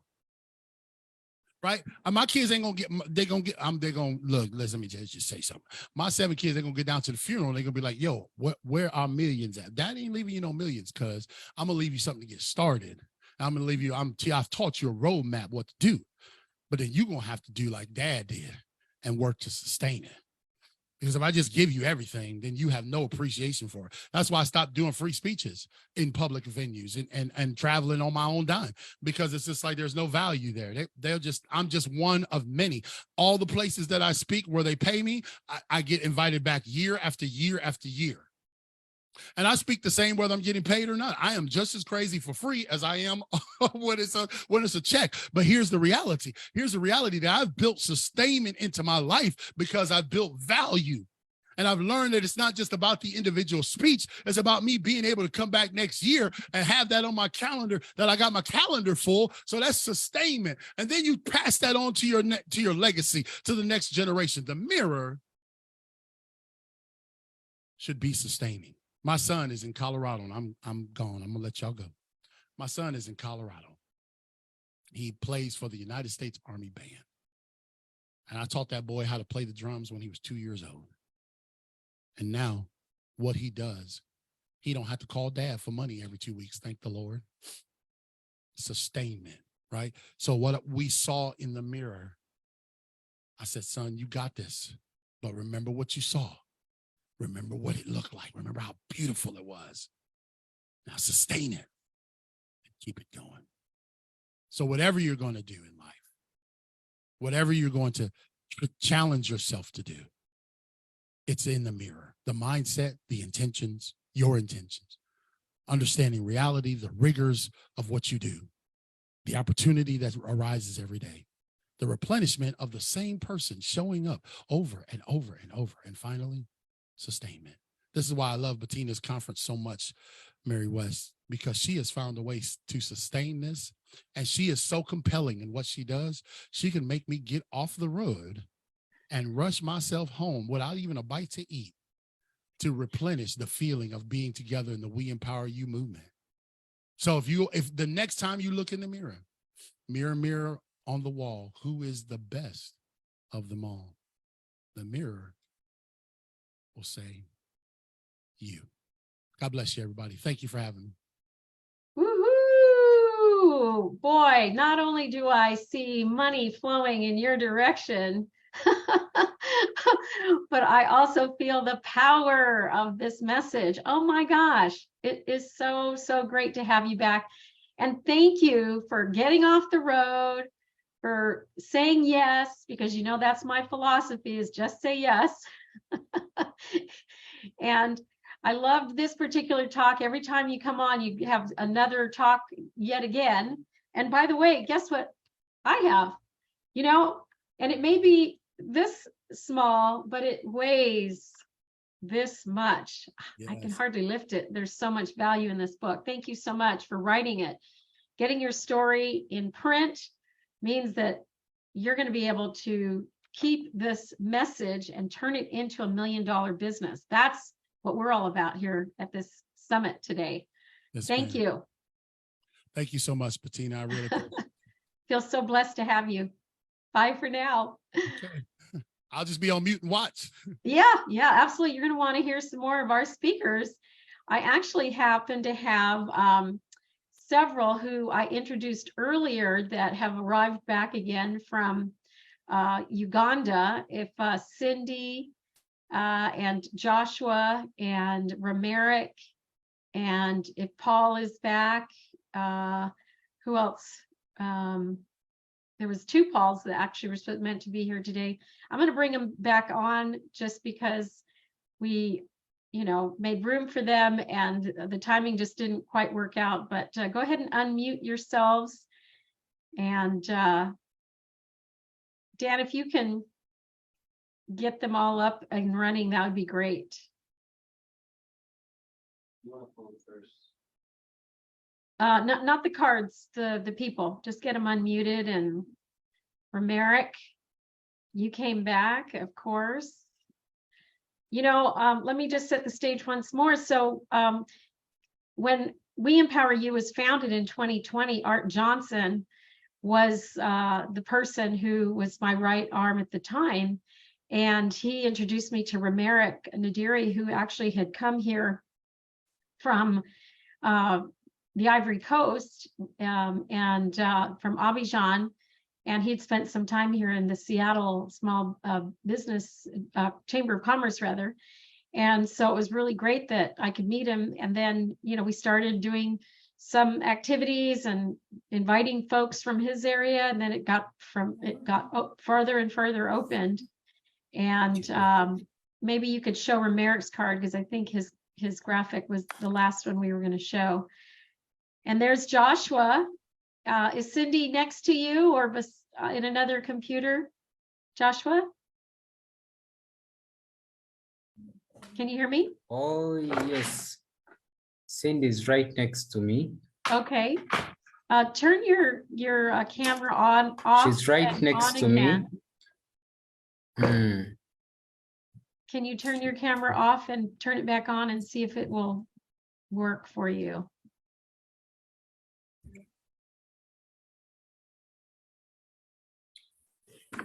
I so want to get your voices heard here. Okay, let's try to get it back on again. No, it's really big. And Romeric, are you there? Okay, let's see if we can get Cindy in the pictures too. The other way. Move your camera. There you go. There you go. Oh, keep going. Welcome, both of you. We got to announce you earlier with your pictures and your graphic cards, so we won't do that again. Tell us just real quickly a little bit about yourselves. Let's start with Cindy, and maybe move into the camera just a little bit. Get a little closer to your honey.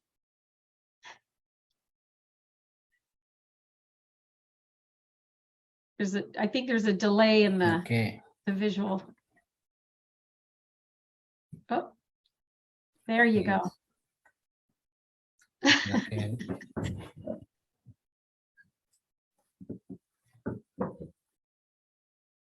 Am I now visible? You are now visible. Oh, yes. Thank you. So Cindy, tell us a little bit about yourself. Give about a 1 minute summary.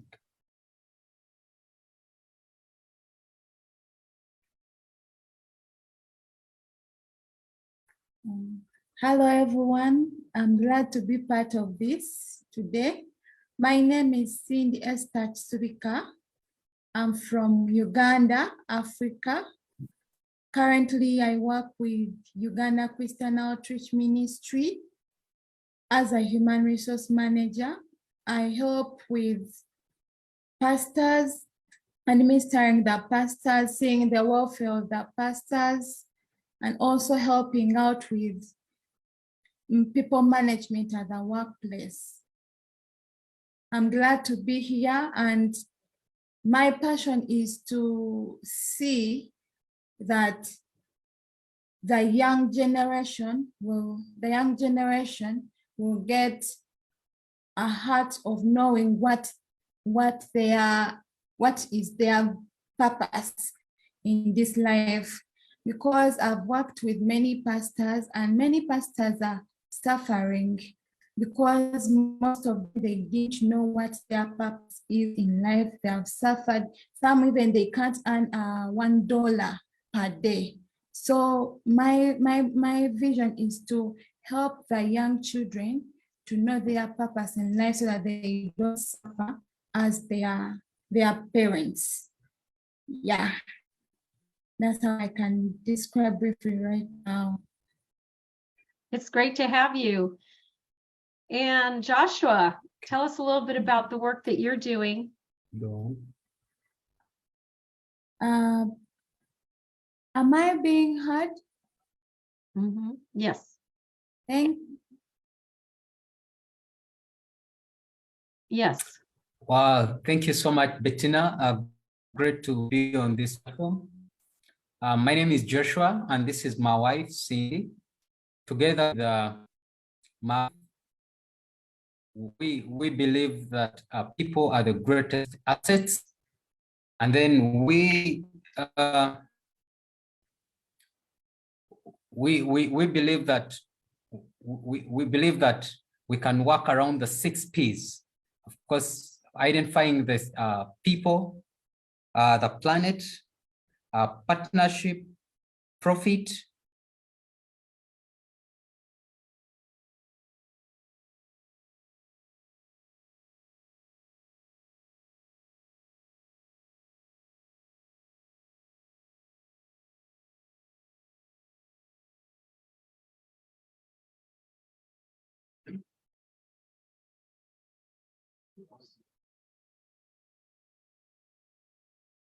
Uganda mobilized a group of people, and we were trying to carry out mentorship programs to them, training these young leaders who we believe they will scale up the initiative.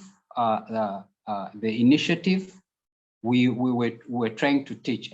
We're trying to organize these young people, all these leaders, to do agribusiness. So that's in the village of Mitiana. So trying to teach them agribusiness. To mobilize them to carry out agribusiness. Personally, I also run a social enterprise where we do cleaning. We do cleaning services, landscaping, and property management. Of course, this some of the profits we get from running this social enterprise. It's what we plow back to extend in mobilizing and mentorship these leaders. We are organizing in groups to do agribusiness. So it's exciting for us as a young couple because it fulfills our purpose.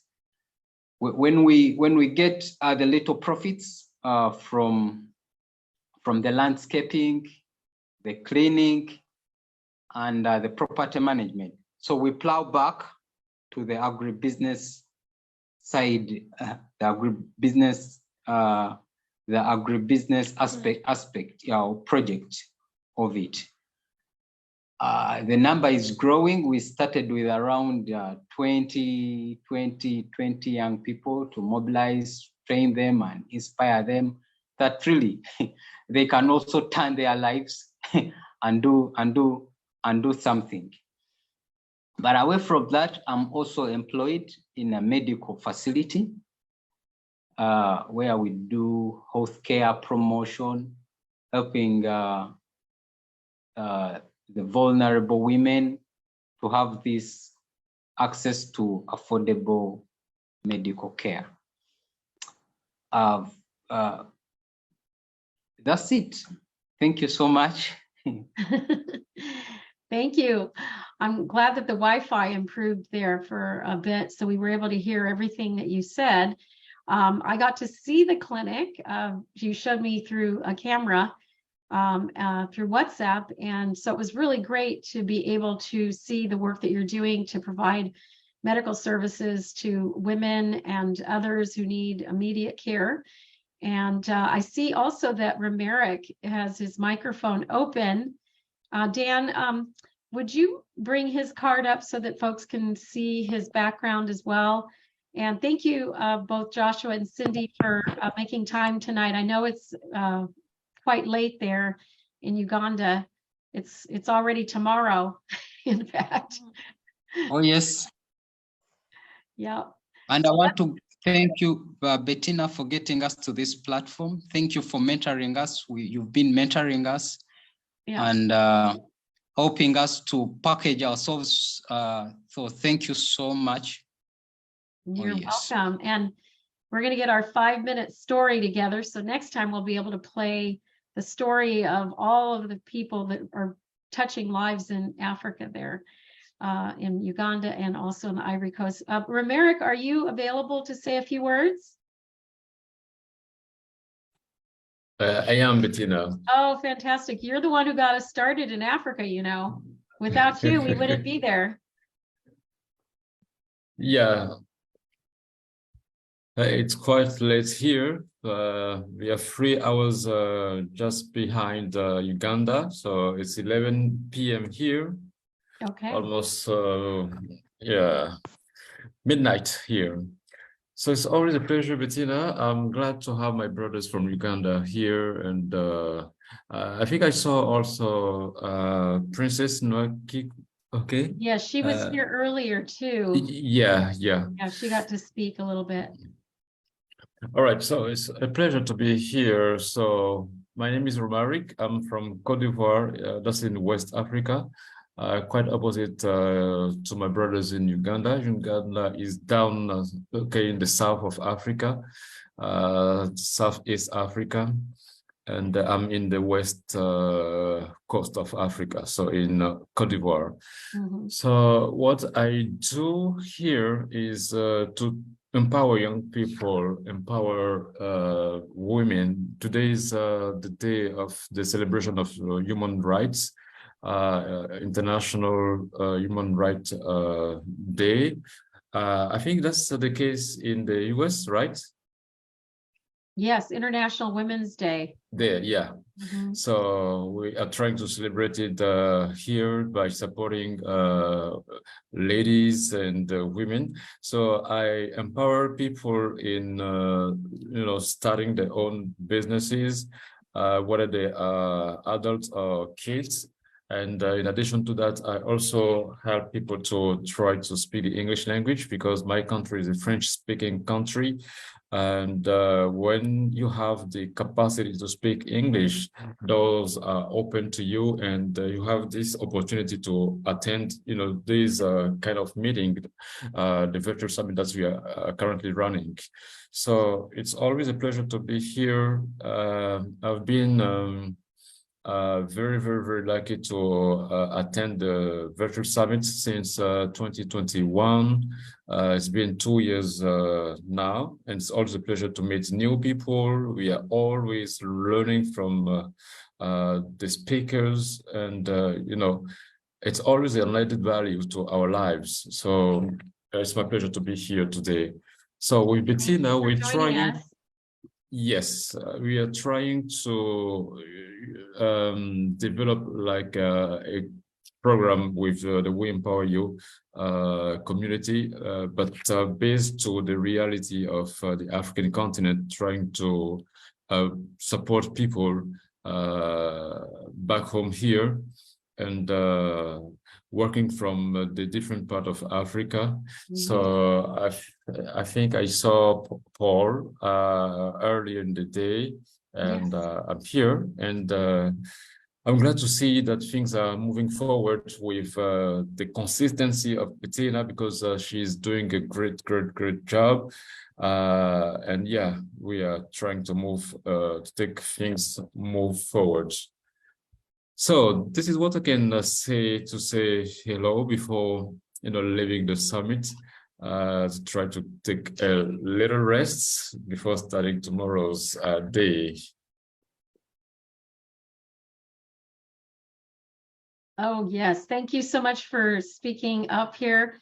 And there's a lot of work to be done, and we're collaborating, and we're seeing where we can support folks there. And also we have a GoFundMe that I'll bring up here in just a second for Sarah and baby Godwin and Linda, who joined us earlier today, but I don't see her right now. We're going to move on to our next speaker, but we want to thank our African constituents for joining us here today in spite of the late hour.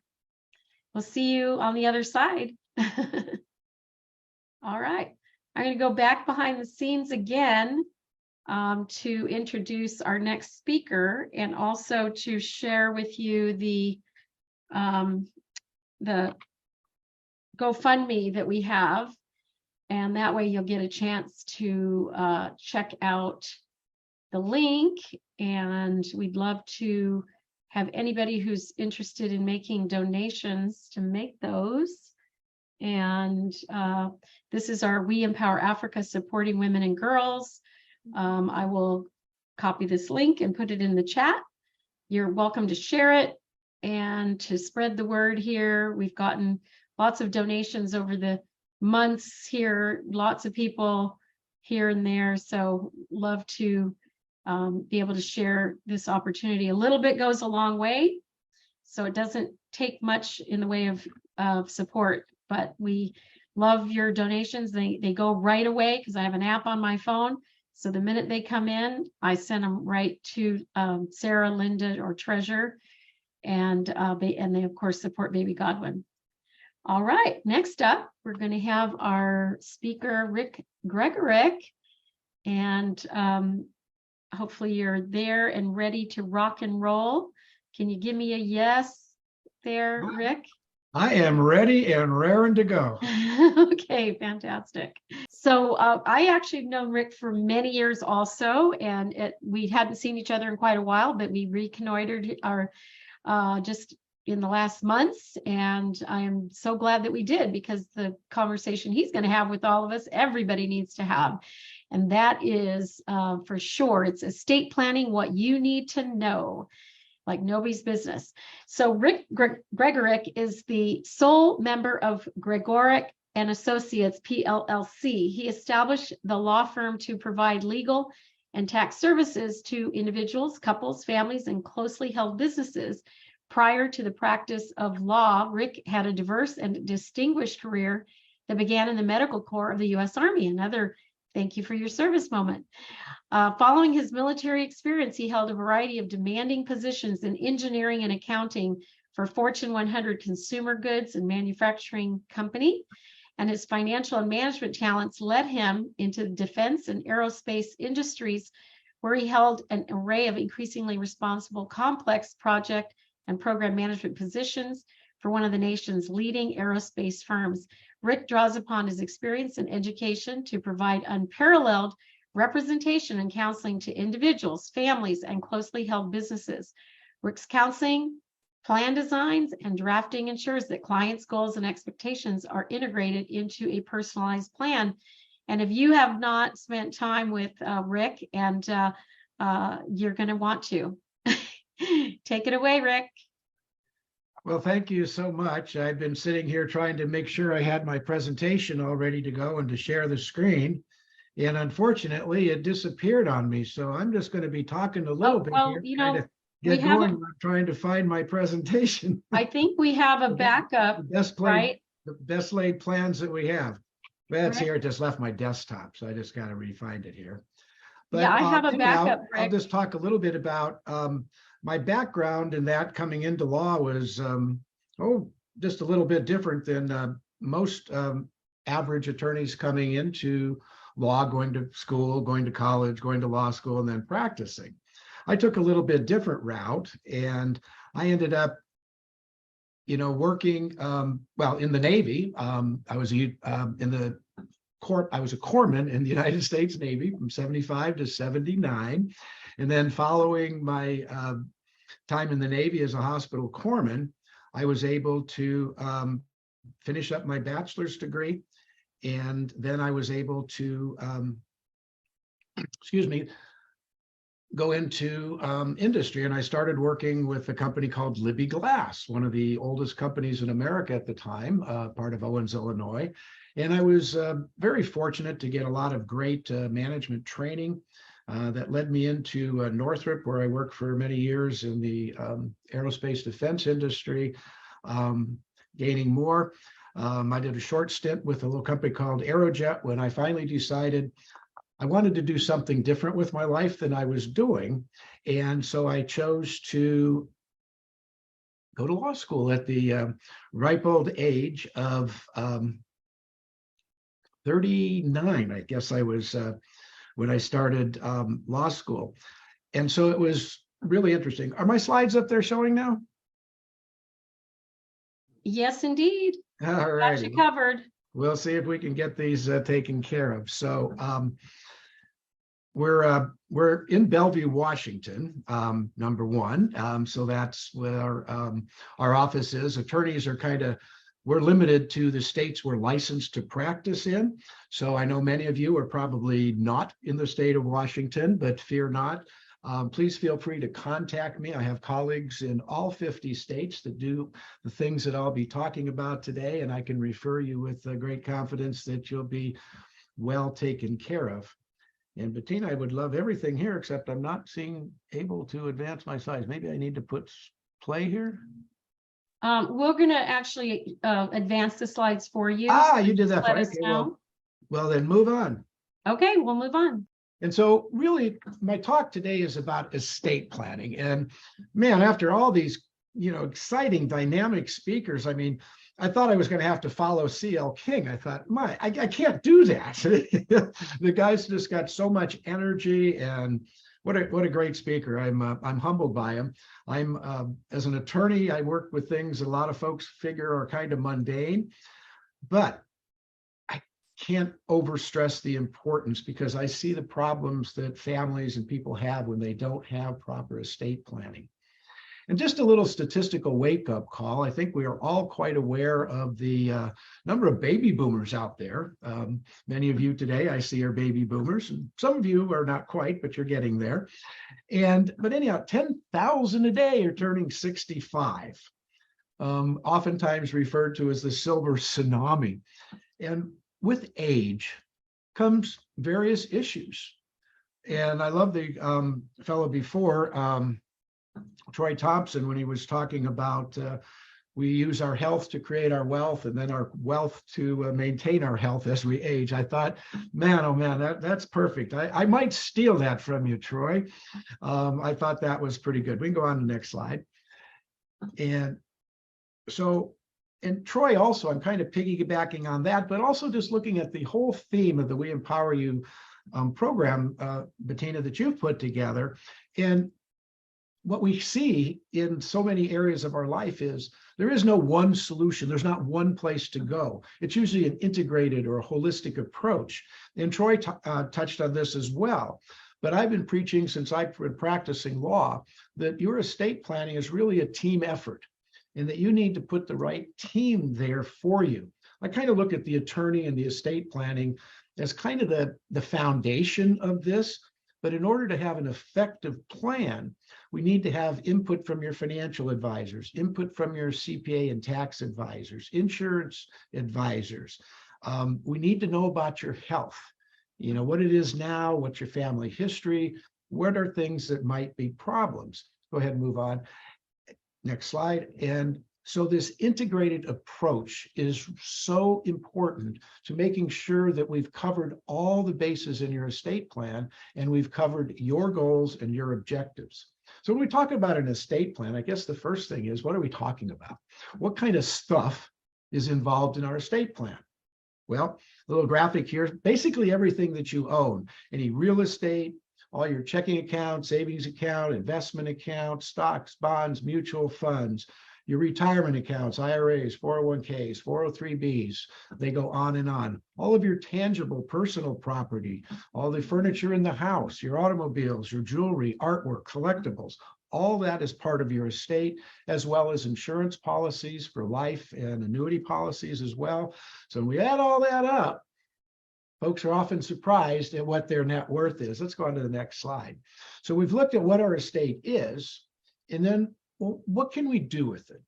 And I already mentioned I didn't become a lawyer until I started practicing when I was 41. And by that time in your age, you learned certain fears. And one of the fears I always had was looking like an idiot, or looking like I didn't know what I was talking about, or trying to talk about something that I didn't have a mastery of. So it was incumbent on me as a new attorney to say, well, when I'm meeting with clients, and they have all these situations, all these assets, all these business interests, all these different things going on in their life, how is it that I'm going to feel competent and sure that I'm covering all the bases that need to be covered for their estate plan, such that each and every client knows each and every option and opportunity they have and the cost and benefits of those solutions. So I came up with this little model, working with a number of attorneys across the country. And in the center of the model is primary tools.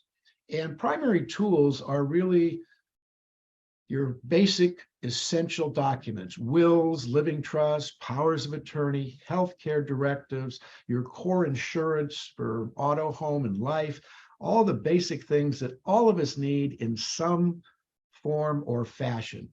That forms your primary tools, which are developed around your goals and objectives. So the first thing is, as the attorney, I want to know, what are your goals and objectives? And we may have to talk about those a little bit to help you articulate them. And that's what we do. Once we've identified all the primary tools and the primary objectives, then we're going to look to these other models, wealth transfer tools, business tools, and philanthropic tools. These are toolkits to me. And say in the philanthropic tools, anything that I as an attorney could assist you with in charitable planning, either during your lifetime or following your death, is going to be in that module. The wealth transfer tools are generally a series of a variety of irrevocable trusts that have common themes of sharing, tax efficiency, asset protection, gifting, just a plethora of tools. This is probably one of the more fun areas of estate planning for most folks. And then in our business tools, we use all the business entities, corporations, LLCs, partnerships, both actively and passively. The active business is the one you go and earn your day-to-day living at. But for lots of folks, they have investment properties, rental real estate. And for those people, we set up passive business entities, which are a little bit different than your active business entities, because we want to focus on asset protection and the best tax treatment. Let's go ahead and move on. Next slide. And so when we're talking about our estate planning, we're really looking at two primary platforms or options. One is to have a will-based plan based on a last will and testament.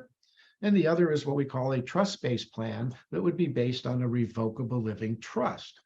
These plans are very, very similar, and yet they have some stark differences as well.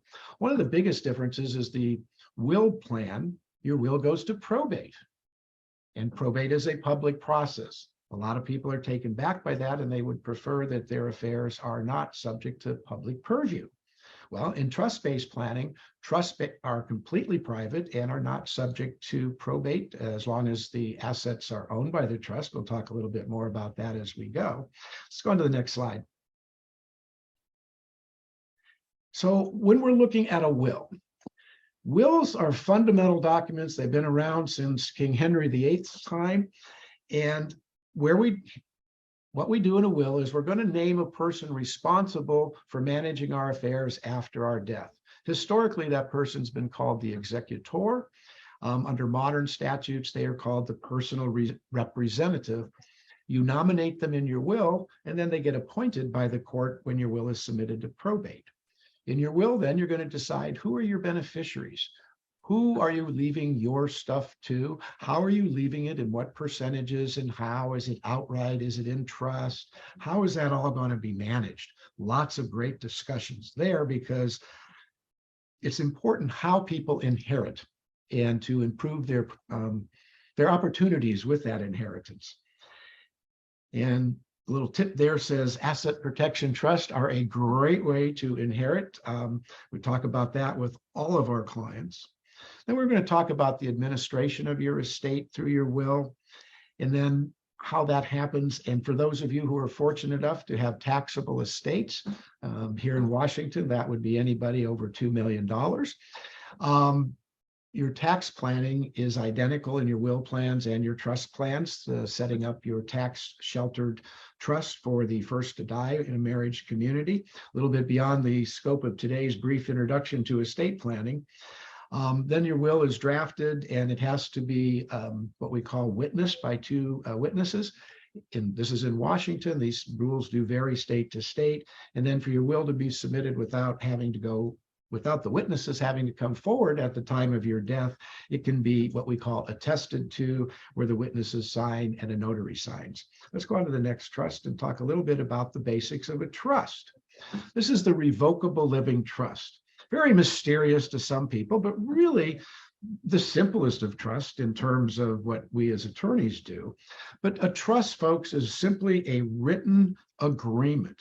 It's basically a contract between the maker of the trust, which is the trustor, the manager of the trust, which is a trustee, and then the beneficiaries of the trust. For the revocable living trust, ladies and gentlemen, you and your spouse would be all three parties to start the trust. Makes it really quite flexible.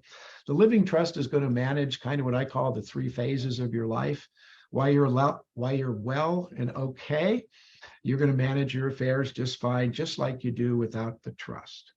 Where the trust really shines is during any period of disability. You have built-in disability trustees who can manage your affairs.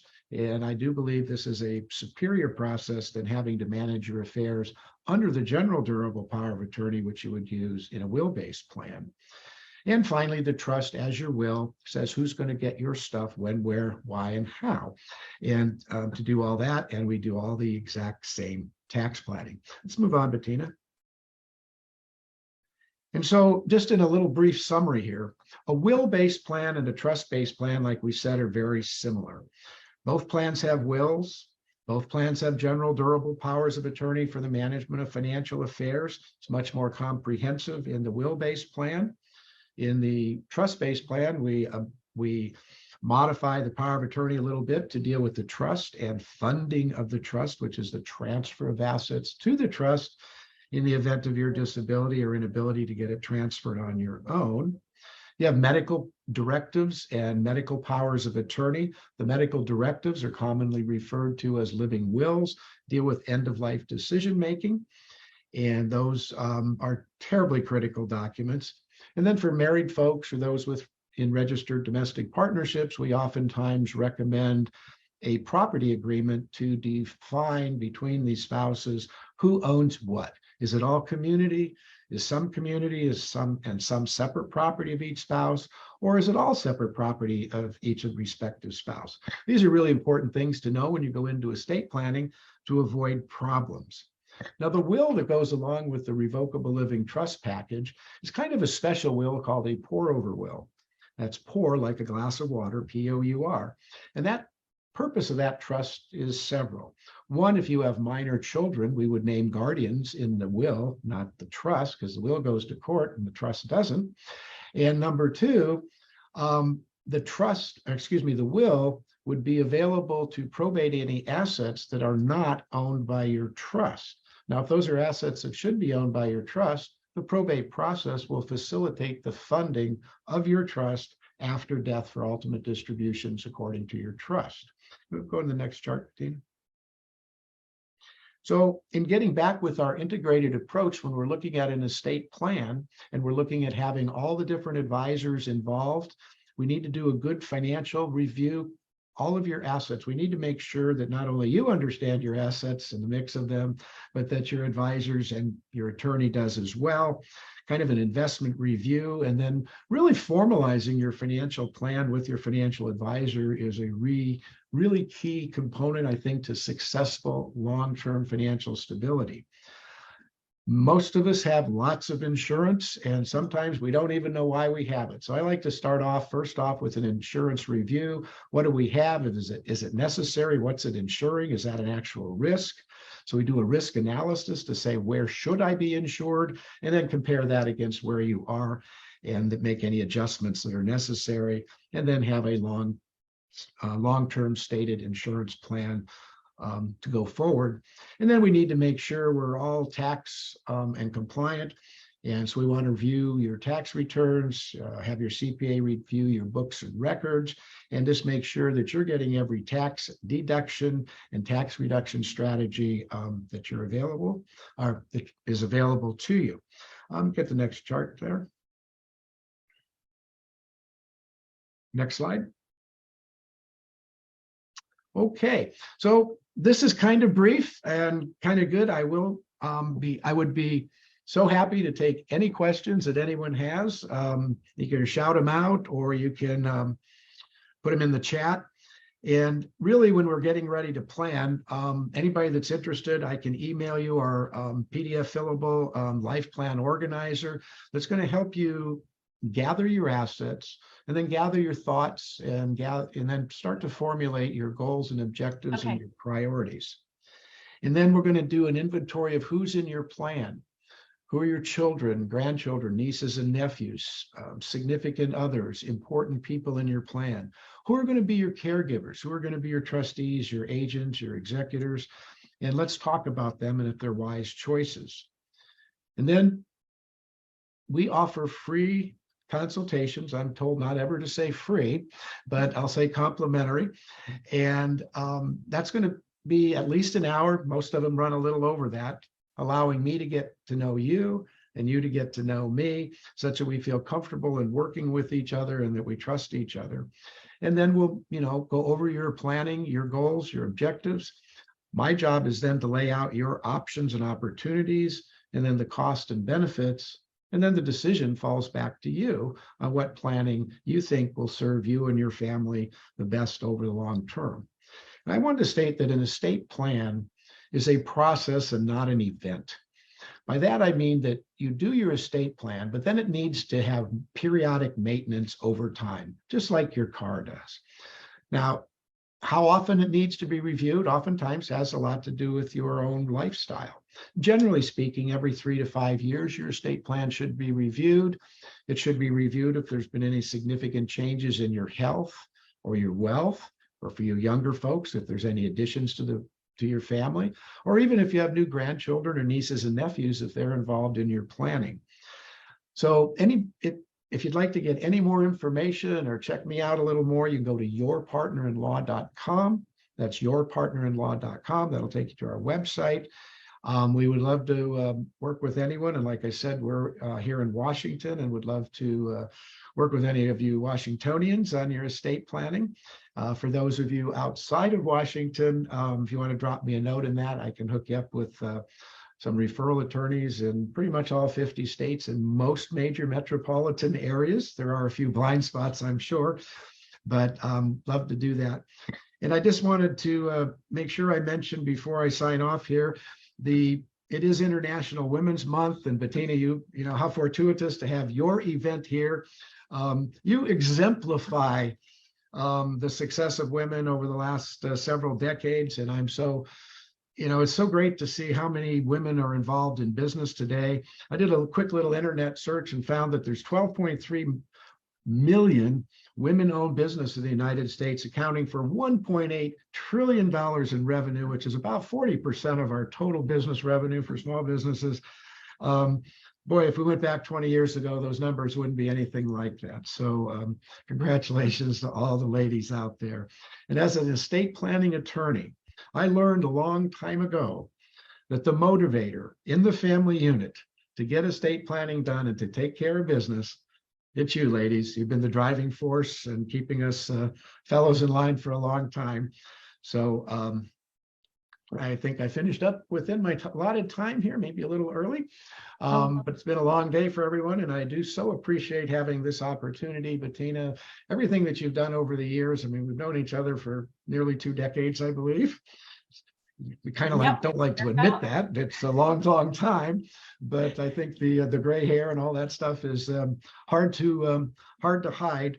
But I love what I'm doing, and I like to share that with my clients. And I think most folks that once they meet me and they sit down and go over their planning objectives, I think they feel comfortable and confident that they're getting the service that they deserve and they want. Absolutely. Thank you for this opportunity once again.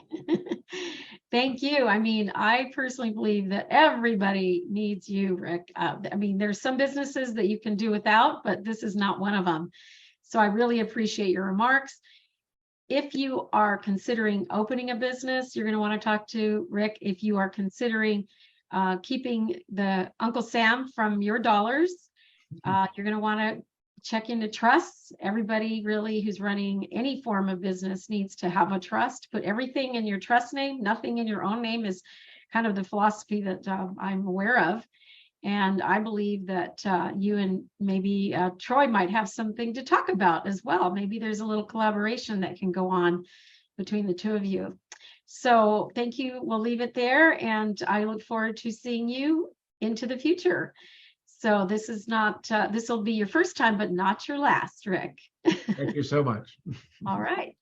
And that's it. I'm going to turn over the helm to Vicki Della Gioio, who's going to introduce our very, very next guest. And take it away, Vicki. Thanks so much, Okay. Bettina, and thank you, Rick, for that illuminating discussion about estate planning. I think it's so important. I agree, it's so fundamental. So it's my pleasure to be able to welcome Lynette Hoy. Since 1994, publicity and promotion expert, she's practiced public relations in different capacities in corporate America, working with companies, including Clos de Bois Wine and Procter & Gamble, and then founding her firm Fire Talker PR 12 years ago. The Fire Chief now works with entrepreneurs, small businesses, speakers, and authors to become the go-to expert the media is clamoring for, helping them get visible, credible, and more profitable through PR efforts. Her clients have doubled and tripled their revenue goals and have been featured in the media in major media, including CNN, MSNBC, local and national network programming, and in online and offline print media, including Inc. magazine, Forbes, Wellness magazine, and more. A fiery connector, mentor, trainer, media maven, story creator, and more. Her work increases the bottom line. So Lynette, it's so good to see you again. Welcome. Let's hear from you now. Well, it is a pleasure, especially on International Women's Day, to be a part of this. And I'm just beyond delighted to be here with Bettina again. And it's very exciting. And today I am going to talk about how to get media attention for entrepreneurs. So I'll bet, of course, I can't really see all your hands, but I was going to say, raise your hands. But I'll bet many of you are running your business primarily on referrals alone. Many people do. They stay extremely busy.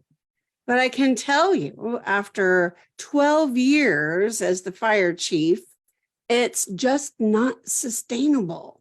When you hit those dips, they're a little deep sometimes. And as we're coming into a very, what might just be a very unstable year, there's a lot of people as entrepreneurs, small business owners, and so on, that are going to be holding on to our money a little more. So those dips might be just a little deeper. And that, of course, means that revenue becomes more scarce. And those that are getting interviewed by the media stand a much better chance of those dips being a little smaller because you're growing your credibility, you're visible in the marketplace, you're building know, like, and trust with people that don't even know you. And when they look you up, and they're invited to come on your website and look around, they see that credibility. So, I'd like to share a personal story on just how true this is. And when I started my business, I did very well. I had a great reputation within corporate America. I had a huge network. Lots of people were excited about coming in and working with me. And I'll tell you though, after about a year and a half, I started to notice that dip. And I knew there was more to come because there were people that were going to come on board with me, but not for a month or so. So in the meantime, I experienced that real dip for the first time. And I said to myself, this is crazy. I should be implementing what I teach for my own business. And I did. And that dip, future dips, began to do this. And it was much easier to recover from because I had built that credibility with the general public. I got interviewed on local television in the San Francisco Bay Area where I lived at the time. And I was quoted in AARP and in Time Magazine and in others. And in no time at all, I began to hear from people primarily through social media and email. And I really expanded what I was doing. So I can't encourage you enough to explore what getting involved and getting media attention can do for your business in the long run. And we have so many more things available to us today, like with the depth of social media. So I'd like to go into 3 ways that you can get this media attention rolling and build your visibility. Because here's what happens. Let's say, down the line a little bit, you've got everything set up. You pitch your story. Maybe it's an event that you're giving, that you're putting out there, and you've partnered with a nonprofit that's going to get 50% of the proceeds. Turns out to be a nice thing, a good story. Well, when the media comes looking, because they will research you a bit. So they go to the internet, of course, and they're searching your business and your name, and you're not really showing up. That's not a good thing. So what I recommend is that kicking that visibility into gear is really critical in setting yourself up for media attention and how to receive it. So I always tell people, do some guest blogging. It's really important. There's a lot of free options out there, like marketingguardian.com. Super easy to remember, marketingguardian.com. And you read through their rules and what they require for you to be a contributor, guest contributor. And there's many others out there like that. There's LinkedIn, where you can go in, write articles, not just a post, but articles. And there's medium.com. Here's the thing. You need to be producing content that is individual. Now, you might be able to take 1 or 2 things from your blog, which also needs to stay really busy. Let's say it's 3 ways to wellness in 2023. Well, you can take one of those ways and create an article with it. Now, inclusive of links to other entities, other websites like the National Institutes of Health, or, if you're writing something on wellness, you need to have some credibility, something backing you up on that. So there's things like that that go into article writing, which is much different than blog writing. But this has got to be happening so that you increase your SEO. And there's lots that goes into SEO, as many of you know. And it also just brings you up in the ranks. And another thing, number 2, is to look at your social media. Give yourself a really long look. Is your branding consistent? Like your header on your LinkedIn profile. And by the way, you should also have a business profile. And your artwork should, for your branding, should also be consistent there. And all through your business Facebook page, don't worry so much about your personal page, but that business page, and even in your Facebook groups, you need to have a consistency of branding. Now, if you're an author, it's a wonderful thing to showcase that book in your artwork. Make sure that you're adding a little something to what you're posting out there. And don't have a lot of verbiage, perhaps your tagline, or just a sentence on who you serve. And just make sure that that is really showing up. It's good to have 4 to 5 social media platforms that you're consistently posting on. And here's a little something a lot of people don't know when it comes to social media.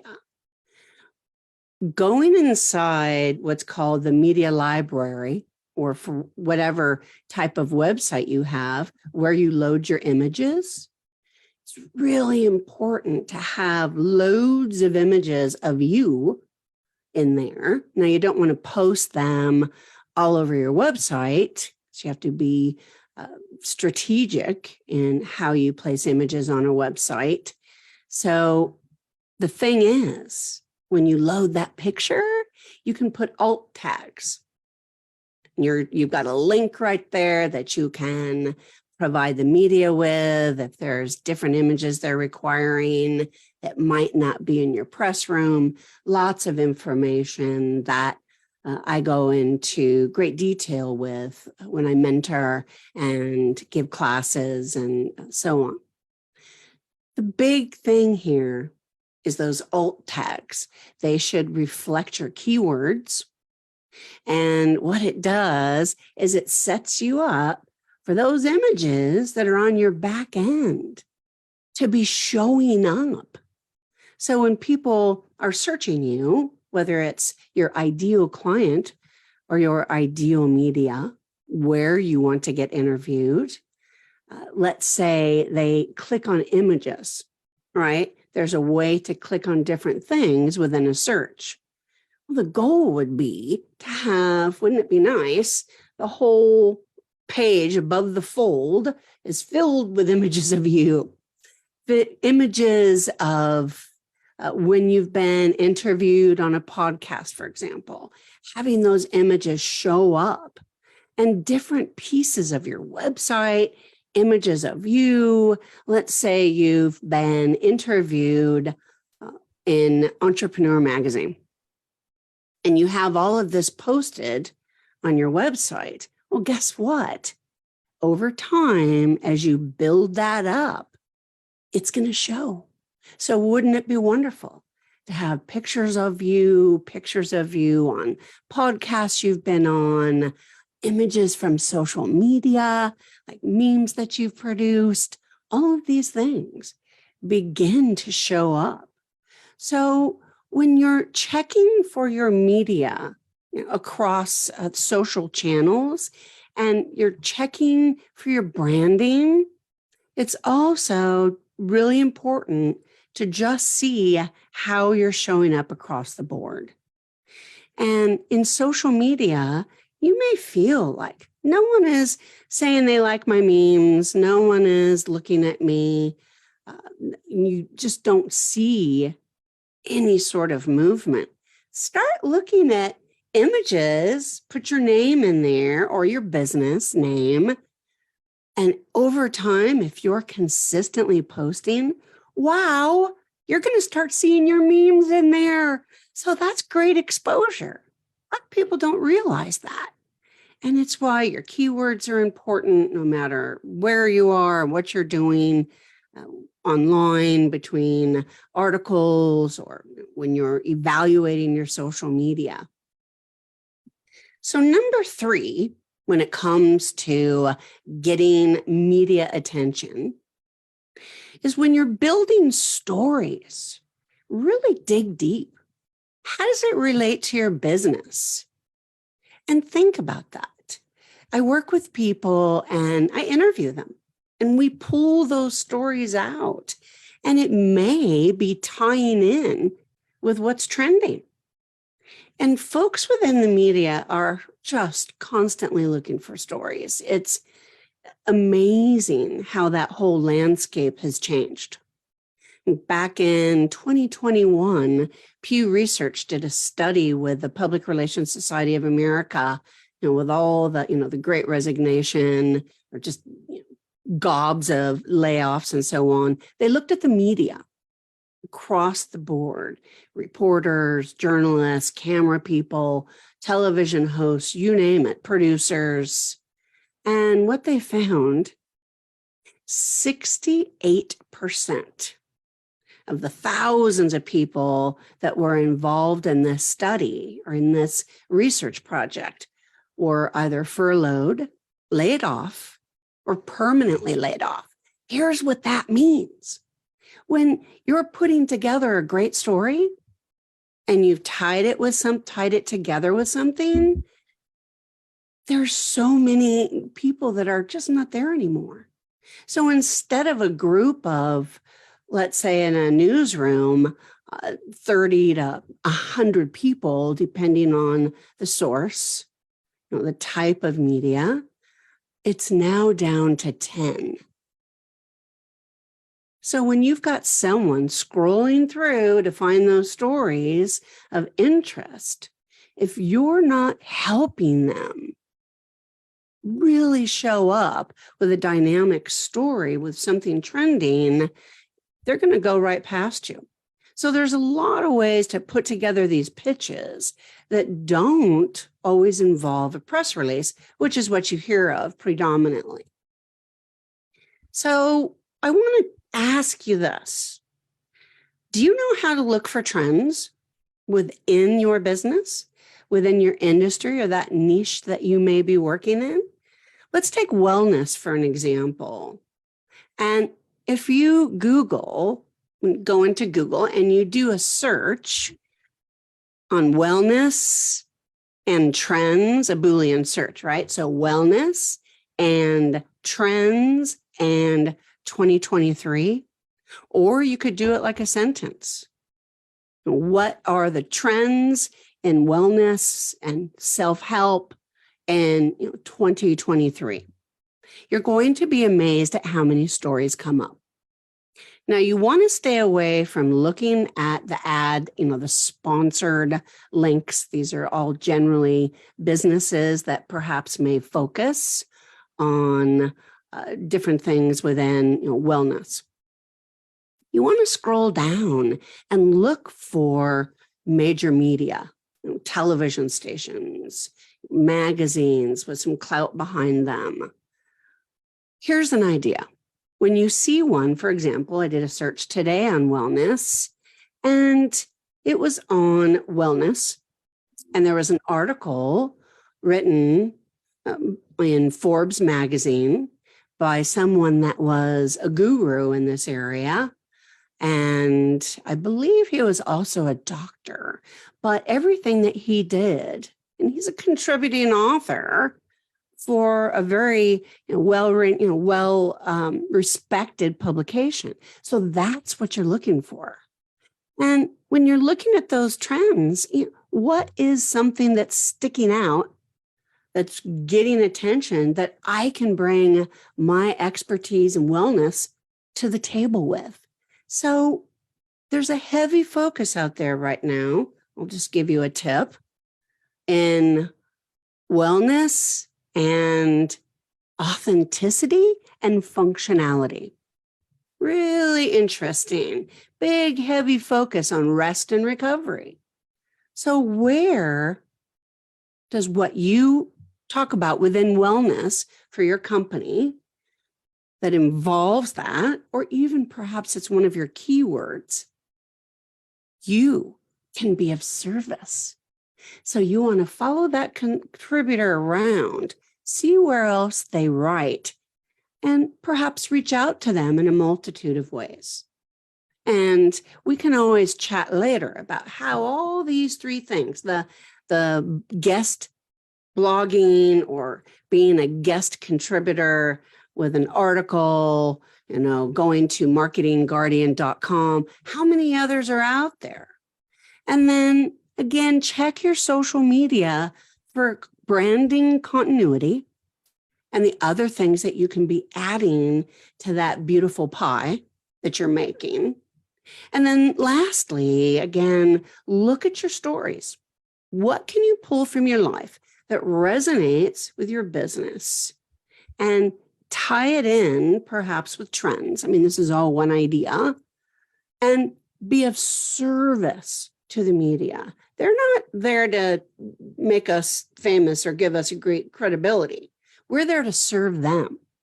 So when you explore these three things, really remember that this is about building your business. And over time, I have seen thousands of people double and triple their income, their annual revenue. It's magic. Once you get the hang of this and how to get media attention, you're golden. You're golden. Now, I'd like to give you a free gift today, a wonderful download that focuses on 20 things that you can do right now to start getting visible. And you can get that at igniteyourvisibility.com. Just like it sounds, igniteyourvisibility.com. And you can download 20 tips on how to get visible starting now. The other thing that I want to tell you about is an upcoming challenge that I have called Grow Your Business with Publicity. And I have a waiting list starting. It's going to be April 17th, 18th, and 19th from 9 to 10-ish Pacific time. And I encourage you to join me. We're going to go into more detail on these topics, and I'll be teaching you things that you can take away and start putting to work to take yourself to that next level. So that when the media comes in knocking, when they like your story and they do their homework, you're showing up.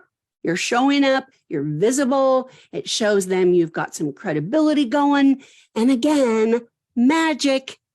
So if you want to email me, and I think they're going to put this in the chat for us, Lynette at firetalkerpr.com. And you don't have to do anything but put the word challenge in the subject line. That's it. Email me and put the word challenge, and I will put you on the waiting list and make sure that you get the landing page and all the goodies and info that you're going to be learning. So I hope you'll join me for the Grow Your Business with Publicity challenge and download your gift. And it has been a pleasure to go through these 3 ways to get media attention that, teach you the how and how to down the line. And even this year, if you're consistent, you will see an uptick in your business. You're likely going to beat your own revenue goals. So I leave you with that. And Bettina, thank you so much for having me today. And I believe you and I have a little something else to offer everyone today, don't we? We do. We do, actually. And thank you so much, Lynette. I am going to come on the screen here and thank you personally. This is great. And in any event, yes, we have this really great special opportunity. And it's come a long way, baby, so to speak, because Lynette and I have teamed up since about 2 summits ago. And we offer an opportunity to work with you for what we call just in the nick of time, Fire Talker PR launching business. And it's literally helping you with your press releases specifically, right? So we've teamed up, we work collaboratively to get your story and get you a press release so that you can send that out to the media. It's well worth the effort, well worth the cost. It's not a low price, but it's also not a high ticket either. It's just $14.97 on a package that's $19.97. And it does include 3 media pitches by Lynette and myself, plus the 2-hour strategy session. And that is, again, just a really special opportunity that we have for you at this show. So go ahead and sign up with us. You want to take advantage of this before it goes away. The last time we had it at $9.97. So if you missed the $9.97, you're not going to want to miss the $14.97 because it will be eventually back up to $19.97. So please take a look at that. And is there anything more you want to say about that offer? Absolutely. To take advantage of that offer, you can email me, which you've already got my email, or ask Bettina, and her email is going to be put in the chat right now. And reach out to either of us to get the ball rolling. And here's the wonderful thing about this, whole press release is that time that we spend together that Bettina was talking about. We're going to be pulling these stories out of you. And like I was talking about in jumping in on trends, we'll be working together to put together a dynamic press release that we will be training you on how to leverage it as an actual pitch, which is sometimes different. Sometimes you send just a press release, and then depending on the media, you play around with that. And like Bettina was saying, we make pitches for you. So not only are we getting you guaranteed media attention, but we're also teaching you a little bit along the way. Mhm. So I can't emphasize enough how happy people have been that have taken advantage of this, and we go the distance. So take advantage of it, get a little something going for yourself, and let's get some exposure rolling for you. Thank you so much. And I'm going to pass the baton back over to Vicki, who will introduce our next speaker.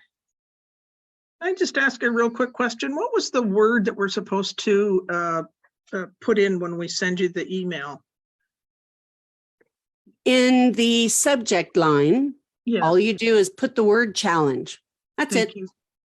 Thanks. You don't have to put anything in the body of the email or any of that. Of course, I'll respond to you and put you on the list to receive all the information. But I hope you guys are all going to jump in there, because it just is going to be a wonderful way to learn what you can do on your own. Thank you so much, Lynette, for all of those great tips and ways to strategize around getting word out. Oh, beautiful. Our next speaker, Lori Tsugawa, I hope I'm pronouncing that right, Lori Whaley, is a third-generation Japanese-American baby boomer and a descendant of the samurai warrior. Marriage, family, and life kept her occupied. In 1982, Lori and her husband journeyed to Japan, and her life was changed. The heritage she once scorned became her newfound focus. She is passionate about her Japanese culture. In 2005 and 2007, Lori was rear-ended, suffered traumatic brain injury, a TBI, and was reading at a 7th grade level. Determined to overcome her circumstances, she set a goal to write a book for recovery.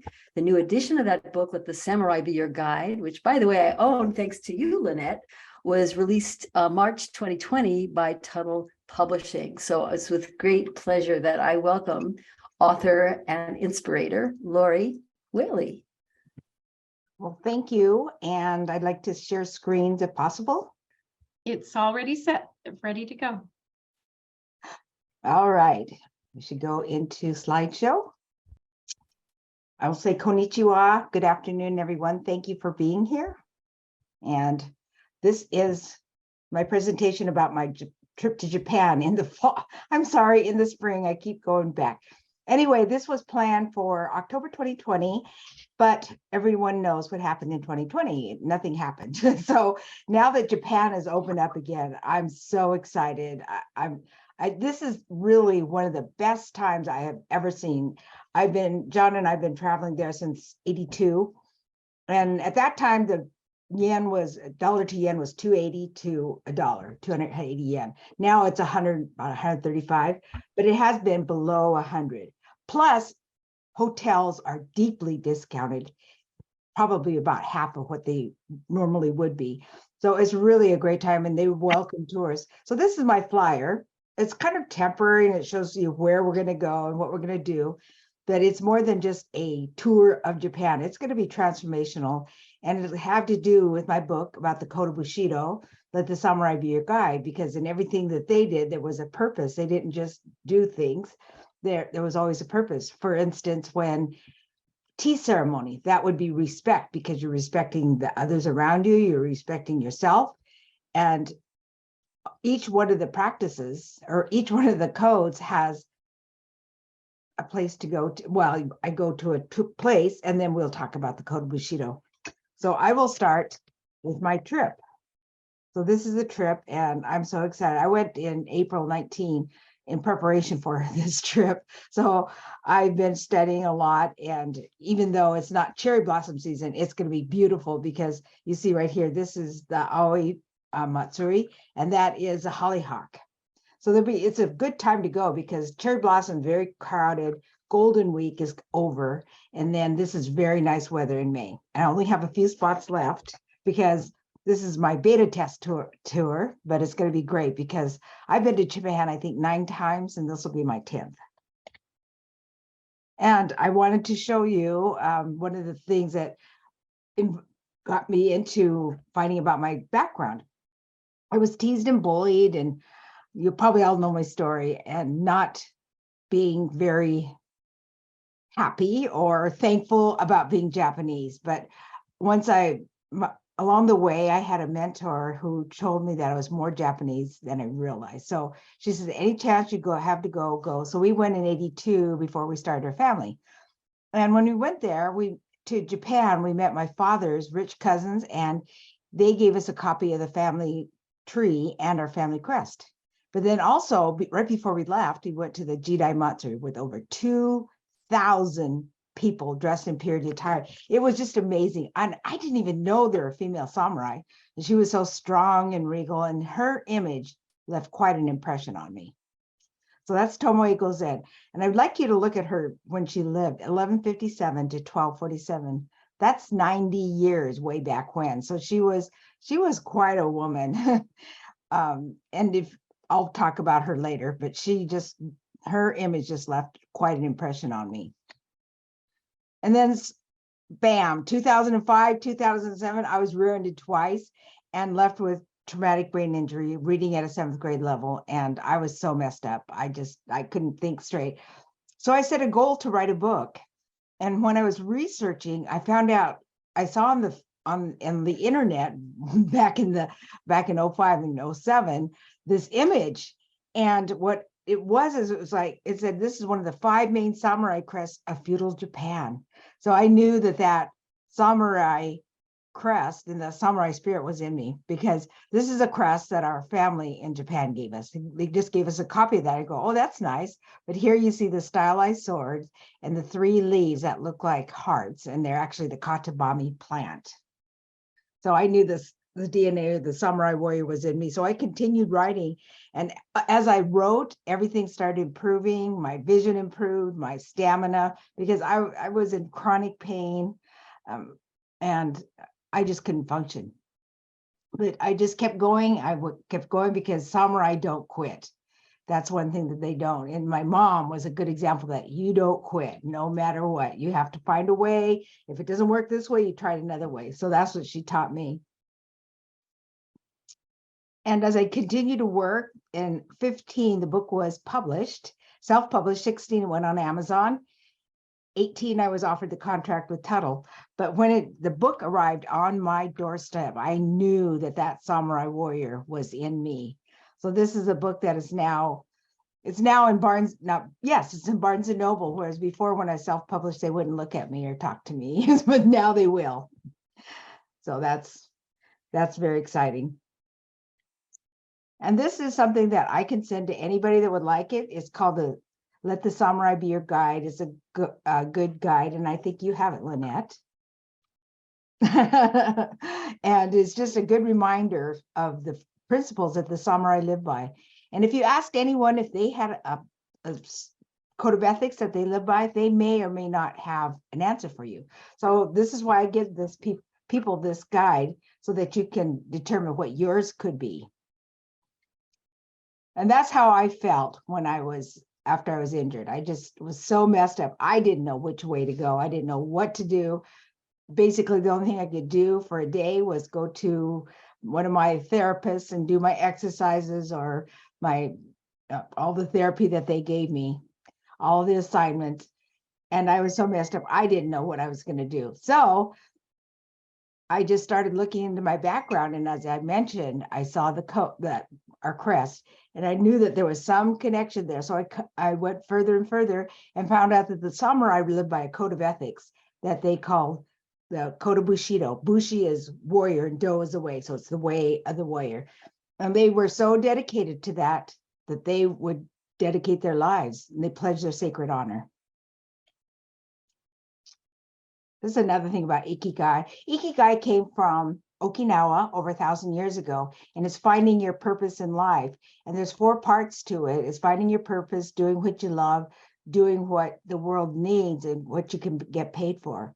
But if it's not something the world needs, it's really not Ikigai. It's just self-serving. And that's how the Japanese people are. They're very community oriented. And in Okinawa, there are more centenarians there per capita than anywhere else on the earth. And they have one of their secrets, and I'll share that with you, is called hachiharabu. That means you eat until you're 80% full. And that's it. So there's always room in your stomach for more. You don't eat until you're full. You eat just to leave a little bit of room in there. And they also live in community. They exercise together. They do everything together. So it's really beautiful. But they also live in a climate where you can be outside most of the year. And how about you? Have you ever felt that way? Unsatisfied, thoughtless, useless? You didn't know what your purpose in life was. You felt unimportant, no clarity, unproductive, lack of purpose, emptiness and no direction. Well, that was how I felt after the accident, because I felt I was of no use to anyone, because all I could do was go to the therapist and hopefully get better. But I did. I went to over 1,000 appointments in order to regain wellness.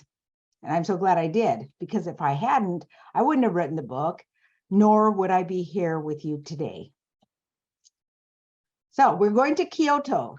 And the reason I chose Kyoto, because it is the cultural capital of Japan and very easily accessed by 2 airports. And the one that we're going to fly into is called Itami. It's closer than the Osaka airport, which is literally sinking every year about an inch. It just keeps going down and down.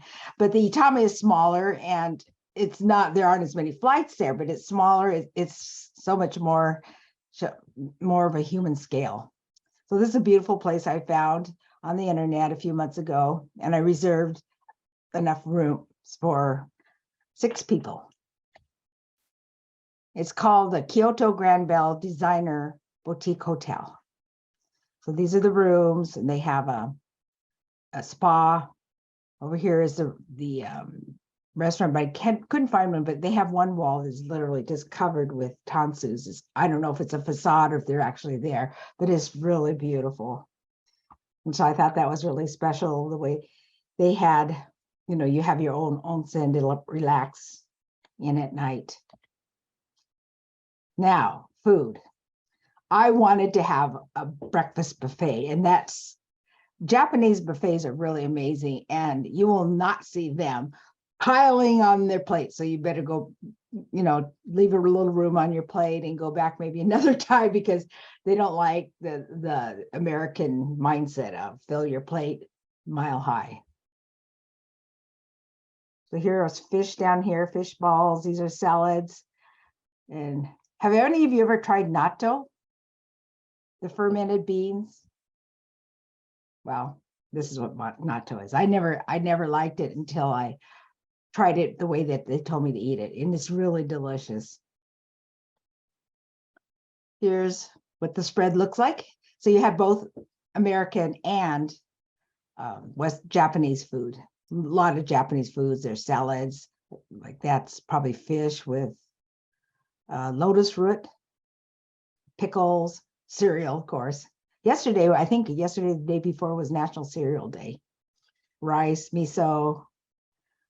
But anyway, their food is fantastic. And a friend told me, she goes, you will not believe how fresh and good the food is. It just tastes like food. And I didn't understand it, because I just had food in America. I went to Europe once, and yeah, it was better. But the food in Japan is just fantastic. Even if you go to the convenience store, like a 7-Eleven, you can pick up something that is very good.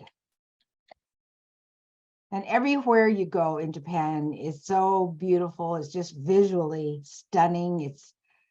their architecture and their art is just beautiful, understated, but this was just a little, I think it was a temple near Maruyama Park. And their hospitality is second to none. She was happy to give samples, as you can see.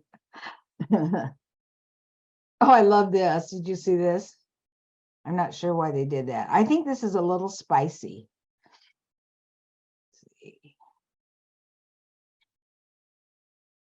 And Himeji Castle is like the castle in Japan. It's beautiful.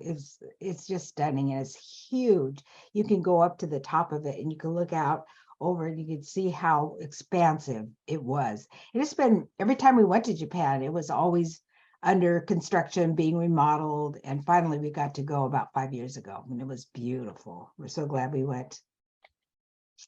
You probably already seen this image before. It's called Fushimi Inari Shrine.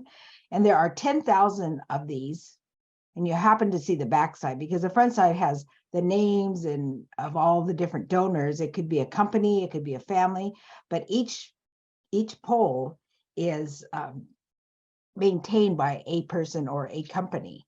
And someone asked, how much did that cost? They go, oh, maybe 10,000. More like over 100 to maintain. Yeah, to maintain and to have one.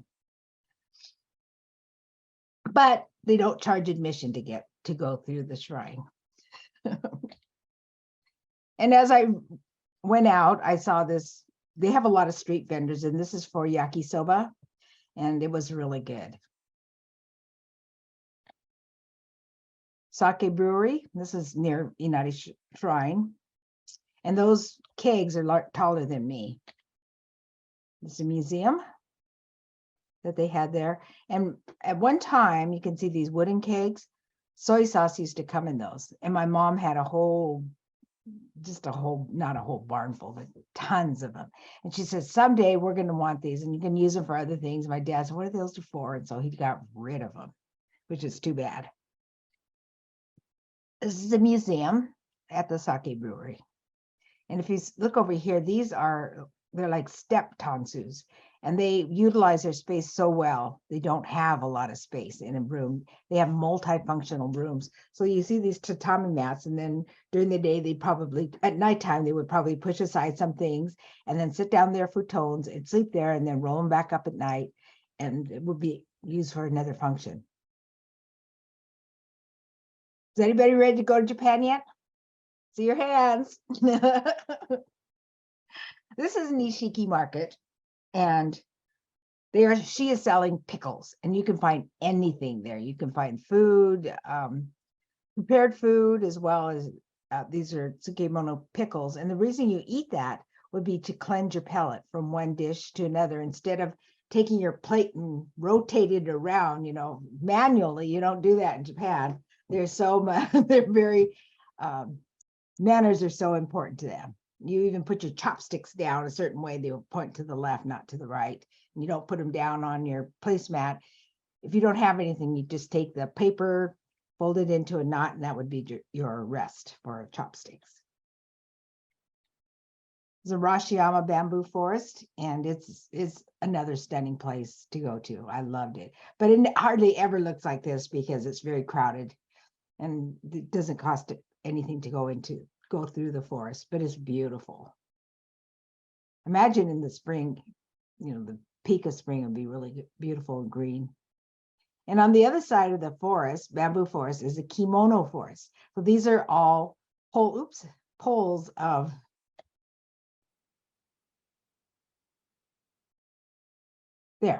they're all poles with kimono fabrics, and they roll them around a big roll. I don't know what you call it. They take the fabric, probably silk, and roll it out around the tube, and then they encase it. And it's really beautiful. And especially at night, it's gorgeous. You see it lit up at night. And as I said, not everywhere, but almost everywhere you go, it's just visually stunning. This is just a little retro restaurant that my friend took me to, and she was a gracious hostess. And these are decorative things, probably from about the 50s, 60s. So it's kind of retro and a lot of different significant meanings to these, a lot of cherry blossom and other things. They're making their dish. There's two types. You could have meat or not meat, no meat, vegetarian. That's what it's like. And I don't know if you've ever had that, those noodles that don't have calories. It's called konnyaku. That's what this is right here. This is probably mayo and onions. Looks like maybe beans in there too. It was delicious. And just to show you how they eat is so interesting because they want to make everything, they want you to feel like you're full. So they put it out in many different little dishes. This was what my friend in Tokushima made for us. We have fish cake, fish. That looks like okra to me. Cucumbers, tomato, egg, and tofu. And down on the bottom we have carrots, probably a radish, rice, and miso, which they have almost every day, and salad. And over here is that natto again. So anyway, that's quite a few different little dishes to eat. And that's how they serve it in many dishes. So you get the feeling like you're full, but more so than if you just had it on a little plate and it was all crammed. And she was a wonderful cook, and they were so gracious to us. And they lived in a really small place. They had one bedroom for the parents, and then the other bedroom was for the kids. So during the day, they rolled up their futons and their bedding, and then at night, they would take it out. But during the day, they used it for living room or whatever. But the houses are really small, spaces at a premium, and we are so fortunate to be here. And they were fortunate really to have a bathroom. And no, they did not have a dryer. Most people don't have dryers, but it's very humbling to go there, to be there, and to think that we take so much for granted when in Japan, a lot of those things are a luxury, like electricity. Who would know? I couldn't just go and plug my phone in, when I was at a restaurant or at Starbucks or something like that and put my charger in.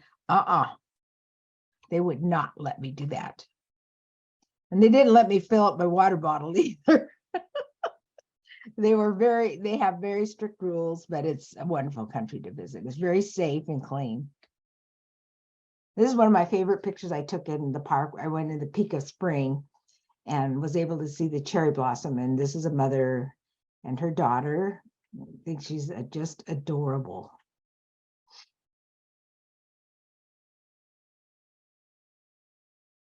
This is coming down a street, a very popular street in Kyoto, and then probably down off to the left, well, my left, you're right, is Starbucks. And the Starbucks is in one of these little machiya houses.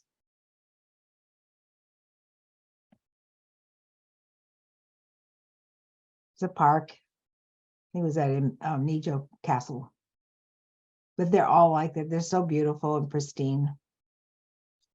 Kiyomizu-dera is a World Heritage Site, and from the platform, it's an amazing vista. You can see all over the place. And that one frequently is being under construction or disrepaired or maintained, but it's beautiful.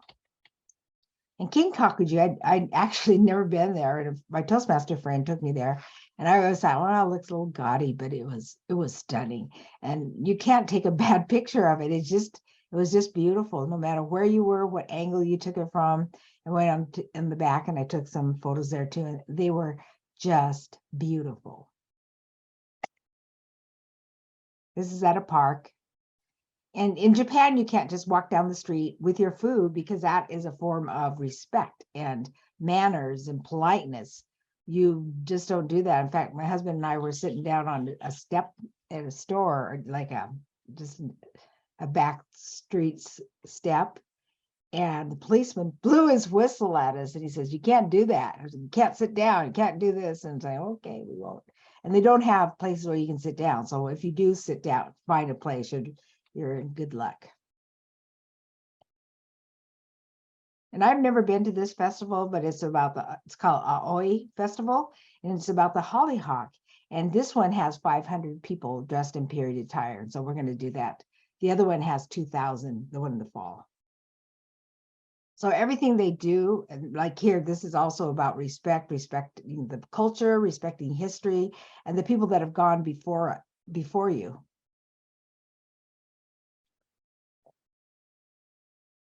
And we found out about Uji, which is the oldest. Well, no, Uji is the tea capital of Japan. It's only about 40 minutes from Kyoto, and so many places to see and buy noodles. You can buy tea noodles, ice cream, everything that has to do with the matcha, and actually bring home a souvenir.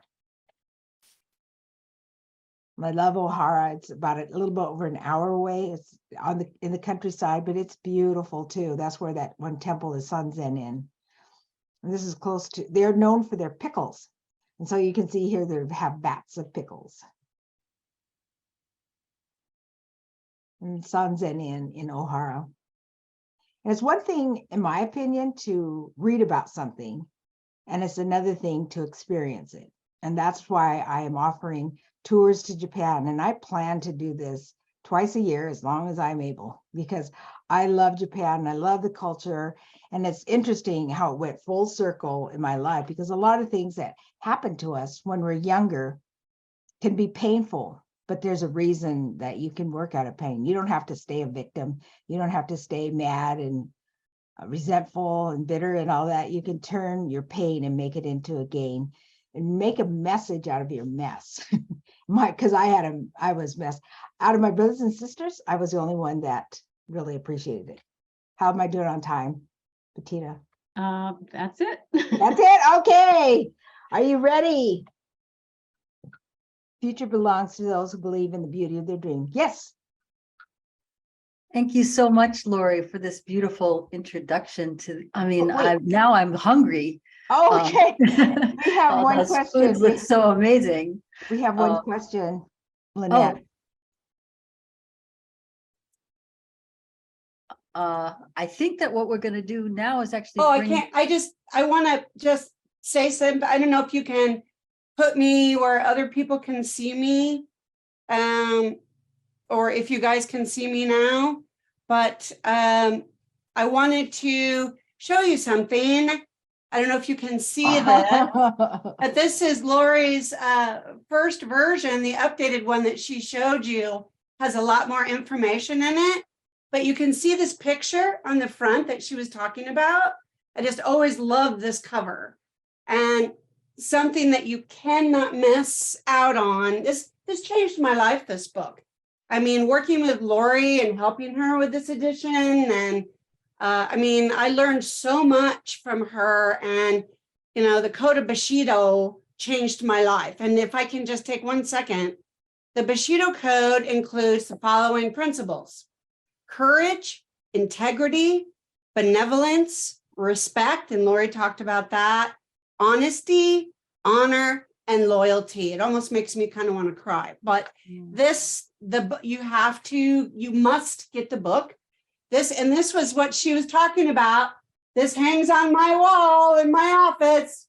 So anyway, I just wanted to say those couple of things, and just thank you, Lori, for all that you did for me and the honor of working with you. Oh, thank you. That is so kind, Lynette.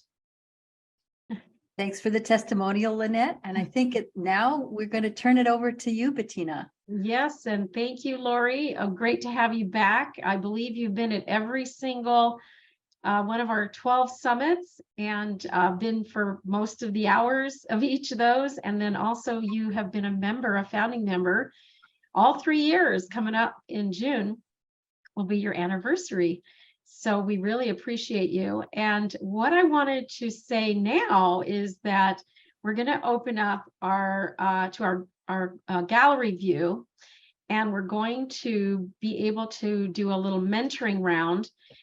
Vicki, myself, and Lee is having some technical difficulties, but I know Joniki's in the house. If she's in the house still, we'll have her weigh in.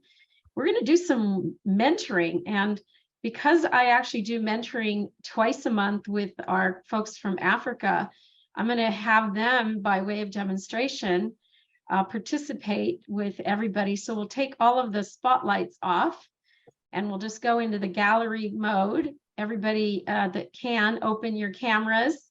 This is, again, another great opportunity to see who is in the room and where you're from and so on and so forth. So Paul Maburu, who I introduced earlier, had just joined us a little bit ago. He got to hear Lynette's speech too, and many other speeches earlier in the day. Welcome back. You're the instigator of me doing mentoring on Fridays, right? Right, the power of showing up. So since you are the instigator, can you share what our mentoring sessions are all about and set the stage for folks to participate here this evening? Well, Bettina, first of all, thank you so much for showing up always. The entire year 2022, and then 2023, here we are. We are now running twice of them each month. That's all about building momentum and get individuals more visible and carry on with the power of togetherness. And we've seen a lot of things happening in the previous 2 months. Ever since we started running them twice, there's a lot of connectivity happening within amongst folks, businesses, referrals coming in, recommending each other, celebrating each other. And wow, who doesn't want that? Yes. And so you and I actually were introduced through a conference that was a virtual conference for about 800 people. And while I was participating, I just was texting in the chat that I was available for mentoring. And Paul was the one and only solid person that took advantage of this. So imagine there's 800 people and there's somebody going, I can help, I can help, I can help. And only one person took action and has shown up over and over and over again. And it's remarkable because then, of course, he started showing up, and then others have shown up from his community there in Uganda. And then we've done some pretty incredible work. Now we're collaborating more, integrated with about a dozen or more people there. And it's just really incredible. So how our mentoring round works is that we all believe that everyone can mentor everyone. So it's not just Bettina, the mentor, or Paul, the mentor. We can ask questions into the room or also give mentoring advice. So just by way of demonstration, Paul, I'm going to have you start us out. First of all, introduce yourself. Tell just about 30 seconds or a minute about, give us the context of your question, and then ask a question. And then I will give a mentoring tip or advice, usually with a story to anchor it. And then I'll offer Vicky an opportunity to also weigh in. And we'll continue like that and start taking questions. And of course, because our folks from Africa are it's very late for them, I'm going to take their questions first. I see Romeric is actually out there and Joshua's out there, and so let's start, Paul. Let's show everybody how it's done. All right, great. The question that I have now concerning my business is about recruiting. I'm at the level where my business has captured visibility, and with the product like this, where lots of people are coming on board, and I'm thinking, ooh, do I get on board to execute some of these tasks? Because I can't do it alone. So that's my question. What are those things that should I look out for when onboarding someone to be a staff to help me do this kind of work?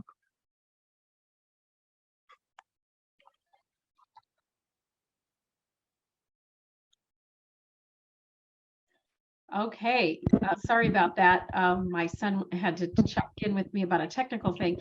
So Paul, can you also give folks a little bit of a context? What is your business that you are growing and that you need to hire folks for? All right, so I'm into the cleaning business, and over time, while we did some cleaning for residential and commercial clients, we found that there was a need for people to light up their charcoal stoves with some better product that does not release a lot of toxic carbon that causes dirt around their walls, and it's uncomfortable. So it's from that angle that we're able to come up with a product that is organic, that is natural friendly, and it's able, it serves the purpose. So over time, people are loving the product, and I would say, yes, it is overwhelming on my end, yet at the same time, you need to be sensitive on who you're bringing on board. So Yes. that's a dynamic, that's a challenge that I have at hand as the business grows, at picking up different contacts from all over Africa. So who do I pick on? That's right. So state your question one more time so that everybody can hear it. The question's around recruiting and which kind of qualities, because it's around marketing, it's about growing the businesses, it's about distribution of this product. And, you know, it gets onto your back, onto your shoulders, and you would like to let go and allow other people do some tasks while you are advancing to another level of growth. Yes. So I will start, and then I'm sure Vicki might weigh in, and maybe there are others that would weigh in as well. So my own personal experience, I've been in business going on 30 years in May of this year. And I have grown multiple versions of my business because I've had a healthcare marketing agency. I run Bettina Carey Productions right now, and that's an agency, as well as We Empower You, which was formed in 2020. And because of these different reiterations of myself, it's usually me, myself, and I, right? Or the one woman show. And it's the biggest mistake that anybody can make in business is to be the only person running their show. And the main challenge is that if you don't recruit people in time, then you don't have time to train them, right? So that's the one thing. So sitting down with yourself and having a come to Jesus conversation about you're not the only person on the planet that can do things, right? I've had to have this conversation with myself over and over and over again, right? Because I know that I think that I'm the person that can do everything, but I either have to find a duplicate of myself or I have to farm out different parts of it.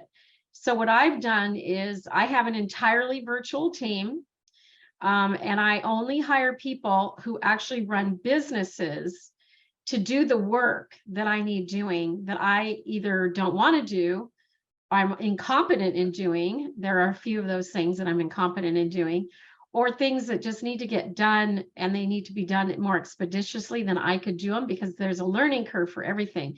So there's the jobs that I need doing that I give to experts. And the reason I hire only experts is because I don't want to be a boss. I don't want to hire, fire, train, and keep people in line. I don't want to tell them how to wake up in the morning, what time to get into work, whether or not they can have a day off or go on vacation or any of those things. So I only hire people who know how to do all of that on their own. So I'll give you an example. All of your graphics were created in a very short period of time. And, you know, Lynette had a last minute change, just as I had told David, I think we're done for the day. Then I got a change for Lynette's bio. And within about 15 minutes, she had it. Well, David's fantastic. David's my graphic designer. He works not only for my agency, but also for my business partner's agency. And probably he has other clients too. And he's very quick. He operates just like I do. So hiring someone or someones that actually do what you do better than you, maybe in some cases, is a better way to go. I would hire an entrepreneur over anybody that would just be used to a paycheck for doing a job. And I see a lot of people shaking their heads yes on this. The second point to make is that don't wait too long to do it, because you may be thinking that it's what's called penny wise and pound foolish, because as you're over there picking up pennies, trying to save pennies, not to pay staff, not to pay for people, you're actually losing money like crazy. So getting to the who of who you're going to end up doing business with is going to be really important to do very expeditiously. And the third thing I would say is that you can also create advocates and fans and who are champions, so that you don't really have to train them. They just, on their own, have a really good experience, and then they become your mouthpiece, and you give them enough incentive to refer you business. So a referral program can be much stronger than a hired employee program in any case. And it's, of course, at the basis of what we do with We Empower You is to have folks that are actually referring business to one another. So I highly encourage you to take this form of mentorship under your consideration. I will now turn it over to Vicki. I'm sure she has a few things to add. And then Lynette's been bobbing her head like crazy, so she probably has something to add thereafter. Good question. Well, I love everything that you said, Bettina. And Paul, I think the other piece that I would just add is the relationship that you develop with these people who you'll be working with, and to really look at how well, when you're interviewing or talking to somebody about the possibility of them working with you, how well are they listening? How much are they taking in? Not just how much do they feel like they need to, that they can offer, or what is it that they can offer, but how well are they hearing what your mission is, what your intention is, and so that you can build something that can be lasting over time, as opposed to just having it be transactional.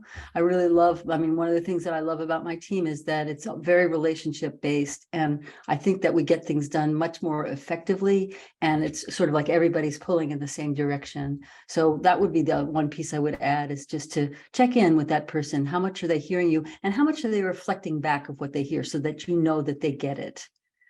Does that make sense? So I'll pass the baton on to Lynette.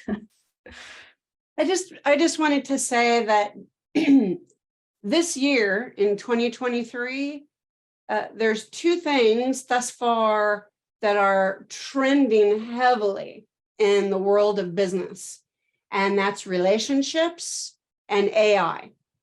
And there's a big difference, of course, as we know, between the two. And the reason why relationships are trending is because there's so many people that are pushing back against that AI piece, because it takes away the heart. There's no way we can replace the heart and the emotion that comes with relationships. And like Vicki was saying, looking at, is this person understanding me?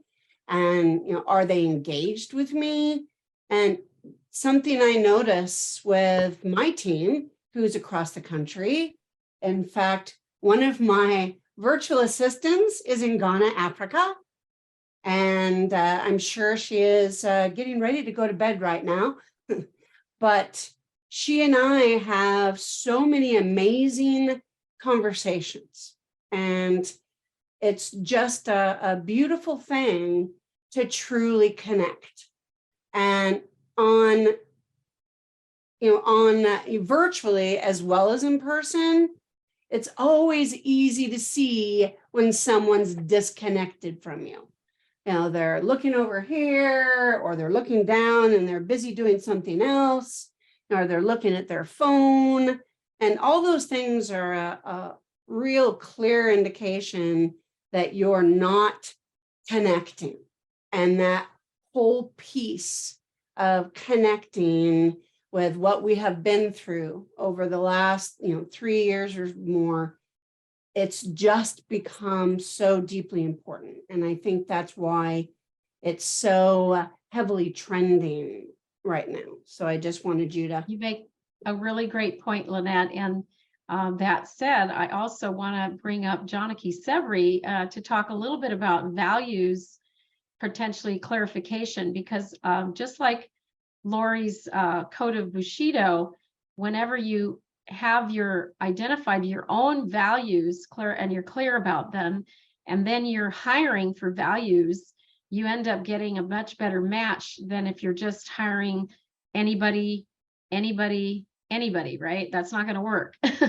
So Janaki, take it away. Wait, I had one thing to add real quick. Yes. And something else that's been going on is that a lot of companies are trying to use AI in relation to artistic value as well as other reasonings. And that's the pushback, because like Lynette was saying, you can't have the heart with an automated system. Yeah. So are we talking about hiring in general, such as people here would be hiring, or being at the other end of hiring, such as I'm trying to get a job, or both? Actually, Paul is looking to hire to get his business growing much more than he and himself can handle. So there is something called a corporate life cycle. And when you look at that from an HR perspective, the first thing you look at, and this has been addressed, is your vision. Like, who are we? And the vision is a little farther away than reality because it's dreamy, like for Microsoft, the vision was that there's a computer in everybody's home. And when Microsoft was launched, that was like a outrageously impossible dream, right? So then you look at, okay, originally you would look at what are the objectives to get there. Recently, to Lynette's point and Vicky's point, we're now looking at values, and the values are what the company says is the way we do human interaction in our business. Do we believe in emotional intelligence? Do we believe in team playing? Do we have communication guidelines? Well, the value for one of my companies was be nice. And that was a large bucket, because sometimes when a leader would give somebody feedback, they'd say, well, you're not being very nice. Well, they misunderstood be nice. It meant give feedback respectfully. It didn't mean you can't say anything that I don't feel is nice. So my point being, you want to operationalize those values so people know what it means in the culture. Otherwise, it goes to a dictionary and we look it up in a dictionary. But if I were to say to you, I want everyone to be able to understand and have emotional intelligence, that's a huge bucket. So in your definition from your organization, you might say that we are looking for everyone to be self-aware, self-managed, have successful personal capacity, and be able to communicate effectively and give and receive feedback. That might be the description of emotional intelligence. Otherwise, it's too remote. And so to your point, the values are only as good as we live them. And I do work a great deal in corporations and government. And I will say, how do you operationalize your values? What are they? And they'll go like, oh, they're right here on the wall. Well, that's your first problem, because they know they have them, but they actually don't know what they are. And then I'll pick something like good communication skills. What does that mean? Does it just mean I can talk? What if I have a non-native English speaker for whom English is a second language? What does that mean? Well, then you have to define communication as the ability to give and receive messages and to ask good questions and be able to hear a response. So values are really, really important. And I ask people to always say, what does that mean to you? It's called representational language. So let's say Vicky says, I'm so frustrated with my boss and we're friends. And I say, oh, I know just what you mean. You're not able to work with him. And she says, no, I didn't say that. I'm frustrated. because National Training Laboratories used to say paraphrase, but if you paraphrase, you have a 50% chance of getting it wrong. Because Johnny Key, I'm 74. Vicki, I don't know you personally, but you look like you might be in my bucket. Not, you got the hair. So I don't, we might not have different. So when she says I'm so frustrated with my boss, I say, tell me what's happening that's causing you frustration. Now I've asked her to explain what that means to her. And she might say, he just has so much confidence in me that he gives me projects all day long. And while I can do them, I just wish you'd give me a minute. Raise your hand if you thought that's what she meant. Probably not. She's a top performer and he's really appreciating that. So the frustration wasn't what you might have thought, which was, he's so rude, he's so mean. No, he's just saying, oh, Vicki can handle it. And here's what's true, Vicki can handle it. But one of the critical things with top performers is we presume they're fine. And if you look at employment, we give more attention to new performers and low performers than top performers. And one of the things we say is those who can are the ones who will walk. So guess who can walk? A top performer. So if you're not treating that top performer well, if you're not demonstrating those values and they don't feel, Vicki, I just adore that you're available for me to hand you things, and please feel free to say no. I know I always give you more than is necessary and certainly not what you've asked for. And I appreciate so much that you're able to and have the bandwidth to help me out. Now she knows they appreciate them and she knows she can say no. That would be emotional intelligence and good communication. Is that helpful, Bettina? Yes, and it only takes one person to really change your life, Paul. So getting it right, with one individual where you've got your values are identified, it aligns with theirs, that's the right energy, it's the right fit, like Vicki said, and it's personal, it's from the heart, like Lynette's talking about. And once you do it with one person, it flows from there. Larry is sitting in this living room of mine, and he's been at all 12 of these summits, working the technical side. My son has been at 11 of the summits, and that means I can count on them. They're people that have a certain level of standard that is a standard that I can live with, because it's a high standard, and they show up on time, they stay till the end, they do extra work behind the scenes in advance, and of course there's a lot of work that goes on after the summit. And my graphic designer, Blake, my business partner, we do a lot of ad agency work together. He sent out the text message yesterday. He was flying in and out of Alaska, but he dropped everything to make sure that he spent those 15 minutes of time to get that out for me. And he knew it was a priority because of the last minute.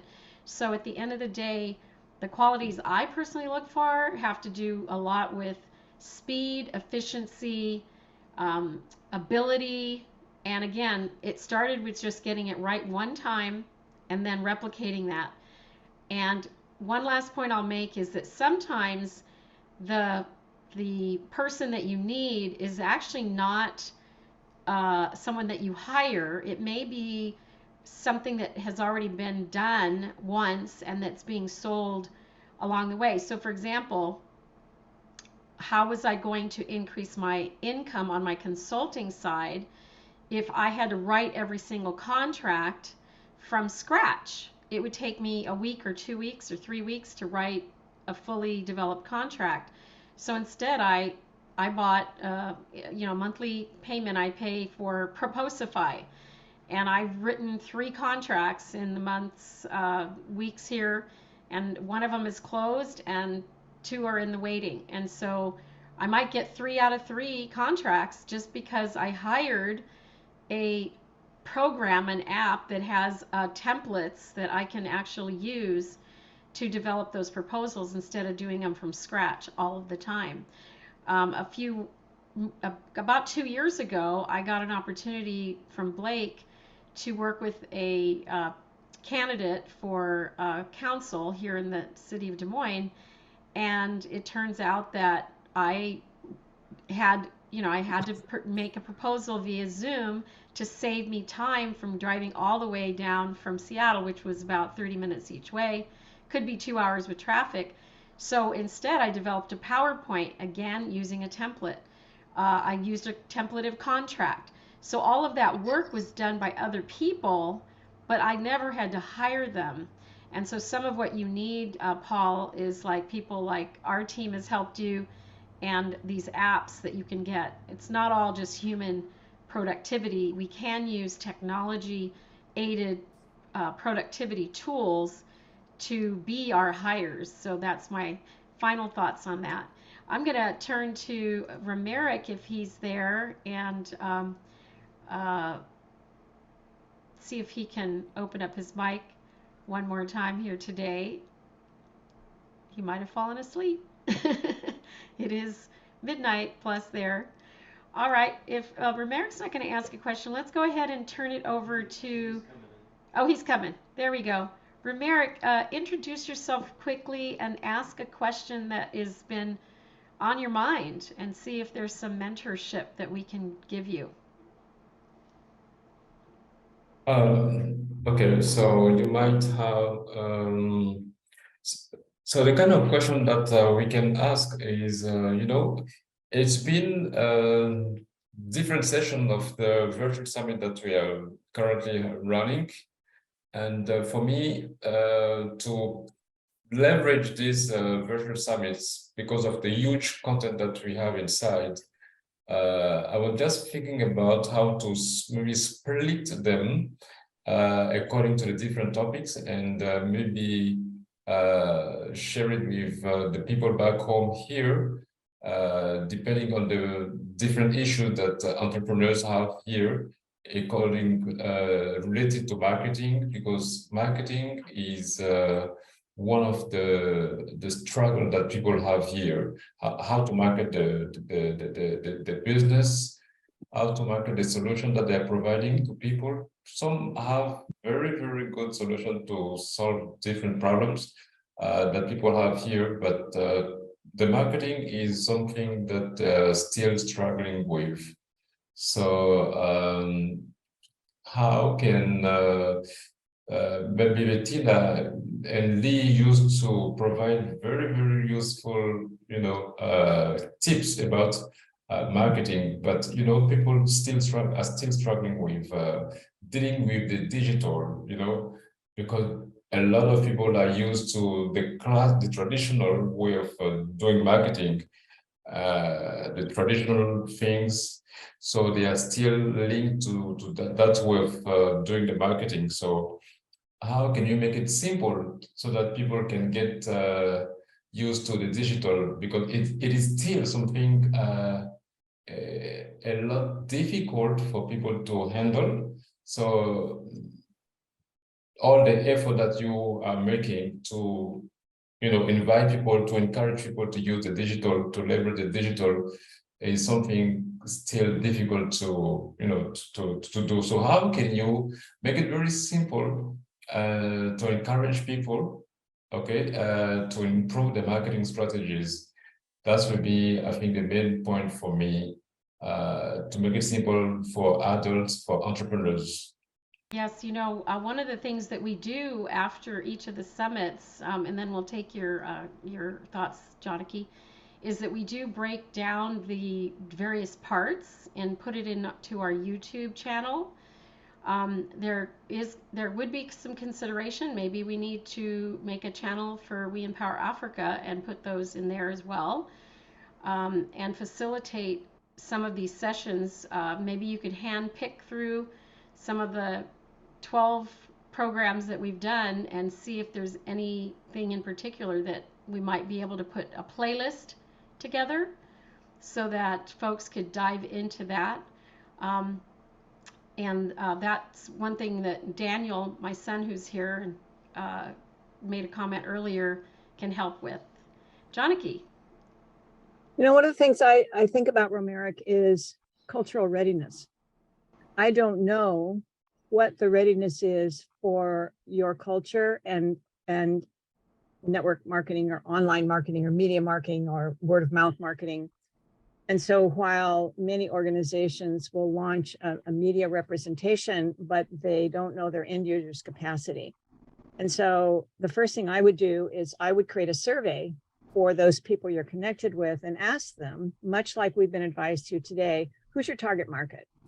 Do they all have computers? We presume technology. So I'm going to ask you right now, Romeric, of 100% of the people you're marketing to, what percent do you think have technology? And second, know how to use it? Those you're marketing to, like they spend their life shopping online. I shop online, but I know people in my world that do not shop online and they don't have technology, they have a cell phone. So best guess, Romeric, how many people that you're marketing to actually have media capacity that they would use on a media technology of some kind out of 100%? So I would say if I could target adults, like 50% of the people, so that can be something like, let's say 25 people out of 50 people can, use the digital, can leverage the digital to, market their products. So with that in mind, what I would do, if Danny or someone was going to do it, is I would first create the survey. And I'm sure that Bettina or I or someone can help you with that. And then find out whether you need to split what you're doing for We Empower You Africa. 50% might be face-to-face, more traditional marketing, but help them be more effective. And the other 50% might be media marketing, and then help them understand where their target is. And if they're marketing outside of Africa, it may not matter. There may be a different market for them. But if they're marketing inside of Africa, it may change. And I've seen that even in the United States. I mean, this is not the same, but you'll understand. My grandson, who's 12, went to a school, and they said that 80% of his teaching required a fully activated cell phone. So little did my daughter understand that the expectation at my grandson's school was that he had an iPhone that was fully capable with a few blocks at 12. So that was an exaggerated piece on the other side. His education is now dependent in this school on his capacity to own, use, and refer to his cell phone. So Bettina, I would appreciate your thoughts, or anybody else's thoughts on what I just said. You might disagree with me, but I found that having worked with many, many, many diverse populations, the biggest presupposition is that everybody is ready. And I have found that they're differently ready. And my biggest skill set is to know what they're ready for, so I can meet them where they're ready and bring them along. Because what can happen if we prematurely expect something is we cause discouragement. Yeah. And then people shut down and say, this is too hard. I'm just going to go get a job. This is too hard. I would put it this way. You can lead a horse to water, but you can't make them drink. Correct. Yeah. But you can put salt on the tongue. I picked that up in Africa.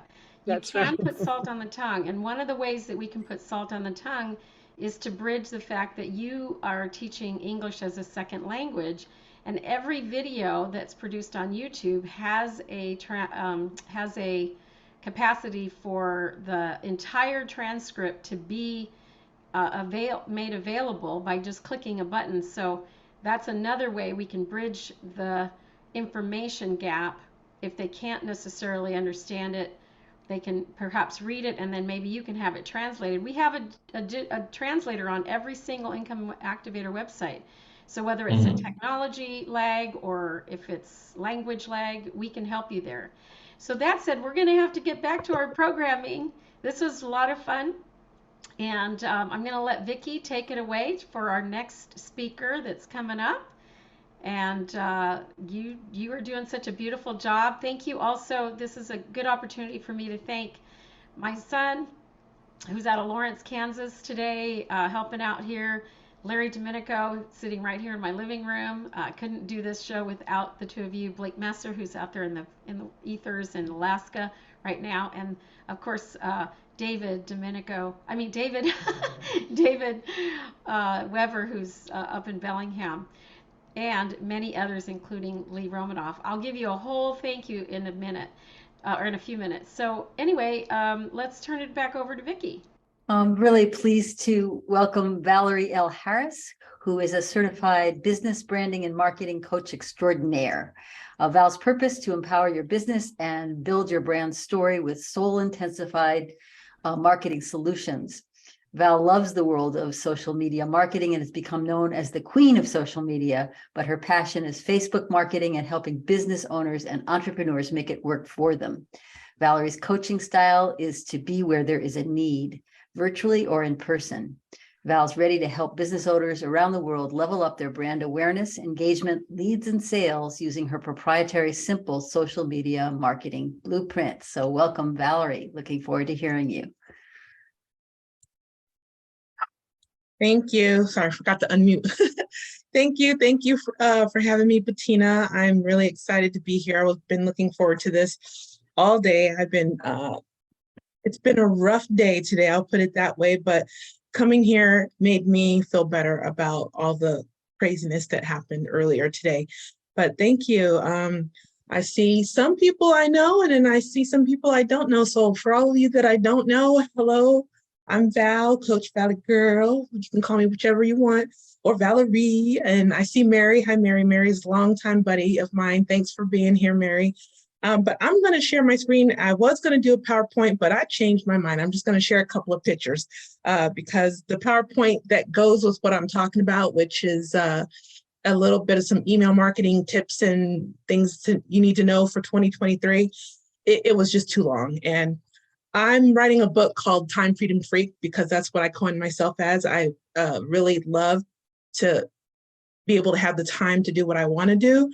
So I don't like to waste people's time, and I don't like my time wasted. So I think the PowerPoint would be a waste of your time. Maybe in another venue, and we didn't have so many speakers and our time is short, we can go through that, but you'll get a lot, I hope, out of this one as well. So I'm going to share my screen so I can get to that real quick. Just let me know if you see it. It should be a beautiful picture of IWD. So happy International Women's Day. Woohoo! I've been using the hashtag you go girl. So you feel free to use that and join in the conversation. Hashtag you go girl for International Women's Day. And it's so cool that you had this event on International Women's Day. So shout out to all the lady biz bosses out there. All right, so I am really quickly, thank you for the introduction. Here's just a little bit more about me, not too much. I just celebrated my 11th year in my own business. So woo, that's a milestone, at least to me it is, to be in business that long. I've actually been in corporate retail management marketing for, 28 years, and decided to jump in the entrepreneur thing back in 2011. And I've been doing it ever since, and I love it. I would never go back to working for anybody else except for myself. So I am married, been married to my retired sailor for 29 years. We have 3 kids, 29, 24, and 16, I believe. And then I also have a 4-year-old grandson. His name is Kylo. And if you have watched the latest Star Wars movie, he is named after the bad guy, Kylo Ren. So his parents are Star Wars freaks. So let's move on to the next picture. All right, I need to move this out the way. There we go. It was covering here. So I have a thing for email marketing. Go back to that. There we go. And email marketing. I love social media. I really do. My favorite social media platform is Facebook. I'm on actually 191 different social media platforms. There's over 800 in the US and over 2,000 around the world. There's different platforms for all different kinds of industries and things like that. And so I just like to be on them to know about them. But I'm basically spend my life on Facebook, which is owned by Meta, Instagram, and LinkedIn, sometimes Alignable, sometimes Twitter. I'll go back to Twitter when they get their stuff together. But I love social media, and I love showing business owners how to make it work for them. But you know what I love even more than social media marketing? I love email marketing, because every day that I open my email, I have money in there. Email is fantastic, but do you know what I love even more than email marketing? I love connecting it to social media. Ooh, when the two are together, it's like a match made in heaven. Ooh, putting the two together will just do wonders for your business. If you're not doing social media and you're not doing email, you need to work on that. And I can help you with that. But if you're not using social media with email, you need to work on that too, because it's a beautiful thing, I promise you, if you're doing it right. But I'm going to give you just little things that you may know, especially some of you long seasoned entrepreneurs that are already in the biz. You're doing great. You probably know, but maybe you don't. I don't know. We'll find out. Skip that part. So what I love about email marketing that a lot of people didn't realize is there for you to use is behavior tracking. You can really get to know someone in email by how many times they open up something that you sent to them, bought something, signed up for a class, how many times they deleted your email, how many times they didn't even look at it. Your email, if you're using a really good CRM, which is a customer relations management tool like ActiveCampaign, Aweber, if you know what I'm talking about, if you use a really good one, it tells you all of those things. If they opened it, how long they spent looking at it, if they clicked on a link, if there was a link inside that email for them to click on. So you can really get to know your perfect person in there. Find out this person, they keep signing up for my programs. They keep buying this particular thing or downloading this free thing. They keep looking at my emails. They really might need more one-on-one help or things like that.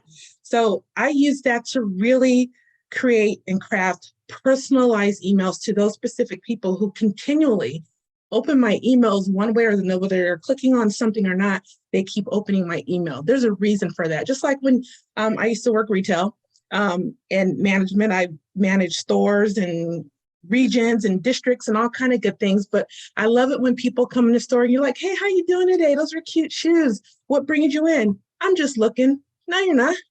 You came in there for a reason. You're not just looking. You came in there to get something. That's why you walked in the store. So it's the same thing with email, that they're not just clicking on it to look, they're there for a reason, especially if they keep clicking and opening your emails. They need help. They just don't know how to say it. It's up to you to reach out to them. And email is a great way to find out and find those people for you. And they're interactive. They can be. You can do videos in there, memes, quizzes. You can do all kind of stuff. You don't just have to do some kind of text. It's not all about sell, sell, sell. I don't sell in most of my emails, believe it or not. It's usually the 10th or 12th email that I send out over a month period of time. My drip campaign that I have, before I even mention anything about attending a class, buying a program or something like that, I want them to get to know me. I share my story, my hero's journey, my customer's hero journey, and I want to get to know them. So I'll ask questions and I actually get replies back from the people in my email list. So make it interactive. I do quizzes, all kinds of fun things right there in email. Dark mode. Dark mode is in. I don't know if you noticed this on social, even like your browser. So let's say you have Google browser, you can now switch that to dark mode. I have dark mode on everything, my phone, my laptop, and my tablet, because it's easy on my eyes. But before you go switching because it's a trend and it's the new thing that everybody is doing, know what your audience likes. Here's another opportunity to do a poll, ask a question, get opinions about, hey, are you using dark mode? Do you know what dark mode is? And it's just switching the light that's coming from your screen, your browser, from a white background to a dark background. And it's like I said, for me, it's just easier on my eyes. But before I send out, I did this a long time ago. Before I sent out a campaign, I asked my audience, who's into the dark mode? Would you rather see my emails in a dark mode, or do you like the white background? You know, it was about a 50-50. So I segmented that list of those 50-50, put the ones that like the dark, put the ones that like the white background, and now everybody's happy. So keep that in mind. It's something new and trending, and you may like it, you might not, but it's not about you. At least not all the time. It's not about you, it's about them. It's what they want. Let's see, and personalization matters. Don't be all stuffy and technical and boring in your emails. Have fun, tell jokes, share a funny meme or something. Show your real you. As you can see, I'm crazy. I'm like this 24/7. I'm surprised my husband even deals with me because I'm just loopy all the time. But I like to have fun, but I also like to get things done. I like to have fun and get things done. That rhymes. But be fun, be personal, be you. If you're boring, you might need to change that, to have a little fun. Do something spicy and saucy in there. Show videos of yourself, not stock videos, not a picture. You get in front of the camera. I know most of us have, especially as women, I don't like the way I look. I don't like the way I sound. I'm that same way. Doesn't matter anymore. Nobody cares. All they care about is the message you have to deliver. But personalize it. Make it interesting and exciting. Put that in email. All this no longer has to be just on social media anymore. You can do this in email, and what a difference you're going to see. And real quick, I should have put this stat on here. Did you know that 89% of US households, people that actually shop online, open their email first before they go to any other platform? I thought it would be social media, but it's not. I'm one of those 89%. Are you? Just, email is hot. If whoever told you it was dead, they're wrong. It's not dead. It's alive and thriving. All right. And artificial intelligence. I know y'all are going to hate me because I know we just finished talking about AI is not, you can't connect with heart. And that is so true. I don't use AI to talk to my people or talk to my audience or leads or subscribers. I use AI for systems and automations in my business connected to my email marketing so that I am not wasting my time trying to craft something when I don't have to, when you don't have to. Canva, I use Canva a lot. I don't know if anybody know Canva. It's a place where you can create images. This image that you're looking at right now, I created in Canva. And it's just a place to create images, cover photos for YouTube, Facebook, just all kinds of stuff. You can do presentations, business cards, flyers, whatever you need, you can do it in Canva. They have a free and paid version. So Canva now has adapted this AI technology where it'll help you craft whatever it is you're trying to create in your business, whether it be a social media post, a PowerPoint presentation, or a presentation through Canva, a flyer, a banner, a sign, business cards, without you having to type or do anything like that. You can speak and it gets done. I'm all about time freedom. Other than air, food, and water, time is our biggest commodity. I'd rather spend it with the people I want to be with, my husband, my kids, my grandson, my clients, my friends, instead of sitting behind a computer trying to write and type and think and figure out. Like Bettina, I use templates to death. You should call me the template queen, Mary, not the social media queen, the template queen, because using templates will save your life. I use it in email. I use it in everything. Let's see. And that's it. That's all I had for email marketing. Like I said, I'm real quick, fast, and in a hurry, not with everything, but with this, yes. And I wanted to also offer this to you. I have a workbook. It's a planner. It's a guide that shows you the right way of how to get subscribers to your email, not the cheap and wrong way and the sneaky and sleazy way, but the right way with morals, the values, consistency, and with leads just rolling in. It does take, I say, in 30 days, it could be faster. It could take some of you longer. It's only a $35 planner with 20 bucks off. You get it for 15 bucks, but it's like a 37-page planner, guide, and workbook that will it helps you map out everything, how to do your headline, what to say in the subject, how to craft your email, how to say hello, how to put the name, what kind of things you can put in your email, all the little tools and softwares and sites that I use to help me in my email marketing are in there as well. So if you needed a little bit of help with that, it's here for you. That's the link. I can also put that link in the chat, which I probably will. But does anybody have any questions? That's it. I'm done. Yes, I have a question. Yes. My name is Pierre. I was listening, but I wasn't. I did not absorb everything directly. I missed your first step for email marketing. Oh, the first one. I'll go back. Okay. I don't even know what the first one was. What did I say? I don't remember. The second one. Yeah. There you go. Oh. Behavior tracking. Behavior tracking. Okay, wonderful. Yeah. So what that is, I'm thinking that most CRMs like MailChimp and Aweber and Constant Contact, I use ActiveCampaign myself, although I'm about to switch to Nurture King, but that's another story. But anyways, most good CRMs, in the back office of each person who is your subscriber, you can see what email they open, how long they looked at that email. Did they even open the email? Okay. And let's say you had a link to a class, a course, a product, a service in the email. Did they click on it? So it kind of, and you can segment the different subscribers into different categories by what you offer them, the lead magnet that you offer them at, but at least you're able to go look at, I can look at Sally Sue. I said, Sally Sue opened 6 of my 10 emails. She keeps opening my emails for different things, but she's not doing anything. I need to reach out to her more personally, because obviously she's opening my emails for a reason. She needs help, but maybe she doesn't know how to ask for it, even though I give all of my information.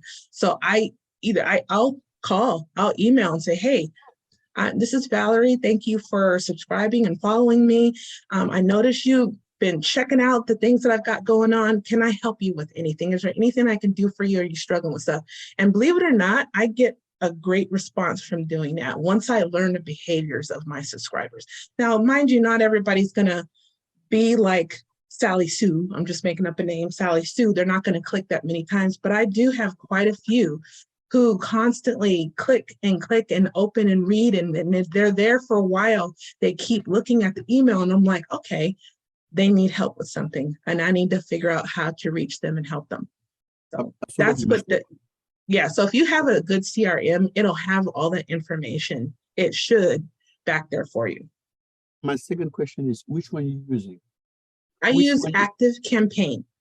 There's so many good ones. That's not like the end all be all, but it's very user friendly. And I'm not like the techiest person in the world, and I don't like things that are complicated because it wastes my time. So ActiveCampaign is just click and drag for my drip campaign, my email series. All that is so easy. It's just boom, boom, boom, boom, and I'm done.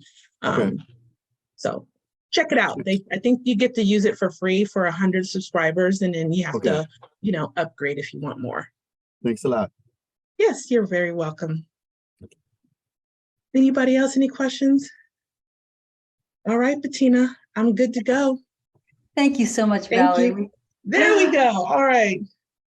Okay. I will say thank you, but behind the scenes, I'm getting ready to record the video, so I will get to thank you and let Vicki take the helm again. We'll see you soon. It was fantastic. It was amazing, Valerie. Thank you so much. So our next speaker is Carla Cohen, Shridev Cohen. Carla, forgive me if I'm mispronouncing your name. And she helps women to overcome career change anxiety so they can move forward from a place of peace. Her clients rapidly take down their stress, pain, fear, and anxiety and move forward with greater ease, clarity, and purpose. Carla is an expert at removing obstacles and emotional baggage and helping her clients step into their authenticity and flow. Her clients call her the emotional alchemist. Her work combines her in-depth studies of the energetic, emotional, spiritual, and physical bodies with her intuitive laser-like coaching to help clients quickly and permanently break through trapped emotions and patterns that are causing them to be stuck, procrastinate, or experience physical symptoms. Carla is a best-selling author and the first recipient of the Exceptional Global Women Award in 2020. She's also the founder of the Women's Health Revolution and the regional director for Global Woman Change. Global Woman Orange County. So Carla, welcome, and you're up. Well, thank you very much. It's great to be here today. And some of you know, or some of you don't know, I am in the throes of COVID, so I think it's a miracle I'm sitting up right. I'm excited to be here and share with you, and I wish I could have been here through this whole event today. Can you hear me okay? Because I've got my, just making sure. Okay, cool. So this is a beautiful event. I really wish I could have been here all day. I do hear some noise in the background. I'm not sure what that is. There we go. So hopefully you can see that okay. Can you give me a thumbs up if you can? Great, thank you. So I'm here today to talk to you about emotional mastery for a business breakthrough, and what really the story is what I learned from a mountain. You have emotions every day, but do you understand their purpose? Emotions can be a magnet, they can be a compass, or they can be an obstacle for you. And whatever that is up to you in terms of how you choose to use them. You already heard a little bit about my background, so I won't go over it again. She's just told you a little bit about where I've been, but I will just say that I've been in the healing arts for over 35 years, and about 4 years ago, it became very obvious that I was supposed to migrate to combining coaching and healing together for my clients, and that's what I do now. And I bring in emotional intelligence to do that. This talk is for you if, despite your accomplishments, you struggle with imposter syndrome. This talk is for you if you'd like more confidence, if you never seem to have enough time, you find yourself putting off tasks you know that you should do, somehow you can't get yourself to do them, and you've hit a wall in your income and you just can't seem to break through. I'm going to take you back about 20 years. This is a picture of Mount Kailash, which is in India. I was at an ashram there. I had just, been I don't know how else to say it. I was a mover and shaker in the film industry, and I worked with A-list celebrities like Michael Jackson and Bette Midler, George Benson, Rick James, just to name a few of the people that I worked with. And I was very driven. And because I was so driven, I ended up putting in a 70-hour work week to rise up the ranks. And it eventually cost me my health. I ended up in bed for 2 years. And the doctors were never able to figure out exactly what caused the problem. They did every test they could. They validated that I had a constant fever. I had an elevated white blood cell count, but they couldn't figure out what was going on. Now, I'll get into the why isn't really important. I think the lessons are. So when I came out of my health crisis, part of the way that I did that was I started meditating, and I started seeing this mystic in my meditation. And he showed up to me one day with really big eyes right in my face. And he said, I'm your master teacher. And he said, and I said, who are you? He said, my name is Babaji. Now, I had never heard of Babaji. I knew nothing about him. And it put me on a search to try to find out about him. And while one of my places that I was searching was, I went to Sedona. And lo and behold, I was in a bookstore and a book dropped on my head from the bookshelf. And it was a book about Babaji. So I found out that he had left the planet 12 years before he showed up in my dreams. He had already died, according to the way that we think, but his energy lived on, and he was showing up in my dreams every night and teaching me. And I would wake up with these lucid dreams and I remember everything that he taught. So I had this natural inclination that came up to go visit where he came from, and he manifested in a cave in the Himalayas. So I went to this ashram, and one of the things that came up was an opportunity to climb Mount Kailash. And I knew it was a big climb, but I figured I was okay. I was a little slimmer then, and a little bit more active. And I said yes to the climb, and not knowing what I was volunteering for. And so we got up at before the crack of dawn, and the first thing that we did was we waded across the Ganges River, which where it was coming from was near the source. So it's kind of like trying to walk through rapids barefoot. So that was how we started the journey. We got to the other side, and then we were expected to walk in our wet clothes and continue our climb. And it was very cold, by the way. So our Sherpas told us that we should only eat and drink when they told us to, and we had to agree to that. And as we started to make our way through these fields of like wheat, and we would hear the sounds of villagers in the background, and we could smell different things. There were also, we could see monkeys in the background. We could smell like the earth up there. The smell was just so beautiful. And we started to make our way up the mountain. And I was like, oh, okay, this is, this shouldn't be that bad. And somewhere along the beginning, I realized I hadn't really asked enough questions, which is, I'm kind of an enthusiastic person and I could just jump in. And at that point, I found out that we had a 17-hour climb ahead of us. So we hiked this mountain, and what started out as a nice little trail started to turn into shale. And how many of you, if you just raise your hand, if you know what shale is like to climb on? Yeah, I see a couple of hands. So it was constantly breaking up, and we were literally at times clawing our way up the mountain. So we would claw our way up, and then we would slide back a few feet, and then we would claw our way up and we would slide back. And I started to just, at a certain point, after a couple of hours, I just started bawling. I was like, there's no way I can do this. I can't do it. And I remember this woman in my group she just was like my encourager. And she's like, you got this, just keep going, just keep going. Just think about one foot in front of the other. So don't think about the whole mountain, And so I kept going and I kept going, and then I would break down and start crying again. And this went on. And finally we got to a place where we were going to have, it looked like a break. So they said we could sit down and have a drink of water.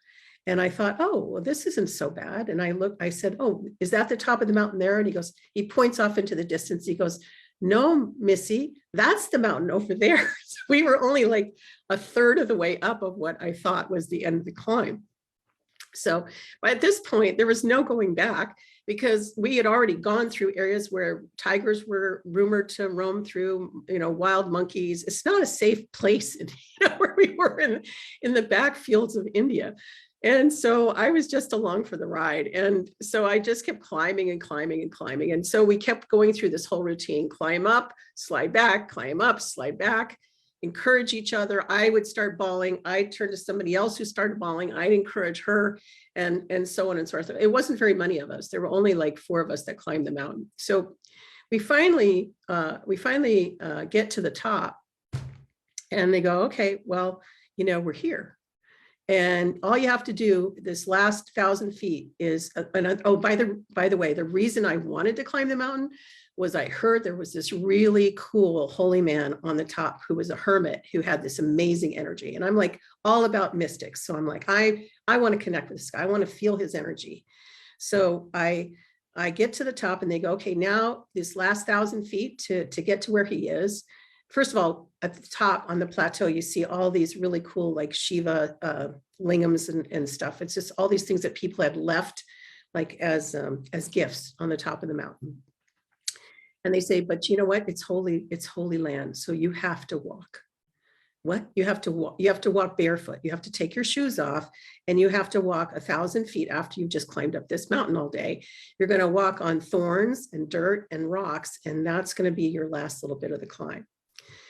So the woman who had been my encourager, she sat down on a rock and she just started bawling. She said, I don't care. That was it. She gave up. She stopped right there. She didn't even do that last 1,000 feet. I couldn't get her to move. And so I kept going, and I went and I sat, and the guide never came out of his tent, by the way. He doesn't wear clothes. So he didn't come out, but he started singing prayers, and we were sitting around the outside of his tent, and it was the best spiritual experience, a peak spiritual experience that I ever had. And I left there so elevated and so amazed and so humbled. And it made me want to have that connection with God even more. Like, it was just amazing. So I want to share a little bit about how that parallels lessons in life, right? We all have these things about where we want to go, and we need people along the way to help encourage us. And there's a lot of times as entrepreneurs that the climb gets really rough. We can't seem to do it. So what I like you to do is think about who you want to be. What's your mountain?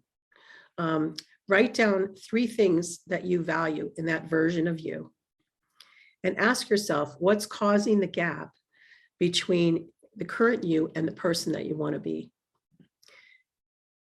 Ultimately, it all came down to emotions. My mind went crazy on that climb, and I had to keep thinking about, how can I see this as a positive experience? How can I get myself in a good place to continue climbing? Because I really didn't have a choice. It was like, there was no going back.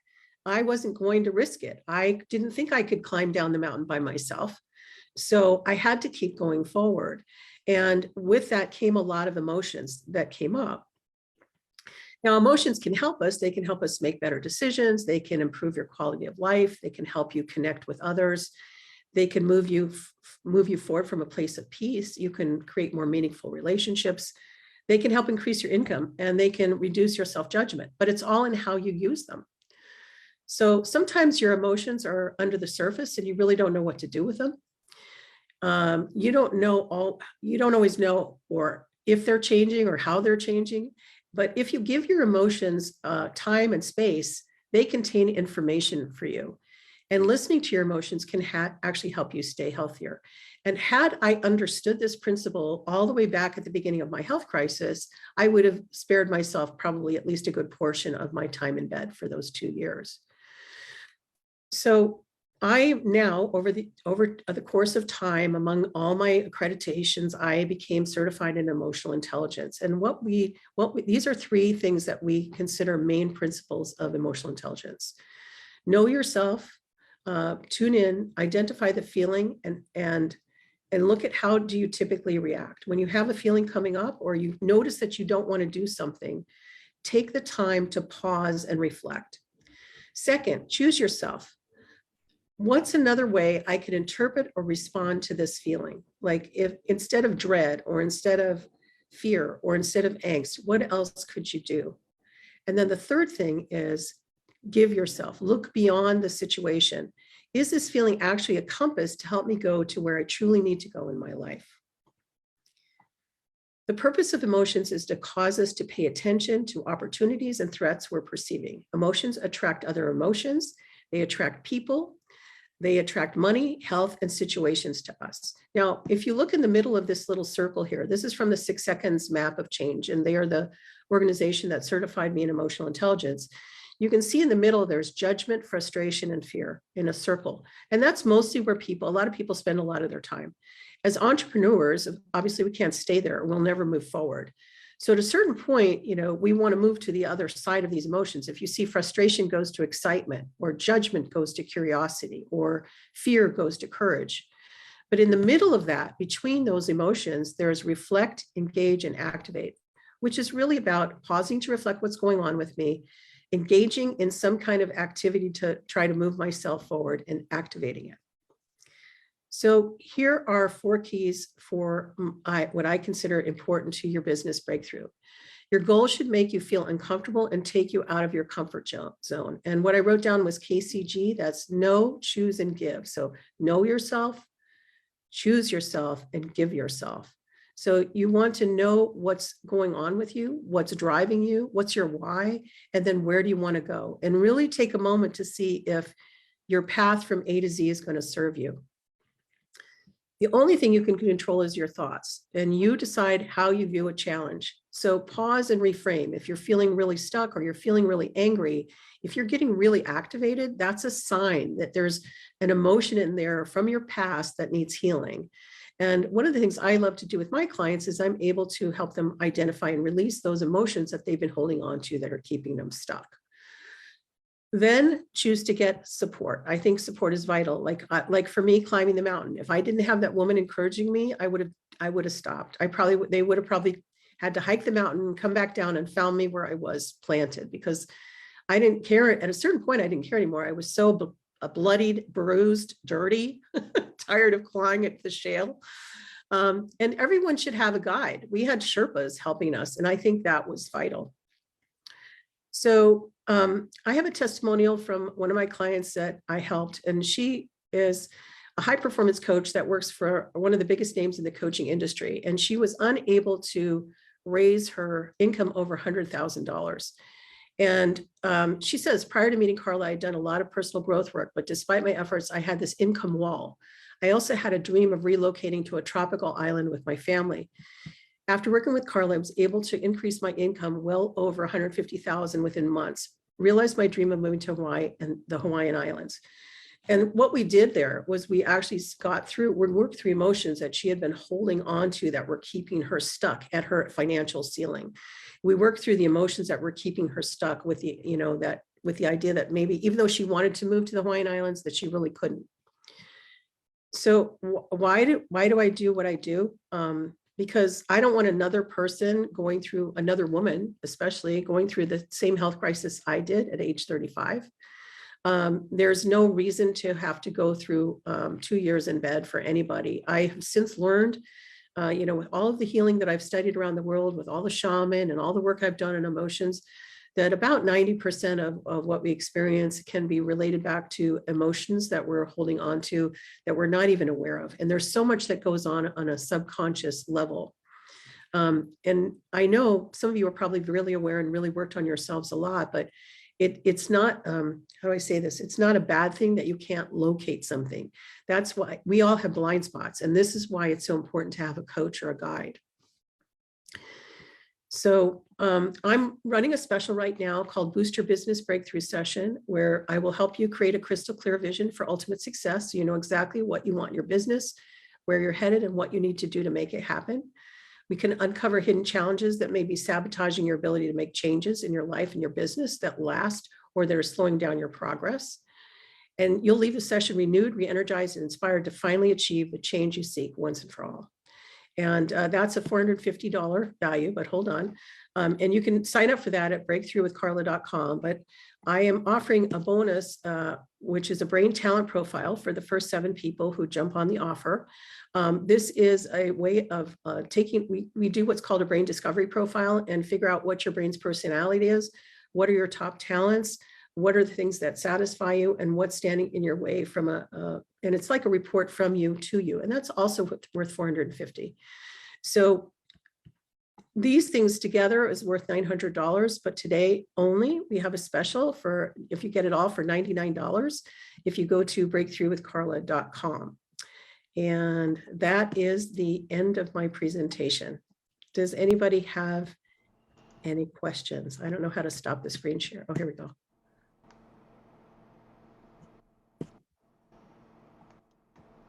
Let's see.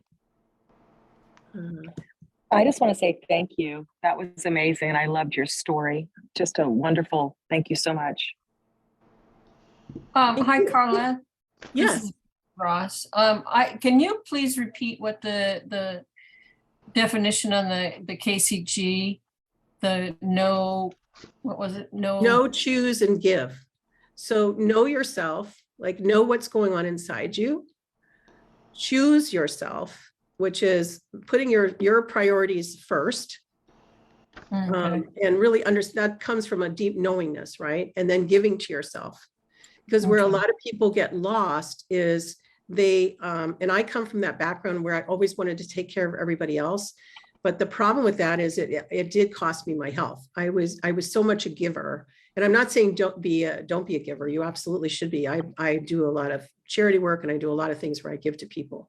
But the point is finding that healthy balance where you're not selling out yourself or your health in order to give to other people, or doing any detriment to yourself in order to give, if that makes more sense. That's, yeah, thank you. Thank you. Any other questions? Okay, thank you very much. I see a couple of comments. Thank you very much. And I'm turning the presentation back over to whoever is next, Vicki. Thank you. Thank you so much, Carla. That was a powerful story. Really loved it. Our next speaker is Mia Tepper, and she is excited to be transitioning to a career making financial concepts fun, easy to understand, and applicable to your needs. Her consulting practice utilizes her 30 years of experience running a small business as COO in the healthcare industry. Helping families and small businesses understand how to create, manifest, and protect their wealth is my passion. This dynamic, seasoned executive understands what it takes to start at the entry level in a company and work your way up to the C-suite. After obtaining her MBA from UCLA Anderson in her then newly appointed role as COO, Ms. Tepper was tasked with negotiating contracts with billion-dollar laboratories and helped guide the company at obtaining top-notch regulatory licenses according to tough laboratory industry standards.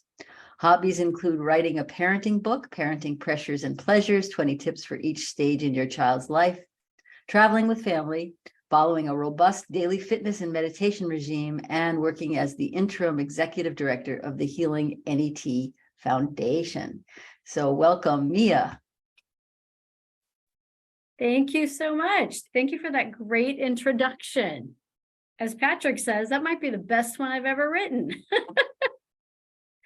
Well, it's great to be here tonight. Hello, We Empower You group, and wherever else you're watching from around the world. I know it's been another great day and we're approaching the end of our 12-hour sojourn. So hang on to the journey. And Carla, I loved what you said. That sounds like you have an amazing program. So once they get the mindset with you, then they can come over to me and then we'll work on their financial and family fitness. So let's talk a little bit about that. And I'm going to see if I have the ability to share my screen. Okay, I do. So let's get into this real quick. All right, and I'm going to go in presentation mode, and I think I might lose the ability to see everyone. Let us check. Hang on just a sec here. All right, so my name is Mia Tepper, and I'm excited to be here tonight and be sharing information with you about how to grow your wealth and protect your family. So this is a class that we teach called Money 101. So what we learned in life, what did we do? We went to school for 12 to 18 years, and we learned reading, writing, and arithmetic, right? But when it came to our finances or staying married or how to raise kids, no one told us how to do that. Well, even though I'm writing a parenting book, I'm not going to talk about that one tonight. I am going to try to tackle a little bit about the finances and just kind of teach you a few things that I think are going to help you change your mindset around money. So the two questions that I'm always asked when I meet with my clients are, how do I protect the money I've saved? And how do I start saving my money? So let's talk a little bit about that. Before we get into the how-to, what we want to find out is, where is your mindset tonight? So let's think of this as a financial teeter-totter. In life, we've always been told there are two places to put your money. There's the risk side, or there's the safe side. Now, the risk side includes things like stocks, mutual funds, commodities, right? And real estate actually even made it on this site, on this side of the teeter-totter back in 2008 for obvious reasons. Now, on the safety side, we have things like CDs, money markets, and I say mattress to be a little funny, but don't we know everyone that has some money at home? I know my family, that's something that they do. And in fact, this is a true story. I can't believe I have to tell you this. There was a woman who put money in her mattress, and her daughters thought it would be a great thing to do a room makeover. Well, they got rid of her mattress because she never told her daughters she kept money there. So in the midst of this beautiful room makeover, her mom lost about $100,000 in cash that was in that mattress. They could not get it back. I'm not lying. This is a true story. Oh my God. So maybe don't put it in your mattress, or if you do, tell your family before they do a room makeover on you. Now, what is it that people like about the risky side? Well, they like the opportunity for their money to grow. That sounds right. But what do they not like? I know what I don't like is I don't like the opportunity for my money to lose. And that has happened to me more than once. Now, what do we like about CDs? Well, we like that we have 0% chance of loss, right? You're never going to lose your money, but the gain is just a little teeny tiny part. So maybe we can do something better than that. And what I want to go through here real quick is just a very brief history of the stock market, which you probably already know, but just in case, I want to share it with you. So starting from from 1980 to 2000, the market was on an upswing. What do we know that happened next? 2001, we had the dot-com bust. The market at that time went down 42%. And people said, this will never happen again. This is a fluke. So the market went back up. In 2007, we got right back to that line that we were at in 2000. Now, let me ask you a question. If I told you, give me your money, and in 7 years, I'll just give you back the same amount of money, would you actually do that? Probably not. What happened? Well, what we know what happened next. In 2008, we had another big downfall. This time it went down 54%. People stopped saying this will never happen again, and they started saying, when is this going to happen again? And at that time, 71% of people moved their money from the risk to the safety side. They didn't want to lose their money anymore. People who were in their 60s were not able to retire. That might have hit some of the people in this group. I'm not sure. The market did finally come back, as we know, and it had a pretty good run for the last 12 years, didn't it? So in 2008, there was a little teeny dip. 2019, it went back up. 2020, it went back down. Now, in 2021, the market was at its all-time third high. And what do we know? Well, the market did not stay there, did it?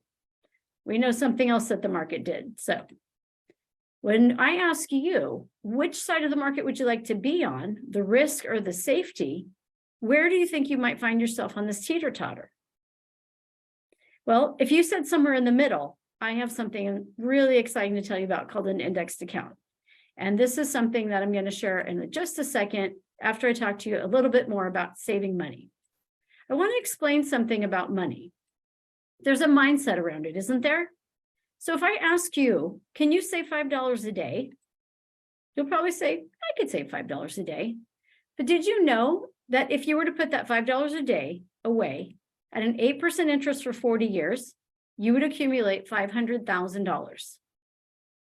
Now, I'm not sure if that's a surprise to you, but sometimes people think about their money in monthly terms, don't they? So $5 a day for 30 days comes to about $150 a month. Now, let me just ask you, what was your true reaction? Did you say to yourself, yes, I could save $5 a day, but there's no way I could save $150 a month? If you did, you need to think about this mindset that's going on up here, because most people do think about their money in monthly terms, but maybe we can explain the concept a little bit more and break it down. So what happens is, what we do is we look at your money in a funnel program and we try and figure out all the things that you're paying. And really, are you making the best payments possible? Or are there ways that we could maybe save you some money, especially in the student loan department? I know they've been on hold for a while, but I don't know how much longer that's going to hold out. I know I'm enjoying that ride, but when it stops, we're going to have to think about where are we going to come up with extra money.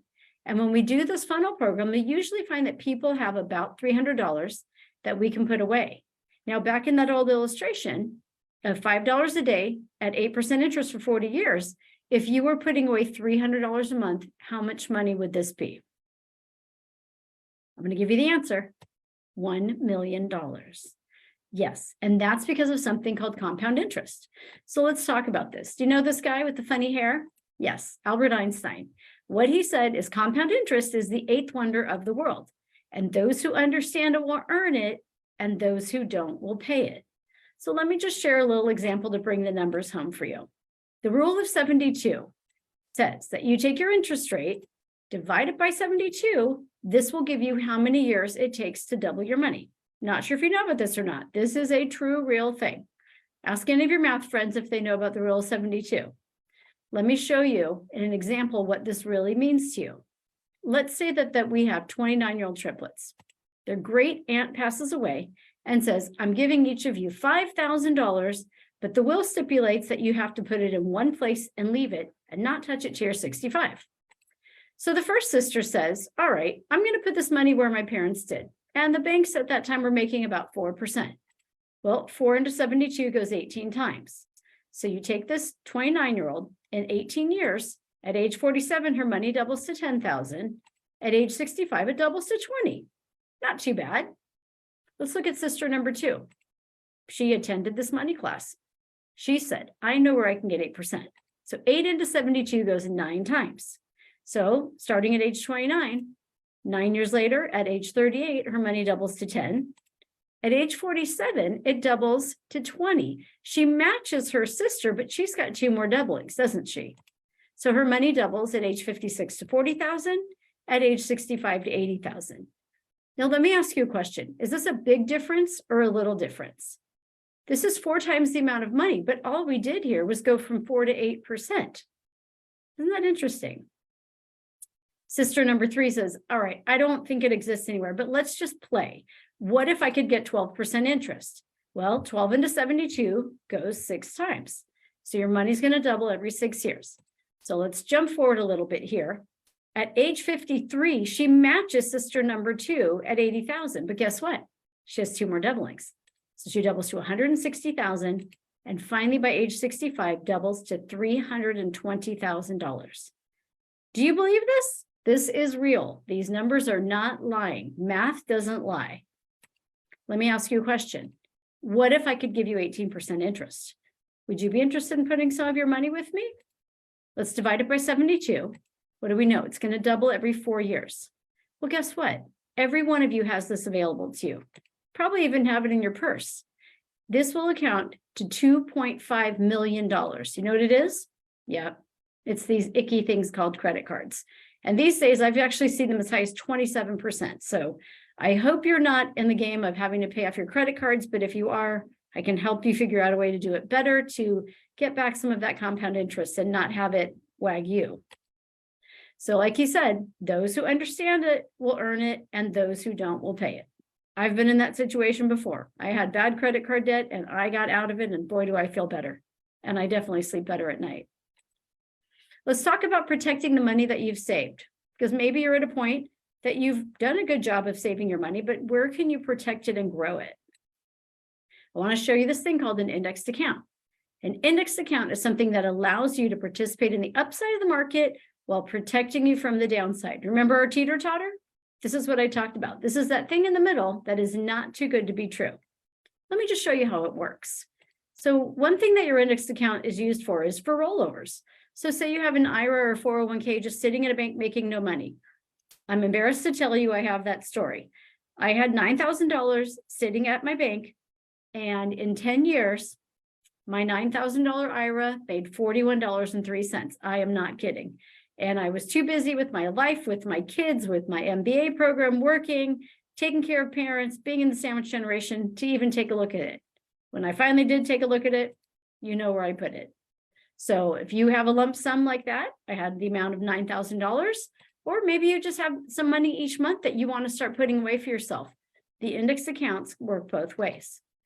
Now let's go into this and show you how it works. This is just going to be really fun. I love this. These things, as we told you before, they have a zero floor. So they're like those CD accounts where you're never going to lose your money. When the market goes up, your money's going to go up. When the market goes down, your money's going to hold. Remember that concept, zero is your hero? That's what we're talking about here.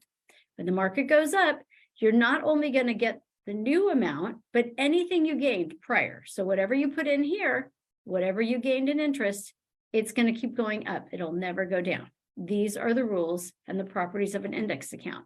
So let's give you some real world examples. Say the market goes up 8%. We're going to credit 8% of your money. In the next illustration, the market goes down 8%. What do you think we're going to credit your money at? Well, if you said zero, you're right. This is again where zero is your hero. Your account just gets a zero. It's just going to hold right here. All this money you had 8% growth, all the money you started with, it's not going to move. Now, what happens when it goes up over here? Well, have you ever heard the saying that whatever has a floor has a ceiling? So that is the not too good to be true part. In this illustration, this example will not gain more than 10%. But what happens if the market went up 13%? Well, your market will get credited 10%. I hope that makes sense. I think these accounts are incredible. And this is a great way to grow money for yourself. If you have an old 401k that's just sitting around, or worse yet, if it's in a company that doesn't exist anymore. There were quite a few people that had their monies, unfortunately, go to zero when companies go bankrupt. Do you know that if you leave a company and you leave your 401k there and you've forgotten to look at it, and if they go bankrupt, you don't have your money anymore. So please, everybody, your homework for tonight is go home, look at your accounts, and make sure that your 401ks are active. If you're not working in that company anymore, at the end, I'm going to tell you how to get hold of me to maybe talk to me about an indexed account and see how we could grow your money. What I want to show you is a real world example of the index versus the stock market. We had a client who had $100,000 and he wanted to know what would his money have done if he put it in an index account versus if he put it in the stock market. So as you're seeing these lines here on the bottom, this is the true performance of the stock market. As we said, in 2021, it ended on an up note at that point. Now, at that moment, he had $447,000 in his account. Let's look at what the indexed account would have done. Remember how we said, once you put your money in, when the market goes down, your money just goes sideways and holds a zero. So this green line is the zero. When the market goes up, your money goes up. When the market goes down, it goes sideways. You see the pattern? It's kind of like a ratchet. Every time the market goes up, your money goes up. When the market goes down, it just goes sideways and you hold your value. So continuing in this pattern, you're going to see here, you're never going to lose your principal. You're never going to lose your gains. I know it sounds too good to be true, but these are things that are guaranteed contractually. So we continue in this pattern of keep having all this growth. Now, what happened at the end of 2021? Well, as you can see, the stock market just barely clipped our account. It was only $4,000 higher. But what do we know that happened after 2021? Yeah, what we know is that the market went down. So this account currently is only worth $373,000, but this market here, $443,000, it's staying. It hasn't moved. It hasn't lost a penny. In fact, I can tell you that none of our clients have lost a penny last year in the index accounts. That's a pretty good thing. In fact, one of the companies we work with paid out $77 million in benefits from index accounts last year alone. That's a pretty reputable company. They happen to be 175 years old. There's one more thing I need to tell you about indexed accounts. We don't charge fees. So that's something that I had a little bit of a surprise when I looked at my husband's 401k. We were being charged $10,000 a year. They generally charge 1 to 2% for your handling of your stock market accounts. So again, in that homework, please look at the fees that you're being charged and know that we don't lose your money and we don't charge you fees. I want to talk to you about something that happens quite often. This is another interesting thing that we offer to protect your family. And what it's called is living benefits. Let me ask you a question. Have you ever known someone to have cancer or heart attack or stroke, but they don't die from it? Well, when that happens, what happens to your family's income? You're going along here, just steady along. You've got your expenses down here. Hopefully you're living below your means, so your income is above your expenses. This position right in here in the middle, this is your cushion, right? Maybe this is what you go on vacations with. Maybe this is where you have your savings. Maybe this is your play money and you get to do special things for your family. Well, what happens though, if something happens to you and you're unable to work? Well, your income is going to go down, right? And what would happen to your expenses if you had cancer or heart attack or stroke? More than likely, your expenses are going to go up. Now, what happens right here at this intersection is unimaginable debt. And this is why 63% of Americans that have cancer have to claim bankruptcy and incur debt. This is a true statistic, and it actually really breaks my heart. But what do? We want to figure out a way to help you pay for these extra things, right? When you're in this situation, when you're going through these tragedies in life, you have all these other payments to make, but now you also have deductibles and co-pays, and maybe you even have to pay an Uber driver to get you to some therapy. Well, what do we want to do? Living benefits is a wonderful new, well, I say new, it's been around for 22 years. It's a new innovation in life insurance. And what happens is, with this, we are going to try to preserve this margin of money here, right? And I'm going to show you how this works. Let's talk about a real world example again to bring the numbers home. Let's say you've got $1 million policy. And unfortunately, you find out you're terminal. Well, you get paid up to 90% of your policy value. So that's up to $900,000. We actually had someone that's had this happen, of course. What happened is the gentleman was having 16 seizures in one day and went to the doctor, found out he had a brain tumor. The doctor said, "I'm sorry, you need to put your orders in a fair." So he put his things in order and he called his life insurance agent because he remembered he had living benefits. And he said, "My doctor just gave me the worst news in the world. I'm terminal." And he said, "Well, let's go ahead and put a claim forth." He got $862,000 deposited in his account within 3 weeks. Now, it's not a great thing, but he was able to set up his 5 kids with college accounts, pay off the family farm, and have someone come in and start taking over his chiropractic business so he could still spend that time with his family. Now let's talk about it. What is this? This money is tax-free. Use it for whatever you want. As I mentioned, he used it to set up some accounts for his kids for college, paid off his mortgage, and set up his chiropractic practice to continue when maybe he wouldn't be there. The other thing is, this is your money. This is called being your own banker. You never have to pay it back. This is yours. Let's talk about another situation. Maybe that's the one where you get cancer or heart attack or stroke, but don't die. There's about 13 other reasons, but those are just the 3 most common. In this scenario, you get up to 75% of your policy value. So that's up to $750,000. And again, the question they ask you is, do you want this check or ACH? That's it. After they get the letter from your doctor, this is how they pay you. Now, what about in something that's not quite as drastic? What about some kind of a chronic illness? A chronic illness is defined as something where you cannot bathe yourself, dress yourself, feed yourself, get out of bed. Maybe you need diapers, continence. You know about that topic? In this situation, you get up to 2% per month for up to 50 months. So do the math. 2% of $1 million is how much? Up to 20,000 a month. So think about that. If you had some kind of a life situation occur, do you have someone who's going to take care of you, pay your bills, or do you need the GoFundMe? We had a great campaign on this in January called Go Fund Yourself. And the idea is, if you are protecting yourself with living benefits, you're going to be prepared for whatever might come your way. We hope nothing comes your way, but if it does, you'll be prepared. Now, obviously, this is still a life insurance policy, so in the event of death, it does as well pay. Hope you guys understand that. In that situation, you get 100% of your benefit, so $1 million. But here's the thing. This is why my husband and I got new policies after our first policies expired. You're 10 times more likely these days to have one of these 3 things happen to you than you are to die. And I don't want our 4 kids to have to come back home and take care of us and interrupt their lives if something happens to us. So my husband and I, we are protected. In fact, we have it for all of our kids, so everyone's protected. And you know what? I sleep better at night knowing that I'm protecting my family. This is not something that's crazy expensive. We really can talk and show you some numbers privately. So how do you get started? Well, let's look at that funnel program. Let's look at maybe where we can find a couple $100 and see what we can do for you. Sometimes it's money you didn't even know you had. We can help you with that. I want to say thank you so much for having me talk to you tonight about this.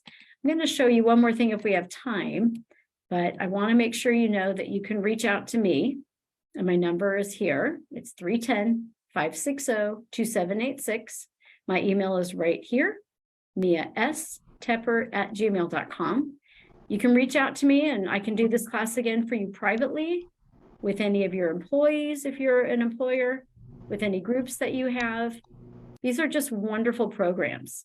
And I'm going to stop share for a minute and see if we get back into the group and see if I can answer any questions for anyone who might still be live.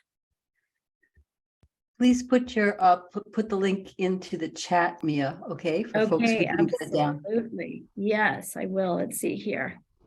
Let's see. Okay, Lynette, I see your request. And yes, I'll put my email and phone number here. Oops, let's get the 0 in there. The 0 is your hero. All right, and here is my email, miastepper@gmail.com. And I work with individuals, I work with small businesses. Now that a lot of states are having the requirement that you have to offer retirement programs, this is something that we can do with an indexed account. It actually qualifies in all of the states as a program that you can put your Roth into, or you can do a traditional IRA, and it's a way to grow your money without ever losing it. I see Debbie has her hand raised. So Debbie, if you would like to unmute and ask a question. Hi, Mia. Hi, Debbie. I got to tell you, girl, I've seen you for, years, and this presentation was ridiculously amazing. I'm telling you, you are so crystal clear. You're authentic and on it and amazing. My question for you is, I have a lot of clients. How can I book you to do a Zoom call with my clients to talk what you did today? Because everything you said was so valuable. And like I said, I got a lot of clients, and I'd love to bring you in to just, because they're not all here today. Sure. I'd love to do that. Absolutely. We do presentations. I love to do private meetings. So you and I will connect. I think I still have your phone number. I did just put mine in the chat. I'm not sure if you're able to see that, but my phone number is 310-560-2786. Just send me a text and we will set up a time and we'll do it on Zoom just like this. And we'll talk about some perks for you, of course, for bringing me all those people. I have a question. Yes, absolutely. Go right ahead. Okay, my question is, at what age? I'm retired. Mm-hmm. I'm retired, but I'm still working because I'm semi-broke. Pierre, that's not an unusual story. I'm sorry to hear that, but we can definitely help you. You can set up accounts even as late as 85 years old. And I don't think you're 85. You look much younger than that. I'm not. So we can still help you. It's not too late. It is never too late. Wonderful. My next question is, I used to sell life and health, and believe it or not, that's the first time I heard of this account. The living benefits? Yes. Yeah. Okay. Yes. So, my question is to you is that it is what I call a whole life with the index. And by the way, I know index annuity come after the crash 2009 as a cushion for people who had 401k. That lost a lot of all the money in the 401ks. So ask the question again, Pierre. I want to make sure I understood the question. If I understand clearly, I think that index annuity come after the crash of 2009. That was a way to protect people from losing all the shirts in the 401ks. Correct. Okay. All right. Thank you. This was an innovation. This was an innovation about 22 years ago, both the living benefits and the indexed accounts. Okay. Absolutely. Yep. That was great. That was great. Thank you. Thank you so much. I personally think these living benefits and indexed accounts are the best thing since sliced bread, to use an old phrase, because they really do protect people. They protect your family. You know, everyone says that tomorrow isn't promised. Well, not only is tomorrow not promised, but your health isn't promised today. So why not do things that can protect you? And like I said, forget the GoFundMe's. Go fund yourself. Print your own money. I call it. That's why I print your own money. That's right. This is a way to print your own money and protect you. So I don't know if we have any more time. Bettina stepped out for a minute, so we'll just keep going. If there's any other questions. Oh, she's back. Yes. Let's see. Go ahead. So basically, what I'm thinking is that the investments that we have with Northwestern right now, of course, have tanked. And would we have known about these things that you're offering, likely we wouldn't be as tanked, right? It's true. And you know what? We even have some programs that you can get a bonus. So maybe you can get a little bit of that tank back. Right. So we can talk. Definitely. I see your question in the chat. I hope you got my number and information. Would love to talk to you. We can look at your account. We can show you many different options. And like I said, there are bonuses if you want to get some of that money back, but we'll look at all the strategies based on your goals, based on your family, your needs, your age, all of that stuff. So, I mean, so you guys deal in all the things, you know, like the, pardon me, different types of 401ks and I forgot the name of the other account. So if you're a teacher, if you're in the military, they're TSPs. If you work for a nonprofit or a teacher, they're 403Bs. We work with all of those accounts and it's called a rollover. So you're rolling your money into something if you're not yet 59 and a half or ready to retire, and you can roll that money over. It does not generate a tax consequence.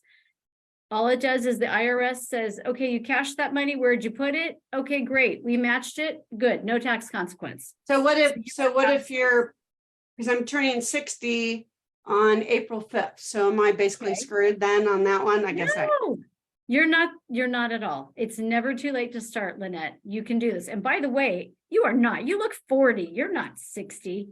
Thank you. I know, and I'm very immature, so that probably helps. You know what? You got to be lighthearted and enjoy the life we've been given, right? We have a dash, and what are you going to do with it? If you don't enjoy it, I don't know what your purpose is, right? That's it. So I have to leave now, but I will definitely be in touch, and I'm going to go mop up some water. My washer, that's why I came in later today. My washer decided to flood half my house. So I'm so sorry. I'm so sorry. Yeah, my husband and I are going back to soaking up water. So Okay, good But luck. thank you so much. I'm glad I hung in there, and I'm sorry I'm Me going to too. miss some more, but I'll catch up on the replay. And I am just really excited about spending time with you, and thank you for your expertise, very much so. My pleasure. I look forward to helping you. And I see a question in the chat. Paul from Africa is asking if the program is open in Africa. It's not, but let's innovate. Let's bring it to Africa. Why not? I mean, it's offered in Canada. Let's do it. I know that was a question Lee asked me last time. So Lee, I don't know if you're on here, but the answer is yes. These programs exist in Canada. So if anyone else is on here from Canada, we can help you as well. I'm from Canada, and that was going to be my question. So. Oh, perfect. Yes, we just have to get you in touch with a Canadian agent. Since I'm a US citizen, I'm not allowed to do it, but I do have coworkers and business partners that are in Canada that I can connect you with. So did you take my number, Vicki, and then you can email me or text me? Yeah, and I screenshotted a bunch of your slides. Okay, Mia, great. what is your designation? Are you a life insurance agent, or are you a licensed life insurance agent? Exactly. Okay. These are the two innovations that we work in: living benefits and indexed accounts. So as we like to say, it's not your grandfather's life insurance. So you sounded like a financial advisor. That's why I was asking. That's what we do. That's exactly what we do. I'm so excited that it's offered in Canada. I was hoping it was. So yes, I will find a contact for you, but if we'll have a chat, then we can do that next week. So let's we'll book some time. I screenshot your last, so I've got your email as well. So I'll send you an email. Okay. Yes. And yeah. Okay. That's great. And someone has asked for my website. Let me type that into here as well. And let's make sure that my number got out there. Let's see here. Okay, let me get my email for my website that you can look at. I did have one before that was focused from Lee, but at the moment I am making it more streamlined to just focus on this business. So let me get this for everybody, and I will put it into the chat in just a moment. And if anyone else has a question while I am pulling this up, please let me know. Actually, we're going to have to wrap up. Okay, no problem. I'll just put it in the chat and then people can grab it out of there. And I hope everyone has a great evening. Thank you so much for your feedback and attending. I really appreciate it. You're welcome. Fantastic. Vicki, you're still moderating, and I don't want to step on your toes there.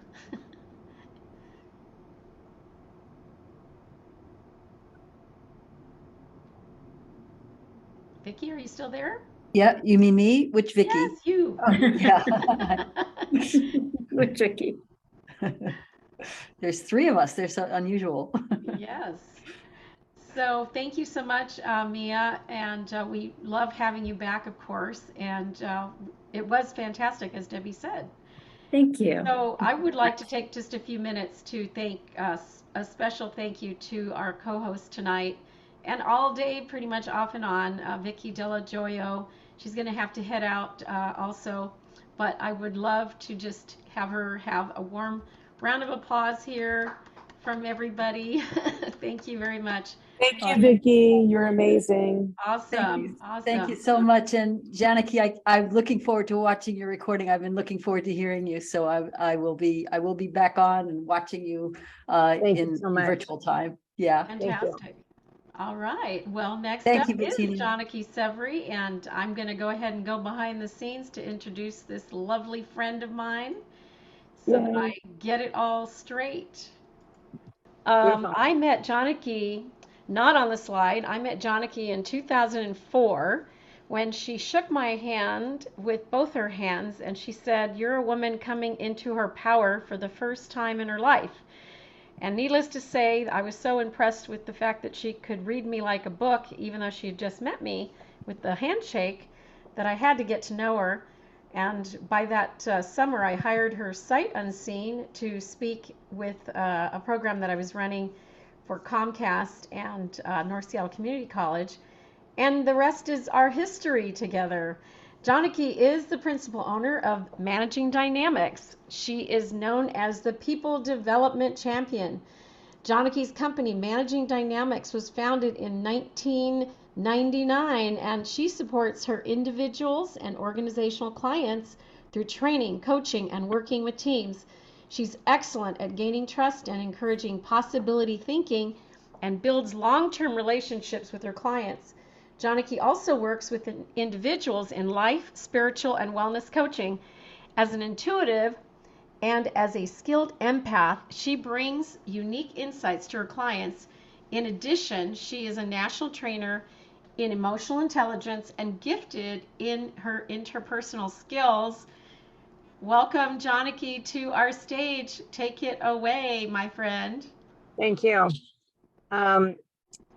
I'm going to talk about something that you may wonder, like, what does this have to do with being an entrepreneur or starting your own business? But I'm going to talk about the curiosity or the statement, dealing with difficult people. Are people really difficult? So who could those people be? They could be your clients. They could be your mother who says, what did you do by quitting your job? You've lost your mind. Go back and get a job. It could be the customer that has been mentioned, keeps checking the website, but doesn't buy. Who are these difficult people? And what is happening when we label? My passion is brain science. And I love understanding that all we do, the choices we make, including the ones that in retrospect, we think, how did I miss that? Or I did A and I think about that and I think like, I was so not in the right mindset to have done that. So the question then is all about, are people really difficult? And if they are, what can we do about that? Or are we really of the mindset that we see them as difficult when in fact, maybe they're not? So here's my first statement, and this is maybe the summary. So if you only read this, then perhaps you've got the talk and you will do something else. The belief that one's own view of reality is the only reality is the most dangerous of all delusions. So even when I say somebody's difficult, that's a voice of one, 74 years old, with lots of stories about my life. And Paul, who wrote the book from which this quote came, says, how real is real?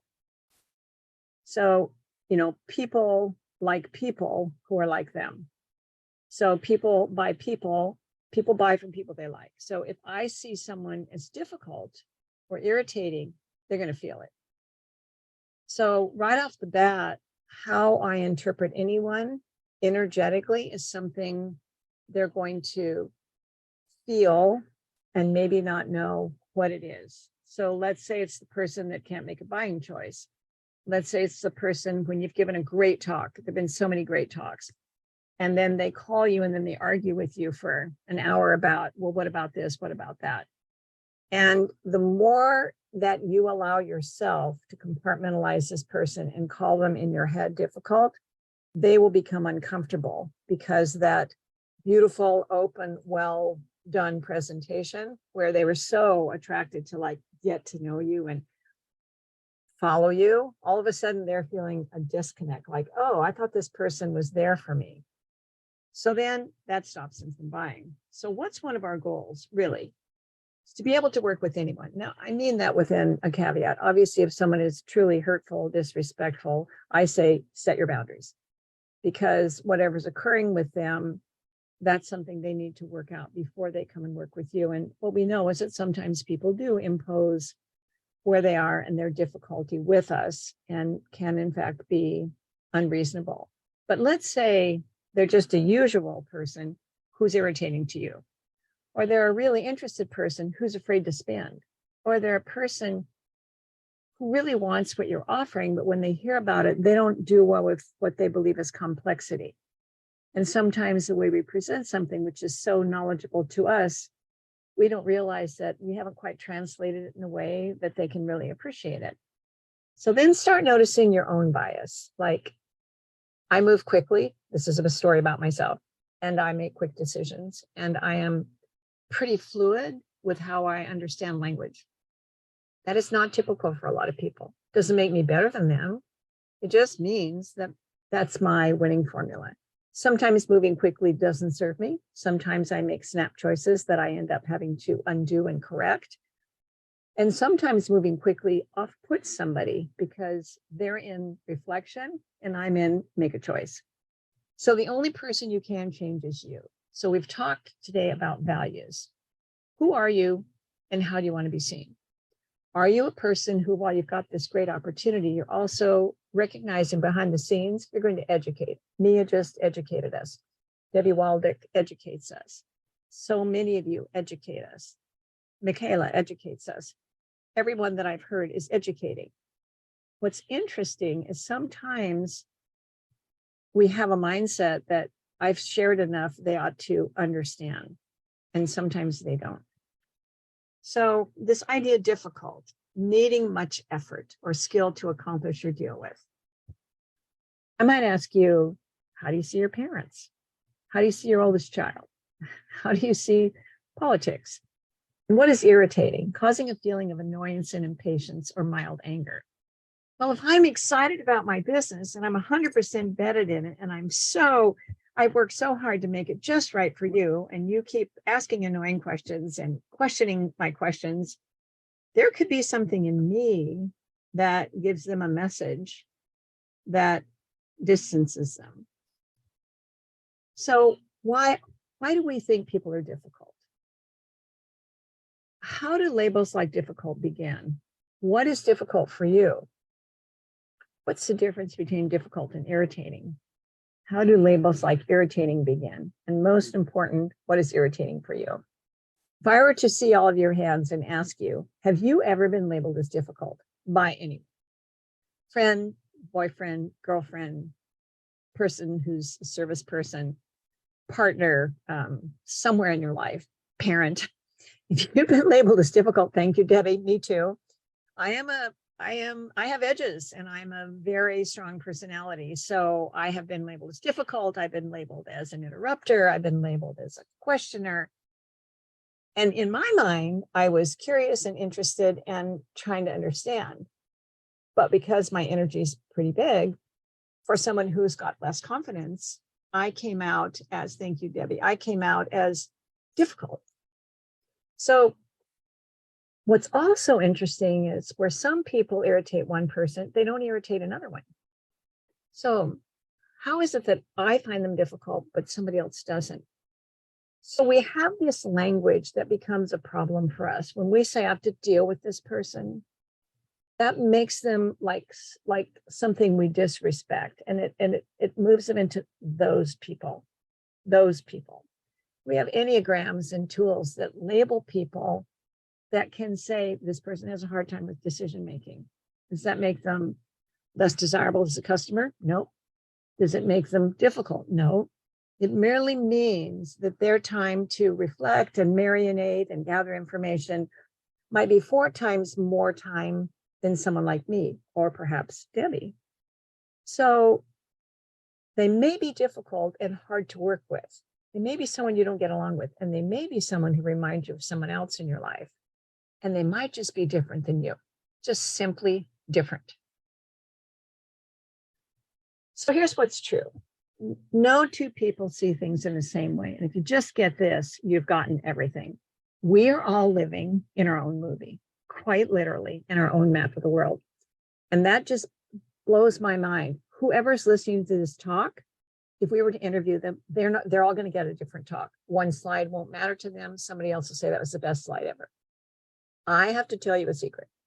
There's a great place in Seattle that has since moved. It was called East West Books.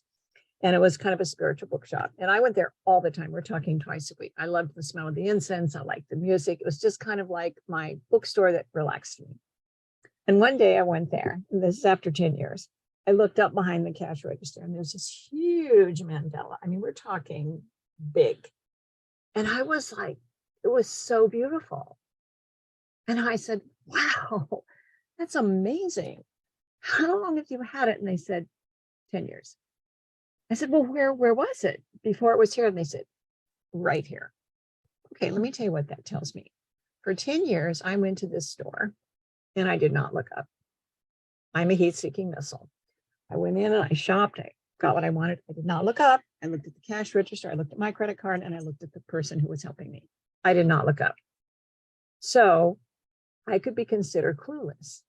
Somebody who I said, I am so good with detail could say, really? Like for 10 years, you didn't see the 3,000-pound Mandela?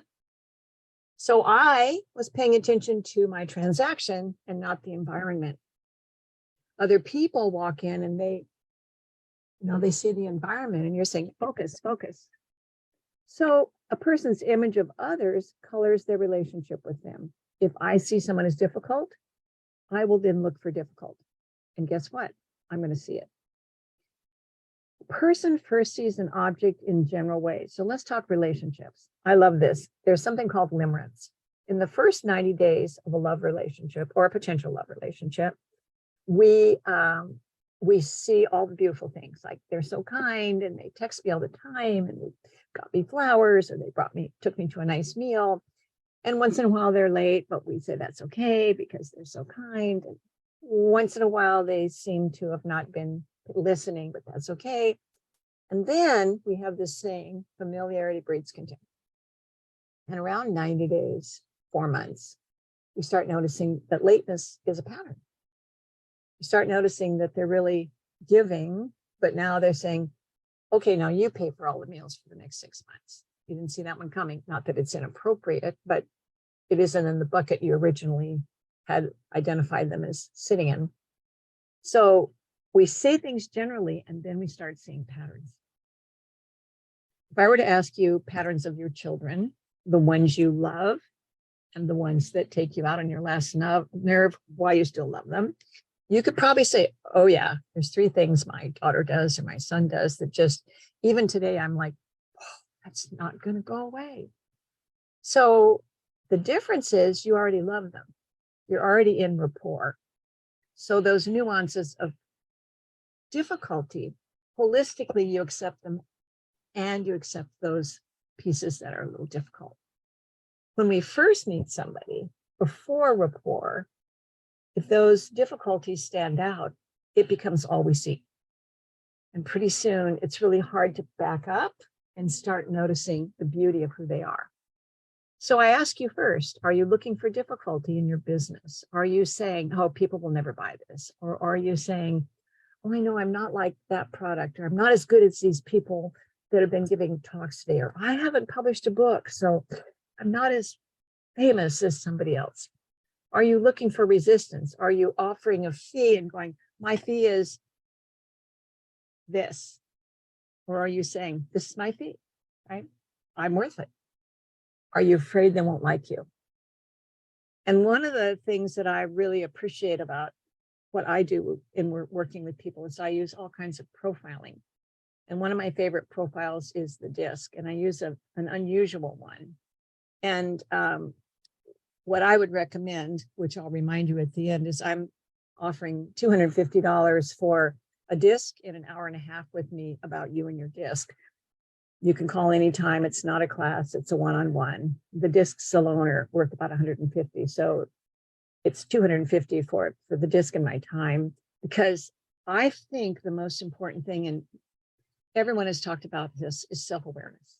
I know I'm fast. I know I'm dominant as opposed to submissive. I know that my winning formula is also my weakness. So I can be called difficult, while I can be called quirky and interesting and entertaining and full of juice. So do we think people are self-aware? Not all, sometimes very few, because we're not in a country that's introspective in general. This group of people here today, those that are with Bettina and Michaela and Debbie and all the rest of you that I'm beginning to have a fond relationship with when I'm at the summit, are very introspective. You're inviting people to really get to know themselves with love and appreciation, including the flaws. But here's what happens. We all have cognitive bias. We believe that we're right. And one of the biggest fatal flaws is we think everyone thinks like us. So the moment we find out someone doesn't think like us, the temptation is to make them wrong and therefore difficult. there are thought patterns that are out of our awareness. For example, I have things that Bettina could tell you about me that I might not know happen because she has never thought to share them with me, but she knows these are some patterns I have. There are biases that are integrated into our thinking. And one of my biases is that I really prefer to have people in my life that aren't judgmental. But you know what? Everyone's judgmental. That's a survival strategy. We always have to decide if we feel safe. And how do we decide if we feel safe? We see if they're similar or different. And if we think they're different, we judge them as maybe dangerous, maybe difficult. But I say to you, I like people who aren't judgmental. So when I teach my classes, I say, of course you're judgmental. Here's my question. Are you aware enough to know when you're judgmental? And can you step back and say, wow, I just judged them really fast. And then sure enough, 5 minutes later, a whole new body of information comes out and you think, oh, boy, I was so wrong. And that's the power, is to know that we all judge, but to realize it and be able to step back and say, wow, I need to notice that judgment and put it on the table and say, now I'm going to be curious. Our brain is programmed to look for danger, and it translates dangerous as different. So when someone seems difficult or irritating, their actions are mostly just different than ours. They just see it differently.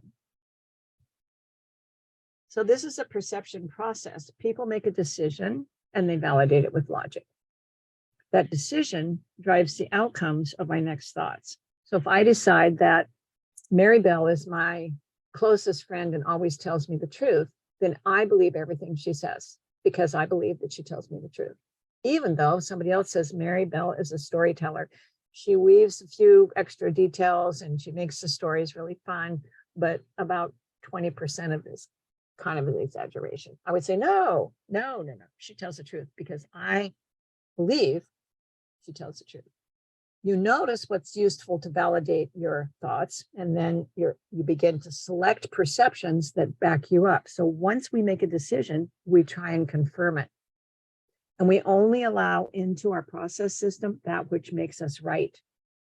And this is why we have politics and problems. This is why we have micro biases, because once we decide it's like this and we're closed, we don't understand, we all judge that it's part of being human, we then make ourselves right. So if you call someone difficult, what's your outcome?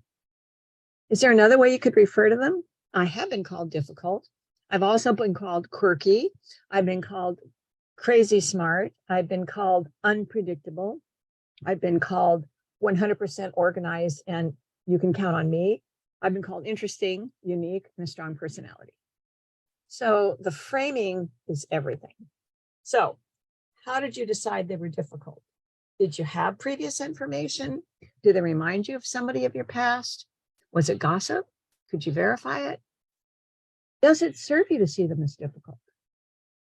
I have learned that it never serves me to see anybody as difficult unless they're unsafe. If I see them as potentially harming me, and I might be wrong, I err to the side of being a little more cautious and slowing the relationship down. But it's very rare in my day-to-day life that I meet people that I don't believe are safe. They might be different. They might have a strong opinion. Are our expectations wrong? Here's one of the problems. We think we should connect equally well with all. And one of my biggest challenges as a coach is that people don't tell people the truth because you don't want to hurt their feelings.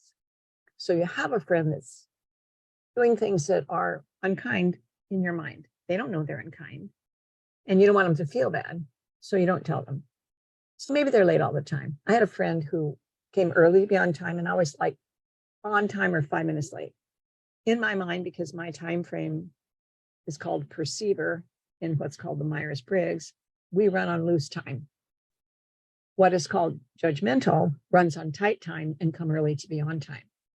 So one day after meeting her for lunch every week for 2 years, she just says, I've had it with you and always being 5 minutes late.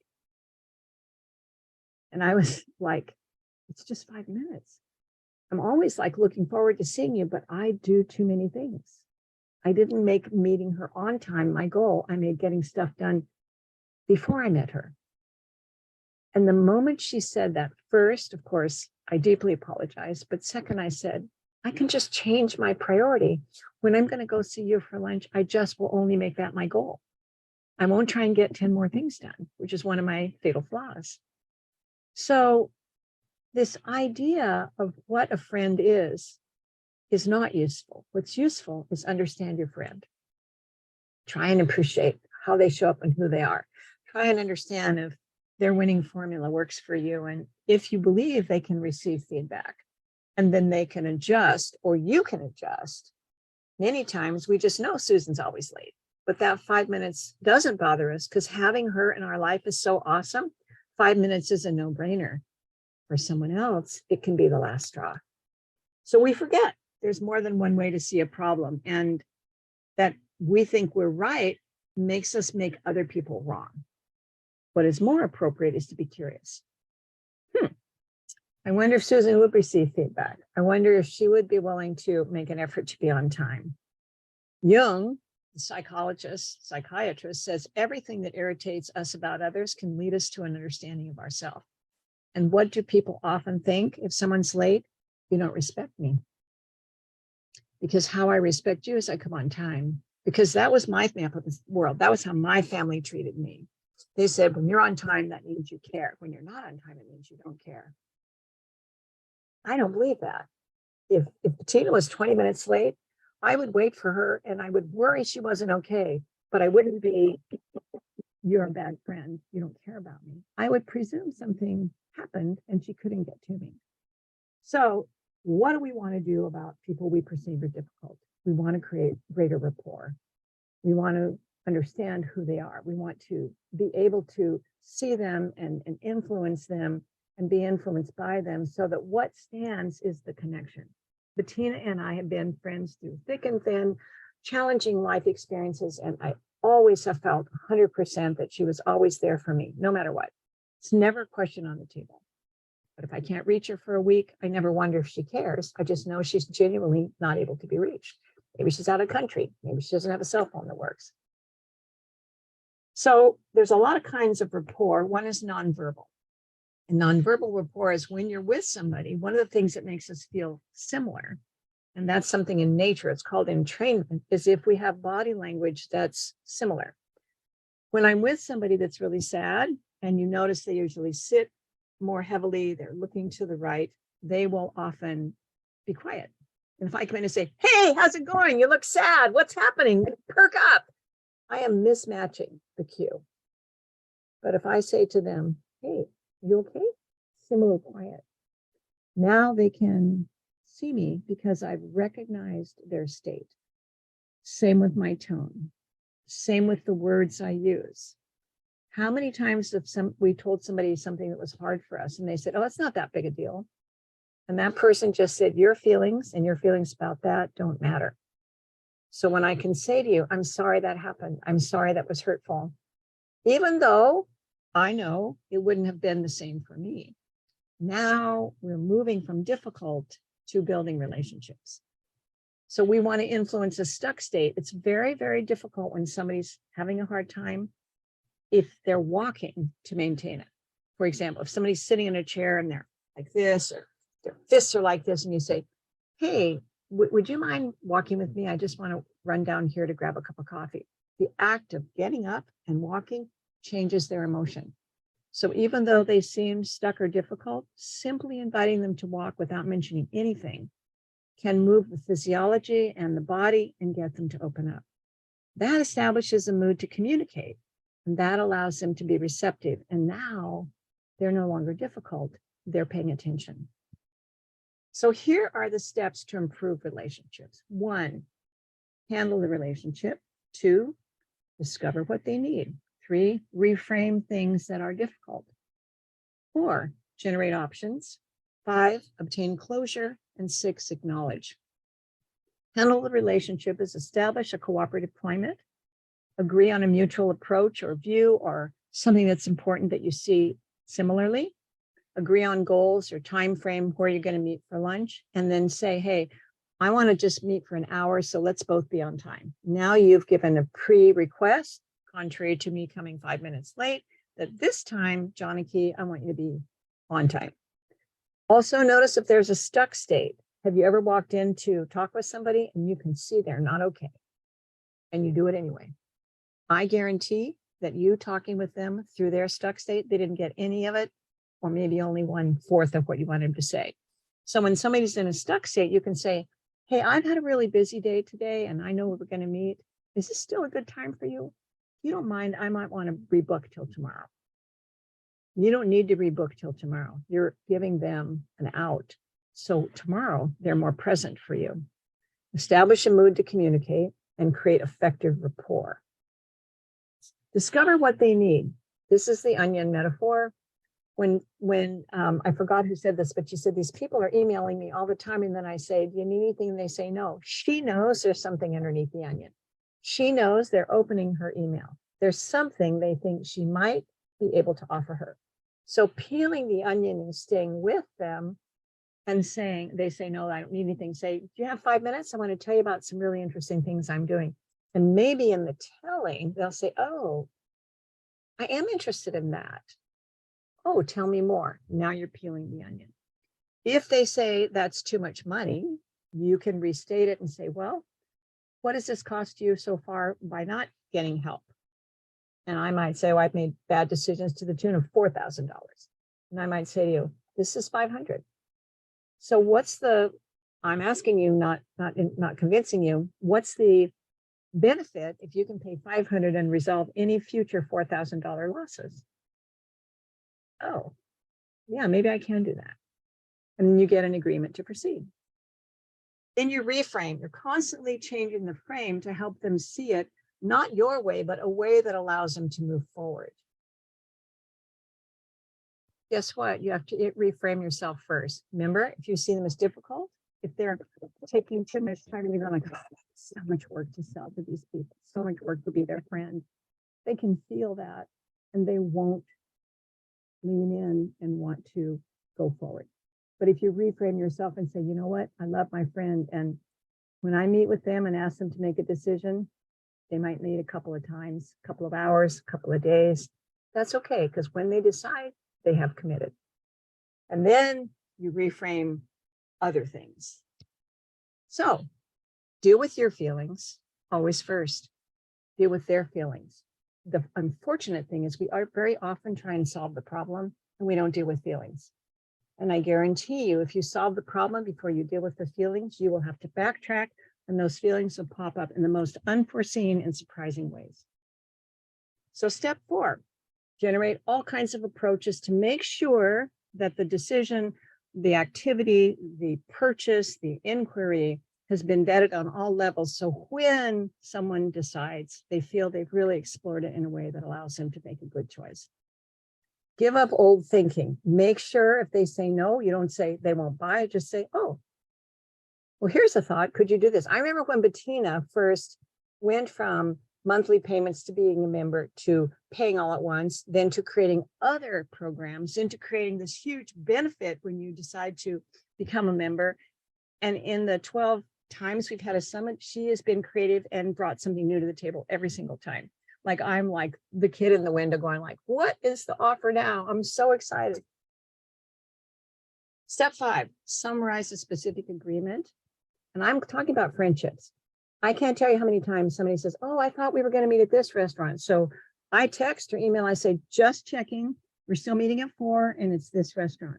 Always tie it down. Always, always, always, always. Establish a plan. Who's going to pay if that's important to you? How long you want to stay if that's important to you? And then if there's no agreement and you walk into that and it doesn't go well, what's it going to cost you? It might cost disappointment or lack of faith. Then thank them for talking with you. And if it's just a friend saying, hey, thanks for being willing to meet me. And I'm so glad you're coming. I'm glad I checked in because I'm so looking forward to it. And then you reinforce it. You might say, I just love you so much, or it's so good to do business with you, or thank you so much for coming back and asking what I'm offering now. So here we are again. The belief that one's own view of reality is the only reality is the most dangerous of all. But you can change reality by changing perception. Thank you so much. It's been so fun to speak with you again. Any questions? Oh, Janaki, it's Debbie. You know, I have one always. I know you do. I love it. I was like, Debbie's here, yay. Yes, and I love you. I feel like when I sit at your feet, I'm sitting at the Oracle's feet, and I every time love it. And I'm not even going to pre-frame this question because I know you will understand it. And so I'm going to ask you to dive into more clarity for the audience. And you will know what I'm speaking about. And so define the difference between expectation and agreement.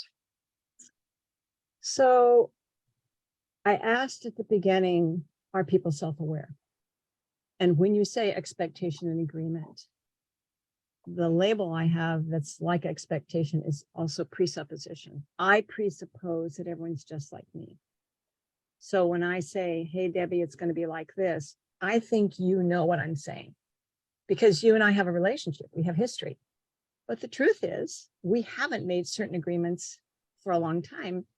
And my presupposition could be wrong. So if I say, hey, Debbie, I'm going to take your classes and they're going to be like this. And tell me what the cost is and how I sign up. And then what are the payment options? And then you say, I have a contract. I have something I can show you. And then I say, oh, I get it. And then I presuppose without picking the one that I'm going to make payments. But I haven't told you that. But you presuppose I'm going to pay all at once. And then you reach out and say, where's your payment? I say, I'm going to make payments, but I hadn't made an agreement. Are we going to be mad at each other? No, we have history. But you might go like, oh, I gave her an option, but she didn't pick. And I might go, I thought she knew what I wanted. So I would say, Debbie, you have nailed one of the most difficult things in relationships. It is that we often presuppose or we have an expectation that the other one has the same mindset as us. And so often, if we don't check, we find out it's not true. Right. So I'm hearing you speak, and everything you've said is so, again, filled with immense wisdom. But I like to drill things down to the bottom line nitty gritty, right? And here's what happens with all of us, right? Is that we walk into a situation with an expectation, but there was never an agreement. So for example, I give you $20, you got to fill your tank with gas, and I give you $20, and then you don't pay me back the $20 and I get mad, but there was never an agreement that you would. And so there is a difference between expectation and agreement, and we have to be clear on that. And what makes people most difficult is when our expectation is one that never matched an agreement. And you know what? I don't know if I love what you're saying because people are afraid to ask for an agreement. So let's say I gave you the $20 and I say, hey, Debbie, don't worry about it. Just pay me anytime in the next 3 months. Sure. Yeah. I haven't pressured you. I haven't said you can't pay it $1 a day, but now you know that I have an expectation. But if I don't say that, you may think Johnny and I are friends. I bought her lunch. She's bought me lunch. This is probably just like a win. And what's interesting, Debbie, is it's not the money. No, what could take our relationship is that you, contrary to you saying, let's go out to dinner, I'll pay, which is an agreement. You had an expectation, and now you start to wonder if I'm a good friend. Right. Because you're not waiting for the $20. It's not the $20. You're waiting for the reciprocity, which isn't happening. It's so critical. But the thing that makes the thing I think when we perceive people as difficult is we can have a false expectation. Yes. When the other person had no idea. They have no idea because there was never an agreement. So you know where I see this? Yes, ma'am. This is what I love. If you think about high school girls, and I don't want to take it to an immature time in our lives, but let's go there for a metaphor. How many times did I have my girlfriend say, oh, I'm going to dump him? And I go, why? Well, he broke the rules. Oh, what rules? I have all these rules about boyfriends. Oh, does he know the rules? Oh, no, I'm not going to tell him. No, I'm just over here going, okay, he broke that one. He broke that one. He broke that one. And you say, I'm dumping you. And he says, what did you do wrong? I said, well, I have 16 rules and you broke 5, or worse, we never tell him. Exactly, Jonathan. So that's what I'm saying. Be clear. So the point that I'm saying is that when you're dealing even with clients and whatever, think about your expectation and their expectations, and then be clear on the agreements. Exactly. Just be clear. And then all's golden. It is so freeing, Debbie, because I can choose once you align the agreements. If I can meet that agreement, I can renegotiate. Yeah. But if you don't make one and I don't make one, and later we get disappointed, it damages far more than the episode. Yes. I love your questions. Thank you. Well, Anybody else? Yeah. Hi, Mia. Any questions from anybody else? I just want to say thank you. I always love hearing your talks. And like Debbie said, we feel like we're sitting at the feet of an oracle. You are so wise, and thank you for sharing your gifts with us. You're amazing. Thank you. Thank you so much. All right, Bettina, I'll give it back to you. Thank you so much. We have all been blessed, Janaki, and this is an important topic. And of course, I brought it to your attention because I know you could talk about this in a meaningful way, right? A lot of folks think about, that people are difficult and they're not aware of how much people are actually even going through. And, I have that mantra in my head that I'm here to create memories, not nightmares. And so that is my go-to formula for when I run into issues with anything, whether it be somebody's running late or I'm late or there seems to be a difficult conversation. I just bring my attention to a place where it's like, what would create a memory out of this circumstance versus a nightmare? Because it's a lot easier to do a nightmare conversation. You know what blows my mind? If you look at dealing with difficult people, there are books that go to painstaking detail to label and give people names like pusher, monster, taker. I mean, it just makes me, because what you do is you create the framework through which I start labeling people. This whole world is about diversity and equity and appreciating the differences that we all bring to the table. And the moment we create a book or anything that labels, we teach people to look for difference. Of course, we're all different. Of course, we're all different. And what a beauty that is. And when your difference and my difference is something we notice, I can say to you, hey, Vicki, tell me about how you see that. Teach me what you see. I'm missing some things. And I know you're so strongly opposed to my view. I know you see things I'm missing. And you can say, okay, with all that I just shared, can you still say you want to take a risk? And I might say, well, I'm going to do a little more homework because you pointed some things out that I didn't see. So thank you for that. And I'm feeling I might find a way, but let me partner with you and find a way to honor your contribution and also see if there's a risk available while doing more due diligence. Now we're partnering. And that's why I love the disc. So if anybody's interested in the disc for $250 for the disc and an hour and a half with me, I'll put my contact information in here. Just reach out and we can make that happen anytime it works for you. And this is also my phone number. And it's really simple. And I think it's a tool that has changed my world because it talks about your behavior. It talks about how you lead, how you follow, how you deal with opposition. It talks about how you deal with relationships, and it breaks it down in 30 pages. And when I first read it, it changed my world because I thought, of course I thought, everybody's just like me. Probably not. All right. Well, Bettina, do we have for now? Bettina, this has been a very refreshing course for me. Very helpful to refresh my mind, and I thank you very much. And it was a very nice presentation, and it's very refreshing, I must say again. Thank you for presenting. My pleasure. All right. Well, thank you so much. Of course, from the bottom of my heart, my dear friend, I can't wait to get you out here to Des Moines to thank you for being here always for me. And the rock star, woo, woo. I'm sure you're staying to the end and you'll bring that ability to wrap up what the day's been all about. So stay tuned, folks. We've got one speaker live still to come. And then also we have another speaker who needed to send a video instead. And so I'm going to be going ahead and showing that as our final presentation. So next up is Moria Veston, and come on down, Moria. I'm going to introduce you formally. behind the scenes, of course.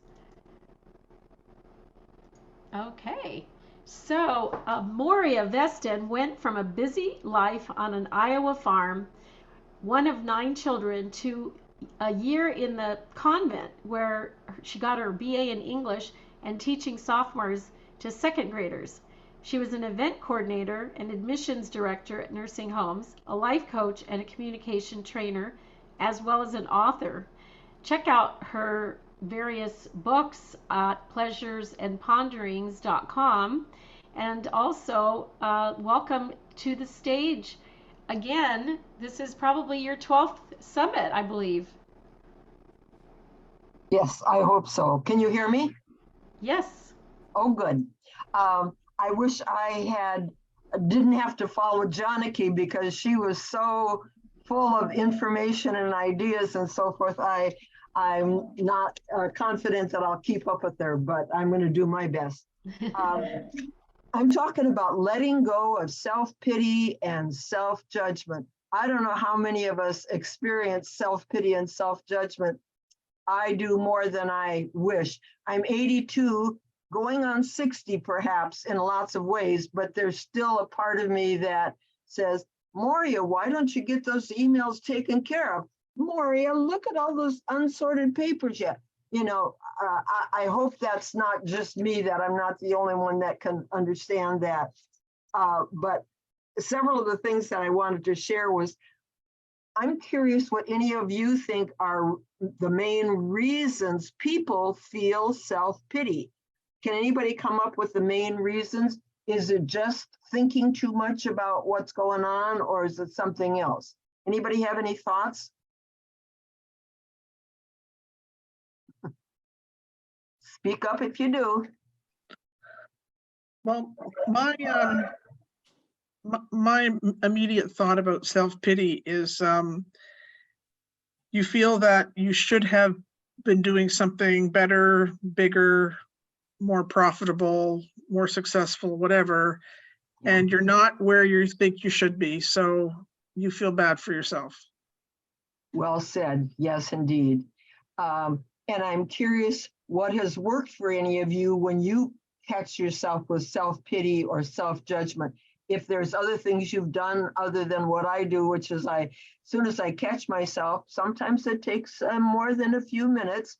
I try to get up on my feet right away. And one of the things I do is I just sort of do like this and jump myself all over. And I sort of say, go now, go away. You know, I'm trying to shake it out of my system and so forth, because it makes it more fun for me if I can have fun getting rid of the kind of stuff. Anybody else have other things that they do that work when you feel self-pity and self-judgment? So hi there. I look at self-pity and I equate it to a difference between self-esteem and self-efficacy. And self-efficacy is a not broadly talked about term, but honestly what it means is that whenever I step into the unknown, the darkness, I will never fall. I will either fly or I will be carried. It's an unshakable faith that your resources will come. And what's interesting is those with self-esteem believe they're worth it. They deserve it, but they don't get it. And they start then wallowing in self-pity because they're like, why is it working for Janaki, but not me?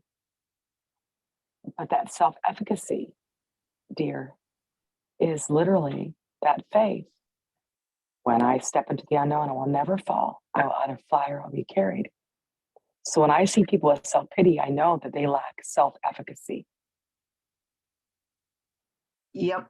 And that's another thing that I will try to spend a little more time focusing on when this is over and so forth. I wanted to share with everybody that I had found several wonderful sites. I've got at least 5 or 10 of them that I would love to pass on to anybody who asks. And so if you're interested and know anybody else would be interested in having the names of the sites, and some of them are Positivity Blog, Psychology Today, happierhuman.com and so forth. But there are too many, and I didn't make the time today to do as lovely a job getting all the information up on the site instead of out of my mouth and so forth. So if you'd like them, just call me at call me or text me at 206-300-1657. If it's possible to get that inside the thing, or remind me at the end of it, 206-300-1657. And then another thing I wanted to ask right at the beginning is, how useful is it to know your purpose in life in order to keep the self-pity and the self-judgment out? Any thoughts on that? How important is purpose? Or can you not even care whether you do this or have that tomorrow or next week and still keep yourself going on good self-purpose and good self-judgment, not negative?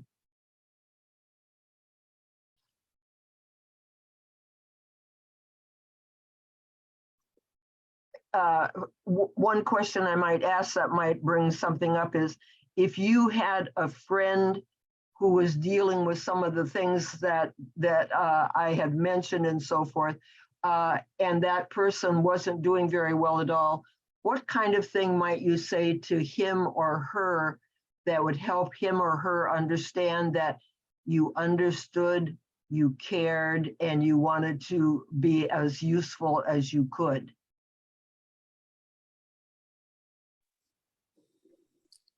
I would allow that person to verbalize the feelings and not being judgmental. Okay, so they could say what they were feeling, and what would you say after they said that? I would pause and let that person think through what that individual just shared. Because at that moment, after that person shared, and I will give my feedback, maybe that person is not ready to hear the feedback. Aha. So a silent moment to both of us to reflect, for me to understand what that person is saying, and the person to reflect what that person was saying. So that is a respect and trust between two individuals at that moment. Great, great. And if after you asked, they said something like, oh, life sucks, I can't get on with this anymore, do you really want to hear what's going on for me? What might you say then? If it's important for you, yes, I do. Beautiful, beautiful. Because that's all sometimes people need, is to know that they can be and feel and express themselves and not be judged, even though the person might be thinking, oh my God, where is this going? One sentence I came up with in my research today was, the more you ask, what if, the more creative you become. I like that very much, because I could ask myself when I'm feeling sorry for myself, so Moria, what if you went and had a nice little snack out of the fridge? Or, hey, Moria, why don't you call up a friend and share a couple jokes? Or, Moria, what have you thought about going on a 20-minute walk outside? It's sunny out there, and you might enjoy all the leaves and so forth. So I'm curious how many of you would find the what if question useful for the next step you might take.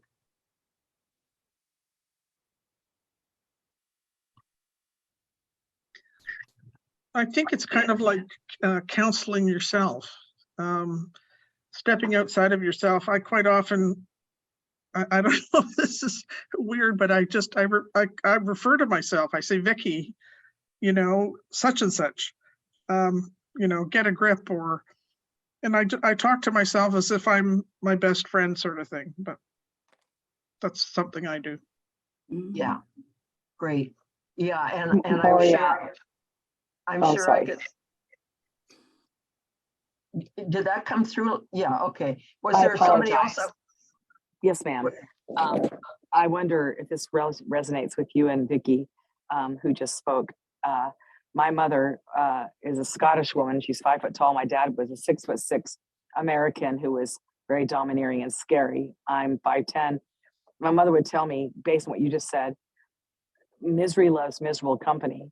And it's kind of funny when you're speaking, what you're saying is that, you know, when people lament and complain, I get that we all have to find our way in that moment. But I would love to hear your wisdom with your years of experience about this one thing my mom said, this little timid Scottish woman, misery loves miserable company. They don't want to sit with somebody who's going to be telling them positive things. They just want to. So how do you navigate that? Very good question. I don't think I've ever thought about that, but you're saying be a miserable companion to the person who sounds miserable. No, what I'm saying, Mom, what my mother, and I say this again, you have to understand this perception of this little tiny woman who's very timid and very shy with this domineering man like Archie Bunker and Edith, remember? Like that. Yeah. He treated her not well. But the wisdom that she made was misery doesn't love company. They love miserable company, meaning that when they're complaining, they don't want to have you sit around saying, oh no, it's gonna be this great. Come on, we could, and bolster you up. They want people who are gonna commiserate with them. Wow. I thought it would be easier to respond because I'm not sure I would feel real and caring if I said, sure, I can put things and people and life down just as easily as you can. So you start, what's going on? If that's what the person wanted, I'm not sure that would work for me. But what I could say is I can understand that it would be useful for you to not have to deal with positivity when you're feeling like you are. And I'm afraid I would be you wouldn't be the miserable company. Yeah. That's the point. And then probably both of us would feel less like moving forward if after we'd both been going, yeah, well that and yeah. I can do that inside of myself. I'm not sure that it would be helpful. Has anybody found that something useful that they have been able to do fellow miserableness with a person? Yes, this is Vicky. The other Vicky, or another Vicky. My ex and I used to drive home from work together, and we would complain the 30 minutes in the car and, about all the horrible people at work and all the horrible things that happened and all the crap that, blah, blah, blah, blah, yak, yak, yak. And then when we got home, time was up. And we were done with our lives. The other, similar to that, I've learned that I want some time to be grumpy. And then, similar, same situation. We got laid off from that same job on the same day together. And we got home and I was furious. I was mad. I was upset. And he was not. And he wanted me to just move on. And I finally had to just say, look, let me just have today. And turns out the next day was when he got mad and I got over it.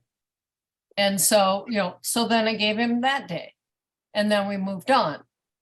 But there's, misery does love company. That's true. I come from a long line of complainers, and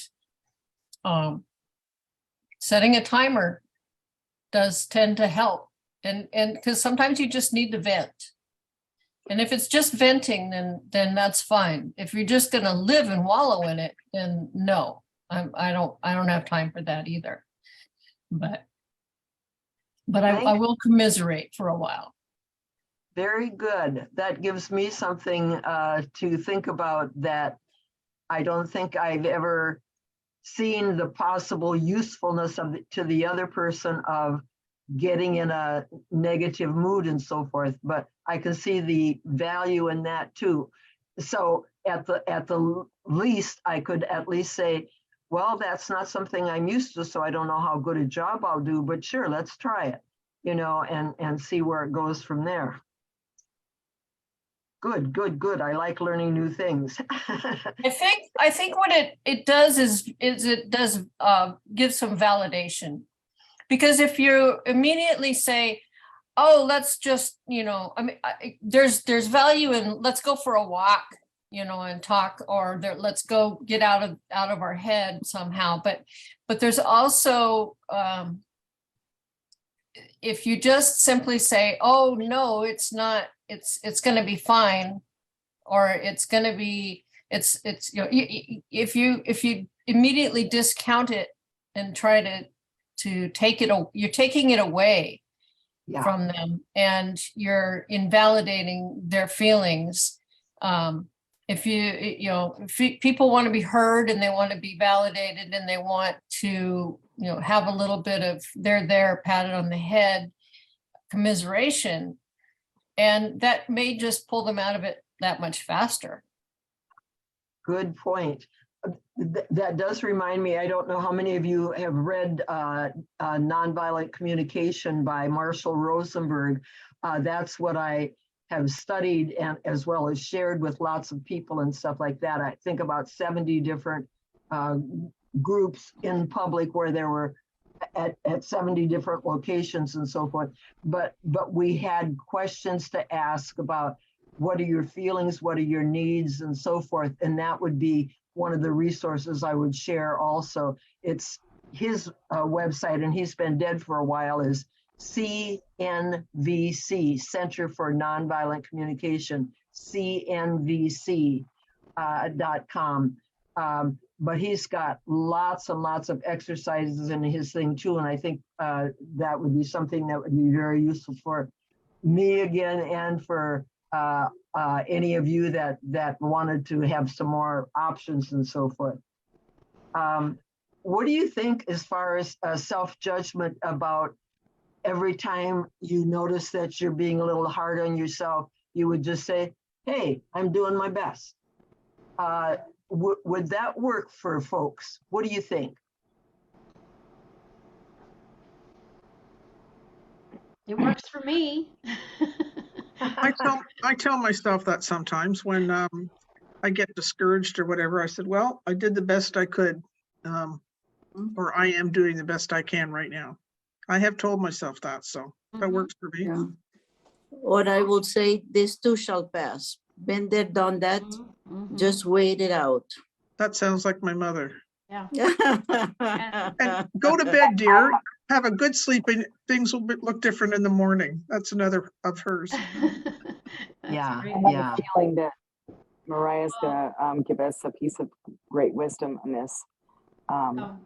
You asked a question, and what makes me so sad is that so many people are so hard on themselves, and they don't understand all of the imbalances in their body and all the unconscious or and even inherited fears. And so we're so hard on ourselves because we just don't know ourselves. And I'd love to know your wisdom on that. So, sweetheart, I'm just going to let you spew your wisdom.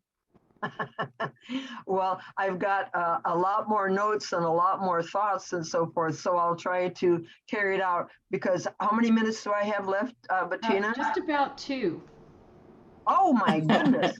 I'm only about a fourth way through. Holy cow. One of the things I had written down is interrupt it if you feel a downer coming up for you. So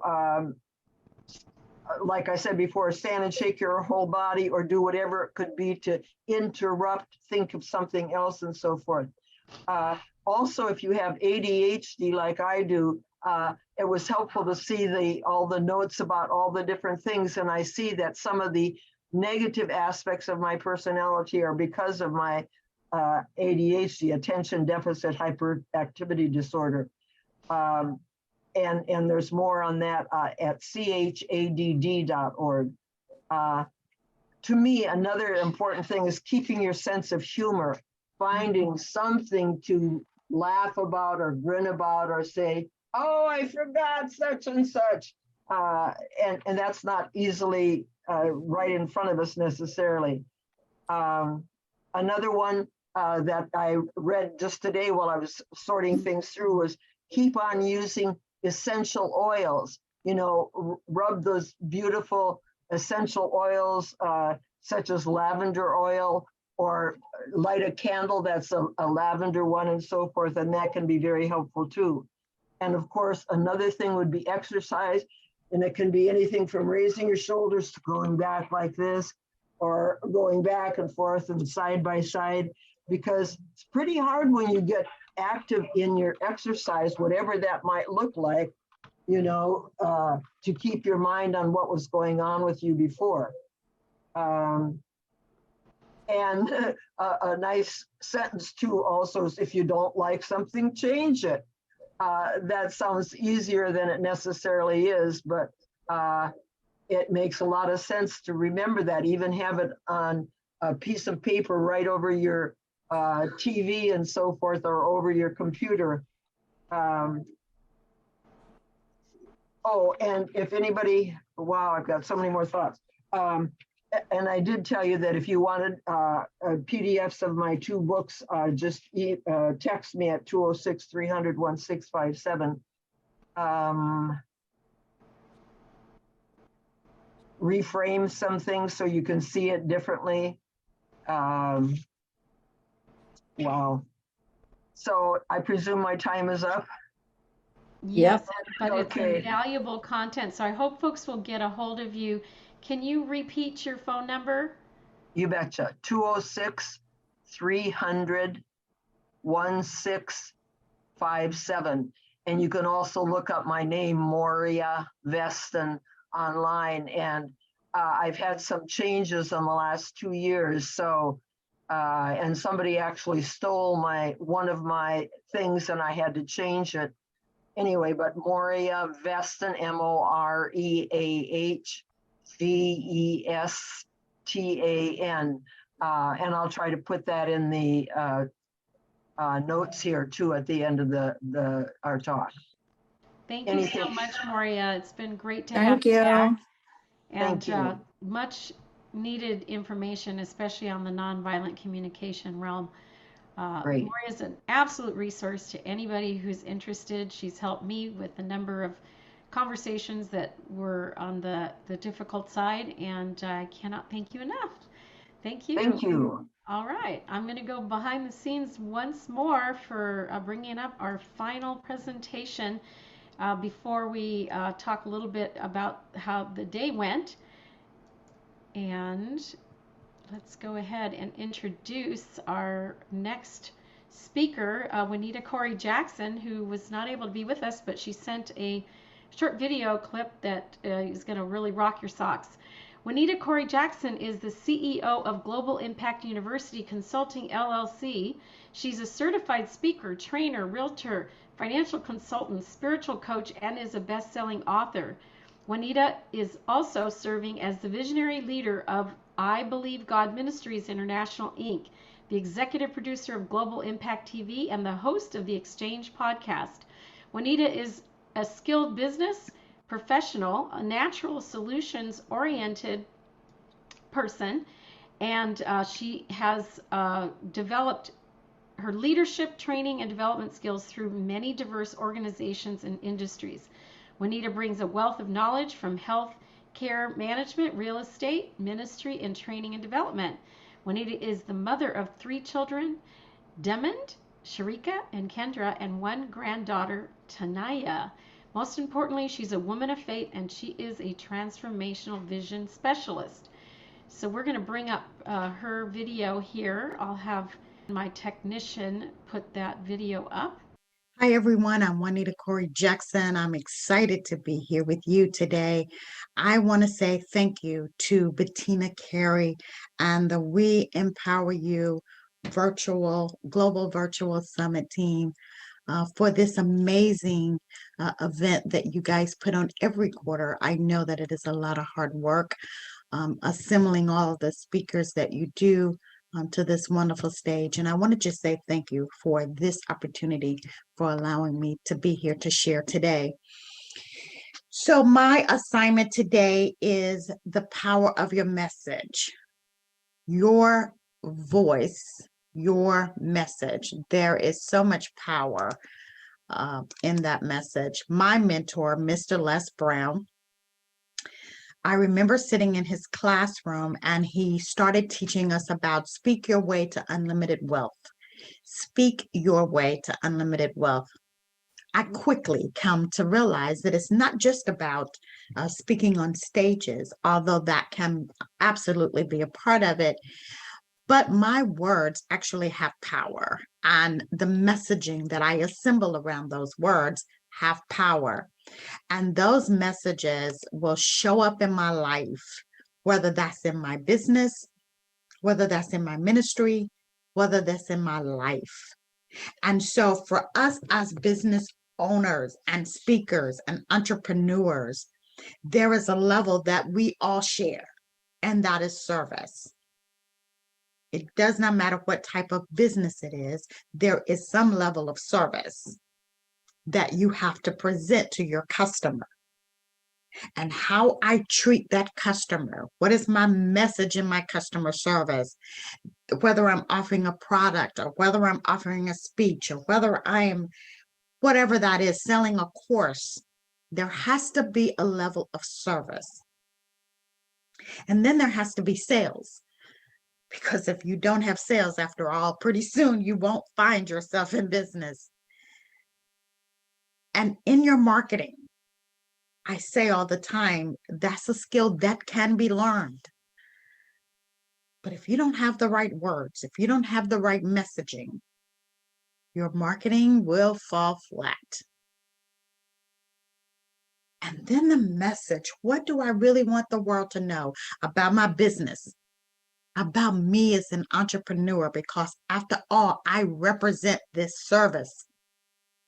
I represent this company. Sales at the core. So who does this product represent and what can it do for me?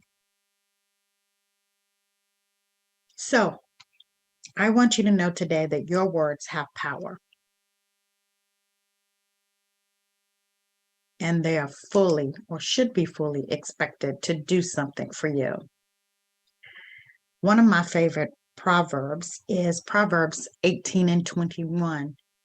It says, the tongue has the power of life and death, and those who love it will eat its fruits. The tongue has the power of life and death, and those who love it will eat its fruit. What an incredible thing to know that I have all the decision-making power to decide what words I will send out to the world and what are those words going to bring me back to eat. Woo! Now that was a lot to say right there.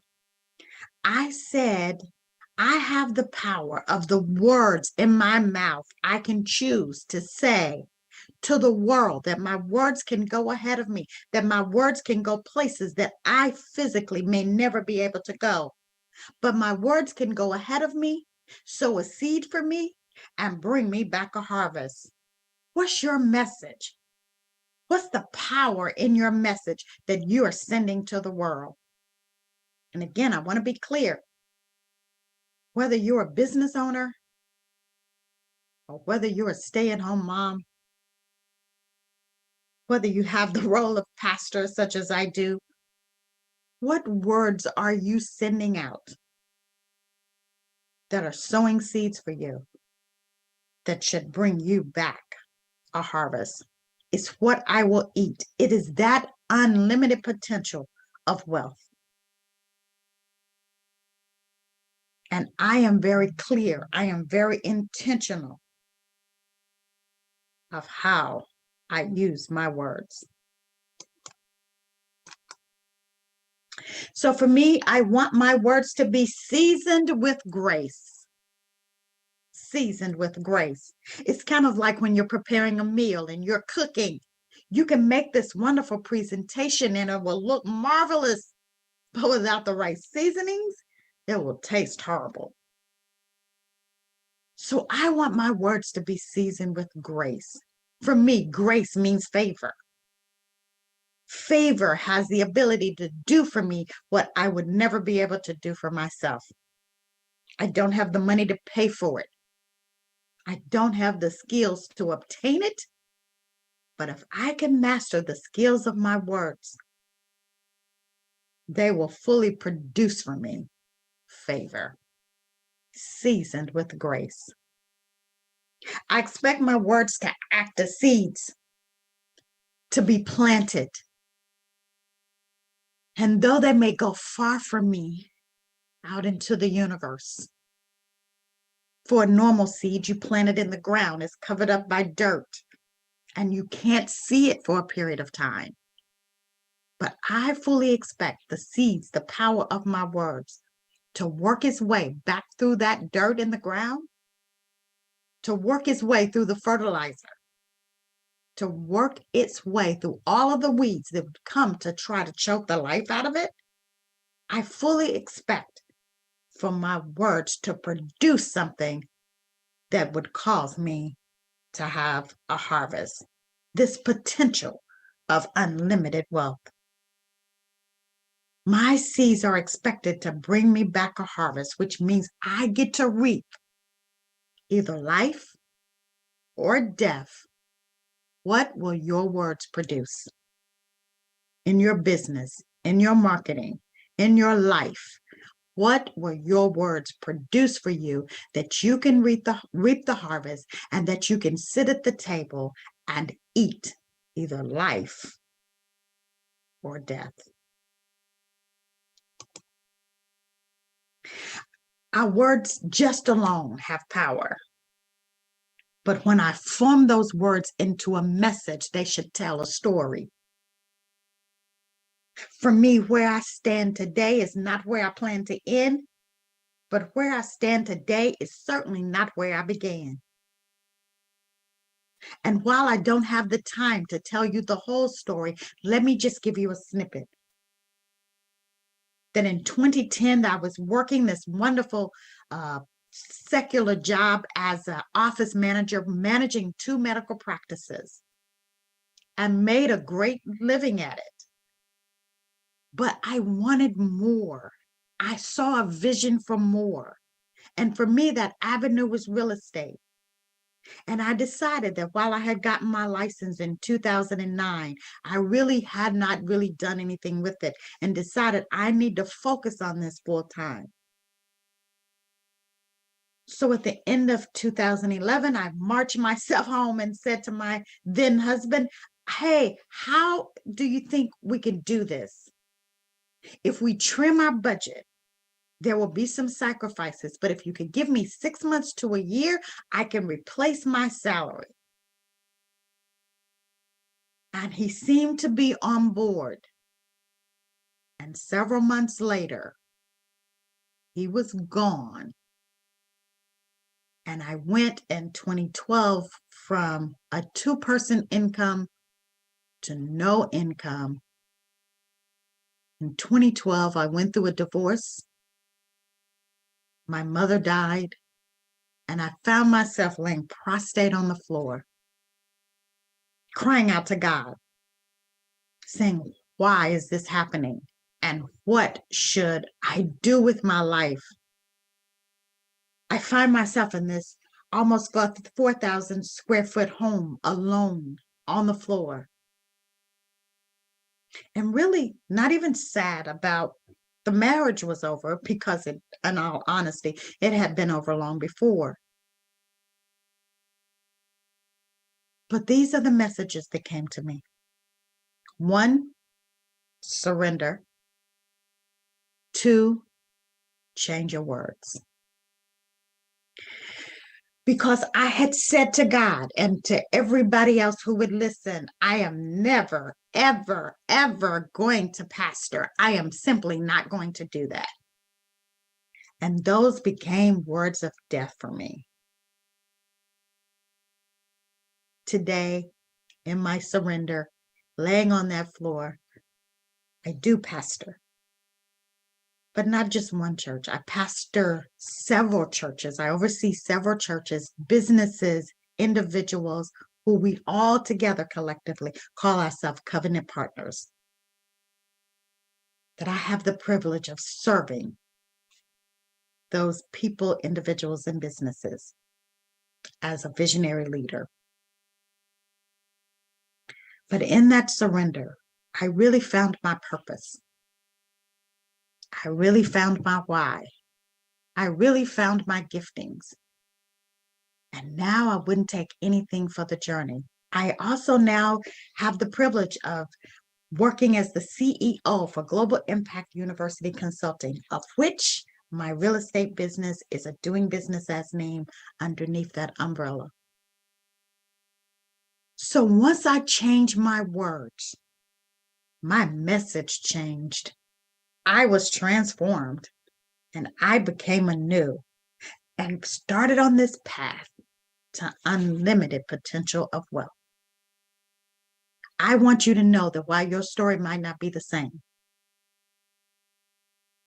that we all have a story. What's in yours? I call myself a transformational vision specialist. And I have the privilege of helping my clients bring their problems or their ideas into focus so that we can see what is the vision for this thing. And for every vision, there has to be a mission. For every mission, there has to be action steps. And for every action steps, for every why, for every reason, there needs to be a word. There needs to be a message. One of the things that transformational means is to disrupt. And for each of us, while they may be different, typically you will have pain before you have purpose. But when I begin to speak my words of power, when I begin to frame my messaging so that it will do for me, bring me back grace, bring me back favor, bring me back this harvest so that I can eat the fruit of life from it. I encourage you today to speak your words of truth, but structure those words so that they have a meaning, so that they have power, so that they have a message. And in every area of your life, from service to sales to marketing, your messaging will all have the potential to bring you unlimited power of wealth. I'm Juanita Corey Jackson, and I love you with the love of Jesus. There's absolutely nothing you can do about that. So until we have the privilege, the opportunity to meet again, I pray that God's blessings will be with you today and forever. Please connect with us on our social media. God bless. Wow. That is so meaningful. I am so blessed that we had our ability to be joined by Juanita in spite of her not being able to be in attendance here today. Thank you so much, Juanita, because I know you're going to watch this. Thank you. Your words mean a lot, and of course today is a very special day. It's International Women's Day, and our voices need to be united and be the meaning that they were meant to be, right? We're not here for no good reason, that's for sure. All right, that said, I'm going to continue to move and press on, and let me look here at our next little clip that we're going to play. I'll have my technician put that video up. Hello there, world. Bettina Carey here, and I'm the founder and CEO of We Empower You, the global community, and WeEmpowerYourLife.com, the website. And today is our 12th We Empower You Global Virtual Summit. It is March the 8th, and we're closing out the rest of the day here. We just have another couple hours to go. And I wanted to take a few minutes to thank some very special people who are out there watching and or who have been participating with me here today.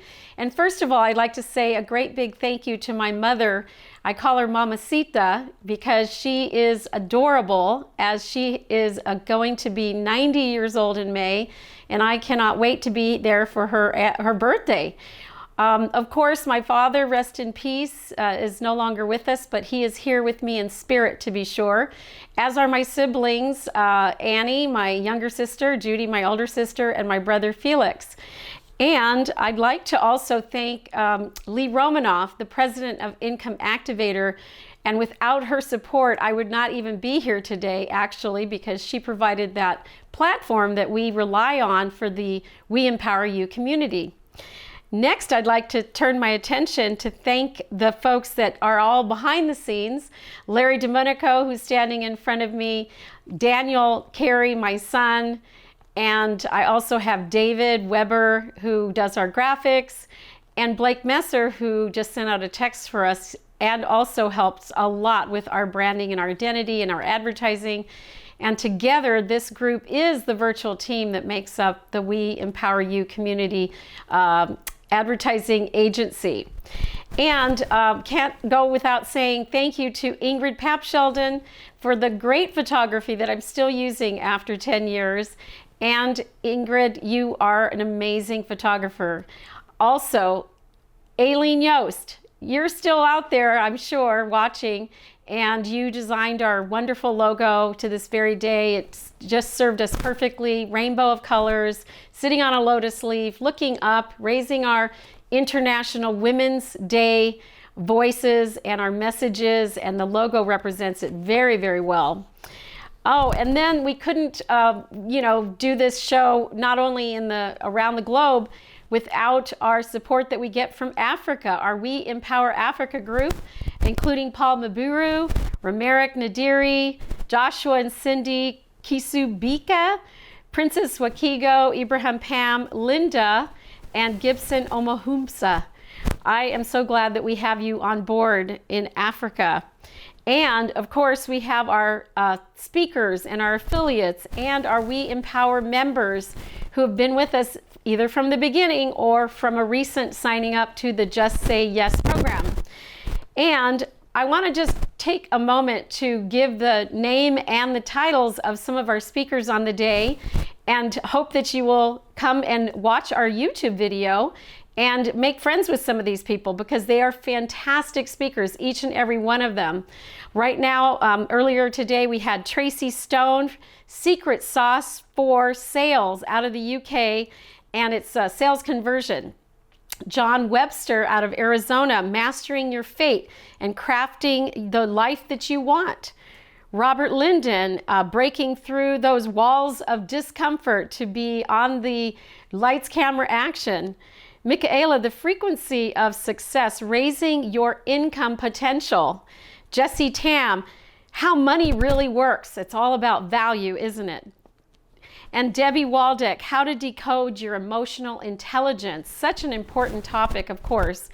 Mary Bustrom actually gave us a nice testimonial as a guest also today, and because she signed up to our Just Say Yes program, and she's stopping working so hard and taking up the Income Activator platform to do her program. And then we've got Patrick Snow, who had 12 tips to triple your coaching income. That was a rock star moment as well. Mary West followed him to talk a little bit about the Patrick and Mary Unstoppable Author series that they have. And then Erica Vassell came with heart-centered sales strategies using the blessing method. This is her own method that she's developed. Followed by Brian Gregory, how to generate more leads and get more sales than you thought possible. That was a fantastic presentation as well. Troy Thompson, tax cuts 101 for 2023. And of course, we all need that right about now. CL King, we are so thrilled that you were able to fit us in. You talked about what you see in the mirror, and that was a fantastic presentation using the acronym of MIRROR. You're not going to want to miss it. Rick Gregorick did estate planning, what everybody needs to know, and I can tell you that we all need to know, especially if you're my age. Lynette Hoy, how to get media attention for entrepreneurs right now. And Lori Sagawa Whaley followed her up with your passport to the ultimate bucket list to Japan. And next was Valerie Harris, grow your business and revenue with social mail marketing. Janaki Severi is now speaking, and she's talking about, are people really difficult? Maybe not so much. And Carla Sridevi Cohen talked about emotional mastery for business breakthroughs. Mia Tepper, oh, you knocked it out of the park as well, making your money work for you and protecting your family at the same time. Moria Veston is going to come up next, letting go of self-pity and self-judgment. We all need that. And last but not least, Juanita Corey Jackson sent in a video that's going to talk about the power of your message and your voice. And so thank you so much, everyone, for contributing to today's We Empower You Global Virtual Summit. It's a rock star moment, to be sure. This is 2023. It's our 12th summit in 3 years, and I am so excited to be the founder running this ship, and I cannot wait to welcome you back in June. That's June 14th of 2023. Come to the next summit. Go to weempoweryourlife.com and click on the Summit Tickets tab in a few days. I'm Bettina Carey signing off, and remember, when you want to go fast, go alone. When you want to go far, go together. And it is in the spirit of togetherness that we will go far. Bye for now. All right. Thank you, everyone, for your patience on this journey of the We Empower You Global Virtual Summit. We are practically there. It's 8:11. We're going to bring everybody into the room on our gallery view so that we can do a quick exchange. Say hello, everybody. Give us a word of what this experience was like for you today. It's been great to have you, one and all. Today was a very special day for me. I decided that today I was going to take care of me. And I allow myself to get up early, take an hour walk, and be here at 8:30 to spend the day with you. So Bettina, I'm happy I can say that 2023 Women's Day, International Women's Day, I spent it with a bunch of women. And a few bold men. Yes, right. There you go. What's Thank your you. word for the day? What's a word that would describe what you experienced here today? For me? Yes. Very informative, very excited day. And I said, I did it for me. That's my gift for International Women's Day. I spend the time with you. We love that. Thank you. All right. Who else is next? Who wants to open up their mic? Moria. Enlightening and self-promoting. There were so many good ideas. I took lots of notes, and I will be glad to see it on YouTube again too. I loved hearing so many different perspectives and so forth. That was great. Thank you, everybody. Great. I'm going to mute my mic so that Larry can say a few words. He's been with me here all day. It's his 12th summit as well, and we do these together, and we're going to go out and celebrate, right, Larry? I would say abundance. Abundance. I love it.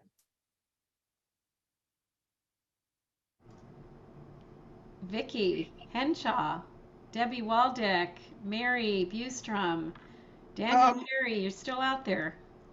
I Vicki. think other than being tired,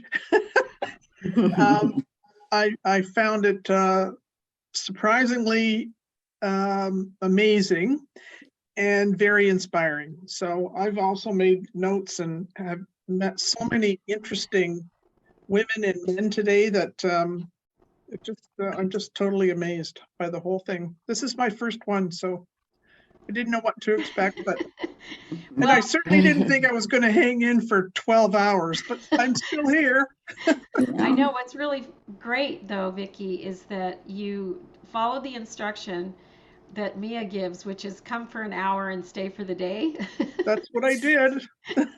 So it's great. Awesome. Debbie, what you got? What's your word for the day? I've obviously been with your summit since 2011, but the word that comes out to me today, Bettina, is actually finance. I just thought there were so many amazing speakers. I mean, of course, Johnny Key, and there was two things. Emotional intelligence was a big thing today, but finance, there was some really amazing, like really practical financial talks, whether it be Troy to Amia, just really good stuff. Of course, I always love what is it? Brian. Okay, advertising at humanity. Humanity. Yeah, I love that. But I mean, I love him. He's amazing. And I actually missed the first part of his talk, so I wasn't quite sure what he did, but because I had to step away. But today, I swear, Bettina, I loved the combination between essentially emotional intelligence and finance. I think there was a lot of great wisdom, things that anybody could take away, whether in private person, entrepreneur, business, whatever. So just really good stuff. Fantastic. Yes. And, our topics are always business, leadership, love, life, health, and wealth. And you really have everything on this 1 12-hour day. If you missed a session, you can go back to the recordings. They were live in 2 parts on Facebook. We missed just a little bit when it stopped working on Facebook. I guess there must be an 8-hour limit and not a 12-hour limit on Facebook. So we have 2 parts that you can go visit and take a listen to these speakers. They're fantastic speakers, and they come from all parts of the globe and with different various backgrounds. So it's very organic. I mean, my last speaker got booked literally yesterday, and that was an add-on, Jesse Tam.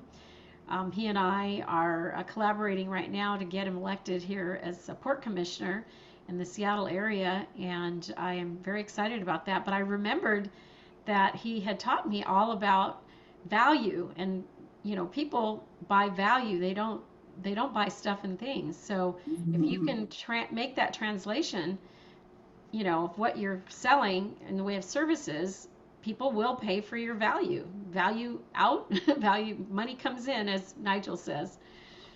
So that was good. Let's see, anybody else who's opening their mic? I see Dan has opened up his mic. Thank you, son. Hey, Bettina, I have a question. How do we access the recording later? So I will go ahead and put it in the chat in a moment, and then you can download it and take a look. It's on my Facebook, my personal Facebook as well. Okay. And be sure to make me your friend. Yeah. So one thing I wanted to mention, we had some technical difficulties with Lee out of New Mexico. The grid went down where she's living, so we weren't able to add on the Just Say Yes component at the end when she was due to speak. So what we're going to do is make sure that you get that at our next Wednesday meeting, which is next Wednesday, and that will be the 15th at 3 p.m. And you go to weempoweryourlife.com, click on the calendar tab for our weekly marketing strategy meeting, and we'll welcome you back. And also we're going to invite back some of the speakers to review their offers that they had during the day, and that's going to be a lot of fun. So thank you, everyone. Let's see, I'm going to just do a quick time check. We're at I have a- 8:19. Anybody got some wisdom, Vicky? I just have a quick question about the chat. I know there's a way of copying it. I've tried to copy it before. It didn't work. I'm just All wondering. you do is save the chat, and Yeah, there's I saw that at the bottom where it says. That's what you do. As soon as the Zoom is over, it'll automatically populate into your folder. So Into you my go folder. to the chat, and then down at the very, very bottom, you'll see these three little settings balls. Yeah, I see it where it says save chat, but so I click on it. Yep. Do I have to wait for the Zoom to be over? When the Zoom is over, it automatically saves for you. And when you say it goes into your folder, what folder are you speaking of? Actually, it will pop up on your end, and then you'll get to see where it ended up going. It's just wherever you normally have your files going. It's usually Hey, Zoom. so Bettina, It's for some usually of to us, Zoom, huh? some of us who are just maybe technically challenged. So when you're done with the show, is there any way you could just save that chat and potentially email it out to us? I cannot be responsible to do that exactly, but I will have it. So how about you guys individually email me so that I can go ahead and not be responsible to getting it to everyone. Because my version is different, by the way. I'm going to have somebody else save it because my version has all of the private communications in it. So there's a little arrow on the right side that says Control Enter to send. So maybe that's oh, that's new to me. Go for that. See what happens. Well, it's on the far right-hand bottom corner of the chat, on the same line as the little icons, little emojis and stuff at the bottom. That's the arrow for when you're typing a message. Oh, okay. To send it into the chat. Okay. Yeah. Mine have like a little coat hanger. You say, who can see this message? Recording on. And that's about it. No, down below that, it says. No, hit the three little dots. You have to have the chat open, Dr. Clement. I do. And hit the three little dots after the face. Clear at the bottom, there's three little dots. That's it. Okay. And next? Click on that and it says save chat.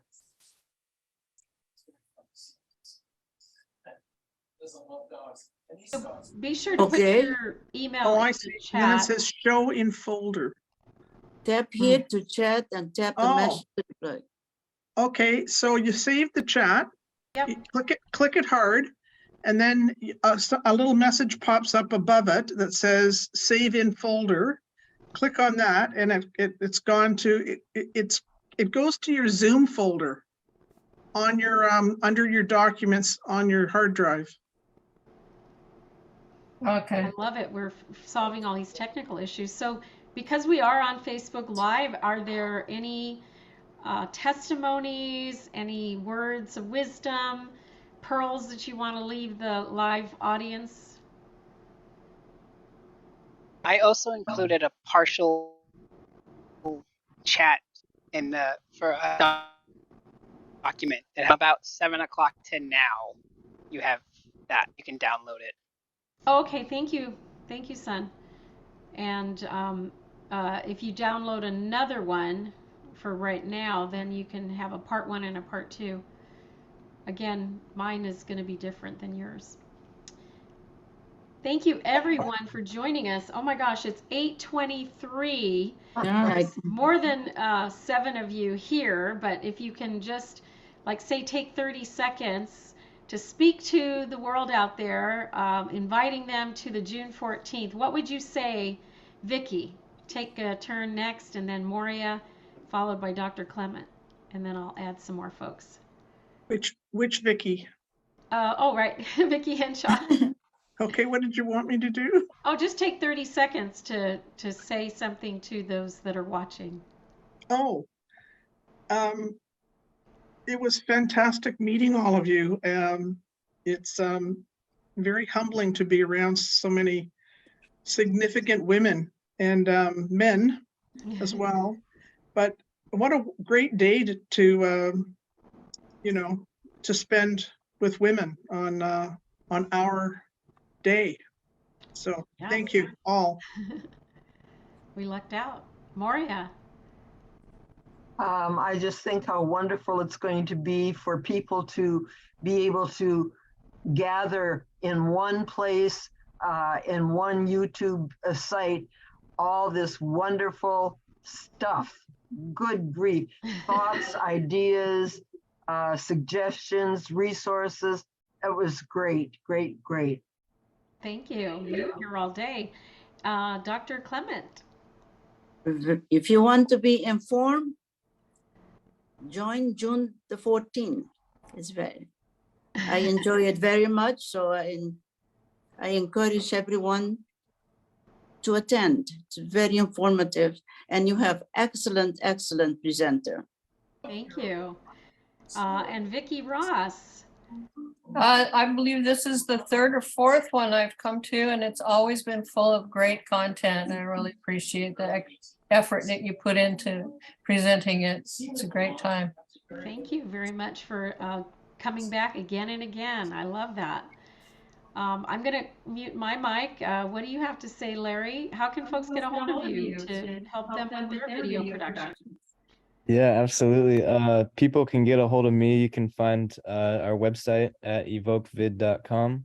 You can also get a hold of me at larry@evokevid.com. I'll put this stuff in the chat as well. My phone number is also 206-817-8117. And yes, I'd be more than happy to work with all of you guys, all of you ladies. That sounds like a plan. Very special package where Larry will help you to do your 5-minute spotlight video that we have for our members. He has a $297 package for Zoom and a $497 package if he comes to you here in the Puget Sound area. And they're very, very good. He helps you with your music, make sure that your lighting is good, recording your voice, and then dubbing that over with both music as well as overlays. So it's a great opportunity, and I know several people have taken advantage, including Lori Sagawa-Whaley and T.U. Knapp and some others. So take advantage of him. He's fantastic. We just did that recording while Johneke was talking, and he edited it, and while we had Moria talking, and then it was aired right on the spot. So that's how fast he is. Obviously, I did a one take, which is unusual for me, but it turned out pretty good, I would have to say. Thank you, Bettina. Okay. Who wants to occupy the last 3 minutes? Debbie is out, it looks like. Dan, do you got any more words for me here, son? Out of Lawrence, Kansas, and give Lily and my granddaughter and Kat, my daughter-in-law, my love. I know they're fast asleep, or at least one of them is. Bettina, I just have one thing I'd like to say in regards to you. You've done a fantastic job today. I want to know how you can look like a model for 12 hours while you do this. Your hair, you look like you should be doing a hair commercial, number one. It's the most beautiful hair I've ever seen. Your lipstick is always perfect. The whole thing is like, I don't know how, you must have a stylist off stage. She has a hairbrush right next to her. I don't, listen, it's amazing. Hairbrush. Anyway, lipstick. You're the most beautiful presenter I've ever experienced in the 12 hours. You look the same as you did this morning at 8:30. Well, amazing. Thank you so much, and I definitely have to rebrush the hair, tease it several times during the day, put on a little bit more, makeup throughout the day, because it all melts away. Thank you. I curled my hair while one of the, Vicki was running the show. So that's one thing. I mean, there's a lot more that goes on behind the scenes. I made lunch. It was You should have told us all that. salad lunch. I was doing that while somebody was speaking. and then we ate it while somebody else was speaking. So it's like being a producer and a director of a show is really what my jam is. And an actor. And I don't have to always be in the front, but when I am in the front, I want to look decent, you know. Well, you look way better than decent. But anyway. Thank you. All right. All It's right. 8:29. I want to just tell the world out there who's been watching on Facebook this time around, come on over to the June 14th We Empower You Global Virtual Summit. You're not going to want to miss a minute of it. I kid you not. Go to weempoweryourlife.com, click on that summit ticket tab in the few days from now when I've had a chance to update the site, and you'll get registered for the next event. Again, sounds like a plan. Yes, and that philosophy that we follow is that when you want to go fast, go alone, but when you want to go far, go together. And in that spirit of togetherness, we will go far. Bye for now, everybody. Have a good night. Woohoo, we did it. Bye. See you Wednesday. Okie doke.